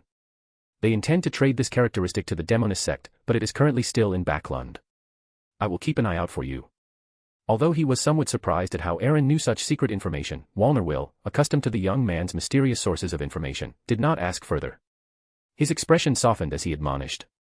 My matter is not urgent. The number of anchors is insufficient, so even if I were given a Sequence 1 characteristic now, I wouldn't be able to advance. Everything should prioritize your matters first. Take it one step at a time, don't be impatient. Be steady and sure. The revival of the Trunsoist remnants still depends on you. Listening to Walner Will's somewhat self-deprecating tone, Aaron's expression became solemn. Angels needed the positioning of anchors to resist the erosion of divinity and ensure the stability of their own state. Of course, special cases like Adam, who could conjure enough anchors through imagination, and Amon, who used his clones as anchors, were impossible to replicate. Apart from the angels of the Orthodox churches, only those like William I, who controlled a nation and even had his portrait printed on banknotes, would not lack anchors. How about adding Walner Will to my Order Codex, and sharing some anchors like other Orthodox churches do? As soon as the thought arose, Aaron dismissed it. Even if he were to do it, it couldn't be now. However, the anchor problem is also easy to solve. The particularity of the Red Priest pathway dictates that more wars and more victories can themselves become anchors in a certain sense. As this thought flashed through his mind, Aaron saw Walner Will put away his somewhat emotional expression, take out that crown of stars, and admonish. From the very first time I met you a few years ago, I knew you were definitely a troublemaker.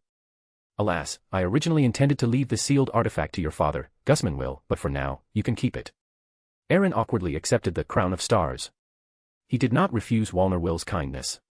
Although the Ring of Concealment could summon historical void images of the crown of stars, it certainly couldn't compare to the original. This way, he could also save a slot for a historical projection. Backlund, as the afterglow of the setting sun cast down, Klein returned to 15 Minsk Street by public carriage. These past 2 days, the commissions he chose to accept were mostly concentrated in the North District. Through various inquiries using his detective identity, he finally confirmed that Benson was currently employed by the Air Pollution Committee, and his younger sister Melissa had joined the East Tark Charity Foundation. After confirming that his brother and sister could also live decently after coming to Backlund, Klein looked at the already dark night and, no longer busy, burrowed into his covers. After an unknown period, Klein suddenly woke up, soberly and rationally aware that he was dreaming of flipping through a newspaper in the living room. This familiar feeling. He habitually feigned confusion, turning his head to look at the door, his pupils slightly contracting. If not for his clown ability, he wouldn't have been able to control his body from showing any abnormality. The door creaked open, and two figures in gray overcoats walked in. The leader was a man in his 40s, with soft facial features, long hair at his temples, an exaggerated standard top hat, and a black cane with a gold inlay in his hand. He had a pair of deep blue eyes that looked quite intelligent. And following behind him was a young man with black hair and green eyes, good-looking, with a romantic poetic temperament, none other than Leonard Mitchell. This guy is still the same as before, neglects his appearance, so sloppy. Klein muttered to himself, letting out a silent sigh. He pretended to be nonchalant, flipping through a magazine while casually greeting the newcomers. The leading man took off his hat, sat opposite Klein, took out his police ID, and asked casually. "Hello, Detective Sherlock. My name is Soest. This is a routine inquiry. Please answer truthfully. Before you discovered the abnormality in the East Balham Shipping Company sewer, did you know a person named Landless? If so, how did you come to know him?" Upon hearing Captain Soest's question, Leonard, who had been pacing and examining the room, finally looked over. A fleeting sense of inexplicable familiarity flashed, and Leonard's dark green eyes immediately showed a hint of confusion. Noticing Leonard's gaze, the experienced Klein feigned a half-asleep state and recited the prepared statement. "Of course I know him. That guy was a wanted criminal with a bounty of £500. When I came to Backlund from the Sea Rift County, all my savings went to rent. How could I miss a quick money-making task like a bounty? I understand. Thank you for your explanation." Soest cleared his throat, interrupting Klein's attempt to continue speaking. He stood up and bowed politely, pressing his hand to his chest. The dream suddenly rippled like water. He and a frowning Leonard disappeared directly from the room. Leonard has actually advanced to nightmare. Good thing I'm familiar with the church's interrogation procedures, and even in the dream, I kept my beard and had a good disguise, otherwise it would have been troublesome. Looking at the spot where Leonard had just stood, Klein breathed a long sigh of relief, rubbing his temples with a slight headache, knowing that this should be the Evernight Church's investigation into Landless's death. As the first informant, Klein knew he couldn't escape the church's scrutiny and had long prepared for a dream inquiry, but he hadn't expected Leonard to be involved this time. Collecting his thoughts, he continued to sit there, not rushing to leave the dream, lost in thought for a long time. After a while, he curled his lips and murmured softly. "It's a pity it's not the captain. I really miss him." In a hotel facing the street in Sherwood Borough, under the dim light, Captain Soest pointed to the documents on the table and said thoughtfully. "Currently, it seems that this informant provided by MI9 has no direct connection with Landless. Perhaps, we should look from a different angle.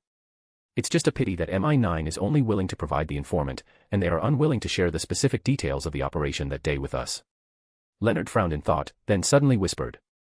"Captain, I'm going to the washroom first." After Soest agreed, Leonard quickly got up, went to the washroom, locked the door, and, using the sound of running water, lowered his voice and asked. "Old man, was that guy problematic just now?" You know what kind of problem I'm talking about. And is it possible that his answer was prepared in advance, and he only managed to evade our scrutiny by using a sealed artifact provided by MI9? An aged voice then sounded in his mind with a hint of displeasure. Young people nowadays are getting more and more impolite. Is that how you ask for help?" Then Pale Zoroast's tone paused slightly, and he said faintly. "I can confirm that person did not use a sealed artifact, nor did he have any residual aura of the true creator." With the old man's confirmation, Leonard nodded lightly, temporarily suppressing the strange feeling that had arisen in his heart at some unknown point. Chapter 318 Transaction. At the top of the tower in the City of Silver. Demon Hunter Colin Iliad stood by the window, looking out at the alternating light and dark environment, gazing at the sky in the deep darkness. The shadow in the corner of the room twisted and writhed, transforming into an unreal dark figure, and a low, hoarse voice emerged. "Chief, Derek Berg has been brought. Do you need him to come in now?" Colin Iliad retracted his gaze, paced from the window to the desk, and nodded. "Let him in. You go prepare at the base of the tower first." Bowing respectfully, the shadow in the corner of the wall twisted and collapsed, swiftly disappearing, and the room door opened in response. A somewhat apprehensive Derek Berg stood at the doorway, meeting the chief's deep and vicissitudes pale blue eyes. He subconsciously wanted to scratch his head but forcibly restrained the impulse, then spoke in a low voice. "Chief, what do you need me for?" Colin Iliad glanced at the somewhat restrained Derek Berg, nodded almost imperceptibly, and then spoke steadily. "Your potion is digesting very well. You can attempt to advance to Sequence 7 in less than a month. The transaction you mentioned earlier has been discussed with the Council of Six. The City of Silver does have surplus Silver Knight Beyonder characteristics in reserve, but they were all obtained at the cost of countless lives of City of Silver residents over thousands of years." While the potion formula is precious, its value is not entirely equivalent. Therefore, in addition to the potion formula, the City of Silver also requires a replacement holy grade sealed artifact from the Sun domain. You can inform the person who proposed the transaction that if they agree, we can complete the transaction today. Of course, as a sign of our sincerity, that sealed artifact from the Sun domain does not need to be paid immediately. Derek's expression tightened, feeling a sense of relief as if a heavy stone had fallen from his heart. The City of Silver's holy grade sealed artifact was equivalent to a grade 1 sealed artifact in the outside world, and given the Silver Knight's level, the sealed artifact from the Sun domain that the chief requested only corresponded to sequence 4. Having long since labeled Mr. Emperor as mysterious and powerful in his mind, Derek had no doubt that the other party could produce it. After receiving the chief's approval, he immediately found an empty room and prayed in a low voice. Klein, who was in a daze in the dream world, suddenly heard a familiar prayer.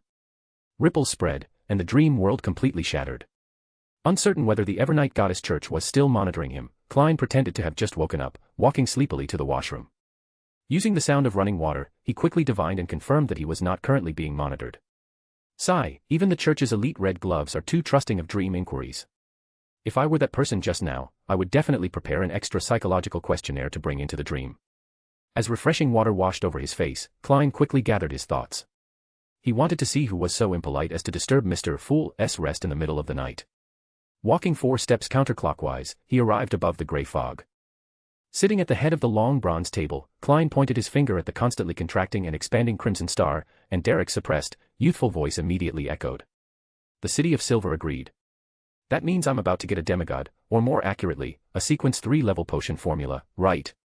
The corners of his mouth unconsciously curved upwards, and Klein immediately felt invigorated, throwing this image into the crimson star representing Mr. Emperor with great anticipation. Illusial, the capital of the Eastern Tark Archipelago. After seeing off red light Air Moria, Aaron returned alone to the study in the Duke's mansion. After a moment of thought, he raised his hands, assumed a praying posture, and chanted in ancient Hermes. Evernight Goddess, higher than the cosmos, more ancient than eternity, you are the Lord of Crimson, the Mother of Secrecy, and also the Empress of Calamity and Fear, the Lord of Slumber and Silence. This time, Aaron did not perform any ritual, because he was not praying for a boon, nor did he expect a response. He was merely describing the problem described by red light, so a direct prayer was sufficient. After praying, Aaron exhaled and drew a crimson moon on his chest, patiently waiting for possible developments. After waiting for a few minutes, Aaron neither received a revelation nor did a lady in a simple linen robe appear. In a sense, this also indicated the Evernight Goddess's attitude. Although he had anticipated it, he still felt a headache. Just as he was pondering how to solve the astral world problem next, ripples spread from his wrist, and the cross statue Adam had given him in Tingen quietly appeared. This. Even if Aaron didn't touch the sculpture, a gray light still surged out, and a scene immediately appeared before his eyes. In Illusial City, in front of the church where Audrey had been engaged, a priest wearing an unusually simple white robe and a light golden beard that covered the lower half of his face sat quietly in the empty square. As if sensing Aaron's gaze, he looked up, his eyes clear and innocent like a child's, his expression gentle and reserved, with a silver cross pendant hanging on his chest. Adam. This name surfaced in his mind, and Aaron's face twitched slightly. He already understood the Evernight Goddess's meaning. This former lord of the astral world, indeed had the ability to temporarily obscure, and did not care about the hostility of the 7 deities. Although he felt that the Evernight Goddess and Adam might have reached a tacit understanding on this matter, Aaron still dared not go in person. The feeling of helplessness when he was trapped in the Bone Church in Tingen was still vivid in his mind. But Adam had already come to Illusial, so he couldn't pretend not to see him. Aaron sighed, and as his spirituality surged, just as he was about to summon his historical void image to go in his stead, a crimson light suddenly appeared before him again. What's going on tonight? Temporarily suppressing the idea of immediately going to see Adam, Aaron, after understanding the City of Silver's demands, first conveyed his willingness to trade, and then swiftly brought back a grade 1 sealed artifact from the Sun domain from the Nation of Disorder. It was a modeled bronze candelabrum, with extremely brilliant candlelight bound by an invisible force. This was part of Solomon's treasure that Aaron himself had collected from Lost Loen. However, since there was no demand for high-sequence beyonder characteristics of the Sun domain within the family, and the undead in Elven Gallows, Door of Rebirth, were extremely repulsed, coupled with the overwhelming power of the Scepter of Daybreak, it had been left in the clutter pile. He quickly set up the ritual and sacrificed the sealed artifact along with the already prepared Silver Knight potion formula to fool Klein. Knowing that the City of Silver would only provide the Silver Knight beyonder characteristic after verifying the correctness of the potion formula, which would take some time. He immediately cancelled the sacrifice and bestowal ritual, and as his spirituality surged into the ring of concealment in his hand, Aaron summoned his historical void image and directly entered a hidden state. After the historical projection gained consciousness, it immediately initiated a spirit world teleportation, stepping out into the central square. City of Silver, top floor of the tower. After receiving a definite reply, Colin looked at the somewhat excited Derek, nodded, and motioned for him to follow, descending the spiral staircase step by step. Powerful and dangerous sealed artifacts are stored at the bottom of the tower. Follow me. Halfway down, they heard heart-wrenching cries and shouts. Hearing this sound, Derek, who had been smiling, suddenly stiffened as if struck by lightning, sweat seeping from his forehead. He whispered, his expression pained and somewhat confused. It's starting again. Colin did not turn back, nodding silently, and replied in a hoarse voice. Yes, this is our inescapable fate. At this moment, in a hall on the middle level of the tower, members of an exploration team who had been contaminated outside were being pressed down by a tangible divine radiance, unable to move, as if burdened by a giant mountain. One by one, people, old and young, holding swords or knives, trembling, raised their weapons. This was the ancient curse that enveloped everyone in the City of Silver. They had to personally kill their blood relatives to prevent them from turning into terrifying and bizarre evil spirits after death. The cries and screams brought back painful memories buried deep in his heart.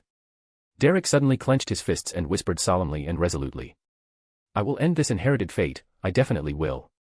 Colin, walking ahead, paused slightly but said nothing more. The crying gradually faded, leaving only the sound of footsteps on the stairs. After calming his emotions, Derek's experience of exploring in the darkness made him instinctively listen carefully, and he heard faint, sharp, mournful sobs within the footsteps. His hair bristled, and his entire body suddenly tensed, adopting a highly defensive posture. Just then, thumping sounds spread. Derek was about to pray for holy light and warn the chief when his vision suddenly brightened. The chief drew his long sword just as lightning flashed. The thumping against the wall instantly vanished, and the bottom of the tower returned to silence. This was not absolute silence, but a silence where faint footsteps could echo far and linger for a long time. In this eerie silence, Colin led Derek to a half-open room, pointed, and said, I'll go get the corresponding sealed artifact. You can prepare here. This is the bottom of the tower, protected by a divine-grade sealed artifact. Understanding the chief's hint, Derek immediately nodded. After the chief left, he closed the door and began to pray softly to the honorific name of Fool. In a completely dark room not far away, a faint light suddenly appeared in the absolute darkness, like the reflection from a lens, and a low voice echoed. I didn't expect this, truly interesting. After the slightly playful voice sounded, the sound of a heavy object falling followed, as if a corpse had dropped to the ground. Derek, still praying softly, inexplicably felt his hair stand on end. He subconsciously looked around but found nothing. After receiving Aaron's sacrifice, Klein first looked at the Silver Knight potion formula and immediately gasped. A blessing from a deity. If little son were to pray for my blessing, wouldn't that expose me? Amidst his swirling thoughts, Klein's gaze, directed at the prayer scene, suddenly froze. Around the blurry, hard-to-see sun was entwined a transparent, illusory figure. It had hands and feet, but like a python, it twisted around the sun, its head reaching behind the sun's head. In the hazy image, it seemed to be wearing a black classical robe and a matching pointed soft hat, with a crystal-like monocle on its face. The sun was completely unaware of all this. When Klein almost gasped again, startled by the other party's bizarre methods. As his thoughts raced, Klein looked at the Grade 1 sealed artifact Aaron had just sacrificed in this mysterious gray fog space. A flash of inspiration struck him, and he began to modify the Evernight goddess's secret prayer ritual, intending to turn it into a secret communion ritual belonging to Fool. He only needed to replace the honorific name with the three phrases of King of Yellow and Black, and secondly, change the symbolic emblem to the one behind the Fool's chair, a unique symbol composed of the eyeless eye symbolizing secrecy and the twisted lines symbolizing change.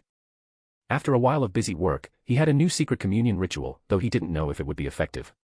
Taking a deep breath, with no other better option, he directly transmitted the ritual to Derek and began the secret prayer ritual. Klein immediately felt the entire mysterious space tremble slightly, and the seemingly static grayish-white fog showed obvious flowing. The crimson star corresponding to the sun then glowed brightly, emitting a tide-like illusory light. These countless lights condensed, forming the blurry figure of the sun. He was in a praying posture, eyes closed, head bowed, waiting to gradually align with the great existence and gain a wonderful spiritual experience. On his body, the transparent figure was still tightly coiled like a python, but its head was tilted back, looking upwards, and the crystal monocle was flashing faintly. At the same time, Klein used his own spirituality as a vortex, drawing the stirred power within the mysterious space, guiding it like a tide towards the bronze candelabrum sacrificed by Aaron. The slight tremor above the gray fog instantly became more pronounced. Specks of pure light intertwined, sweeping, rushing towards Klein, merging with his spirituality. The dark golden bronze candelabrum immediately bloomed with dazzling brilliance, growing brighter and denser. Golden flames surged out, forming a golden figure as tall as Klein, and a majestic aura stirred ripples within the gray fog space. The sealed artifact sacrificed by Mr. Emperor is actually this strong. As this thought just surfaced, his peripheral vision caught a terrifying scene. Within the sun figure outlined by the illusory light of the crimson star, a distorted, blurry light figure suddenly reached forward, slowly but firmly extending into the boundary of the crimson star, giving the impression of penetrating the barrier between reality and illusion. Whoosh! For the first time, the boundless grayish-white fog showed a hint of chaos. The previous flowing seemed to have converged into waves, into a great wind. In the deep darkness, location unknown, a lightning bolt ripped across the sky, illuminating the vicinity. This was a plain full of ravines, where a cyan-black cyclops wandered aimlessly. Its eyes were lifeless, its face covered in signs of decay and pus, and grayish-yellow gases emanated from its body, intertwining in midair to form clouds. And at its feet, in the deepest ravine of that plain, a figure stood at the edge, looking down. Aided by the lightning, a heavy, vast grayish-white building vaguely appeared at the bottom of the ravine. The figure wore a black classical robe and a matching pointed soft hat, identical to the illusion Klein had seen. He raised a hand and pinched a crystal monocle, then turned his head to the left, looking into the distance. Interesting, but what a pity. He suddenly whispered, speaking in ancient Fuzak. After a pause, the figure's lips curved into a smile, and he uttered a single word. Fool. Before the words finished, he had already leaped into the ravine before him. At this moment, the lightning subsided for a second, and darkness completely enveloped this world. Chapter 3:19 Communication with Adam. The flaming human figure emerging from the bronze lamp, after being mixed with the power of the gray fog space, merged into the paper-cut angel in the pile of sundries. Suddenly, the figure formed by the fiery gold flames grew exceptionally tall, with pair after pair of enormous, blazing white wings sprouting from its back, a full 12 pairs. And on each pair of wings, golden patterns intertwined, and feathers inscribed with numerous mysterious symbols were present. Silently, the paper-cut angel, formed entirely of light of no darkness, flashed out and overlapped with the small sun materialized from the deep red star. Amidst the ethereal and complex sounds, brilliant and scorching light erupted. After several seconds, the gray-white mist and the mysterious space above it completely returned to tranquility, as if no one had set foot there for millennia. An endless sense of exhaustion surged from deep within his spirit body. Klein instantly felt hollowed out, confirming that the distorted, ethereal, and bizarre entity no longer entanglement the small sun's figure. He uncontrollably exhaled a sigh of relief, then materialized the before and after comparison images and threw them towards the small sun figure outlined by the crimson light, allowing him to understand it himself. Enduring the splitting headache, Klein, with the help of the all-black eye, Mr. Azek's copper whistle, and the suppression of the entire gray fog space, barely managed to reseal the Grade 1 sealed artifact of the sun pathway that Aaron had sacrificed. I need to quickly summarize the remaining magician principles and better grasp the mysterious space above the gray fog through digestion and advancement. There's no time to think about anything else. The last thought flashed through Klein's mind, whose spirituality was depleted, before his consciousness plunged into chaos. At the bottom of the City of Silver's round tower, Derek, who was praying in a low voice, suddenly saw gray-white mist once again fill his vision. In the center of the mist was a chair high above, and the fool sitting leisurely. Immediately after, Derek saw himself covered by a transparent, illusory figure. A figure wearing a black classical robe, a matching pointed soft hat, and a crystal monocle on his face, was coiling around him like a python. This. Just as the chill rose in his heart, a sharp pain shot through his spirit body. Derek groaned and fainted directly. At the same time, a majestic and brilliant pillar of light suddenly appeared in the dark room. Chief Colin, tall and strong, exuding even purer and denser twilight light, walked out from the pillar of light formed by the divine sealed artifact, proof of glory. His right hand was holding a mass of silvery white light, resembling a heart or a miniature sundae. This was the sealed artifact corresponding to the Silver Knight, preserved by the City of Silver, which Colin had just restored into a beyonder characteristic with the help of proof of glory. Streaks of light poured into Derek's body, soothing his injured spirit body. As his breathing stabilized, the twilight light receded, and a translucent small worm lay in Colin Iliad's hand. It was only thumb length, as slender as a child's pinky finger, and completely transparent, segmented into many sections by concentric rings. It had now lost its vitality and become lifeless. Colin Iliad looked at the strange small worm in his hand, frowning slightly. He raised his right hand, connecting with the proof of glory, guarding the bottom of the round tower, and the dim yellow light expanded. A figure with a split head slowly emerged. Even though it was dead, its two gray-white brain halves still seemed to squirm as if alive, trying to come together but unable to. On the severed surfaces of the brain, viscous liquid dripped down in fine threads, yet retracted upwards like maggots. The eyes, each on one side, were far apart, the bridge of the nose was split down the middle, blood-red and vivid. The left half of the mouth was agape, while the right half was tightly shut, appearing bizarre and horrifying. Amon. Colin Iliad looked at the monster's corpse, which was annihilated into dust under the shroud of twilight light, carefully put away the strange worm in his hand, and whispered with a complex tone. When he brought Derek to the bottom of the round tower today, he naturally had the intention of using Amon to probe the entity behind Derek, but things still exceeded his expectations. The entire bottom of the round tower was covered by the City of Silver's divine sealed artifact, proof of glory. As the wielder of this terrifying sealed artifact, Colin Iliad was confident that he could instantly detect and suppress any slight anomaly. Although Colin Iliad inevitably diverted his attention when using proof of glory to shatter the Beyonder characteristic, the fact that he only discovered the problem and rushed over when Derek showed abnormalities already indicated a lot. Silently sighing in his heart, the chief of the City of Silver did not leave the bottom of the round tower, quietly waiting for Derek to wake up. The Beyonder characteristic of the Silver Knight had been shattered. Only by using the power of proof of glory here could he seal and suppress it. In El Rojal, at the central plaza, the crimson moonlight cast a more eerie chill upon the deserted streets. In the empty alley, a colorful oil painting world emerged. Aaron's historical void projection slowly stepped out of the spirit world, the golden light in his pupils growing more intense as he surveyed the entire plaza. Suddenly, a gentle voice sounded in his ear. "You've come." His pupils constricted slightly, and Aaron sharply turned his head, only to see a strange figure had appeared beside him, where there had been no one before. This figure seemed to have always been there, but was always overlooked. He wore an exceptionally simple white robe, with a light gold beard covering the lower half of his face. His eyes were clear and pure like a child's, and his expression was gentle and reserved. Looking at the wary Aaron opposite him, the middle-aged man, dressed like an ordinary priest, half closed his eyes, raised his right hand, and tapped 4 times in front of him. A silver cross pendant hung there. Suddenly, black stone pillars rose up all around, supporting a magnificent and enormous cathedral. In this cathedral, every pillar, every arch, every surface of the dome was inlaid with bones of different races, densely packed, their various eye sockets gazing at Aaron in the center of the cathedral. Before Adam stood a 100-meter-tall cross, and upon the cross, a blurred figure stood, as if looking down on everything with pity. A vague sense of obstruction emerged, and the historical projection fluctuated for a moment before returning to calm. Aaron surveyed the familiar surroundings. Although it was only his historical projection that had come to this bone cathedral, he still dared not think too much. Silently reciting the prayers from the Revelation of Night in his heart, Aaron avoided those pure eyes that seemed to see through everything, lowered his head slightly, and said in a low voice, "The devil monarch of our body has completely fallen to the mother tree of desire. If the chained pathway, which is close to the abyss pathway, is also completely controlled by her, once the primordial one barrier breaks, that outer deity's reclaiming of the tenebrous world will be almost unstoppable. I want to help that chained god. I wonder if you can help me conceal the anomaly in the astral world." Pure golden pupils like a child scrutinized Aaron. Rows of black seats appeared, and Adam sat in the front, saying in a gentle tone, "You may. Additionally, I hope you understand that Medici has already fallen in the 4th epoch." Aaron raised an eyebrow slightly. "Does this mean he doesn't want me to interfere with the Red Angel evil spirit's affairs anymore, asking me to selectively ignore it?"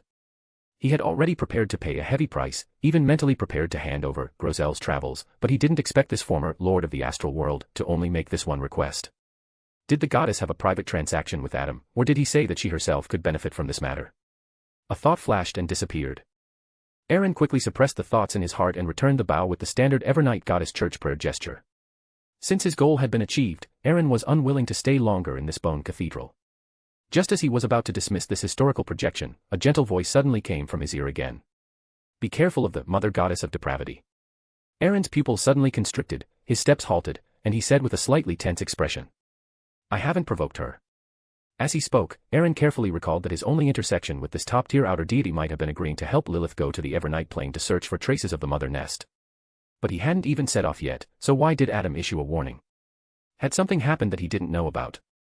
Compared to the 7 lights of the spirit world, Adam was clearly not a good teacher and had no intention of dispelling Aaron's confusion, continuing on his own.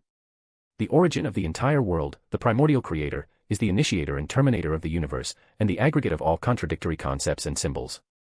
Therefore, he naturally possesses an uncontrollable tendency to split, and once split, a strong tendency to aggregate will arise. According to my father's research, after the primordial creator fell into slumber, the 2 most powerful split personalities, the Lord of the Mysteries and God Almighty, the 2 pillars, awakened. In the early to mid-first epoch, they should have acquired additional, multiple spheroid through different methods. At this point, Adam paused, looked back at Aaron, and added, half explaining.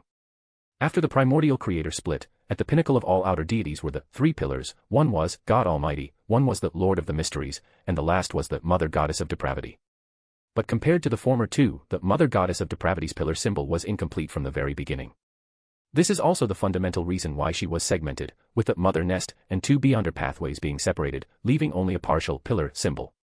Although the number of authorities is somewhat related to one's sequence and level, it is not everything. The corresponding characteristics, power, or rather, symbols, are equally important. Aaron's eyes narrowed, inexplicably recalling his previous conversation with Red Light El Maria, and subconsciously said, the Lord of the Astral World, God Almighty, the Spirit World Dominator, Lord of the Mysteries, is the Mother Goddess of Depravity, perhaps corresponding to the material world. Without giving a direct answer, Adam added unhurriedly. The material world is the cornerstone of everything, thus its mixed symbols are modeled and complex. Even if she reclaims the Mother Nest, the symbols of the Goddess of Origin, Mother of all things cannot truly cover it. So she will spare no effort to continue completing her own symbols, getting as close as possible to becoming a complete pillar. Just like God Almighty and the Lord of the Mysteries once did. Adam's meaning is that the Mother Goddess of Depravity has already sensed the nation of disorder on me and intends to act against me. However, the two order pathways are indeed closely related to the material world. Just as Aaron's thoughts were racing, the crimson moonlight reappeared. Coming back to his senses, Aaron found that the bone cathedral had disappeared at some point, and he was standing alone in the plaza. Without further hesitation, he directly dismissed this historical projection. Aaron, hidden in the historical fog, returned directly to the nation of disorder, and sat back on his throne, feeling the connection with the entire world. Only then did that vague sense of unease disappear without a trace. Adam's words reminded him of many details he had not noticed before, but just now, being in the bone cathedral, he dared not delve deeper. Now, thoughts flashed through his mind one after another.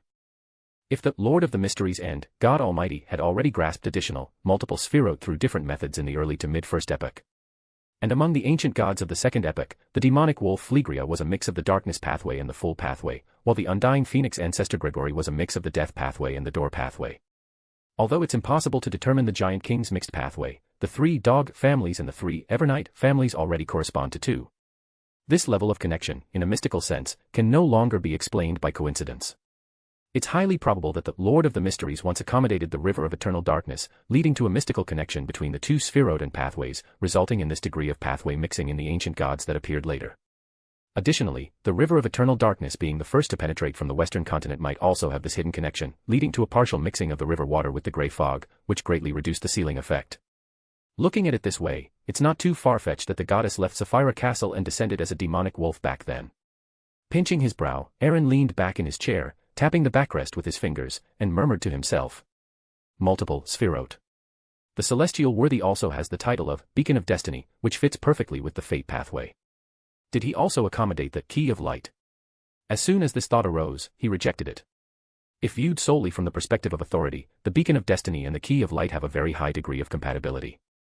However, if the celestial worthy had accommodated the Key of Light, it would mean that his control over destiny would be greatly enhanced, and at the same time, it would mean that his control and precision over his resurrection contingency plans would be extremely high. But from the current perspective, after the celestial worthy's fall, the contingency plans left in Sapphira Castle, far from improving, even became senile, not only releasing only 3 outer deity remnants but also constantly causing trouble. Furthermore, God Almighty and the celestial worthy are of the same sequence, and the interference effect at the same level should not be exaggerated to this extent. But if God Almighty, who controls the authority of omniscience and omnipotence, had obtained the Key of Light first, with the bug-level ability of the future he declares will surely unfold, strengthened by the authority of destiny, the failure of Sapphira Castle's contingency plans could also be explained. Although Aaron, lacking key evidence, could not confirm his conjecture, the desire of these two pillars for other spheroid could also highlight the inclination of the Mother Goddess of Depravity from another perspective. Chapter 320 Speculation and Sudden Death. The thought that this existence, positioned at the apex of the outer deities, had secretly targeted him at some unknown point, immediately doubled Aaron's pressure. What surprised him even more was that it wasn't the Evernight goddess or the Earth Mother who told him this, but Adam. Could it be that the arrangements he left behind as the former Lord of the Astral World sensed some anomaly? If he were to go to the Evernight plains in the future, the danger level would probably far exceed Calderon City. Aaron rubbed his temples, a slight headache forming, as he pondered how this outer deity had targeted the nation of disorder. Logically speaking, shouldn't the Son of Chaos be the one truly interested in him? As he thought this, Aaron's expression flickered, and he frowned slightly. Excluding the 5 pathways of omniscience and omnipotence originating from God Almighty, the 3 cautious pathways originating from Lord of the Mysteries, and the 3 dark pathways corresponding to the River of Eternal Darkness, the remaining double adjacent sequence pathways all have very strong mystical connections. Justiciar and Black Emperor, one is the executor of rules, the other is the shadow of order, the positive and negative sides of rules. And the Red Priest pathway and the Demoness pathway clearly belong to the Yang and Yin sides of disaster. Even the Abyss pathway and the Chained pathway, in essence, represent the indulgence and restraint of evil desires, depravity, and madness. Even the later flourishing, hedonist sect, was an influence that the Mother Tree of Desire released upon the entire pathway, using her own beyonder characteristic and the Chained God after controlling the Devil Monarch for body. The only strange ones are the Moon pathway and the Mother pathway. They are both symbols of feminine power, without clear distinction or opposition. Aaron tapped the back of his chair, and the dark golden mist that enveloped the entire world slowly undulated with his thoughts. Although the underlying order of the entire world is chaotic and miscellaneous, the fact that the separated sequences are completely skewed towards feminine power is enough to show that the mother goddess of depravity herself has already leaned towards an extreme. Extreme femininity cannot truly encompass the symbols of the material world. This might be why the mother goddess of depravity had part of her characteristics torn away in the first place. And after experiencing the tearing of her characteristics, this former pillar must have realized this problem, and thus wanted to seek other pathways or even Sapphira related to the material world and possessing sufficient symbolism to complete and supplement her own symbolism. Related to the material world. Aaron inexplicably thought of the changes within the Nation of Disorder. Although there was no definite evidence, based solely on the fragment of the Night Emperor's divine kingdom obtained from Backlund, Aaron guessed that even the Night Emperor's complete divine kingdom might only be a nation pieced together from various cities.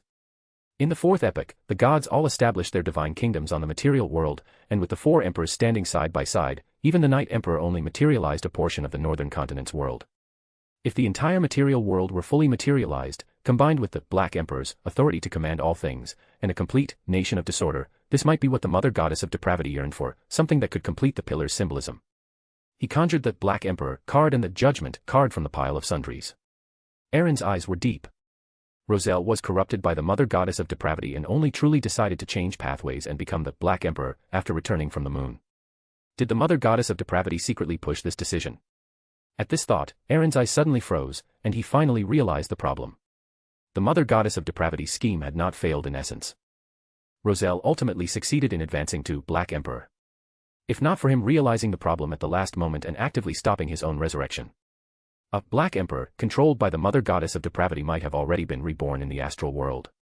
If it were based on the mother goddess of depravity's beyonder characteristic and a complete Black Emperor's perception of the Nation of Disorder. Aaron gasped, now fully understanding the true meaning of Adam's phrase, winner takes all, back in Tingen.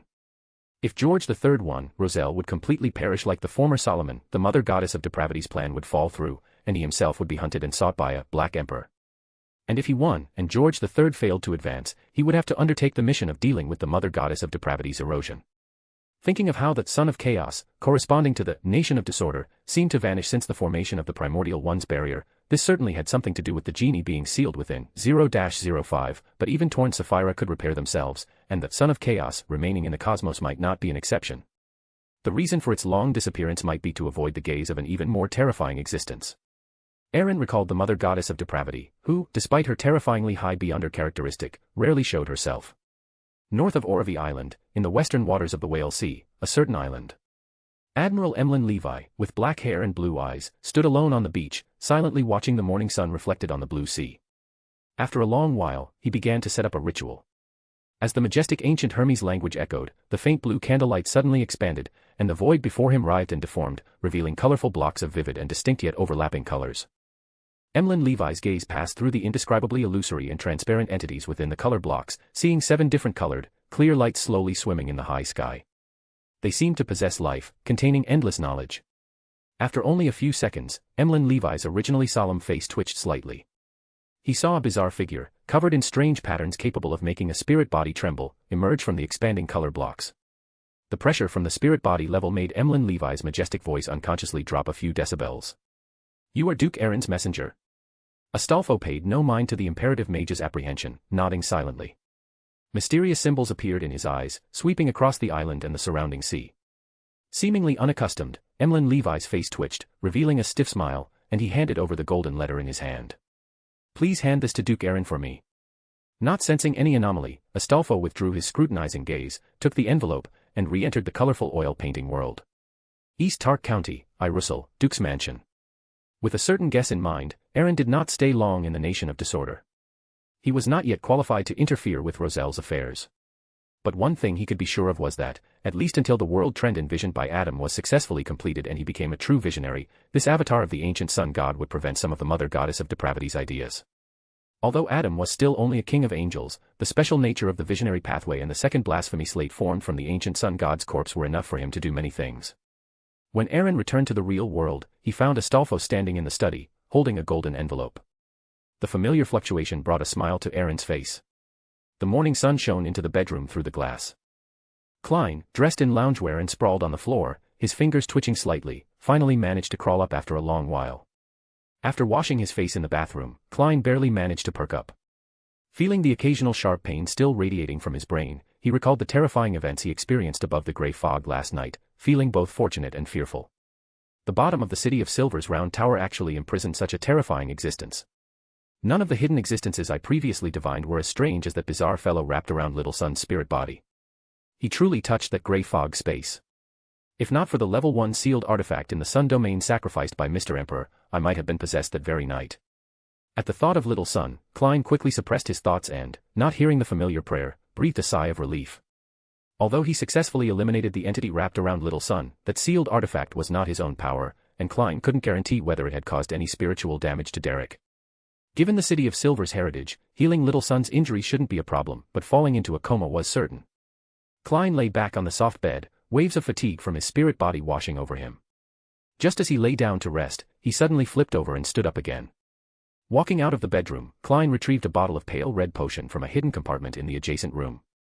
This was a potion he had purchased from a certain arrogant vampire. It could promote the recovery of spirituality, but its effectiveness decreased with higher sequence of the user.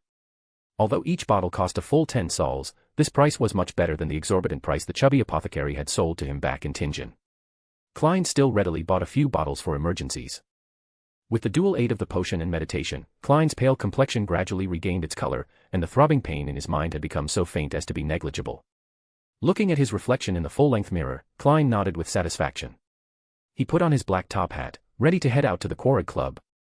Although it wasn't the weekend, he had already arranged to meet with a few familiar members at the club today. One was the renowned surgeon, Alan Chris, whose charity clinic, jointly founded with the East Dongtak Charity Foundation and the Evernight Church, would officially open at the end of the month. Ever since he learned that Melissa would likely work there, Klein had paid close attention to Dr. Alan Chris. The other was the noble's riding instructor, Talum Dumont, who often helped him drum up business and was a benefactor who had given his detective reputation a certain standing in Loen's high society. Klein could not be absent from such a gathering without reason, especially after being interrogated in a dream by the Evernight Goddess Church's Nighthawks last night. This level of anomaly could easily attract unnecessary suspicion.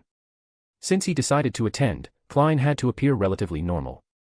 A body drained of spirituality could easily make the Nighthawks, who might still be monitoring him, associate it with the negative effects of using certain sealed artifacts, thereby doubting the authenticity of the dream interrogation. That's why he drank that potion worth 10 pounds. As soon as he stepped out of his house, Klein's clown intuition made him feel a faint, elusive gaze. He muttered to himself, as expected, and continued walking, pretending to have noticed nothing, and took a public carriage to the Quorag Club. Hillsden District, Quorag Club. Since Klein came at least twice a week, the waiters all remembered him and he no longer needed to show his membership card or the Frost Star badge. As it wasn't the weekend, the spacious and bright hall seemed unusually empty, with only a few people seated in the corner tea table and sofa area. Glancing over, Klein saw the tall, thin, and rather aloof Dr. Allen, wearing gold-rimmed glasses, and went up to greet him. "Good morning, Dr. Allen. How are the preparations for the charity clinic coming along? Although I am a follower of STEAM, such a respectable act of kindness is worthy of praise from every decent gentleman." When it came to his proudest achievement, the usually reserved Alan Chris couldn't help but show a slight smile, responding humbly. "Thank you for your praise, Detective Sherlock. The clinic's preparations are nearing completion, thanks to the strong support from the church and the foundation. My contribution is merely a small, insignificant part."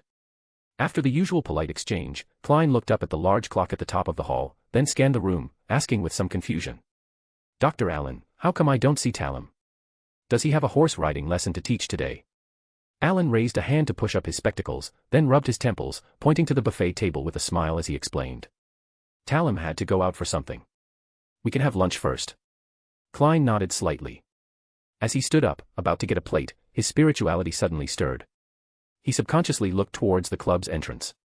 Talum, with short brown curly hair, entered the club. When his eyes met Klein's, his eyes clearly showed joy. "He's back so soon." Klein smiled and nodded, turning his head to tease Dr. Allen beside him, when he suddenly heard a heavy thud. Klein spun around abruptly and saw Talum lying on the ground, his left hand clutching his heart, his body convulsing uncontrollably. How could this be? Klein's pupils dilated. He quickly rushed over with Dr. Allen. But by then, Talum had already foamed at the mouth and lost his last breath. There was no time for Dr. Allen to attempt resuscitation. In just a few seconds, the man who had been full of vigor moments ago had become a corpse. This wasn't the first time Klein had seen someone familiar die in front of him, but it was the most sudden and unexpected. Too fast. A normal illness wouldn't lead to death so quickly. Recalling the joy on Talum's face when he saw him just now, clearly indicating he had something to tell him. Klein's expression was as still as water as he lightly tapped his teeth, activating his spirit vision. He knelt on one knee beside Dr. Allen, watching Talum's aura and emotional colors rapidly fade. And around the tightly clutched heart, wisps of black gas coiled like snakes, gradually dimming. A beyonder method similar to a curse. Klein instantly made a preliminary judgment. At this moment, the red-vested waiters and nearby black and white-dressed maids rushed over, looking in horror at Talum, who lay on the ground with wide, staring eyes and foam still at the corners of his mouth. Suppressing the anger in his eyes, Klein took a deep breath, closed his eyes for a moment, and ordered in a low voice. "Go to the nearest police station and tell them someone has died here." "Yes, Mr. Moriarty." The waiters, who had gathered around but dared not approach further, immediately turned and ran towards the door, so flustered they forgot to put on their coats. Chapter 321 Meeting and Cooperation. Under the gaze of numerous eyes, Klein did not inspect Talum's belongings, nor did he attempt to pluck a few strands of his hair to try divination when alone. His identity was already semi-official and semi-underground, so he could fully utilize the power of MI9 for subsequent investigations, with no need to act as a lone hero. Moreover, Talum was a believer in the Lord of Storms, so it was highly probable that the subsequent investigation would be handled by the Punishers. Having already entered the Nighthawk sites, he did not want to risk attracting further attention from the Punishers. Who was the murderer of Talum? This question flashed through Klein's mind, but because he did not know Talum Dumont well enough, there was no fertile ground for inspiration. Sighing inwardly, he helped up Dr. Allen, who was full of disbelief, continuously muttering, "Impossible." When he looked at Talum lying on the ground again, in spirit vision, the wisps of black aura that had originally entanglement his heart had long since disappeared. Even if the Punishers arrived, they could only define it as a sudden heart attack. Leading Dr. Allen to the resting area, Klein prayed in his heart that the little son would not pray to the fool at this time, and waited with some irritation for the police to arrive. North of Olavi Island, in the western waters of the White Whale Sea.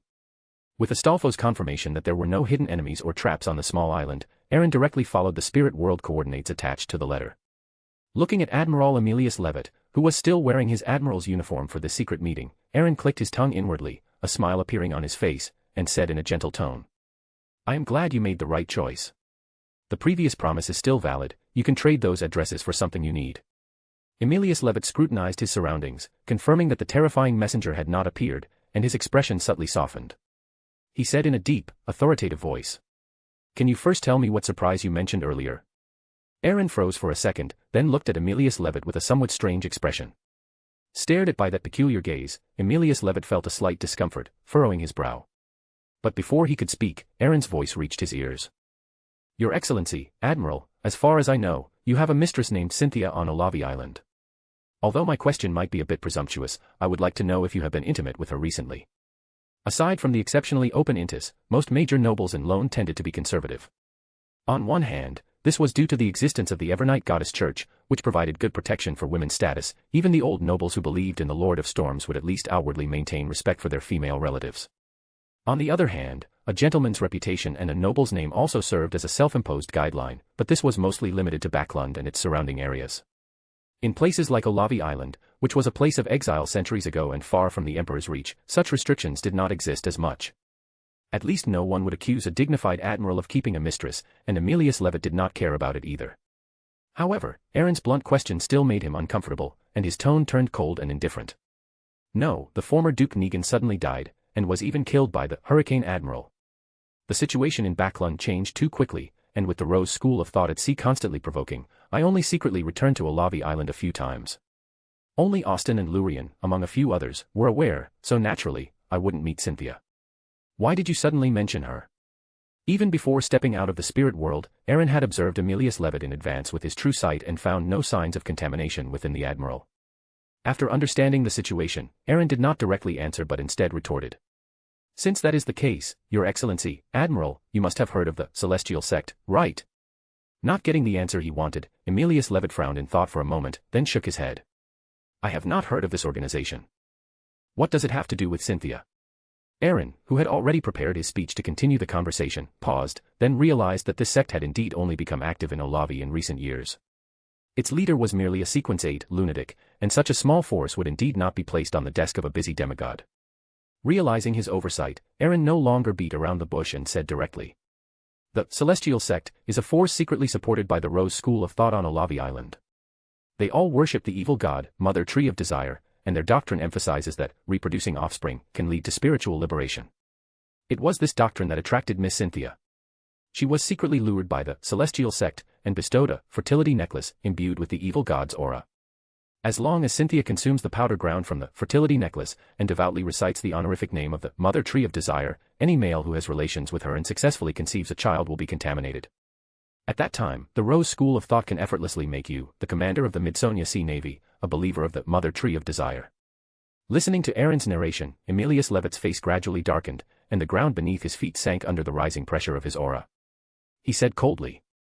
So, the Rose School of Thought's constant provocations during this period were actually to divert my attention, making me overlook Cynthia's abnormality until I finally walked into a meticulously designed trap. Looking at Aaron, who was smiling and nodding slightly, Emilius Levitt remained silent for a long while before slowly continuing.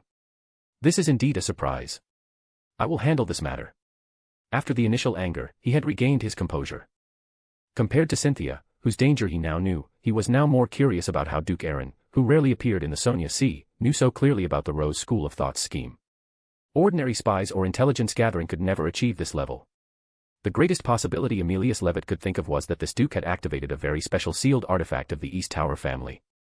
Looking at Emilius Levitt, who had a murderous look on his face, Aaron chuckled and shook his head. What has happened cannot be changed. Since that is the case, why not maximize the benefits? This way, you might gain more friendships. A glint flashed in his azure eyes. Emilius Levitt reined in his aura and asked with interest. More friendships.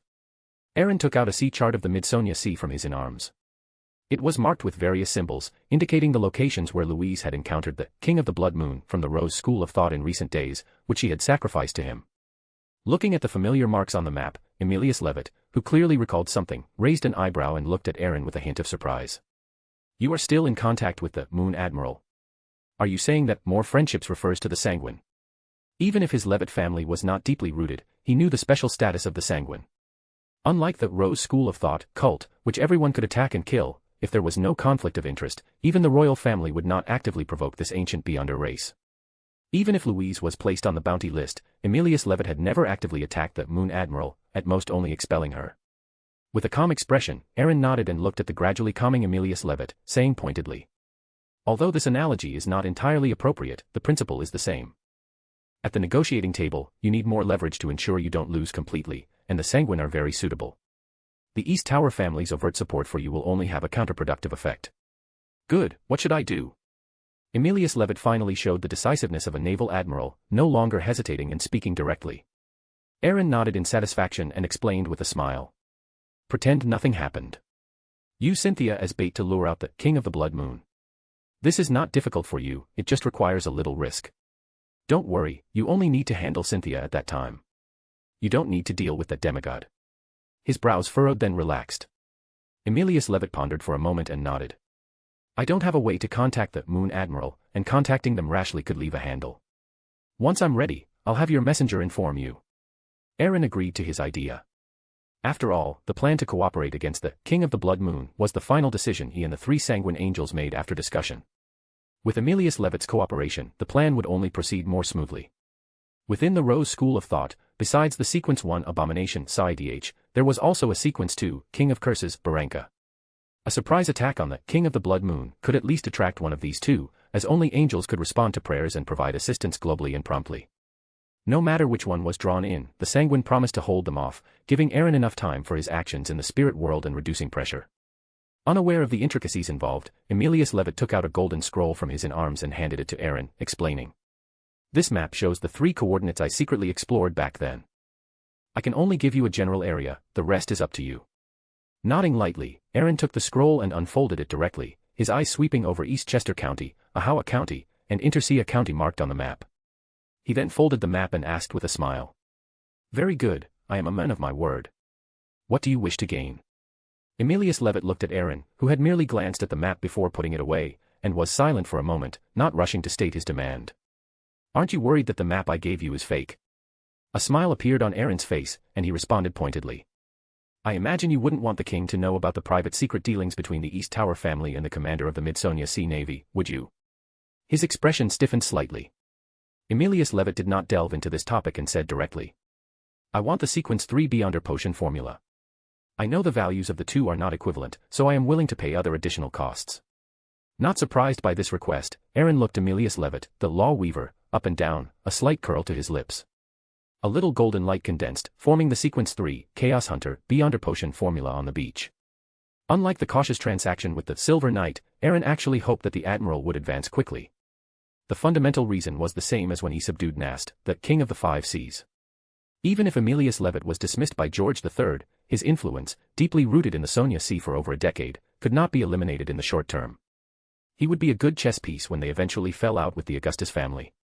As he thought this, Aaron saw Emilius Levitt take out a pure golden pocket watch from his inarms. With the surge of spirituality, the symbolic patterns and magical sigils engraved on it lit up one by one, radiating a brilliant, sun-like golden glow. Emilius Levitt quickly extended his right hand, letting the pocket watch hover over the potion formula Aaron had condensed. The emerging golden rays became increasingly pure, eventually evolving into a projection resembling a seal.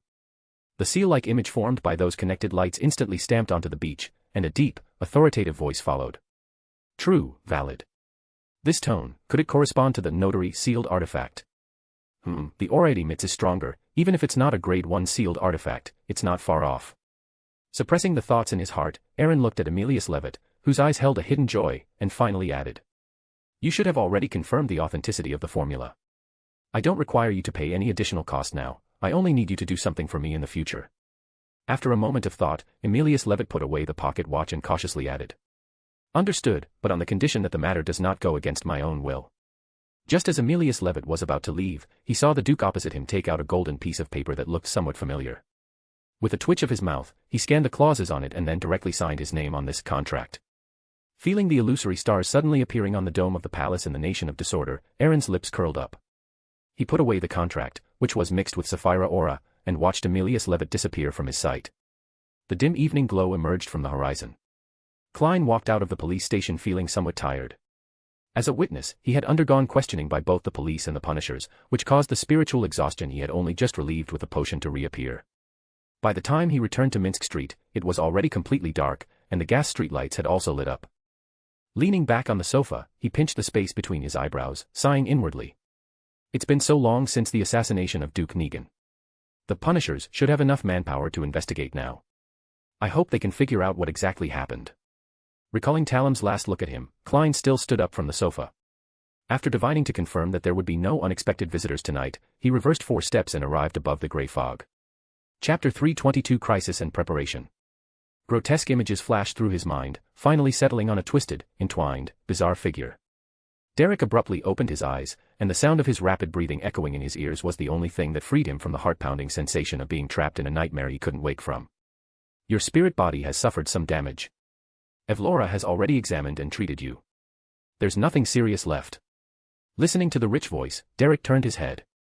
The dim yellow light stung his eyes, making it hard to open them. After his eyes adjusted, he found himself still in the room at the bottom of the round tower. The chief was sitting opposite him, holding a cluster of silver-white light that resembled a heart or a miniature sun, while in a corner of the room not far away, black ashes were piled up, vaguely forming a twisted human figure. Derek opened his mouth, wanting to say something, but finally held back. It wasn't until he heard the chief finish recounting the events of 42 years ago that he asked in surprise. Amon. Colin Iliad was silent for a moment. His empty left hand took out a finger-sized and thick worm from his pregnant. It had some transparent sections on its body, forming rings. Derek glanced at it and counted 12 rings on the strange worm. Meeting Derek's confused gaze, Colin Iliad explained in a deep voice. This was taken from your body. It had already lost its vitality at that time. Consider it returned to its rightful owner now. What is it? What is it for? What can it be used for? Questions flashed through Derek's mind, then quickly settled. He silently took the strange worm and looked at the chief, who was holding a cluster of silver-white light, and said in a deep voice, "Chief, I want to change rooms." Nodding silently, Colin Iliad raised his left hand slightly, and a suddenly intense twilight glow enveloped Derek. The demon hunter sat down cross-legged, waiting quietly.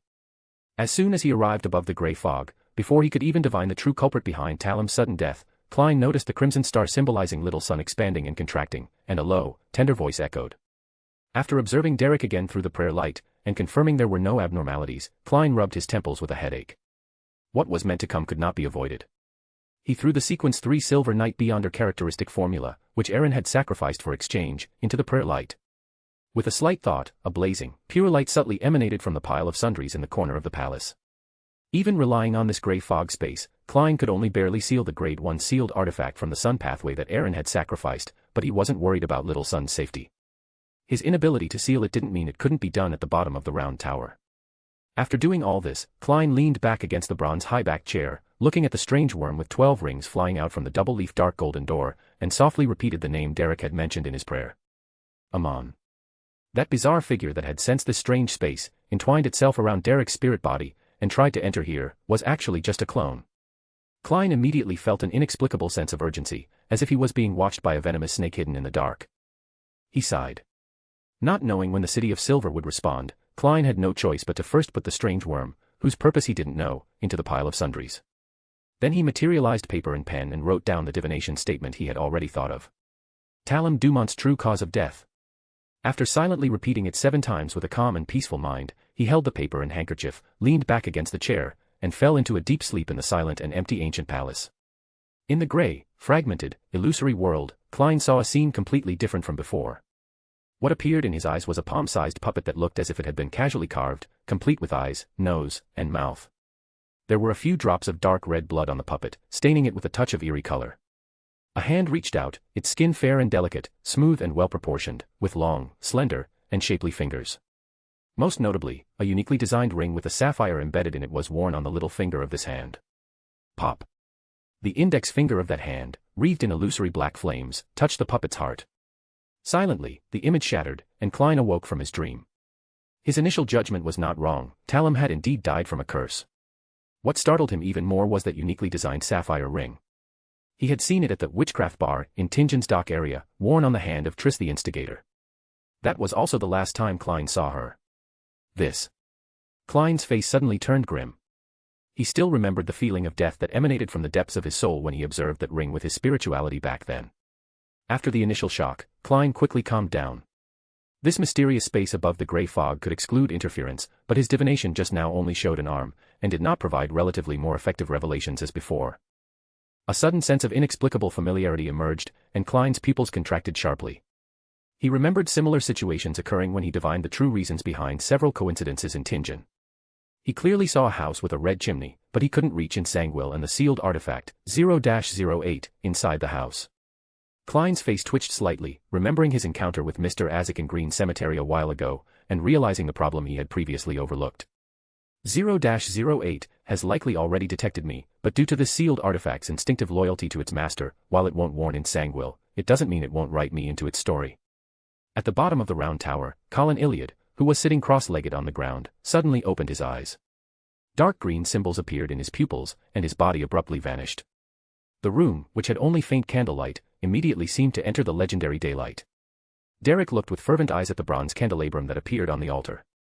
A desire originating from his spirituality made him want to move forward, but he was forced to retreat repeatedly by the scorching heat that was enough to burn his spirit body. In an instant, a brilliant light, even more blazing and dazzling than the golden flames, appeared. Colin Iliad, whose body had grown considerably taller, appeared before the altar. Without any apparent movement from him, the bronze candelabrum that had been emitting golden flames suddenly quieted down. Chief, Derek felt the desire welling up from the depths of his spirituality disappear. He couldn't help but murmur a word, then, as if realizing something, he looked around, tore off his upper garment, and wrote the obtained silver night beyonder characteristic formula on it. After suppressing the bronze candelabrum, Colin Iliad slowly turned around and looked at the cloth strip Derek handed him, a hint of complexity in his eyes. This was what the City of Silver had sought for hundreds of years, yet failed to obtain. Altar, blessing of an angel or above, scanning the formula, Colin Iliad's gaze lingered on the ritual section, subconsciously looking towards the deepest part of the round tower, his expression gradually growing solemn. Are those two divine sealed artifacts truly willing to provide a blessing? Subconsciously recalling the kinslaying curse that had enveloped the city of silver for thousands of years, Colin Iliad fell silent. After a moment, he looked up again and said to Derek, "You wait here for a moment. I need to verify the authenticity of the formula first." The City of Silver possesses a sealed artifact that can assist in verifying the authenticity of formulas. In the dark years of the past, the exploration teams used that sealed artifact to identify other pathway beyond characteristic formulas collected from the ruined cities they explored. The most successful example was the Shepherd Pathway, which Elder Lovia currently belongs to.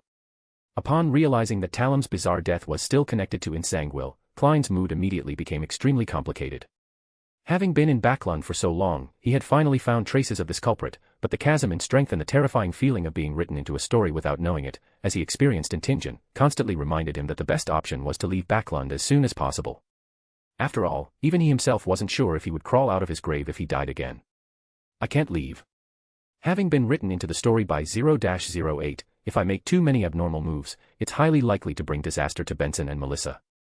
He sighed softly. Klein made up his mind, only then noticing that Little Sun's prayer light was contracting and expanding, and the door of sacrifice and bestowal reappeared. A cluster of silver-white light, resembling a heart or a miniature sun, emerged from the open doorway. The light of dawn mingled with the surrounding gray-white mist, emitting sounds like clashing electric arcs. His spiritual burden suddenly intensified. Klein looked with slight alarm at the beyonder characteristic corresponding to the Silver Knight, and only breathed a sigh of relief after directly throwing it into the crimson star symbolizing Mr. Emperor, then couldn't help but lament his own weakness. Eastern Sonia Sea, a certain sea area on the edge of the safe shipping lane, in the captain's cabin of the Moon Shadow. Vice Admiral of the Moon, Louise Sears looked up at Duke Aaron standing in front of her grandfather, Marquis Mistral, then glanced at Sharon, who was like a puppet beside her, and softly confirmed. "Will Admiral Emilius help us deal with the Blood Moon King from the Rose School of Thought?" Aaron glanced at Sharon, who barely exuded any living aura and was becoming increasingly restrained, and responded with a smile. "That's natural, but it won't be too obvious. He's only responsible for luring out the Blood Moon King, the actual fighting will be up to you." Nodding knowingly, Louise gave an awkward smile, then looked at Marquis Mistral and whispered. "Grandfather, that fellow is just a shaman king. With Sharon and I cooperating, and with a prearranged ambush, we can definitely keep him here. You don't need to come, do you? Otherwise, how would the final spoils be divided?" She naturally didn't say the latter half of the sentence, only muttering it to herself. Marquis Mistral first looked at Aaron, and after receiving permission, slowly explained. "Dealing with the Blood Moon King is just a facade, Louise. You were also involved in that battle in Byam, so you should know how troublesome the Rose School of Thought is. A demigod battle could very well escalate into an angel struggle at any time. The Door of Summoning I cast can directly allow a duke to descend from the ancestral land. Our true goal is actually to at least hold back an angel from the Rose School of Thought. Therefore, all sanguine below Sequence 5 on the Moon Shadow need to leave as soon as possible. If a real fight breaks out, they probably won't even be able to withstand the pressure. Don't worry about the Moon Shadow's operation. I will summon some special spirit bodies to temporarily take over the positions of those crew members." An angel struggle. Louise was stunned for several seconds, her previous smile instantly freezing. "Look on the bright side, after this battle, you should be able to get rid of the title, Vice Admiral of the Moon." Aaron joked with a smile, then looked at Sharon, who was silently floating beside Louise, and said with a smile. "You can tell Rainette Tyneker that at the latest in a week, we will make our move in the spirit world. How much benefit she can gain depends on her own fortune." Her azure eyes showed a hint of gratitude. Sharon slightly lifted her elaborate and exquisite black Gothic court dress. Her light gold braided hair emerged from beneath her delicate black soft hat, and an ethereal, illusory voice sounded. "I offer my teachers sincerest thanks for your generosity." Waving his hand casually, there was naturally no free lunch in the world. As Aaron was about to say something else, a dense gray-white mist suddenly appeared before his eyes, and corresponding information emerged in his mind. A glint flashed in his eyes. Aaron stopped speaking, cupped his hands to Marquis Mistral behind him, and instructed. "If the Blood Moon Queen ultimately summons the abomination Sia, there's no need to force yourselves. You can directly drag the Storm Church's Sea King into it. That fellow has a grade 0 sealed artifact in his possession." Marquis Mistral nodded with a bitter smile, not refusing Aaron's suggestion. He had only recently been promoted to High Summoner, and currently, being able to allow a Sanguine Duke to personally pass through was his limit. If the abomination Sia truly came, they could at most protect themselves and likely be powerless to stop him. In case of necessity, dragging the Storm Church into the fray was also a viable option. Bidding farewell to the people on the moon shadow, Aaron immediately entered the spirit world, arriving at a desolate, nameless small island in an instant. He quickly took out the corresponding ritual materials from his traveler's bag. Looking at the silver-white light, resembling a heart or a miniature sun, that flew out from the dark golden double-leaf door, Aaron immediately unfolded his judgment domain and firmly sealed this silver night beyonder characteristic. The City of Silver's efficiency is a bit slow. It's been over a day and there's only just news. Although he grumbled inwardly, Aaron still showed a satisfied expression on his face. Bayer Bile had already thoroughly digested the Demon Hunter potion a week ago, fed by the Demon Scroll, and the 6 powerful creature remains required for the ritual were also already prepared. Now with this Silver Night Beyonder characteristic, his future chief guard had met all the conditions for promotion to Sequence 3. Shrinking the Judgment Domain to only cover himself, Aaron held the still wriggling silver-white light in one hand, and according to the Nation of Disorder's positioning of Bayer Bile, directly initiated spirit world travel. Chapter 323 Sequence 3 Silver Night. On the deck of the Dawn, at a hidden port carved into the side of a cliff on Sonia Island. Anderson, once the strongest hunter in the Fog Sea, was currently fawning over Vice Captain Shaddis, who stood opposite him with her arms crossed, her glossy, luminous black hair tied casually into a simple ponytail. Trying to make his smile appear more sincere, Anderson rubbed his hands together and gave a dry laugh. Beautiful Captain, it's been almost half a year since I left my hometown. I'd like to return to the Fog Sea to visit my relatives. Such a journey of tempering the heart will strengthen my spirit. Shaddis snorted lightly, ruthlessly exposing his lie. You wimp, you're not trying to run away, are you? You want to visit relatives? And how come I heard you have quite a few enemies in the Fog Sea? Upon hearing that nickname, Anderson's face twitched slightly, but he was no longer the arrogant and untamed strongest hunter of the Fog Sea. The principle of knowing when to yield and when to stand firm had been thoroughly demonstrated on him during this period. He immediately composed himself and responded. Rumors, those are all rumors. I promise, I'll be back in 2 months at most. Shaddis waved her hand impatiently, pointed towards the captain's cabin, and said casually. Then go find Boyer Bale. Do you have anything else? If not, get out of the way. Looking at the somewhat moody Shaddis, Anderson hurriedly avoided her, only daring to grumble softly in his heart. Crazy woman, no one will want her in the end. Walking along the deck towards the deeper parts of the Dawn, Anderson took a deep breath and knocked on the captain's cabin door. The door opened in response, and a rich voice came through. Anderson, what do you need? Even within the specially widened and enlarged room, Boyer Bale still appeared exceptionally burly. Even sitting there, he was still a head taller than Anderson. Anderson glanced at the captain, who he wasn't sure if he had giant blood, then immediately lowered his head and repeated what he had said to Shaddis earlier, then bowed with an awkward smile. Captain, His Grace the Duke said that after obtaining that statue and eliminating the Iron and Blood Cross Order, he would tell me the Iron-Blooded Knight Beyonder potion formula. What do you think? Boyer Bale shifted his gaze from the large sea chart to Anderson at the door. The map on the table mostly marked the areas frequently patrolled by the Fasak Empire's Sonia Sea Fleet. Whether it was due to considerations for the future world-sweeping war mentioned by the Duke, or for the safety of the Dawn, these were matters he had always paid attention to. Before he could even speak, the spiritual perception of this peak demon hunter was triggered. Ink-green symbols instantly appeared in Boyer Bale's eyes. He tilted his head warily until he heard a familiar voice. The Iron and Blood Cross Order has lost a demigod, and they will definitely not let it go. Returning to the Fog Sea now is equivalent to seeking death. However, you can operate in the Raging Sea and the coastal cities of Loen. Originally, I was going to observe you before deciding whether to give you the Beyonder potion formula, but since you're in such a hurry, I have a faster method. Listening to that whisper, like that of a devil, Anderson's mouth twitched. He immediately responded. After your guidance, I realized how childish and ridiculous my thoughts were. I think the Dawn is more suitable for me. Your subordinate will take his leave first. While saying this, Anderson hurriedly turned to make his escape, but found his body suddenly stiff and unable to move until he met Aaron's gaze, who had walked out of the colorful oil painting world. Don't be in such a hurry to leave. What you said is indeed true, a qualified hunter should not be confined to one ship. How about this, sign this, and I'll let you go. I can also tell you the Beyonder potion formula and the corresponding advancement ritual. The judgment domain enveloped Aaron like a golden membrane. Aaron threw out a contract and, with a slight curve of his lips, added. You have 5 minutes. Hesitation counts towards the time too. His body regained control, and hearing that half-smiling tone, Anderson felt as if he had been struck by lightning. He knew without thinking what it meant not to sign now, so he dejectedly took the contract and signed his name. Aaron beckoned for the golden paper, nodded in satisfaction, and waved his hand. A flash of spiritual light immediately surged into Anderson's glabella. Very good, you may leave. Digesting the information that appeared in his mind, Anderson's originally somewhat excited expression suddenly turned strange. Form a team of at least 30 people. The higher the team's strength and tacit agreement, the better the ritual's effect. This is tough. If the team's tacit agreement is based on wanting to kill me, the captain, then this ritual is quite simple. Knowing that Duke Aaron's visit today must be for an important matter, Anderson dared not think further. He hurriedly retreated and left, avoiding the Duke from suddenly remembering something else that might fall on him. Aaron watched Anderson leave with a calm expression. Besides the iron-blooded Knight Beyonder potion formula, Aaron also provided the contact information, supplied by Will for Admiral, who carried the dice of probability. Even if the dice of probability was strong, Admiral, who was only at the mid-sequence level, could not use it. The involvement of MI9 made Aaron unwilling to let any Beyonder related to East Tak rashly interfere. Anderson, already a seasoned Reaper with rich experience in escaping from demigods, was undoubtedly the most suitable candidate. As long as his luck wasn't too bad and Rhaegord could restrain the Aurora Order's Gloom Saint, their wound wouldn't be too much of a problem.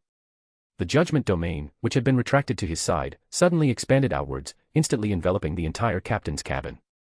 Only then did Boyer Bale see the pulsating, contracting silver-white light cluster clutched in the Duke's hand, and an indescribable sense of hunger suddenly surged from the depths of his heart. The ink-green symbols in his eyes twisted and changed for a moment.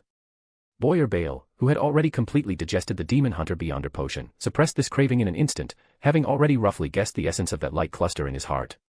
This is the Silver Knight Beyonder characteristic. Today, I will assist your advancement. Only Sequence 3 can prevent the one within Shadis from having other ideas, and it will also be sufficient to deal with the threat of the Faceac fleet. As he spoke, Aaron took out other auxiliary materials and directly threw them into the silver-white light, where they instantly dissolved. A difficult-to-suppress excitement flashed in Boyer Bale's eyes. He immediately cleared a large space, set up the ritual as quickly as possible, and placed the remains of the 6 powerful creatures he had hunted in their correct positions. Once all these things were done, Boyer Bale looked at the Beyonder potion floating before his eyes, closed his eyes, lowered his head, and softly chanted in ancient Hermes. The origin of order and shadow. The great emperor of the chaotic nation. The Lord of Order who wields rules. Listening to that majestic voice, Aaron sat cross-legged on the ground, his gaze passing through the Judgment Domain to look outside the captain's cabin at a pair of eyes flickering with electric arcs. At the stern of the ship, Shadis, who was supervising the elf crew members in establishing a temporary stronghold and erecting a statue of the Calamity Queen, suddenly stiffened slightly. She turned her head to look at the captain's cabin and whispered with a light laugh. Where did this Beyonder characteristic come from? Could it be a transaction with the Church of Evernight? The complete Beyonder pathways controlled by the 7 Orthodox deities' churches, corresponding to high-sequence Beyonder characteristics, and even the corresponding auxiliary materials, were mostly tightly controlled. The silver light in her eyes faded, and Shadis walked to one side, lowering her voice. Your Majesty the Queen, what did you mean just now? Only she could hear the elegant voice, as if it resonated directly in her soul, chuckling. Nothing, just that your captain might be a genuine Sequence 3 after today. That Duke lacks neither resources nor background. It's merely an exception under his full cultivation. There's no need to be anxious, just calmly digest the Beyonder potion. Your most important task now is to help me re-establish the faith of the elf race. Once my anchor is further stabilized, I can separate a portion of the characteristics for your advancement. He gave a half-warning glance at Queen Gozanam, who was residing within Shadis, while his subconsciousness sat on the throne within the Nation of Disorder, observing the ripples of light spreading outwards and the somewhat ethereal prayers emanating from them. He immediately summoned the Black Emperor card and the Justiciar card, mobilizing the power of the Nation of Disorder to condense a projection of power at the angel level, which he then directly cast into the circle of prayer. Within the sacred and clear light, a pure angel with 12 pairs of ethereal wings on its back suddenly descended. Amidst the falling golden black feathers, it enveloped the demon hunter with layers of light wings. Facing the angel's embrace, Boyer Bale showed no surprise. He calmly accepted everything. He had experienced similar things as early as when he first entered that strange Groseal's travels. After the prayer received a response, the ritual began. Boyer Bale bowed to Aaron, who was seated to the side, then stepped forward without hesitation and swallowed the Silver Knight Beyonder potion. Silently, the demon hunter's body expanded, transforming into a several-meter-tall giant with a gray-blue base, greenish-black muscles, and a dark, eerie crack on its forehead. Every inch of this giant contained indescribable mystery and immense, terrifying power. Except for its head, which still retained a human appearance, the rest was close to a mythical creature, emitting strange mental influence. The next second, Boyer Bale's head seemed to suffer from chondromalacia, collapsing inwards. With the dark, eerie crack as its core, it slowly wriggled, as if forming a nebula vortex. Such pain made even this demon hunter, who had undergone the baptism of the devil's mural and killed many powerful creatures, unable to restrain himself, emitting howls that would make ordinary beings' heads almost crack and their minds fall into extreme chaos. If Aaron had not already isolated the captain's cabin with the judgment domain beforehand, many elves on the Dawn would surely have lost control by now. The remains of the 6 powerful creatures at different positions in the ritual floated up, drawn by an invisible force, and revolved around Boyer Bale, who was undergoing mutation, using some mysterious connection to awaken parts of this top demon hunter's memories. Aaron silently watched as layers of ethereal, luminous wings grew from Boyer Bale's back, constantly contracting inwards, collapsing into a sturdy, magnificent, yet weightless silver armor on his body. Only then did the subconsciousness within the Nation of Disorder put away the Staff of the Sun. If Boyer Bale had problems with his advancement, he would use this Grade 0 sealed artifact to forcibly strip away that Silver Knight Beyonder characteristic.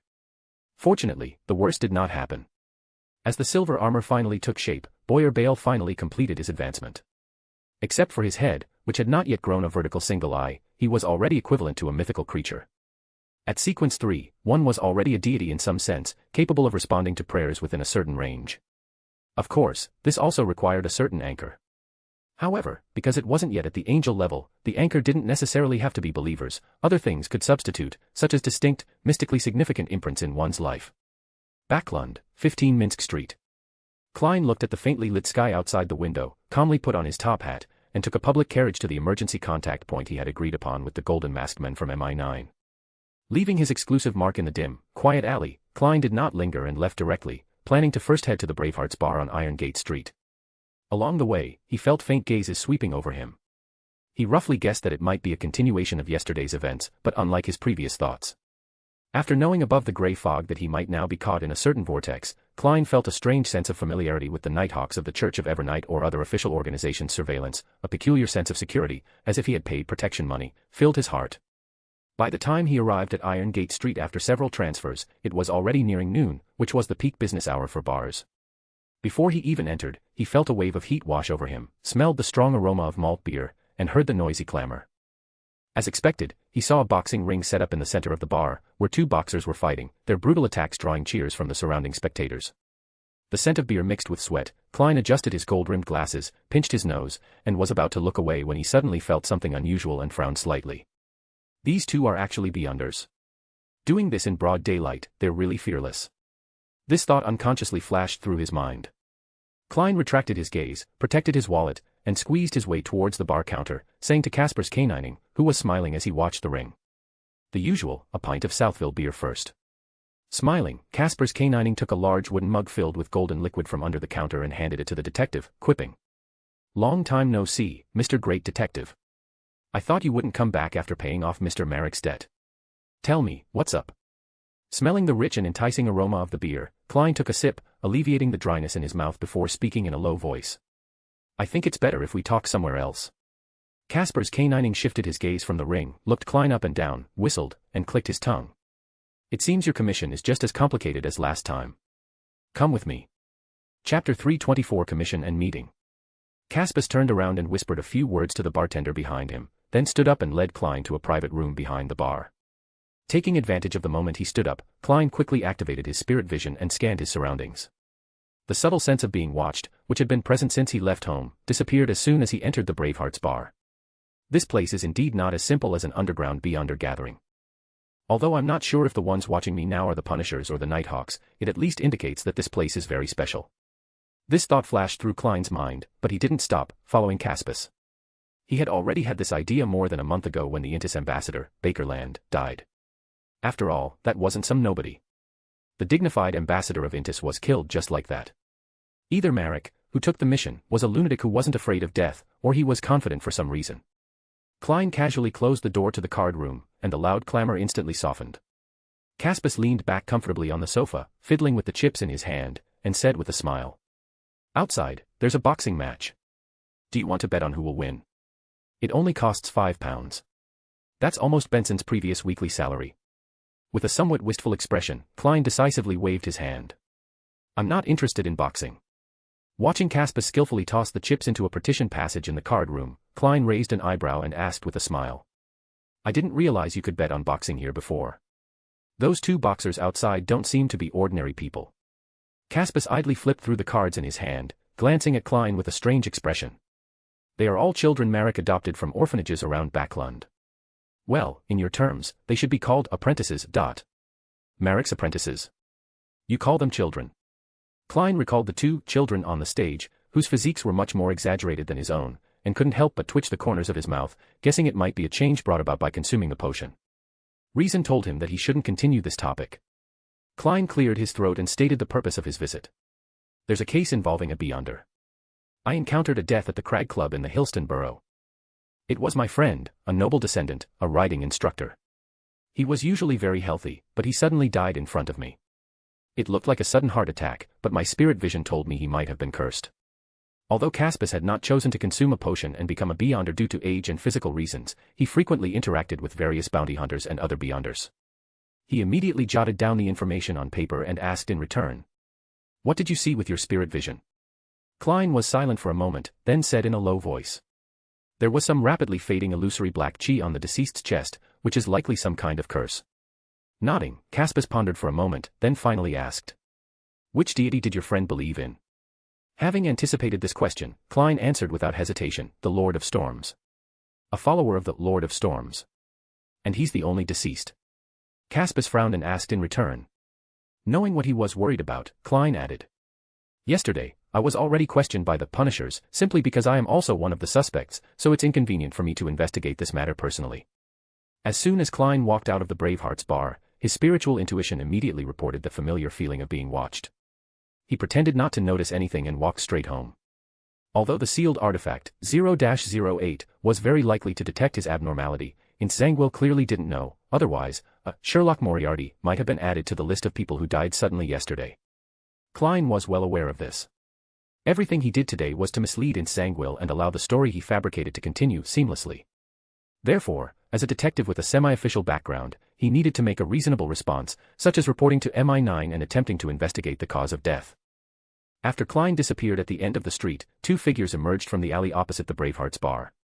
Leonard rubbed his messy black short hair, his dark green pupils retracted from the street, and he asked in a low voice, "Captain, why did you stop me from entering that bar just now?" Not wearing his characteristic red gloves, Soest glared at Leonard exasperatedly. "You can't go in, so you can't go in. Why so many questions? There are plenty of similar places in Backlund. Leaving the cathedral doesn't mean you're a qualified red glove. You still have many things to learn. Also, this MI9 informant should also be targeted by the Punishers now. You should withdraw for a while. Daly has already returned from the southern continent by airship to report for duty. She will arrive in Backlund at the earliest next month or even sooner. You are both from Tingen, so at that time, you will be under a charge." The familiar name brought back memories, and Leonard nodded, then looked towards the end of the street. He always felt that Sherlock gave him an indescribable sense of familiarity. The sky was dim, clouds rolled like scrolls, and deep blue waves rose and fell. Dunsmith raised his hand to hold down his black top hat, preventing it from being swept away by the howling sea wind. His grey eyes, like deep, secluded pools, quietly watched the port of Dillignos, which was about to dock.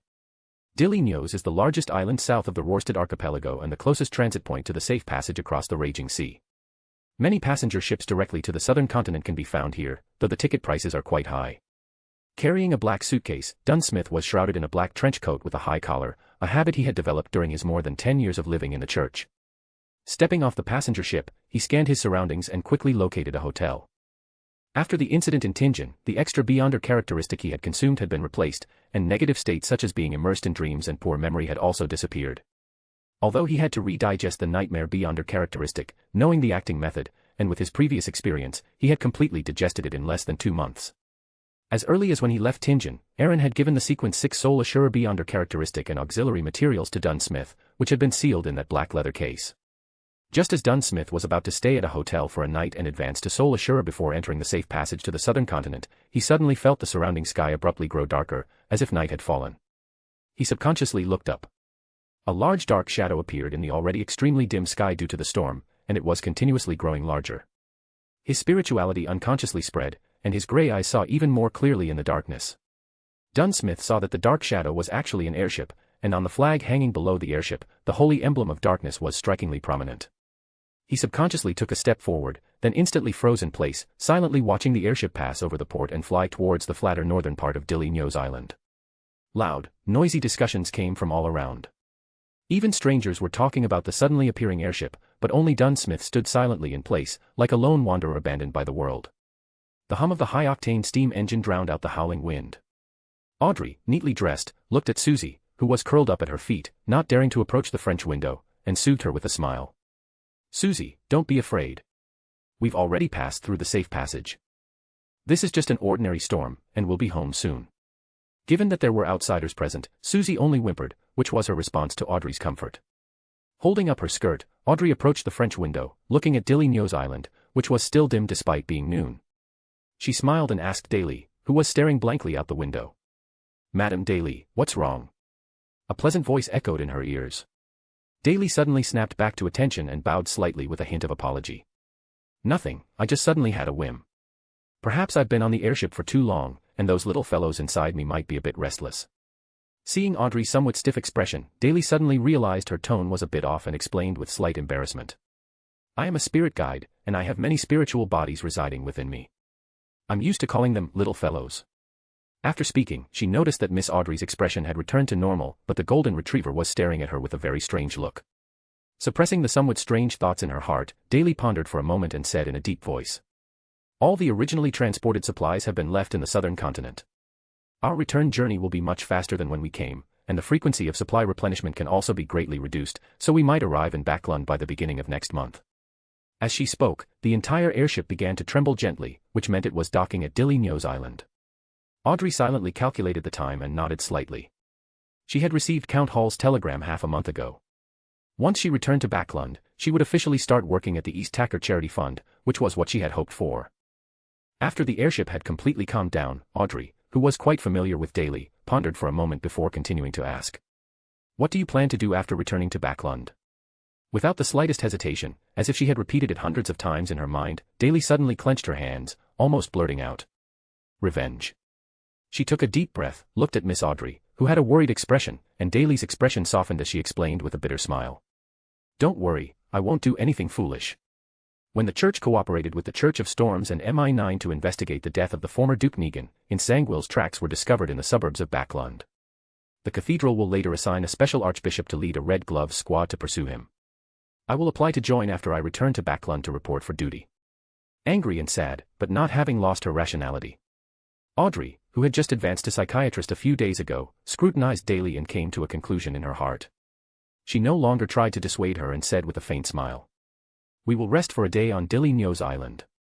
Because airships and ships are prohibited from passing around Bansi Port, we will not stop again after this and will fly directly to Pritz Harbor.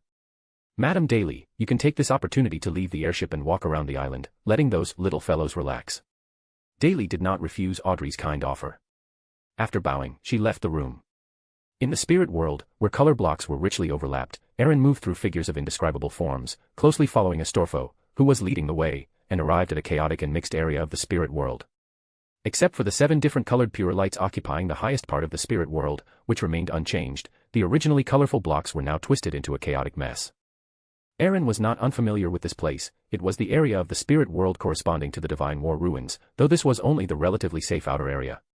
The reason for choosing this location was partly due to the special nature of the Divine War ruins, which allowed for better sealing of this already chaotic spirit world. Moreover, even if the battle became so intense that it caused significant damage to the spirit world, it wouldn't matter, as this place had already become this ghostly state. More importantly, if the 3-in-1 seal of the astral world, spirit world, and material world was well in place, the sudden madness of the mother tree of desire here could logically lead those in the spirit world to associate it with a portion of an abomination beyond her characteristic still hidden deep within the Divine War ruins. At that time, they would exert themselves even more to stop the mother tree of desire, and it could also, to some extent, create a smokescreen, gaining more time. Just as Aaron and Astorfo appeared, they discovered that deep within this chaotic spirit world area, 2 blurred figures emerged. They sometimes overlapped with the gray mist emanating from the high reaches of the spirit world, and sometimes separated. Both were blessed dogs with dark red flames burning in their eyes and covered in short black fur. However, in the eye sockets of these 2 monsters, there was only a single dark red flame, and they were currently devouring some translucent, illusory spiritual body. Looking at the 2 one-eyed blessed dogs, Aaron was stunned for a moment. Just as he was about to greet them, he found that they instantly disappeared like startled birds. Do I look like a bandit? Just as this thought crossed his mind, a light suddenly rose before Aaron's eyes, and an old man in an orange robe appeared. This old man was plump, with a short white beard, and looked quite amiable. He was orange light Hilarion. Before he could speak, one after another, different colored lights rose around Hilarion, transforming into different old man images. Looking at the 7 lights standing neatly before him, each in a different colored robe, Aaron's mouth twitched slightly. After Hilarion finished introducing the remaining pure lights he hadn't met, he said with a smile. Seeing is believing. Frankly, I have always wanted to visit the 7 of you, but I never found the opportunity. Now, this wish has finally come true. I already have a solution for the problem of the astral world. Next, I may have to trouble you all a lot. Chapter 325, Warning from the 7 Lights of the Spirit World. The plump, orange light Hilarion seemed to be the most cheerful and outgoing among the 7 lights, and immediately responded on behalf of all his companions.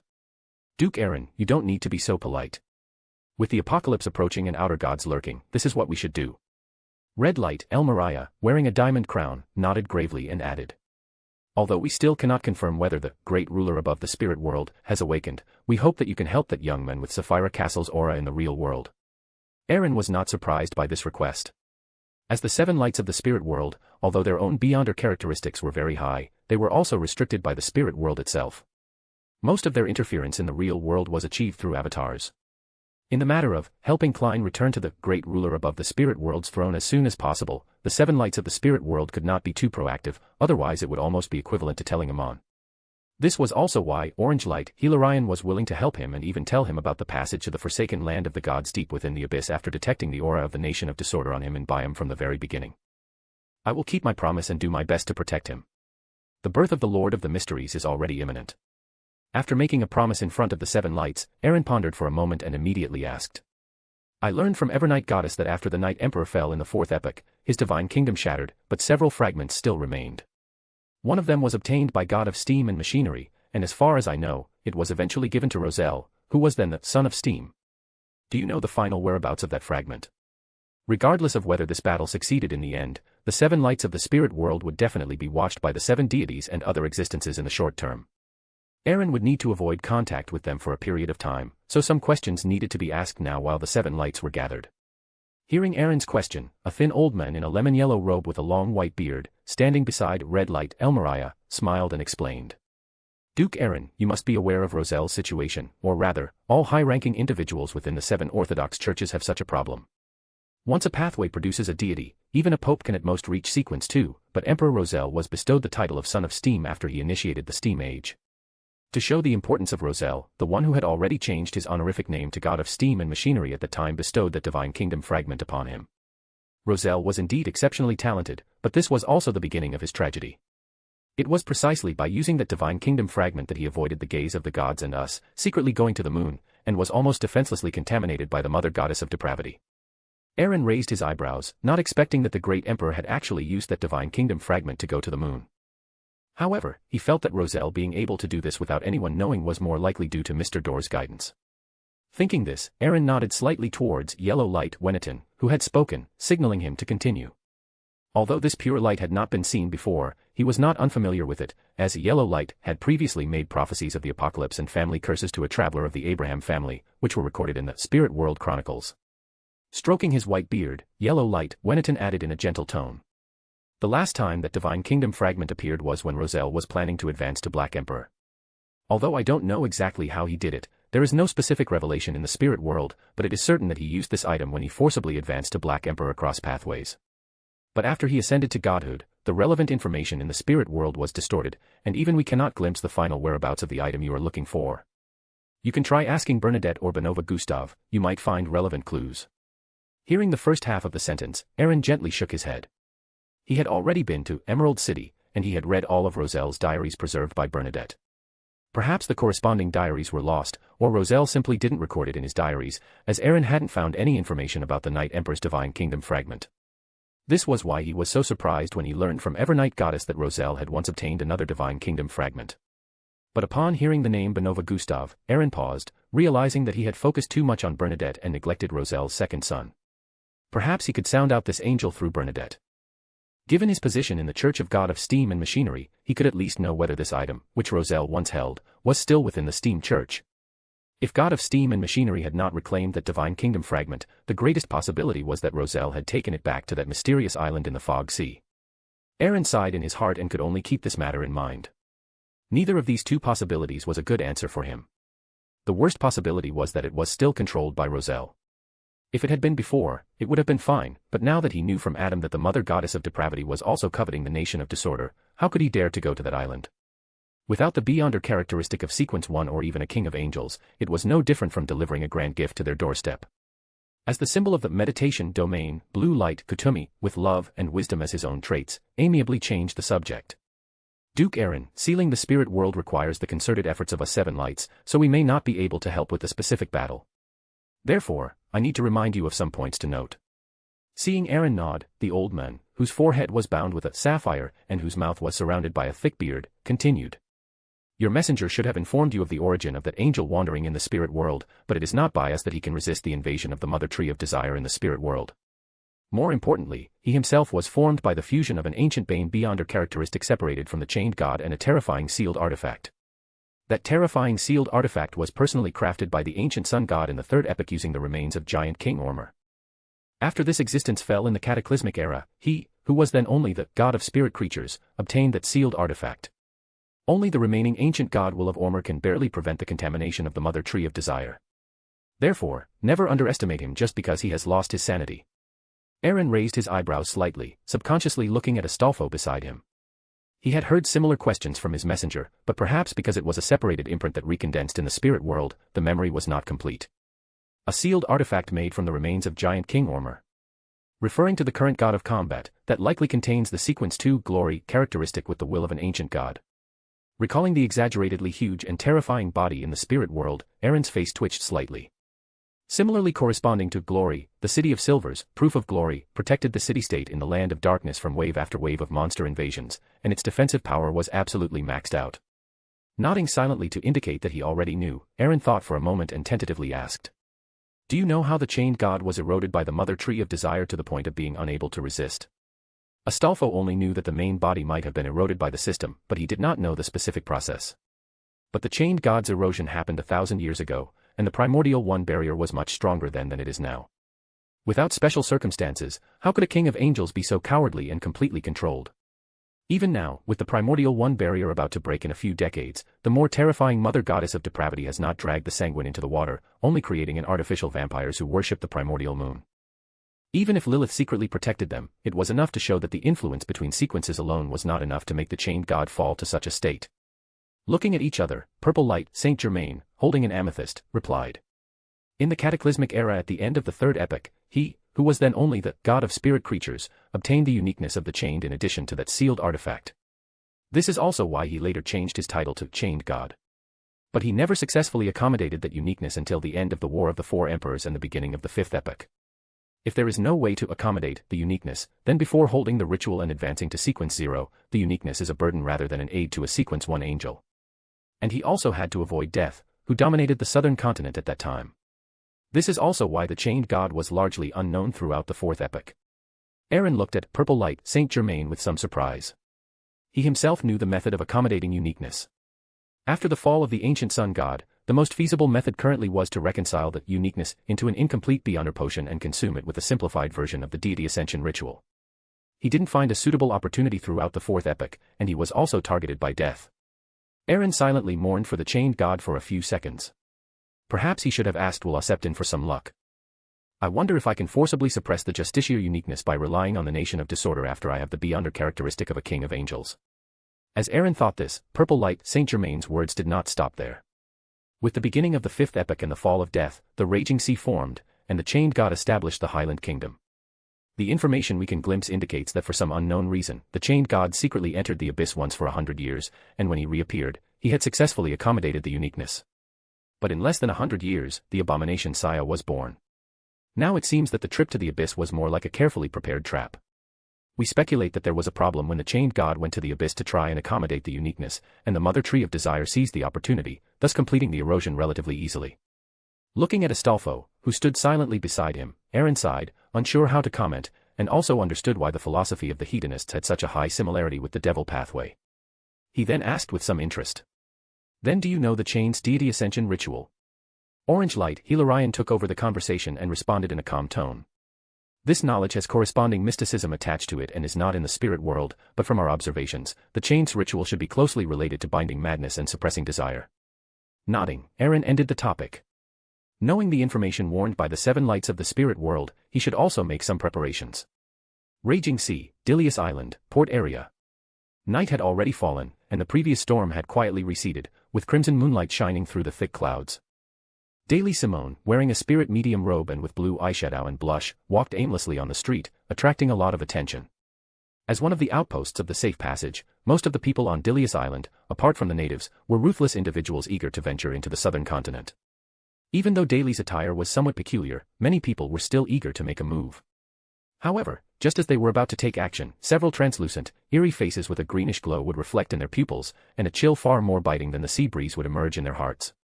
One by one, burly men with fierce faces scattered like mice seeing a cat, not daring to utter a single harsh word, fleeing in all directions, so much so that a moving vacuum zone appeared in the dock area. In a room on the 2nd floor of the Silver Serpent Hotel, near the port, Dunn Smith sat on the bed, his body flickering with light, like a night sky dotted with stars. After a long while, he opened his eyes, his gray eyes looking at his hands with some complexity, and he murmured in a low voice. "Is this a soul assurer?" There was no excitement in his words, only annoyance and unwillingness. If he had been stronger in Tinjin back then, perhaps things could have taken a turn, but now, what good would a sequence 6 be in front of Insanguil? Standing up from the bed, Dunn Smith clenched his fists and muttered. "Undying." After a long while, he walked to the window, and with just one glance, his gaze suddenly froze. The graceful figure in a spirit medium robe was reflected in his gray eyes, and a name so familiar it was etched into his soul trembled from his lips. Daily. Still walking aimlessly on the street, letting the little guys inside her relax, Daily suddenly paused, and as if sensing something, she looked up towards a hotel not far down the street. Although she didn't discover anything, the feeling she had just now, being a spirit medium for a long time, made her sense a trace of abnormality. Her expression unchanged, Daily did not deliberately approach that hotel, but transparent figures, difficult to detect with the naked eye, surged out from within her. These spirits quickly plunged underground and flew towards that hotel. Chapter 326 Missing and Dreaming. At night, the inn was much quieter than the streets. A chilling wind blew without warning, and the gaslights illuminating the corridor suddenly turned a sinister green. On the walls, almost transparent ripples spread through the corridor, and faces abruptly appeared, translucent faces with no mouths or noses, only eyes. Those translucent, mouthless, noseless faces surged purposefully towards every room on both sides of the corridor. The sinister green light spread deeper along the corridor, finally converging before a certain room at the end of the hall. At the alley corner opposite the Silver Serpent Inn, Daily Simone slightly narrowed her eyes. Through her spirit guide's control over the spiritual bodies within her, she could clearly sense a certain aura remaining in the room that greatly excited those little fellows.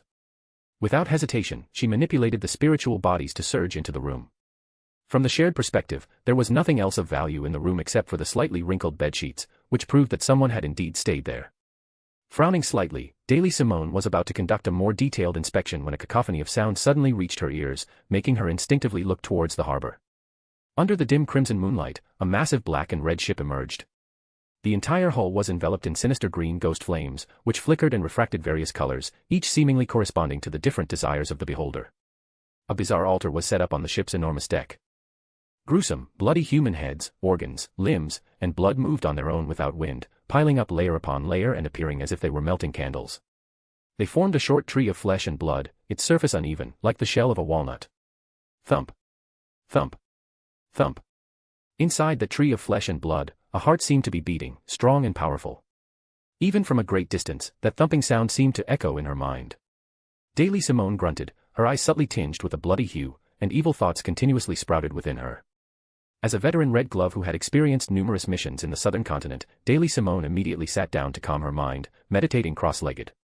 Within a few breaths, her eyes had recovered their tranquility.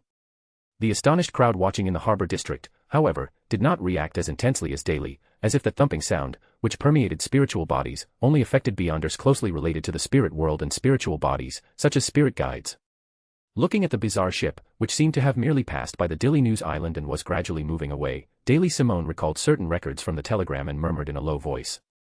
The Flesh and Blood Tree. This was once the flagship of Admiral of Blood, Senor.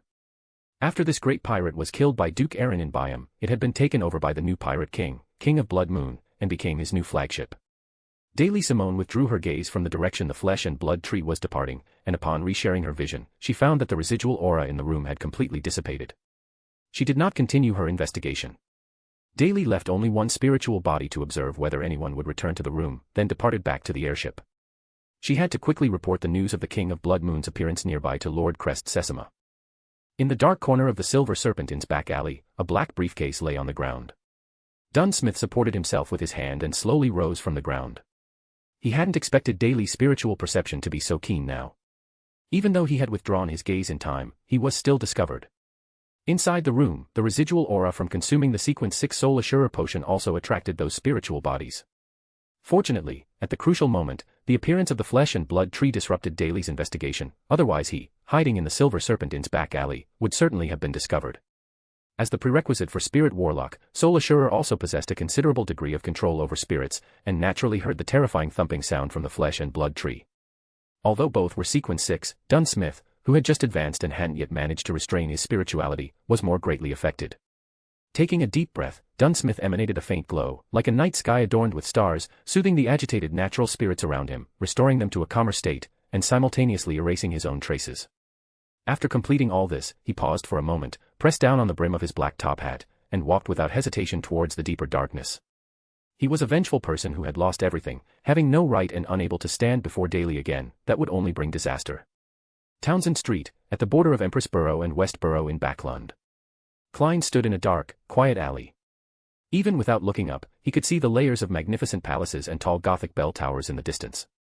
That was the highest elevation area in all of Backlund, and where the Loen royal family resided. Its status in the southern and northern continents, and in the entire world, was equivalent to or even slightly higher than the White Maple Palace in Intis and Ormer Palace in the Fasak Empire, yet its name was neither romantic nor ancient.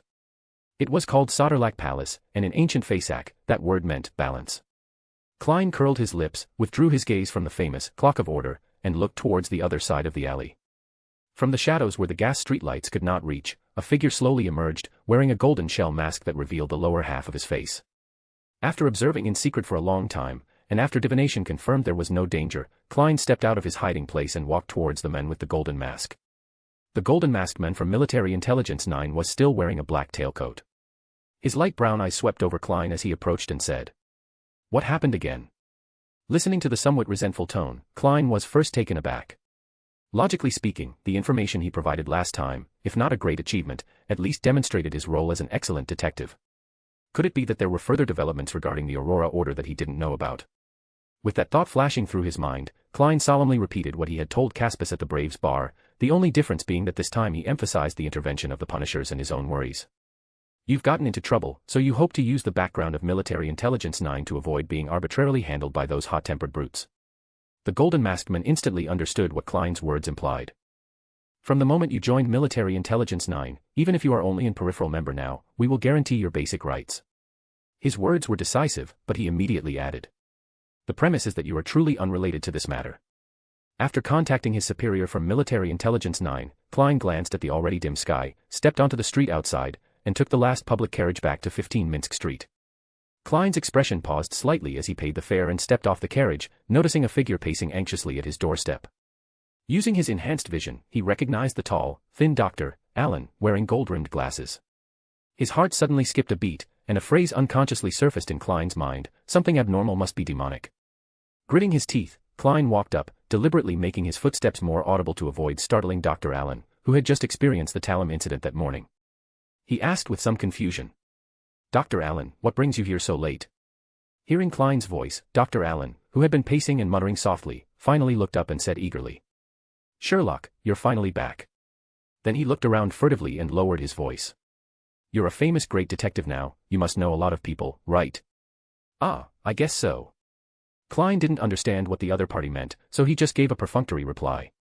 "Then do you know anyone like a country witch doctor?" "No, I mean, a capable diviner or occult enthusiast. I always feel like I've encountered an ominous omen." Allen hurriedly pressed, his expression darkening again. "Especially after Talum's abnormal death, this ominous feeling has become even more apparent. A capable diviner or occult enthusiast. You seem to be talking about me, but what is this ominous omen?" His mind raced.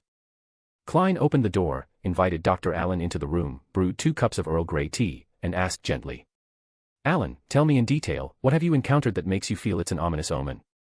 Taking a small sip of Earl Grey tea, the slightly bitter tea moisturized his dry throat. Dr. Allen was silent for a few seconds before slowly speaking. I used to scoff at occult things, but Talam's death absolutely couldn't have been a sudden heart attack. He was a riding instructor. Realizing his tone might be a bit agitated, Dr. Allen apologized and changed the subject. After leaving the police station yesterday noon, I kept trying to convince myself to explain Talam's death from a medical perspective, and inadvertently ended up in an alley. Klein's eyes narrowed. The reason Dr. Allen had become like this within a day might lie in that alley. As a trusted and renowned detective, he professionally picked up his notebook and began to record the commission. Dr. Allen's state became somewhat peculiar as he continued to recount in a daze. I saw a little boy sitting among a pile of tarot cards. He said his name was Septon. After he finished speaking, he looked at me and smiled, very pure and innocent, saying, "Doctor, congratulations, you have a child." Tarot cards. Septon. The pen in Klein's hand almost slipped. Fortunately, Dr. Allen's dazed state prevented him from noticing the detective's abnormality. He unconsciously touched the Wheel of Fortune card tucked close to his chest. Klein's expression shifted for a moment as he continued to listen to Dr. Allen's narration. After I went home, I took my wife to the hospital for a checkup. We indeed had a child, but I didn't believe it at the time. The little boy who called himself Septon saw that I didn't believe him and took me to play tarot divination. Hearing this familiar operation, Klein truly couldn't hold back this time and unconsciously asked, "Which tarot card did he give you?" Now it was Dr. Allen's turn to be stunned for a moment. He shook his head and took out a flattened paper crane from his wallet, which looked ordinary, like a child's casual creation.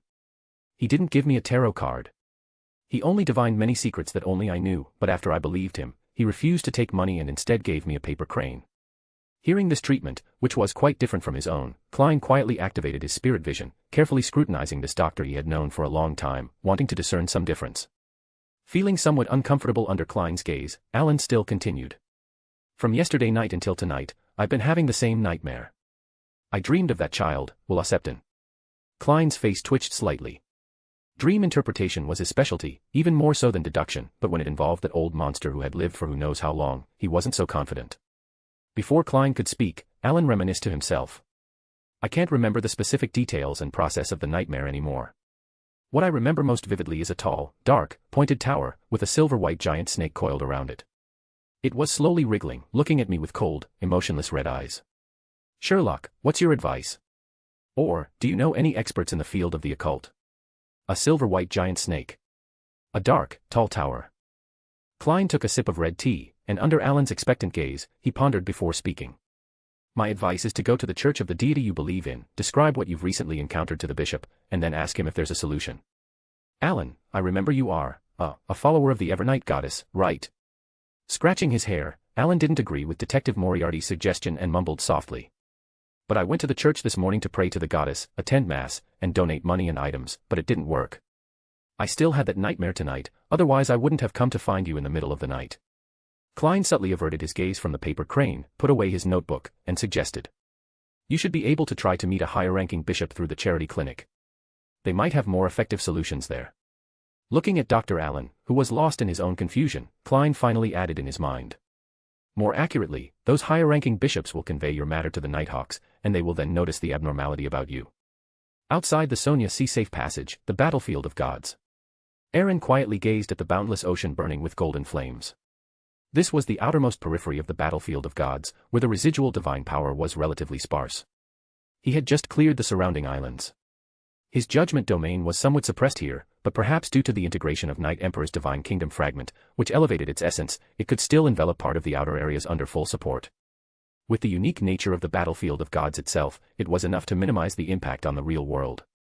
Looking at the sky, which remained in a perpetual noon state, Aaron was not in a hurry to act. The expansion of the judgment domain would be repelled by the residual divine power, so it would naturally be more advantageous for him to wait until darkness descended and hidden divine power permeated. Chapter 327 The Hunt Begins. Klein's voice abruptly ceased. Through the perspective shared by the marionette, he finally noticed that Aaron's current state was extremely bizarre. Not only was his body covered in black, cold scales, but he was also pierced by illusory thin tubes emerging from the black mist. "No matter. I am well aware of Azek's situation. Take out the Eye of Rusko that the Evernight goddess bestowed upon you earlier." Waving his hand dismissively to indicate that he was fine, Aaron looked at his increasingly illusory body and couldn't help but sigh. The uniqueness of the death pathway had basically been activated, filled with an extreme intensity of coldness and madness. If it were to reunite with Azek now, he would likely immediately become a pseudo-death with only divinity and no humanity. However, the Evernight goddess, who should have appeared long ago, had yet to make a move. This abnormality made Eren suspect that the turmoil in the raging sea had caused some issues in the astral world. His main body was still far away in the abyss of ferrying, eliminating Hater. Relying solely on the pseudo-divine descent clone, he could only temporarily swap destinies with Azek using the Fate Stealer charm, directly transferring the impact caused by the artificial death to the Nation of Disorder, which served as the medium for the divine descent clone. Although the residual pollution still caused irreversible mutations in Eren's body, to his pleasant surprise, comforting and integrating with the half of Azek's soul that was fused with the death uniqueness allowed him to digest quite a bit of his balancer potion. The only problem was that the Fate Stealer charm's effect was limited. This pseudo-divine descent clone alone couldn't prevent Azek from merging with the death uniqueness. Despite not quite understanding what Eren intended to do, Klein still let out a long breath and took out the Eye of Rusko, which had been concealed within his flesh, accompanied by a strong sense of powerlessness. Even though he had already advanced to Sequence 5, he would be severely injured even by simply opening his eyes to observe Mr. Azek's current state and plight. This was not a problem that could be solved by courage alone, it was a difference in beyonder characteristic level, an unbridgeable gap. Just then, Klein suddenly heard an extremely familiar, painful roar. Almost subconsciously, he turned his head. Through Ludwell's vision, Klein saw Mr. Azek kneeling on one knee at the very bottom of the tiered coffins, not far from that indescribable feathered serpent. Drops of sweat slid down Azek's forehead, hitting the stone slab in front of him, staining it with a faint yellow grease and causing fine white fuzz to sprout. His forehead suddenly bulged as if alive, then split open, revealing a bloody gash. A golden light then emerged from nothingness, taking shape within the flesh. This was an ancient golden ornament, shaped like a slender bird, surrounded by wings made of pale flames. Inside its bronze eyes, layers of light formed a mysterious and illusory door. The Fate Stealer charm had failed. Eren's expression also changed slightly beside him.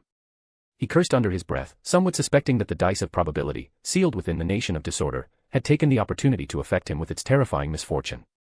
"Close your eyes," Eren roared, no longer bothering with Klein. His figure dissipated, and when he reformed, he had forcefully pressed the Eye of Rusko onto Azek's forehead, blocking the bird-shaped golden ornament that wanted to fly out of the fleshly crack. Within Azek's Tsongsang eyes, two pale flames suddenly ignited. Looking at Eren, who stood before him, he roared in pain, unable to conceal it. "Don't mind me. Quickly take Klein and escape from here." Eren glanced at Klein, who was fumbling his way towards them not far away, and shook his head helplessly. He ignited the divinity of this quasi-divine descent clone and fused it into the eye, the last remnant of the demonic wolf, Fleegria. The illusory yet real feathered serpent deep within the black mist straightened its body, extended its head, and met the gaze of the slightly rotating, golden glowing Eye of Rusko. The entire mausoleum suddenly began to vibrate, and its surroundings became transparent, reflecting an illusory world with countless skeletons and specters. Bloody arms, black-green vines with infant faces, and slimy tentacles penetrated the boundary between reality and illusion, reaching into the mausoleum, yet they clung tightly to the ground, not daring to move. Eren's rapidly fading figure paused slightly, stopping his almost dissipated form, and looked at a beautiful lady outlined through the illusory world between Azek and the mountain-like illusory feathered serpent. This was the Mother of the Sky, sealed beneath St. Samuel Cathedral in the Baklund Diocese, the Evernight goddess's divine descent vessel. He finally made it. Eren's expression relaxed slightly. He had no time to ask what accident had occurred and immediately turned sideways, casually taking the constantly wriggling Eye of Rusko. The bird-shaped golden ornament on Azek's forehead immediately became restless, and pale flames surged, but they were then pressed down by a slender, fair hand. The mountain-like illusory feathered serpent showed a look of fear for the first time. At the deepest part of the abyss of ferrying, city of the undead, Manuel suffered the greatest destruction in over 1,000 years since the fall of death during the Pale Disaster. The desperate struggle of the three angels, or rather, Eren and Bernadette's one-sided crushing of Hater, brought this ancient city to the brink of collapse. Once again dispersing the ferocious feathered serpent into black mist, the scepter of the sun in Eren's hand surged with endless light, seemingly transforming into the sun descended into reality. Accompanied by Hater's painful and angry roars, clumps of green-tinged beyonder characteristics were forcibly stripped away. Even so, Hater stubbornly continued to reform his body. Having personally witnessed the terrifying vitality of a death pathway angel, Eren raised an eyebrow and casually collected the beyonder characteristics, which were at most demigod level, his expression, however, becoming relaxed. Through the Nation of Disorder, he had synchronized the consciousness of his pseudo-divine descent clone and was already aware of the Evernight goddess's descent. He no longer needed to risk exposing some of his trump cards to maintain the situation. Ignoring Hater's malicious curses, the special environment of the Abyss of Ferrying allowed him to have no concerns. Moreover, the higher-ups of the church and various national powers should now be focused on the raging sea. Aaron patiently wore down this half-crippled, death console little by little. Elven Garo, who had sealed the spirit world near the abyss of ferrying, followed the light of the scepter of the sun and penetrated the much thinner black mist to find Aaron. The slowly writhing black thorns on his body were entwined with several figures, who were the high-ranking members of the artificial death faction who had tried to escape by spirit world traversing during the chaos. 1 Ferryman, 2 Undying. Aaron tilted his head slightly, sweeping his gaze over these figures, pausing for a few seconds on Patrick Brain, whose aura was the weakest. Chapter 328, The Rose School is out in full force. The silver-white lightning swirling around the flesh tree ship suddenly extinguished, and in the howling sea wind, the entire ship's pervasive dark green flames died out. However, for the Shaman King, who possessed night vision, this did not hinder his ability to see. King of the Blood Moon, Tavari, with a hint of deeply hidden fear in his devout expression, carefully placed the palm-sized humanoid creature, which had no facial features and was covered in black branches and thorns, into a vessel made of white bone. Lord Tavari, what should we do next? Brando the Wraith, who had joined the fleet with the Shaman King and was now the first mate of the flesh tree, bowed slightly, not daring to look at the small figure, and asked respectfully. Tavari's unlined face curved into a charmingly evil smile, and he said in a sinister tone. We have prepared for too long for Emilius Levitt, and the grace of the gods can help us sense the reproduction necklace hidden on Cynthia over a wider range. What kind of waves can an imperative mage stir up after leaving the fleet? This time, we must turn Emilius into a believer of the gods. If so, Lord Sea's plan will have a foundation for realization. When the word Sea was spoken, King of the Blood Moon, Tavari's temple clearly twitched, as if that lord's name alone could inspire fear. As he spoke, the strange little figure in the bone vessel suddenly turned to face one direction, and a phantom, terrifying chewing sound echoed out of thin air, awakening the madness within every creature that heard it. His eyes became increasingly blood-red, and the curve of King of the Blood Moon, Tavari's lips widened. The flesh tree ship was like a giant black vortex, madly devouring the surrounding crimson moonlight, causing itself to become distorted as it traversed the dangerous hidden waterways. In another not-so-distant sea area, layers of dark clouds obscured the crimson moonlight, and candlelight flickered on the moon's shadow. Louise curiously glanced at Renettini Cole, who was holding 4 blonde, red-eyed heads, and poked Sharon, who was wearing a black court dress and a small soft hat, asking in a low voice. Is this your teacher? Sharon nodded silently, pointed to Cynthia on the bed, whose blonde hair flowed down, eyes closed, and face was delicate, possessing both feminine softness and a touch of girlishness, and said calmly. King of the Blood Moon should be arriving soon. Let's get ready first. Emilius Levitt stood silently to the side, his golden eyes gazing at Marquis Mistral and the uniquely shaped Renettini Cole, wondering what he was contemplating. Just then, the 4 blonde, red-eyed heads held by Renettini Cole simultaneously lifted, looking towards the west shrouded in dark clouds. Marquis Mistral was half a beat slower, but his actions were more direct. He extended his hands forward, pulling out a phantom, hazy door inscribed with numerous mysterious symbols out of thin air. As the low ancient Hermes language echoed, the door of summoning slowly opened, and the distorted, colorful light door emitted a phantom creaking sound. A crack opened, and a beautiful, blood-eyed woman walked out. A surging aura of life rapidly spread, followed by a pressure originating from the life level. It was the youngest of the Sanguine's 3 dukes, and a descendant of Queen of the Blood Moon, Ornia's bloodline, New Moon, Joranna. Casually suppressing Cynthia, who was about to mutate under the influence of the reproduction necklace, the Duchess snorted coldly towards the west. What a disgusting aura. On the deck of the flesh tree ship, still traversing the storm, King of the Blood Moon, Tavari frowned slightly, looking at the strange puppet in the bone vessel that seemed to have suddenly lost its sense of direction. Emilius discovered the anomaly and responded accordingly. A mocking arc curved at the corner of his mouth. Tavari reached out and picked up the strange puppet, casually slashed his wrist, and before the wound fully healed, forced out a drop of dark red, viscous blood. The strange puppet in his hand seemed to be greatly attracted, suddenly becoming agitated. A crack appeared on its faceless head, like a mouth waiting to devour someone, and it swallowed the Shaman King's essence blood. The crack then healed, and the puppet's head wiggled and twisted. Tavari's facial features strangely appeared, as if a connection had been established with a great existence. In this uncontrollable sense of pleasure, the layered storm before King of the Blood Moon, Tavari, suddenly disappeared from his sight, leaving only figures that were either sinisterly crimson or oppressively terrifying. The smile on his face froze before it could fully form. Tavari's expression changed drastically. He clutched the puppet in his hand and rapidly retreated, but his body stiffened, as if he had lost the ability to control himself. The flesh tree, which had occupied most of the deck, withered instantly, decaying into rotten mud, and finally dissolving into ashes, as if all its life force had been drained. Casually scattering the ashes, New Moon Duke, Joranna's crimson eyes reflected Tavari, who was frozen in midair, and she pointed without hesitation. The layered dark clouds seemed to be pierced by an invisible force, and the crimson moonlight, as if substantial, condensed into a pair of giant bat wings that obscured half of the red moon, flying towards Tavari. Just as the terrifying bat wings magnified in Tavari's pupils, the strange puppet in his hand, which had grown facial features, suddenly emitted a hazy, clear radiance. This light instantly expanded and brightened, forming a seemingly giant red moon above the flesh tree ship. The red moon's radiance dispelled the darkness in this area, giving Emilius and the other demigods the feeling that they were on the ground, looking up at the sky. This red moon was not merely a full moon, it was closer to a blood moon, even exceeding it. Unspeakable spiritual power thus emerged, making the rapidly approaching giant wings appear eerie and profoundly desolate.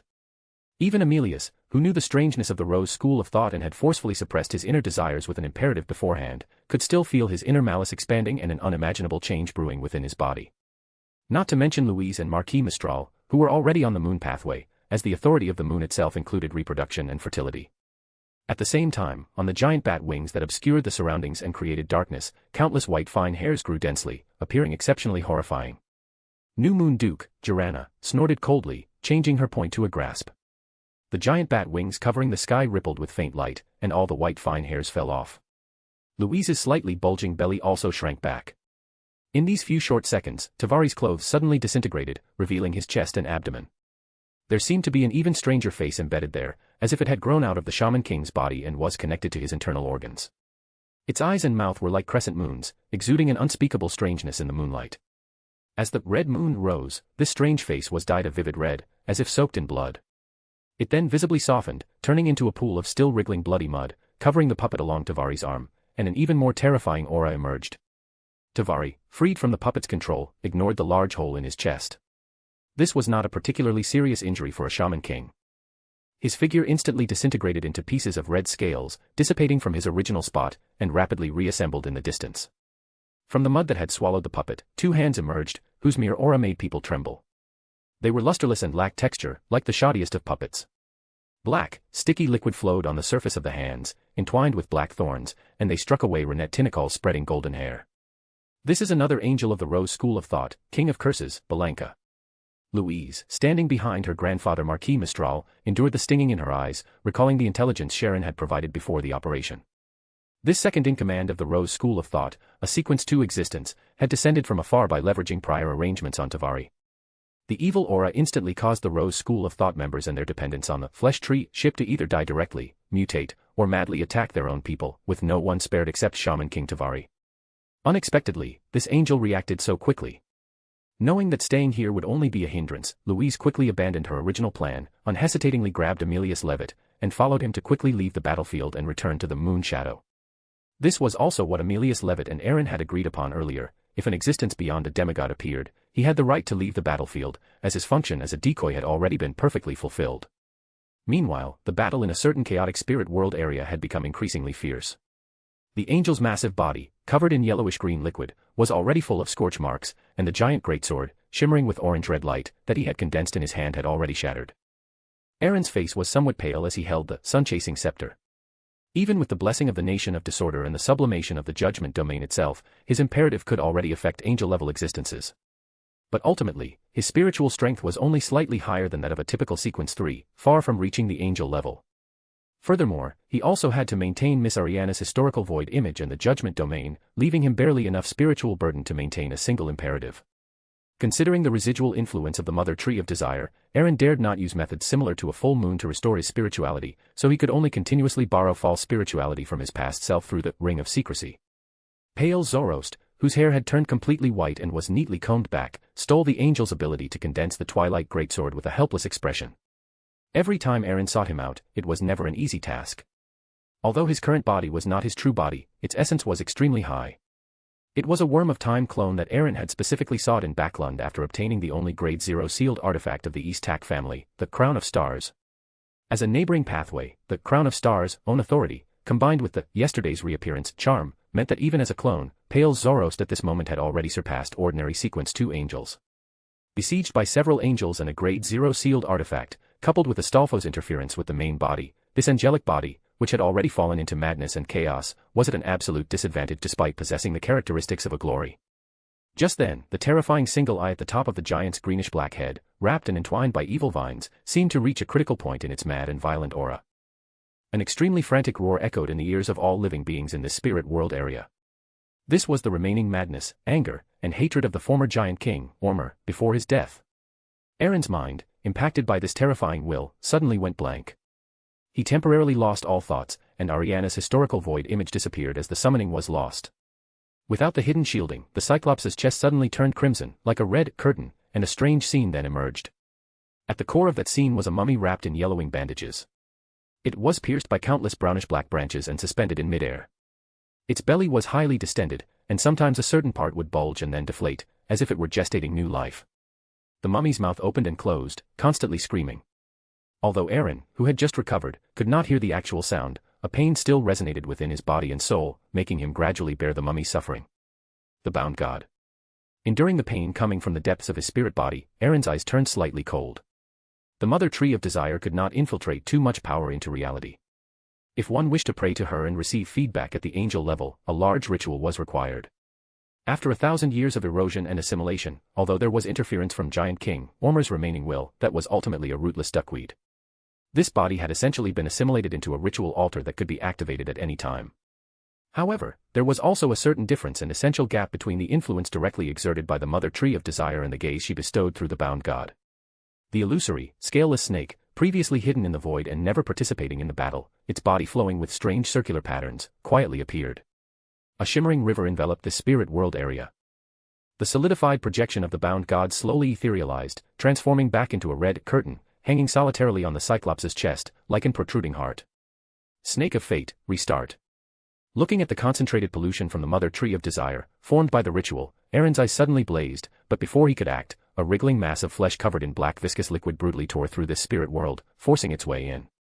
Although Will and Seton restarted the bound god's projection, in just those few seconds that the projection appeared, as an important tool for the mother tree of desire's interference with reality, the abomination Seah had already sensed the change in the spirit world.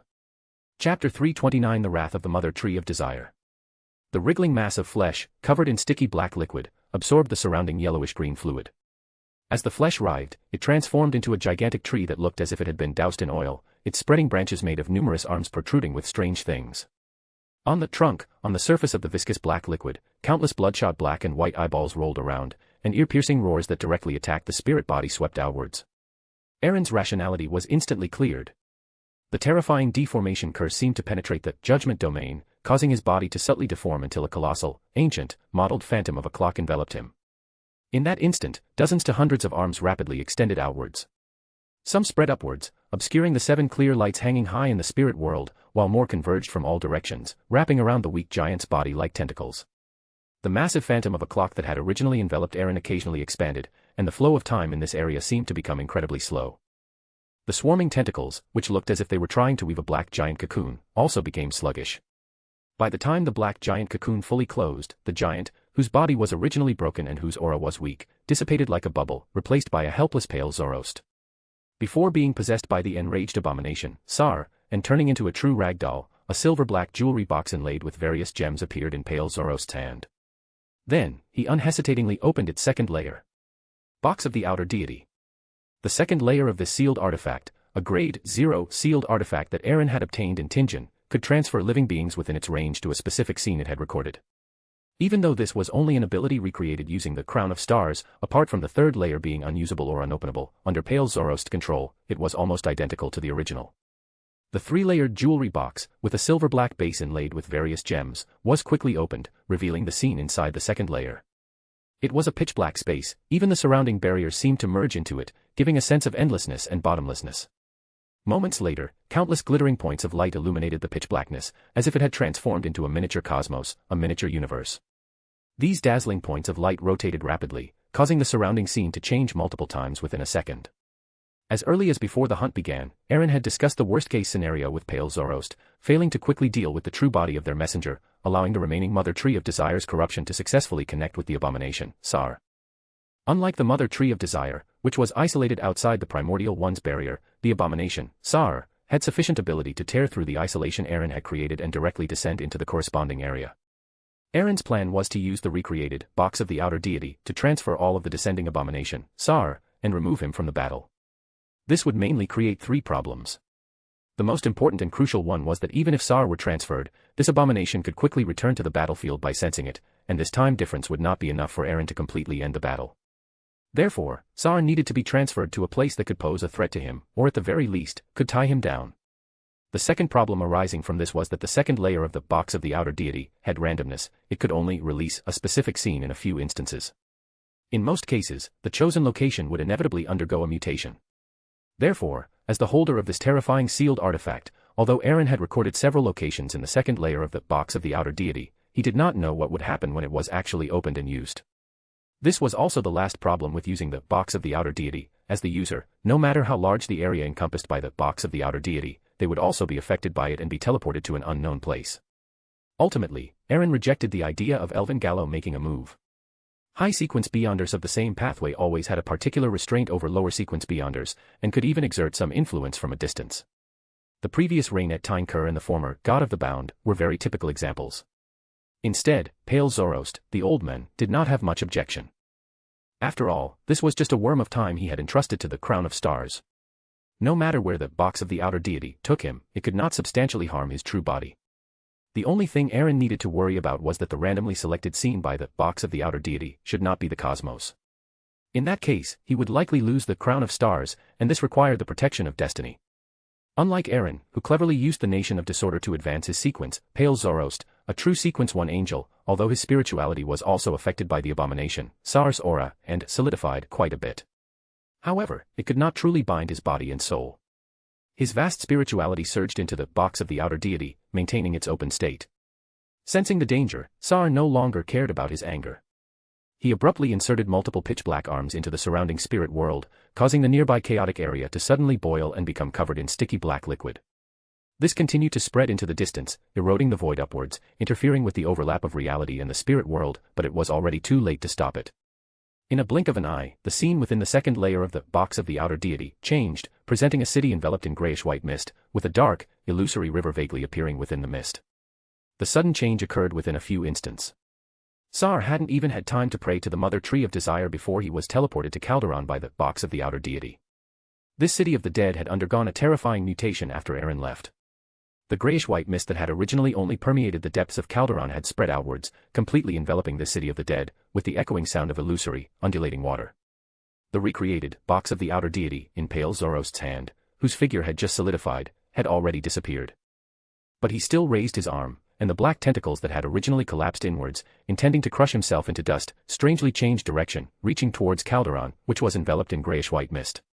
This was an application of the Trojan horse of destiny's ability to graft destiny, grafting his own destiny for a period of time onto Calderon, and simultaneously grafting his own future for a shorter period of time, thereby completing an exchange. The sudden disappearance of the spirit world giant before was also a grafting of destiny. After completing all of this, Pale Zoroast's body, overloaded from using his ability, was already nearing transparency. Without the slightest hesitation, he poured all his remaining spirituality into the Crown of Stars, and a grey-blue, illusory door with 7 brass keyholes immediately opened. Taking the Crown of Stars from his body, just before his figure shattered, Pale Zoroast threw this Grade 0 sealed artifact into the door of banishment. East Tark County, Irusel, Zuta Underground Hall. The dense, almost solidified, iron-blooded aura enveloped the Crown of Stars as it flew out of the door of banishment, and simultaneously completely destroyed the illusory portal to prevent it from being tracked. Varnawil closed his eyes and sensed for a moment before handing the Crown of Stars to Elven Gallo. Only after this ancient bane confirmed that there were no residual markings of Sar did he nod slightly. Due to Elven Gallo's extremely special identity, if the information about Trunsoist survivors were to be discovered by the Rose School of Thought because of him, the resulting changes would be something Eren currently could not bear. Therefore, even at the cost of losing an angel's combat power, Eren did not let him make a move, but rather regarded him as a last resort in the worst danger, when things spiraled out of control. Several tentacles, dripping with black mucus, stopped before truly touching Calderon, which was enveloped in grayish-white mist. As an angel of Sequence 1, Sar, who had already been fooled once by destiny grafting, could barely resist this influence.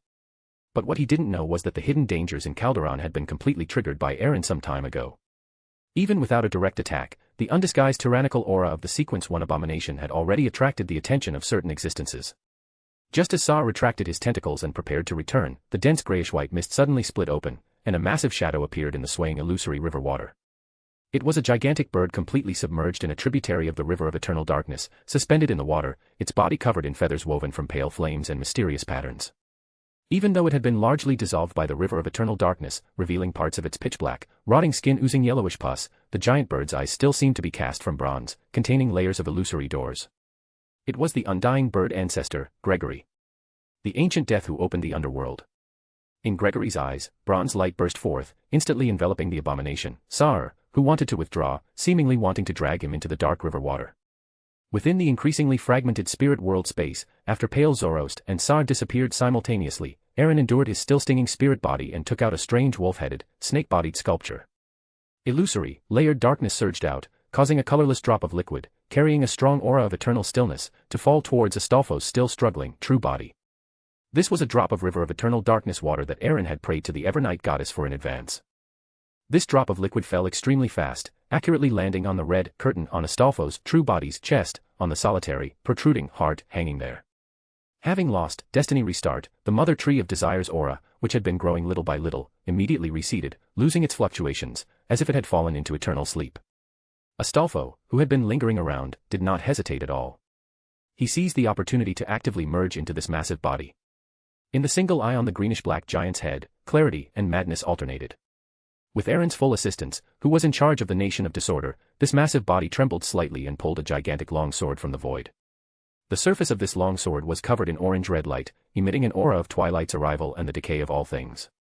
An arm wrapped in corpse oil bandages swung, bringing the exaggerated greatsword down, striking the Mother Tree of Desire's corrupted aggregation, which was condensed by the ritual, and striking the protruding heart hanging on its chest. Seeing this, Aaron did not think at all. According to the plan, he used the Nation of Disorder and manipulated the strange sculpture that had previously held the river of eternal darkness water to catch the severed heart. The dark red heart, which had been twisting and wriggling from the attack, suddenly calmed down and disappeared into the deep mouth of the sculpture. The Twilight longsword did not stop there. Amidst a roar filled with tyranny and liberation, the orange-red light curved and slashed straight towards the greenish-black head. In the cosmos, outside the cracked world barrier, a terrifying face, difficult to describe with normal words, appeared. Behind it, in the boundless universe, a terrifying figure, difficult to describe with words, emerged. Invisible and immense power impacted the already cracked Primordial One's barrier. The barrier, already covered in cracks, began to tremble violently, seeming as if it could collapse at any moment. Areas within the cosmos lit up, some with surprise, some with indifference, watching the Mother Tree of Desire impacting the barrier. Then, they simultaneously took action, some counterattacking, but more just repairing. At this moment, both the northern and southern continents experienced earthquakes, not severe, but quite noticeable. Above the 5 seas, waves surged high, as if they had encountered a sudden tidal pull. It seemed that the simultaneous action of the 7 gods had violated some taboo. Besides the terrifying tree shadow that occupied the universe, the light on the surface of the red moon also expanded and contracted, as if it had come alive. A sea of blood continuously condensed and piled up, finally forming a completely blood-red phantom whose specific appearance could not be clearly seen. Almost simultaneously, in the real world, the crimson moon suddenly became prominent in the sky, which was nearing dawn, its color becoming extremely rich, and it dramatically expanded. In addition, the brown star, orange star, red star, gold star, blue star, and others, as if by telepathy, all brightened simultaneously, emitting lights of different textures, as if opening greedy gazes, staring intently at the azure star. The hidden sea area of the turbulent sea, which was originally shrouded in storms, was also scarred by the influence of the angel-level battle. The layered dark clouds were directly shattered, rarely revealing a clear sky. The King of Curses, Balanka, who had come alone, after realizing that this might be another ambush targeting the Rose School of Thought, decisively called for help from the abomination, Sar, but received no response. Realizing that something was wrong, under the siege of New Moon, Jorna and Rainet Tynekur, who had temporarily recovered with the help of the yesterday reappearance charm, this number 2 figure of the Rose School of Thought could only retreat steadily. Jorna glanced at the torn body part from Balanka's body in her hand. It was a normal-sized leg bone, its skin texture inhuman, its luster rather dull, its bones slender, and its flesh evenly distributed, clearly originating from a female. Recalling some secret intelligence of the Rose School of Thought, she subconsciously turned her head and found that besides one head continuing to stare at the severely wounded Balanka, Rainet Tynekur's other 3 heads were staring at the leg bone in her hand with blood-red eyes. Chapter 330 End and Summon. A look of understanding appeared on her face. New Moon, Georgia showed little reluctance, throwing the normal-sized leg bone, imbued with terrifying curses, to Rainet Tynekur. A look of surprise flashed in Rainet Tynekur's scarlet eyes. One of the heads she was holding swung forward, quickly biting the leg bone. On the turbulent sea, the flesh tree was already in ruins. Marquis Mistral stood with his hands behind his back, looking at King of Blood Moon, Tavari, whose body was torn apart on the bottom of the shattered deck. His ruined face still showed remnants of fear and malice. Sharon's figure beside him blurred, entering, King of Blood Moon, Tavari's remains to accelerate the precipitation of the Beyonder characteristic. In just a moment, a gem that seemed to be condensed from rich blood precipitated from Tavari's remains. It was the size of a fist, emitting a crimson glow, like a miniature red moon. Shaman King, Beyonder characteristic. Marquis Mistral nodded, seeing that the blood-colored gem seemed to have life and flew over on its own. As he reached out to catch it, he heard Sharon's ethereal and distant voice. There are some strange residual contaminations within the Shaman King's Beyonder characteristic. Knowing what Sharon wanted to convey, Marquis Mistral nodded gently and said, I know how to deal with it. At this moment, the waves suddenly surged high, as if encountering a sudden tidal pull, directly throwing the dilapidated, flesh tree into the sky. Mistral and Sharon's figures appeared in midair, both looking at the sky in surprise, their pupils filled with the crimson moon, while vague stars faintly appeared in the remaining half of the sky. Rainet Tynekur, who was originally besieging, King of Curses, Baranka, swayed, and all four of her beautiful heads showed painful expressions. The yesterday's reappearance, charm, which was already on the verge of exhaustion, also dissipated. Under the eerie moonlight, which was completely different from before, Georgia frowned slightly, and her aura began to become unstable. Seizing this opportunity, King of Curses, Baranka immediately tore open the spirit world, enduring the risk of severe injury, and his figure disappeared into the colorful, dense patches. Slowly retracting her raised arm, Georgia showed little regret. An angel was not so easy to hunt. With a somewhat inexplicable expression, she glanced at the strange red moon in the sky, and the greedy gazes behind the red moon, then exhaled a sigh of relief and said, It seems Duke Aaron has succeeded. In the spirit world space corresponding to the outer area of the Divine War ruins, Aaron looked at the headless body standing in front of him with a strange expression. Its body had returned to the size of a normal human, holding a bluish-black one-eyed head. After a long while, he finally spoke. Astolfo, how do you feel now? A voice that could make spirits tremble suddenly rang out, allowing Aaron to directly feel the deep fatigue and the joy of rebirth. I am fine now, but I need some time to regain control of this body. This head, originating from Giant King Ormer, is given to you as a reward. The ancient gods will contained within it has been mostly worn away. Although I'm not sure how you dealt with the contamination from the Mother Tree of Desire, I hope you treat it with caution and never underestimate it. Aaron averted his gaze from Astolfo's current unique appearance, and a thought inexplicably surfaced in his mind. Your current appearance really matches Rainet Tynekur quite well. This thought flashed through his mind. Aaron nodded, took the bluish-black one-eyed head, and watched his messenger disappear. Looking into the violent single eye, Aaron heard a phantom whispering roar in his ears, but it quickly faded. After several epochs, and being worn away by the contamination of the Mother Tree of Desire, for 1,000 years, this violent will is still so strong. He truly lives up to his name as the Giant King. With a sigh in his heart, Aaron tried to put the head into the nation of disorder. He hadn't held much hope, but unexpectedly, it succeeded on the first try. Golden ripples spread, and the judgment domain dissipated. Aaron slightly closed his eyes, feeling the feedback from the complete digestion of the Chaos Hunter, Beyonder potion, and the corners of his mouth unconsciously curled up. Although he was not the arbiter of judgment at the end of the hunt, the rank of the object of judgment directly filled this flaw, allowing the already scarce Chaos Hunter, Beyonder potion to be completely integrated into his body. Balancer, Aaron murmured, his gaze sweeping over a certain area outside the spirit world, then retracting his gaze. Compared to the transformation of advancing to a demigod and gaining divinity, the improvement brought by transforming into a complete mythical creature would only be more thorough, but correspondingly, the risks that needed to be borne were also rapidly increasing. More importantly, once he advanced to a balancer, both Augustus and Castilla would sense it. This was a mutual sensing between high-ranking individuals within the same pathway, and ordinary methods could not block it. Therefore, he must also be prepared for the worst, meaning that successful advancement would be tantamount to completely tearing off the facade and flipping the table prematurely. Gathering his somewhat scattered thoughts, Aaron gently shook his head. He had more important things to do right now. He picked up the strange statue that had devoured the contamination of the Mother Tree of Desire, and his figure left the spirit world. The Divine War ruins were not pitch black at this moment. The strange moon, occupying half of the sky, cast a crimson veil over this dark ocean. Aaron only glanced at it, then averted his gaze, tutade, and paid no more attention. He immediately skillfully set up the ritual and chanted in ancient Hermes. Evernight goddess, more sublime than the cosmos, more ancient than eternity. You are the master of crimson, the mother of concealment. You are the empress of calamity and fear, the lord of slumber and silence. The dense darkness shrouding the Divine War ruins quietly surged.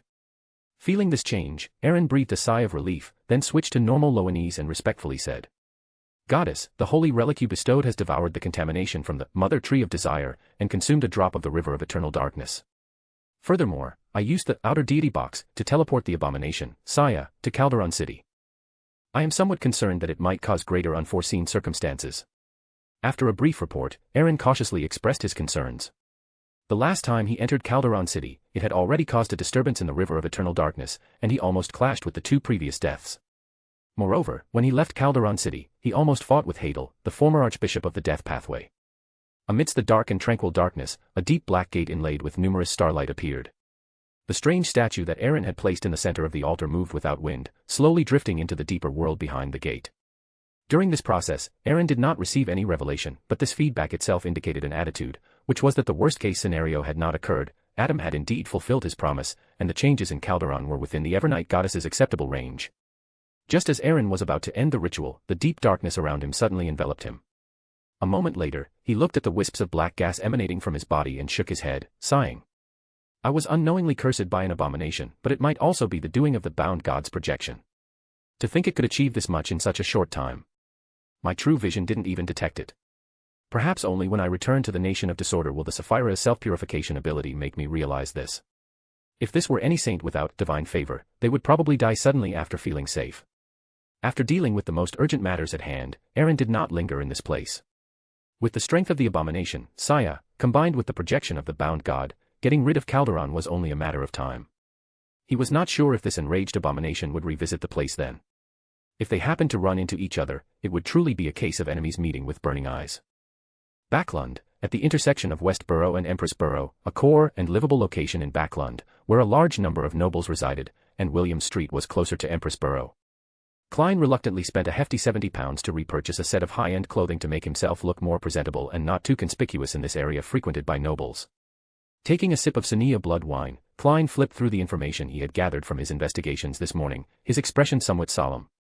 The title of Viscount Pound was obtained in the War of Betrayal, but for some unknown reason, it suddenly declined decades ago, continuously losing heirs.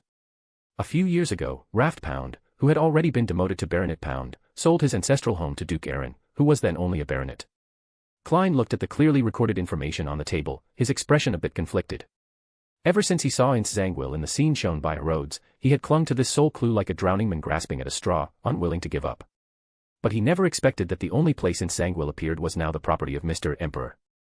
For him, the simplest and most direct method was to directly ask Mr. Emperor in the Tarot Club, using his alternate identity, World, or request corresponding help. Even if 0-08 was strong, it couldn't sense all of this through the gray fog, so he wouldn't need to investigate deeply and could still obtain the relevant clues. The only thing that made him a bit uneasy was this series of coincidences. What he wanted to do always inadvertently connected with that Duke.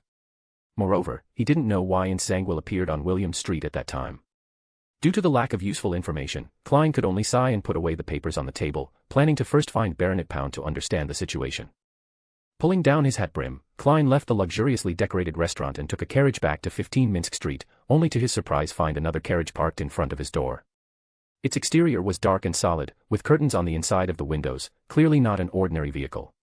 Low-key yet luxurious, it seemed like a big business deal today. Klein focused his gaze and suddenly noticed an emblem in a prominent position on the carriage. The main body of the emblem was a sword pointing vertically downwards, and the hilt of the sword had a red crown. Is this the Sword of Judgment? The Sword of Judgment, representing the Royal Augustus family. Is this a royal carriage? A series of question marks floated through his mind. Klein, who had just stepped out of his somewhat shabby carriage, immediately stopped, a hint of nervousness mixed with his bewilderment.